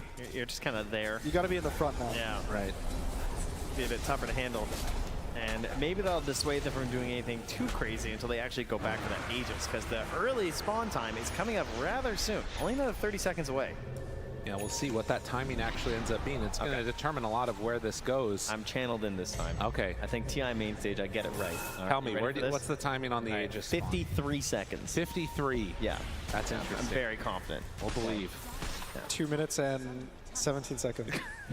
You want the long one. Yep. Already we've had 2 games there, 2 series that have gone to 3 games.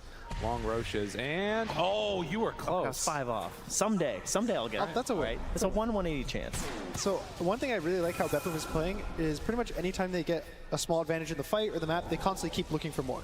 You saw after that fight, they get the Brew, they kept chasing.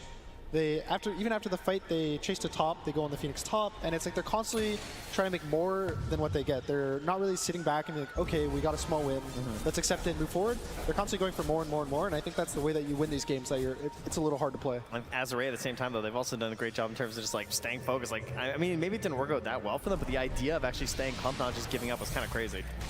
Well, this is going to be a scary spot right here. They walked underneath a ward for Azure. So Azure aware of where they're at. Roche is going to respawn on this one too. Arcane Rune Kunkka. Got to be careful. They see Pure right away. Wants to chase. Pops the BKB. That's a good one to get out. He actually has the X2, but will wear off. Now that is early split. You need to get used very early. Okay, now do you just like rush the Roche? Thinking about it. Maybe they find a way. Wait a minute. He just walked up to him. Toronto, Tokyo. Didn't see Tian Ming. And gets caught, and now can they find more? Looking for the lift up Pure, he's caught. No the chase down, this is what they wanted. Azure on the hunt, but he gets the blink away. Quick fingers on Pure, and Bet Boom, they outlast that Brew split. There's still a couple heroes in that area. As Nightfall is chased, they don't manage to quite catch with the Wind Panda. But Roche is up. It is up indeed, and GBK also feeling forced to just TP a little bit further back. Don't want to get caught by anybody here. Save also nearby, just farming up the Ancients. So if they're going to fight Roche, this is the best case scenario. There's no Bruce. Oh, he thought it was real. Oh, did he? Might have. They realize now that they're into the pit, and that one's for free. They can't get here in time. Waveform wants to make something happen, but Bet Boom, they're coming in just a little bit too late, and they're going to have to dodge for a while. All right, Aegis and Cheese, 30 minutes, Luna lineup. Things back on track right now for Azure. This is where the high ground push, if you're willing to go to the high ground. Are they willing, do you think? Would you be willing in this game? I'm kind of scared, I feel like. Elimination. Yeah, I think you want to. Even though you have to be scared, you have to at some point be like, we have to take the win. You can't be scared to take the win. So there's not really much jump from Bet Boom, or there's no Tusk kicks, there's no Magnus, no Pudge, nothing crazy like that. So I think it's pretty simple execution for them. They can even X the Luna, keep going back and forth. The Kunkka copy seems very scary, though, I guess, right? That'd be the big one. Like, with the X's, with the shard. Oh, yeah. Well, I guess this is the other question, is that if Azure do decide to go high ground for Bet Boom, how do you try and contest that for themselves? Do they step up and fight? Do they let a lane of racks go? Like, what's sort of the call for their fighting strength right now? Never let the lanes get there.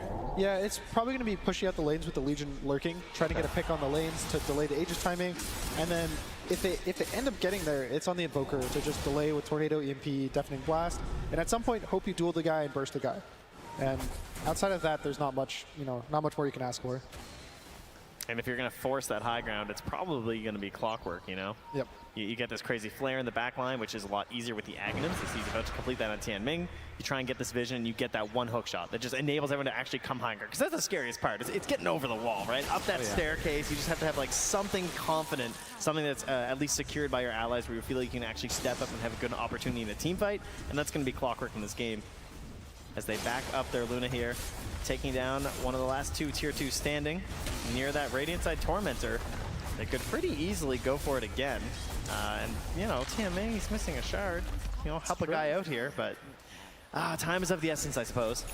They have 3 minutes on the Aegis. They got their butterfly, and, you know, what else do you need? Go? It's just go time. Man. Apparently not a jetpack. So. The X play. Yeah, why not? Tornado lift up. Not going to pull him in time. That was also the Hex reveal.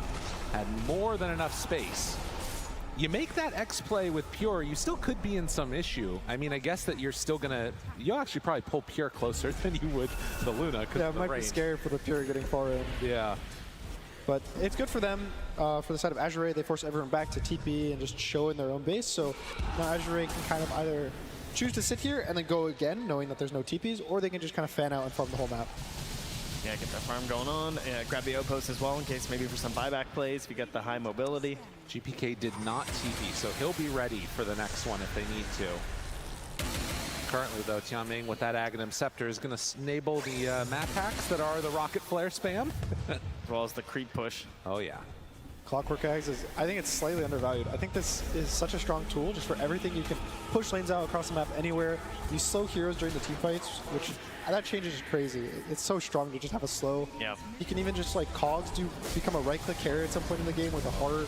Oh. Or you get those. Oh, God. All right, well, they are scanning. They realize that GPK is stealing their Wisdom Rune, but they're just going to have to deal with that. So they're going to go grab the one from Betboom.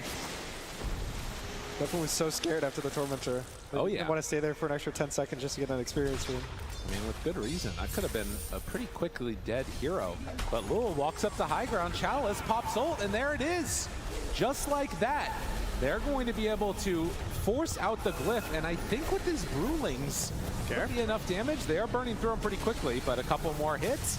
Beating into it, backdoor protection is up. They don't quite manage to take it down. So low. It's actually going to survive through it. Sunstrike not going to connect. They are going to have to back away. Now that was the Aeon Disc that they managed to proc onto FY.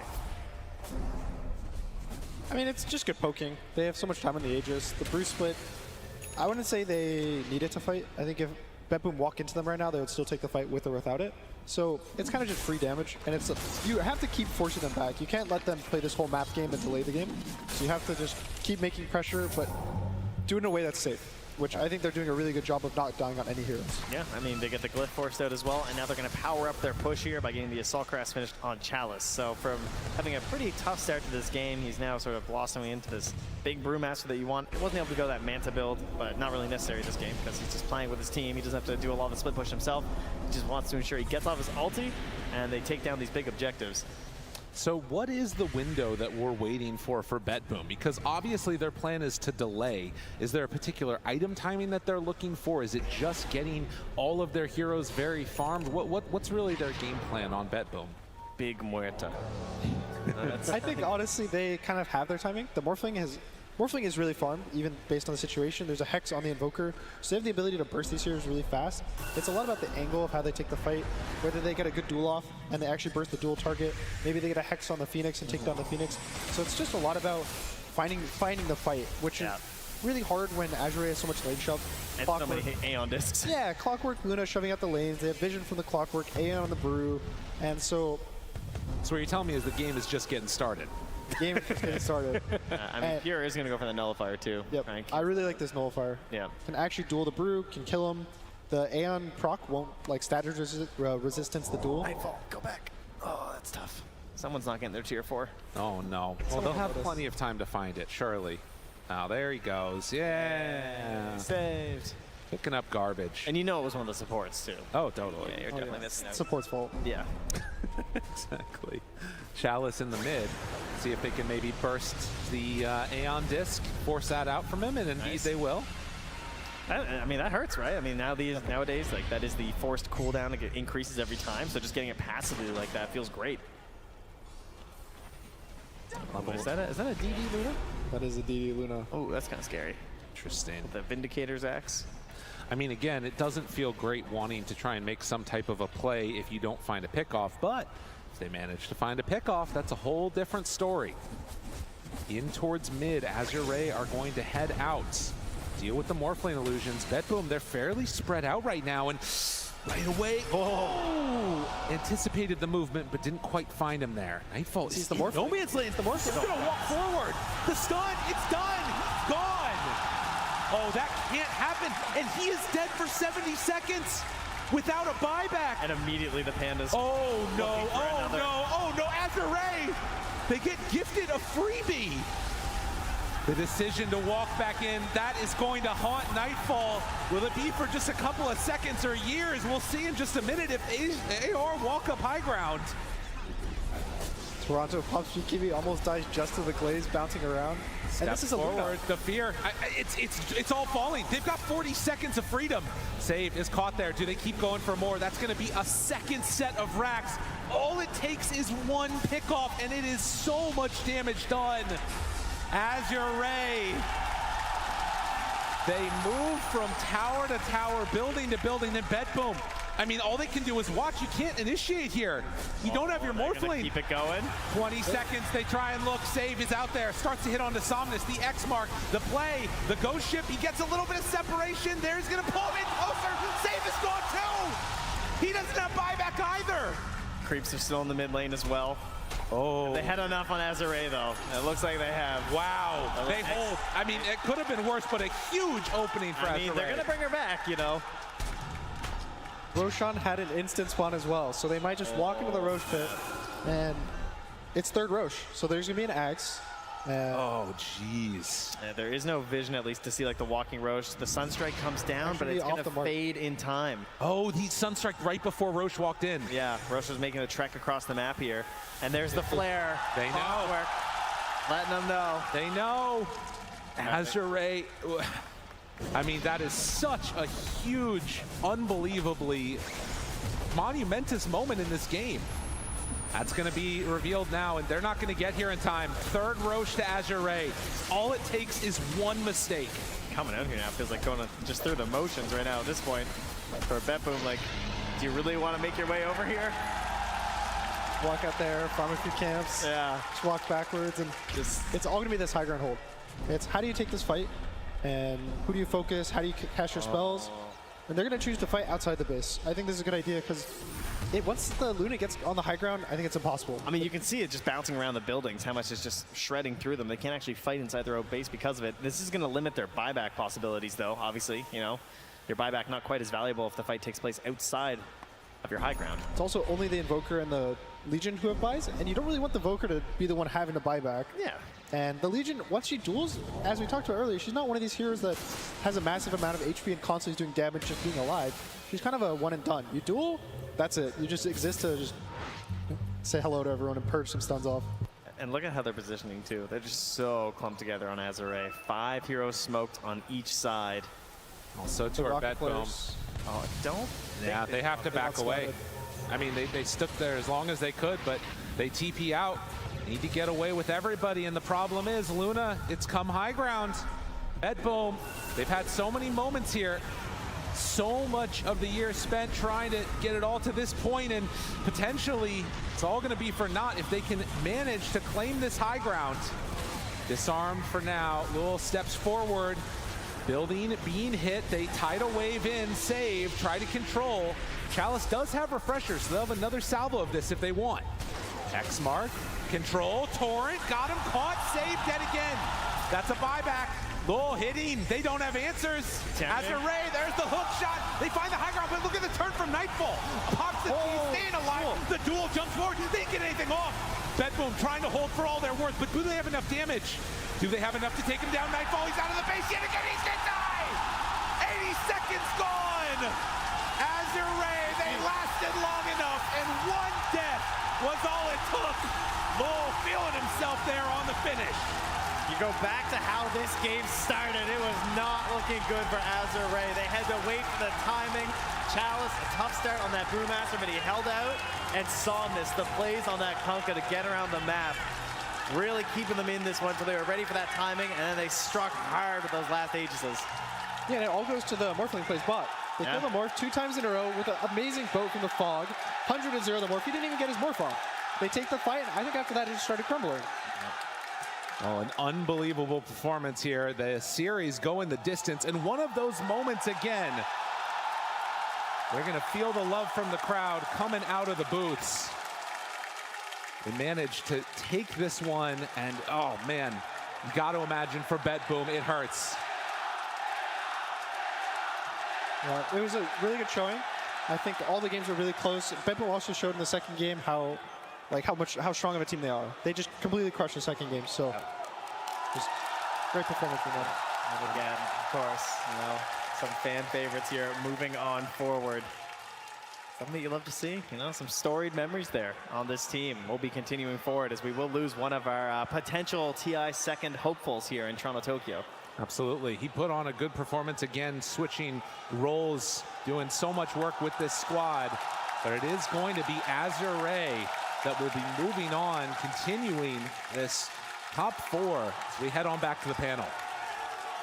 An absolutely devastating loss for Bet Boom, but all of the Azure fans in the arena right now, they got to see some beautiful adjustments in game number 3. These guys had a rough game 2, but ultimately they're going to be going. They're a top 4 team right now. That means in top 4 we have 2 China region teams. That is amazing representation for them. It's phenomenal. And in game number 3, let's break it down. Let's talk about it, because this Luna was able to have so much impact at the end of the game, despite it being a little bit rough in the earlier part of this game for AR.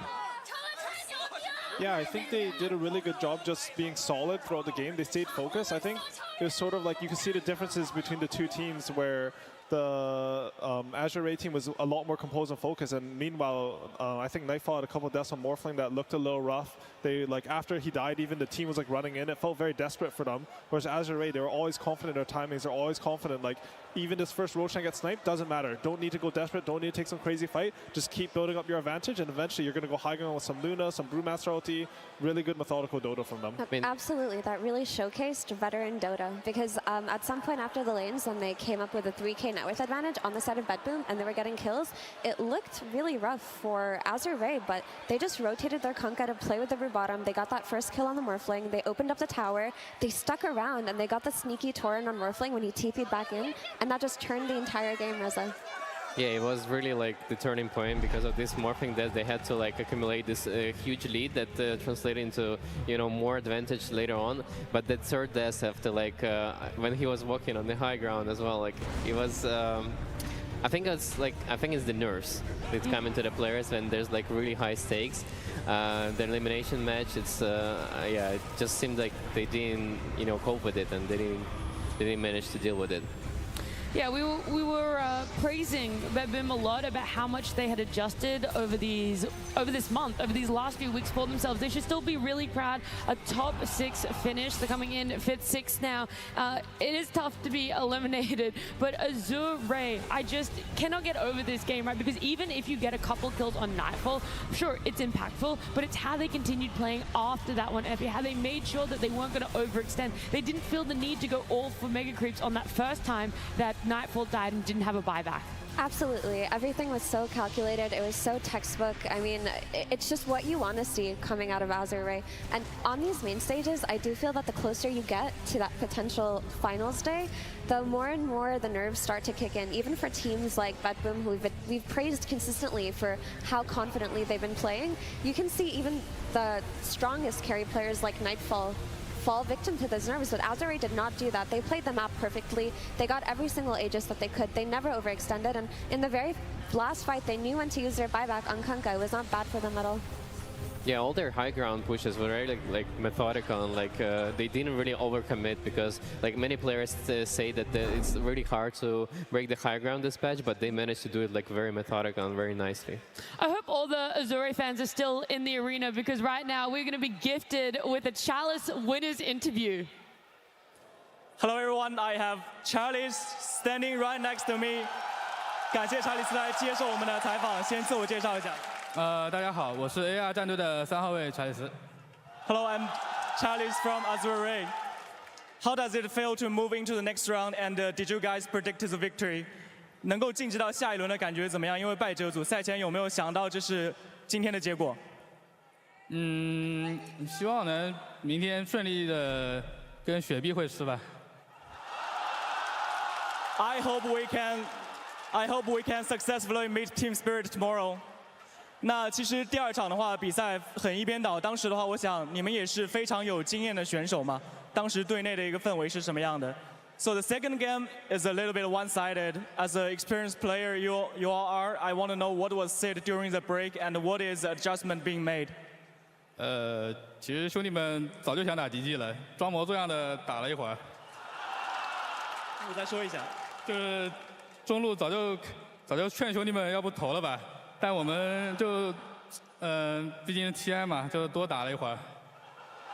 During that game, maybe always try to make us GG earlier, but I feel like it's TI, so we have to drag the game longer. Now, you have many fans in here in the arena, and they are very happy to see you moving to the next round. Is there any word? Can I have a round of applause for our Precision 3? Any words to the fans? 有什么想跟粉丝说的吗？谢谢大家的支持吧，然后等一下我们努力把DG给干了吧。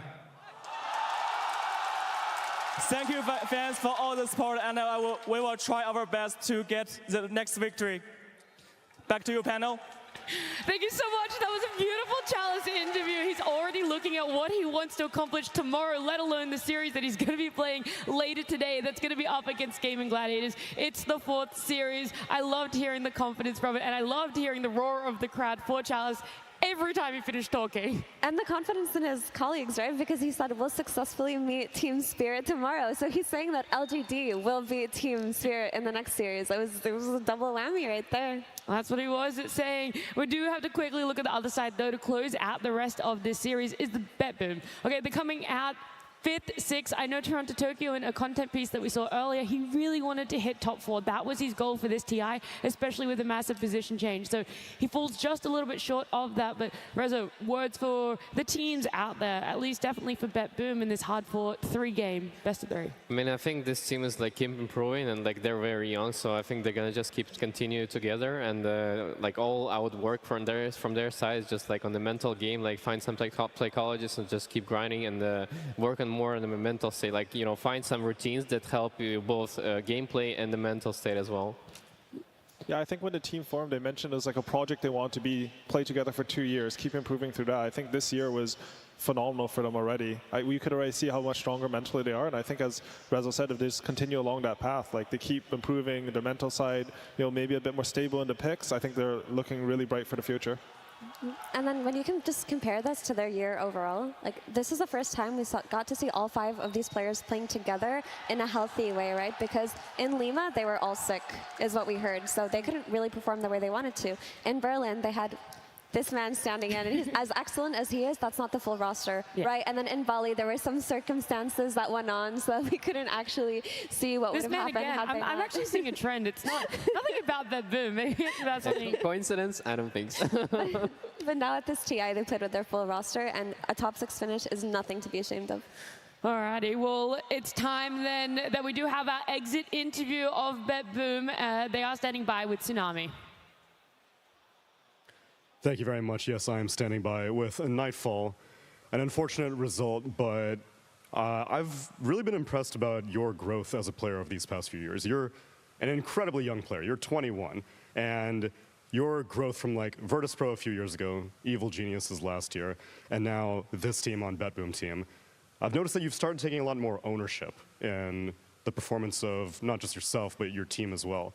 So I was wondering, after you can look through this entire year, what are some lessons that you've learned about what makes a pleasant team to play with, what brings success, and what do you look for in teammates or your own performance? I mean, if we talk about what did I learn, I mean, I'd say first part of the season was kind of like disappointing, and I learned first of all that I shouldn't play I should play on position 1. Then question about what I learned for this year, right? Yeah. I mean, then it's just about just having good people around you, like respecting people you play with, and having good team atmosphere. That's first, and then just having good enough players to win tournaments. Like you still should have good individual skill players. So we did have it, but unfortunately we lose today. Yeah, obviously looking forward to go further in this tournament, but this is your best performance all year throughout LANs. So while maybe it's not the championship ending thing, it's still ending on a high note to an extent. So when you look back, or rather when you're looking forward into your competitive aspirations, are you still hoping to maintain your carry role? That's a role that you've definitely grown accustomed to. I mean, of course, I want to keep playing on my starting role on position 1, and I hope we can win more tournaments next year, since we didn't win much this one. Yeah. And for all the fans out there who have been supporting you in your journey, you have anything you'd like to say to them? I mean, thanks everyone who supported us. I kind of played bad last game. Maybe I could have carried it myself. So that's it. But yeah, for us that's it for this tournament. But still, I can feel the support when we walk on the stage, and I feel my own supporters as well. So keep supporting us and me. I really appreciate it. Like I said, you're a very young player, Nightfall. We look forward to your success in future years. Appreciate your performance at this tournament. Back to you guys. Thank you so much, Tsunami and Nightfall as well. That is going to be the end of their run over on BetBoom, but it was a phenomenal one for themselves. Should still be very happy in it. We could talk more about this series, but we have to look towards the next series. And before we do, we had a fun moment with the players. We asked them, who would you ban if you could ban players instead of a hero? After the group stage, you're allowed to ban one other player from any team. So, just ban a player. Yeah, just they don't get to play anymore. So who would you like to ban? Yatoro. Yatoro. Yatoro. Yatoro. Ja, det är bara Yatoro bara va? Probably ban Yatoro. I will ban Yatoro because he is so good. I thought about the Ramses just for fun. I guess I would ban Pure from Team BetBoom so I don't have to lane against him. That guy's laning is really annoying. Luck. Wow. Okay. Unique answer. Why? No, I'm not answering that. Just Luck. Okay, great. You get a substitute then. Who would you like? Two Whispers. Can I ban on my own teammate? Of course. Yeah, Notice should be banned. That's illegal. I would have probably banned myself. No. Okay, I don't know, just by nature, Probably Arteezy. Ban Arteezy? Yeah. Why? He's gonna feel sad, right? So it's better to not have Arteezy right now. Let it be Thompson. Can you explain why? He's my personal hater, I guess, because in pubs he always following me, sacrifice his soul, but he kill me and he's happy. I would like to ban Quinn for his poor behavior in public matchmaking. I'm banning Queen. Why? You know he's got it coming, nah. So you're going to ban him to save him? You're gonna save him. Wow. Of course. That is the kindest answer. Thank you. Extremely toxic, but very kind answer. Thank you so much. Let's say Snaking from Tundra, let's remove him. I think then Tundra will have zero chance. Maybe ban like GPK for smurfing. Ban Collapse. Collapse is OP. Let's ban Collapse. Let's ban Collapse. He's like, yeah, let's just ban Collapse. Let's slip slacks to his team. Like he can play a nice ass offlane on me. I'm banning Low. So the army can come in from China. And if army is on their team, free TI win for them. F1 deserves the TI at this point, come on. Sorry, Lau. I'm sure a lot of fans can agree with Moonspoon at that point, at least with FY going for a TI win here. They're on the right path. They're in the lower bracket though, and it is time for a switch because it is upper bracket time, and I'm sure LGD would love to ban Collapse, but they can't. Upper bracket finals, and I'm joined by none other than Fear, Lacoste, and Tigov. Tigov, how are you doing? Sorry, this series is insane, right? It is. LGD, the rematch, you know, TI winners, LGD, they want it, they need it, and I don't know, this series is just a banger. Absolutely. I mean, this is the one that I've been waiting for the most today, and it's going to be a banger for sure. These are definitely the two best teams right now record-wise, and they're going to go against them. This might be the hypest match of the day, I would say. I will definitely say. Now, these teams, of course, have extended history, and we're going to talk all about what the players did this year, but of course, we got to say rematch of the TI-10 Grand Finals. They've met each other in finals before, and Team Spirit often has the upper hand, but LGD, maybe this time around, they're in the right place to take their place in the Grand Finals and go all the way. But before they have a chance to do so, Team Spirit, can they do it? Let's bring them on stage.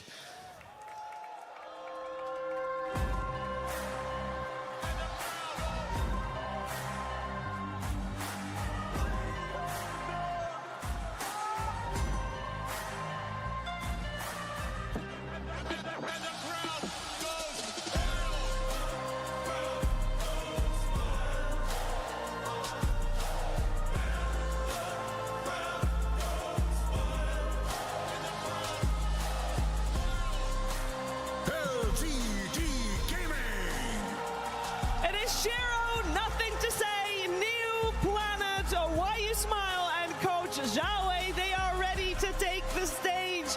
They have only dropped one single game in their entire run here in Seattle, and they are not about to stop now, but guess what? Team Spirit would like to have a say.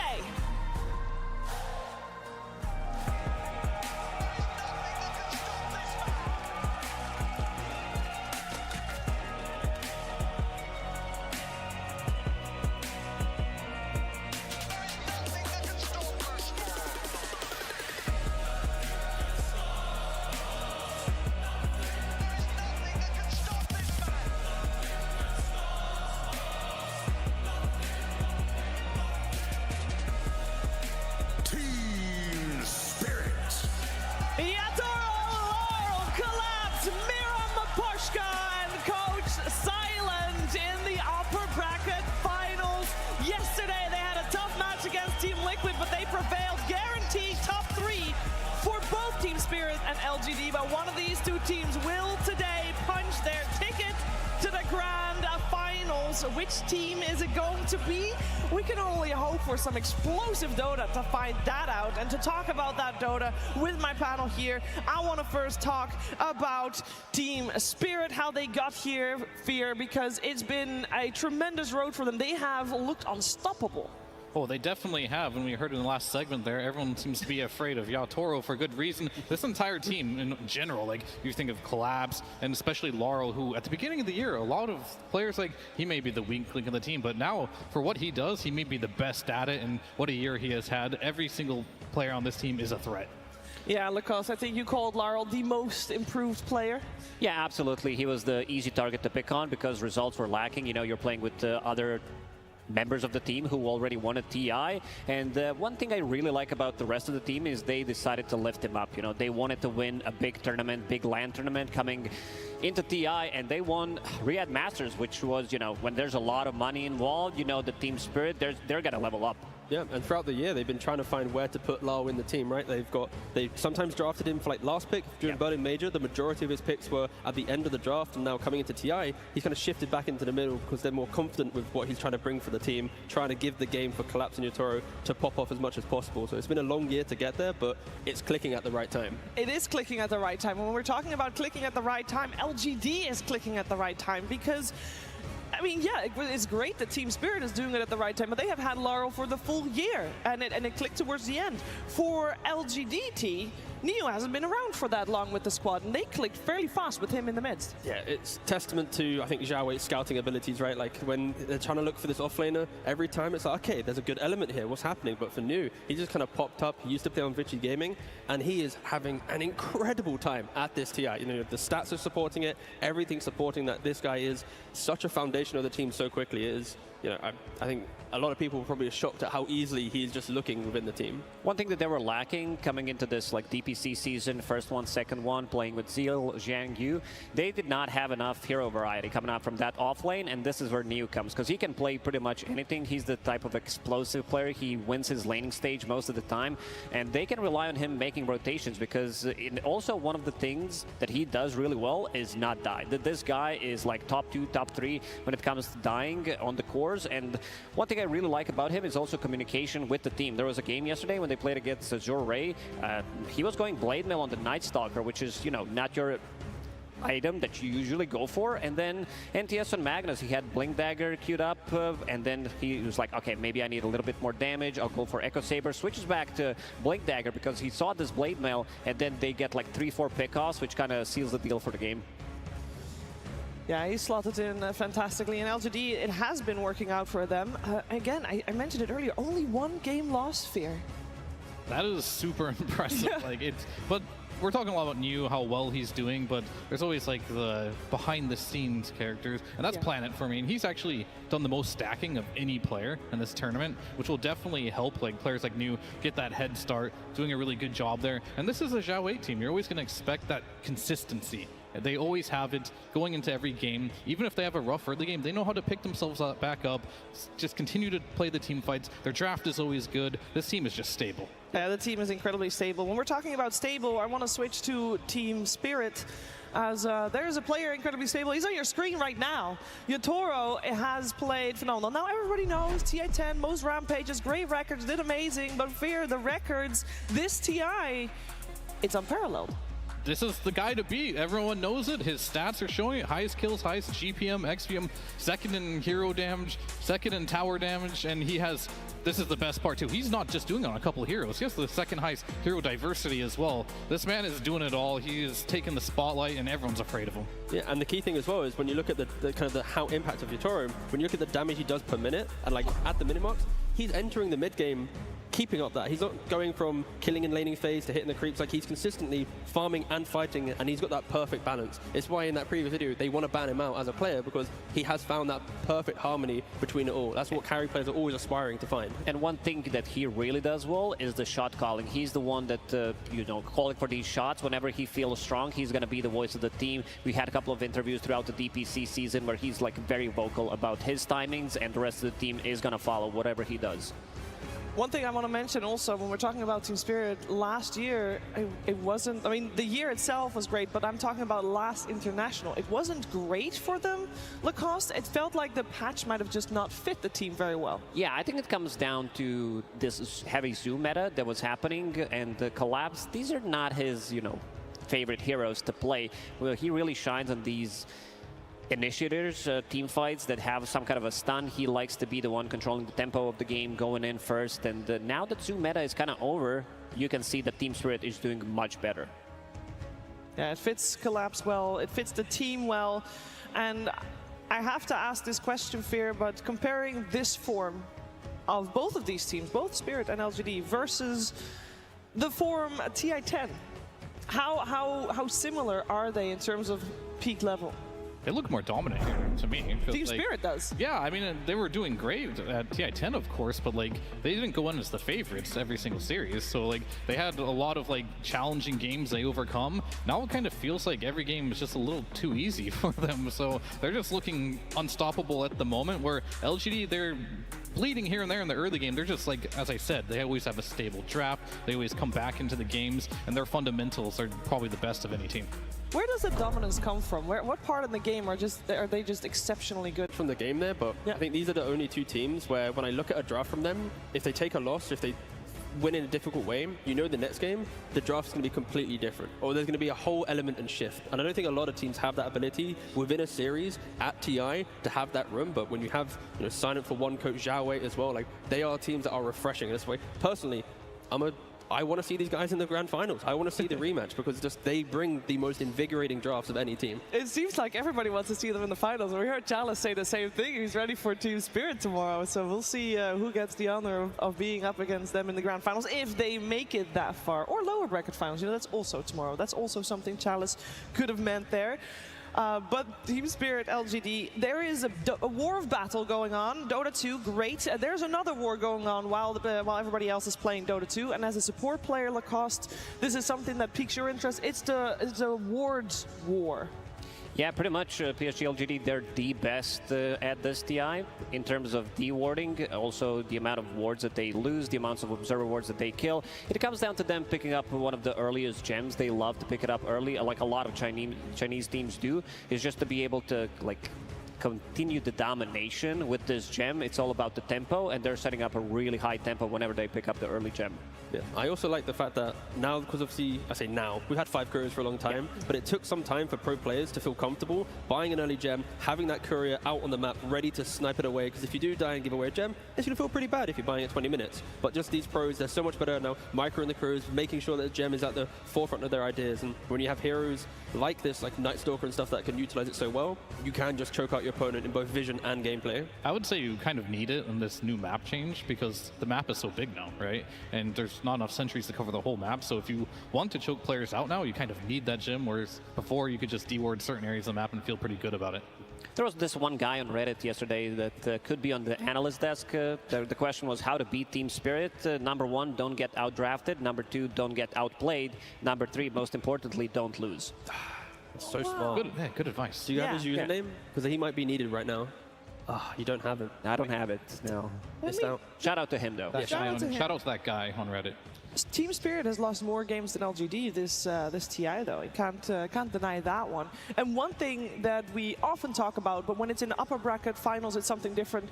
We talk about momentum a lot. Both of these squads come fresh off of the win in the upper bracket semifinals. They have all the momentum they can wish for. The only thing they've got to go on where they might be faltering a little bit, we'll see. How much did their opponent learn from their series before this? Fear, we watched both the series yesterday.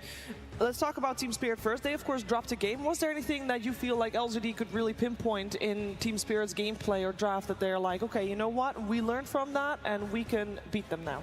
Well, I think for the most part, like when you play against Team Spirit, you always have to be ready for their late game because they've shown you can beat them in the early game, but sometimes this is why Yatoro is so scary. He can always find a way to come back into the game. So keeping Yatoro down and also in the early game, keeping Collapse down, making sure he can't get on his axe and get a bunch of kills around the map. I think that's something you should definitely focus on, but they don't have like one weakness that's consistent throughout all games. It's going to change by game to game. One thing that I've seen from LGD Gaming is Shiro is amazing, slightly weaker laning stage compared to Yatoro, but he's the type of a guy that also can make a huge comeback.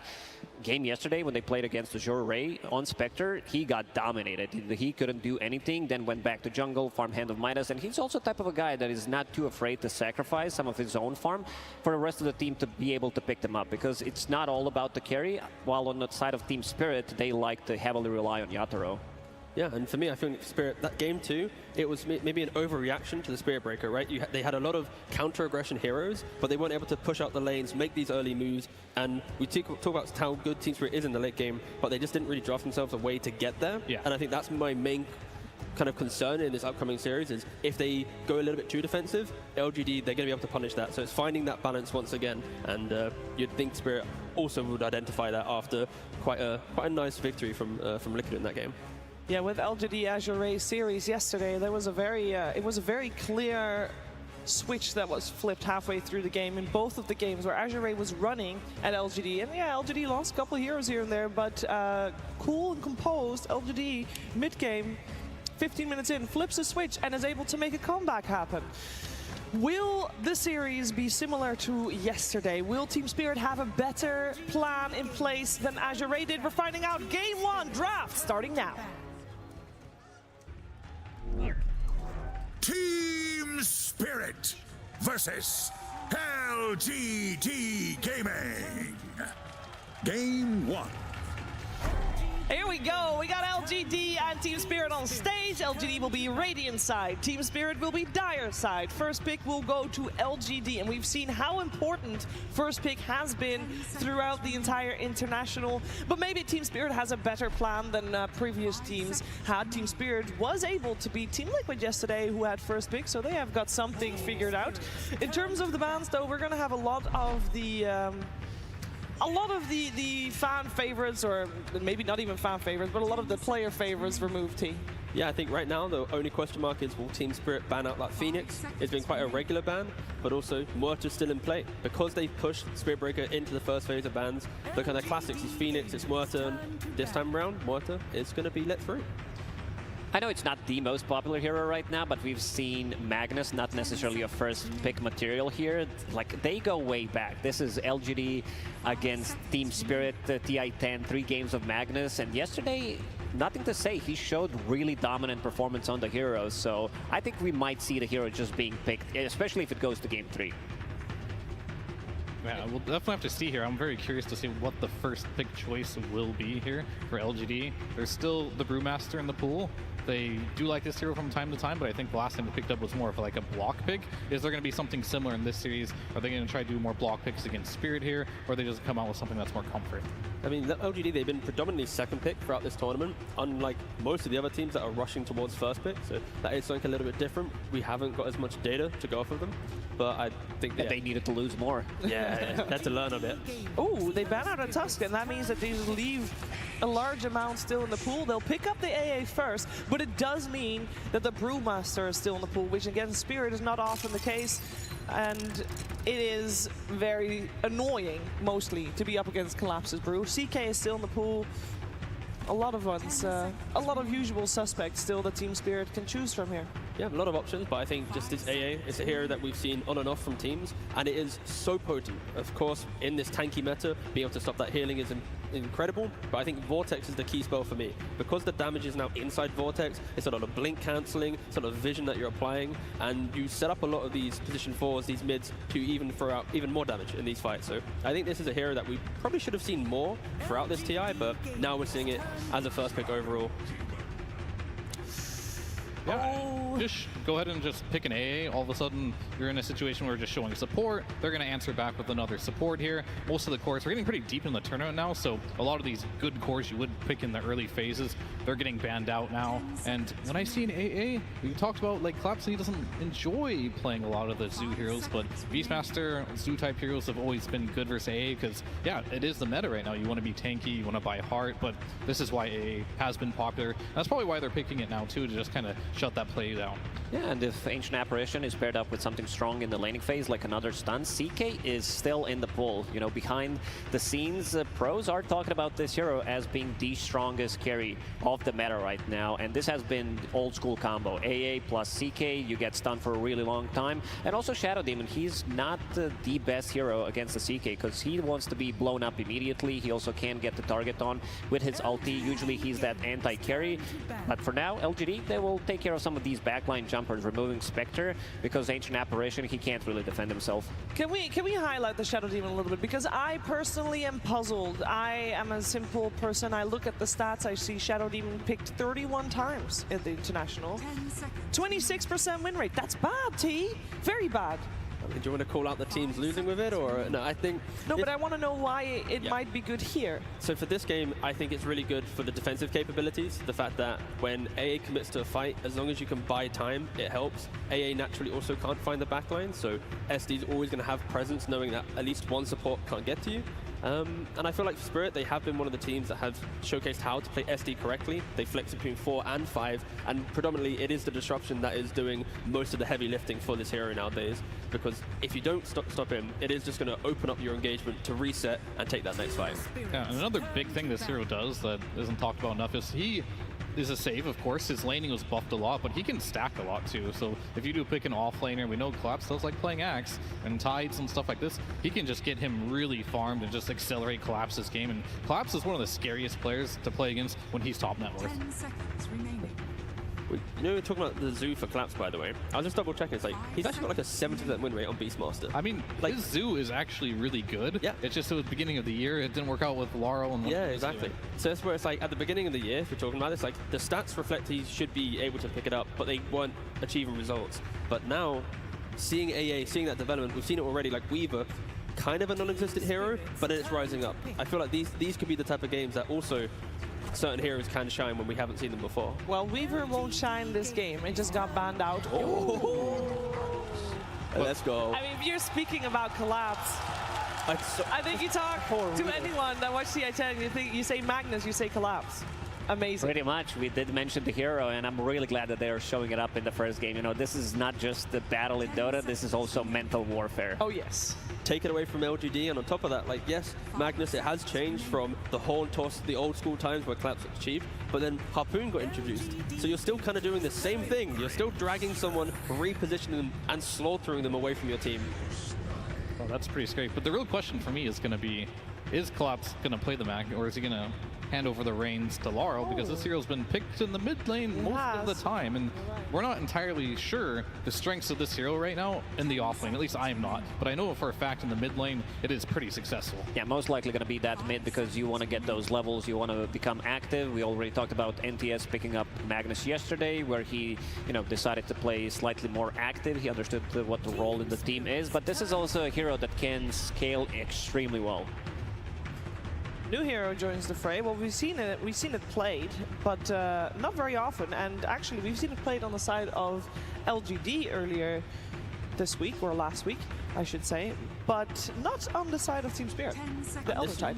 In regards to draft, when we're saying about like the dynamic nature of both these teams, like Spirit, this is the most protect your triangle, make stacks, utilize the empower, farm up. If you run into the triangle without vision, without a correct smoke, you're going to hit by a stomp. Disruption turnaround, RP, you're going to get absolutely obliterated. In LGD so far, it's a lot of 1+1 combos to get a kill, which isn't going to be the best to deal with if Spirit if they are to go defensive. Yeah, what I want to see from LGD is go into triangle immediately and start blocking some camps, because you have one of the best heroes in Dota to stack with and one of the best heroes in Dota to clear those stacks with. Yeah, definitely. And I think more than anything right now, this Elder Titan, it's typically picked up against agility heroes for the aura, but in this case, it doesn't really matter. CK, he goes in, he normally blows up one hero, but then you have that Echo Stomp to just freeze everything in place, reposition. You have tons of AoE now to kind of deal with illusions. You have the Magnus as well that can keep up in the farm space, but LG's draft is still strong nonetheless. Could this be like a void game for Team Spirit potentially? Because you have the buff ups, you're not as slow as before. The supports are food throughout the entire game. The jump potential of CK is always very scary, but if you don't jump, if you don't cleanly connect, that's when Void will obliterate. Yeah, I wouldn't mind. You have save with the disruption, so even if they manage to get atop of you, but we'll pick up a Terrorblade here. Yataro's classic. This is just Spirit saying, if you want to be aggressive, we're just never going to be near you, right? Like, how quickly can they skip waves? They're going to be able to play such an intense macro game for Spirit that LGD, the next two picks for them, they need to be able to cut through that. Make sure they protect a wave, transport it towards the tower, defend it, and then take the fight they want to take. Because if they're not dictating this game, they're always going to be looking towards the next lane that they need to push out. Oh, it's coming. Okay, time to get rid of some of these vision heroes from the mid lane. I mean, there is Storm Spirit available, maybe even Zeus. Like, I wouldn't mind even having, you know, Zeus on the side of Team Spirit. They're gonna go with Puck, so this is another elusive hero, because they don't have this instant stun, so they might need to remove some of these elusive heroes. We did mention that, you know, NTS, he's not that cheesy player anymore. He's playing more of meta stuff, but his Tinker will always come out if it's a good game for it. And why is it a good game for it this time around? I mean, you're playing against Terrorblade. They don't have any kind of catch. Shadow Demon, like these heroes are gonna die. Everything that I was saying for Spirit, being defensive, protect your triangle, these are properties that allow Tinker to have a good start to the game. The worst Tinker games is when you can collapse onto that mid tower, break down the map, stop Tinker from getting that Blink Dagger, just delaying the inevitable. And right now, LGD, they have the start of the fight that we mentioned with the CK, the Grimstroke combo, and for Tinker, he should be able to freely farm. Like, this last pick from Spirit needs to have a little bit of pressure and catch, otherwise this could just be the NTS show. I think they only have two choices here, one being a Storm Spirit and the other one being Zeus. Outside of that, it's going to be very difficult for them to find the Tinker in these fights, and Tinker is a hero that we don't see a lot of. It definitely has a lot of weaknesses. Of course, the laning we talked about, sure, the Shadow Demon can come and gank him, which could be effective, but I think more than anything, they just want to pick a hero that can just stop Tinker from doing what he does best, just spamming spells in the backline. They need some type of gap close here. Yeah. And LGD, they round out their draft with a Centaur, another hero that can just absorb a little bit of that damage during the team fight. Also, should have a relatively free lane. And that alone, strong lane coming out from LGD. Ooh, I am scared for like 15-20 minutes. Spirit, where is the damage from this lineup? There's going to be Tinker running at you, CK, Blink Dagger potentially. You got Centaur Blink on top of you. Like, there's so much swarming that Spirit. They can fix it potentially in their last pick. It seems like from the bans of LGD that LGD is banning out a couple of mid-heroes with the Puck and the Bat Rider, so still having that option for the Mag to be flexed. Is this just like a boring kind of Pangolier style situation? Another hero that can find Kunkka. Okay. Or Kunkka. So they didn't really address the Tinker that much for the game, but Kunkka's pretty strong in the laning stage. They can still play tempo, but I think more than anything, as per usual, we're going to be looking at the Collapse of Magnus to make things happen on the map. If he has good laning stage, maybe he will be the one to find the Tinker with that Blink Harpoon build. I'm feeling this LGD draft, I'll be honest. Two strong side lanes and nothing to say on Tinker. Also, the latest Chinese meme, you know, TI2, they wanted TI4, TI6, 2 plus 4 plus 6 equals 12. That's TI12 for you. Yeah, it's written. Wow, that's some good math. And quick. Well done, the handshake exchange here on the panel. So we are all feeling like LGD has got an unanswered Tinker here then, T. It's unanswered until Team Spirit have a lot of items. So it's kind of LGD's game to lose, where they're the ones that will be dictating a lot of the early pressure. They have a lot of really good early game timings. But of course, if Spirit gets to that late game, there's going to be the collapse pick-off potential. Yotaro with these Sunder turnarounds like CK might potentially fall off into all the chaos that Spirit can bring. But it's all on LGD to break Spirit's farming patterns, don't allow them to get these items, and show us why this, 71% win rate Tinker across his entire career is picked up so boldly. Oh, we're seeing early aggression then. That's what you're saying. That should come out. That should come out from both teams. Lacoste nodding along heavily. Yeah. And you're thinking still bloodbath, but Tinker comes out on top. Yeah, I think so. I feel like they have, you know, two strong side lanes and this Tinker that is not really answered until they start to get, you know, a couple of items, X Mark, and they also have a Centaur to defend their. If they don't want to take a fight, they can easily just stampede away. Yeah, I think right now, if you do want to win this game, if you're Team Spirit, it has to be the Collapse show. It really does. We're going to have to see a lot of skewers, a lot of Harpoon plays, other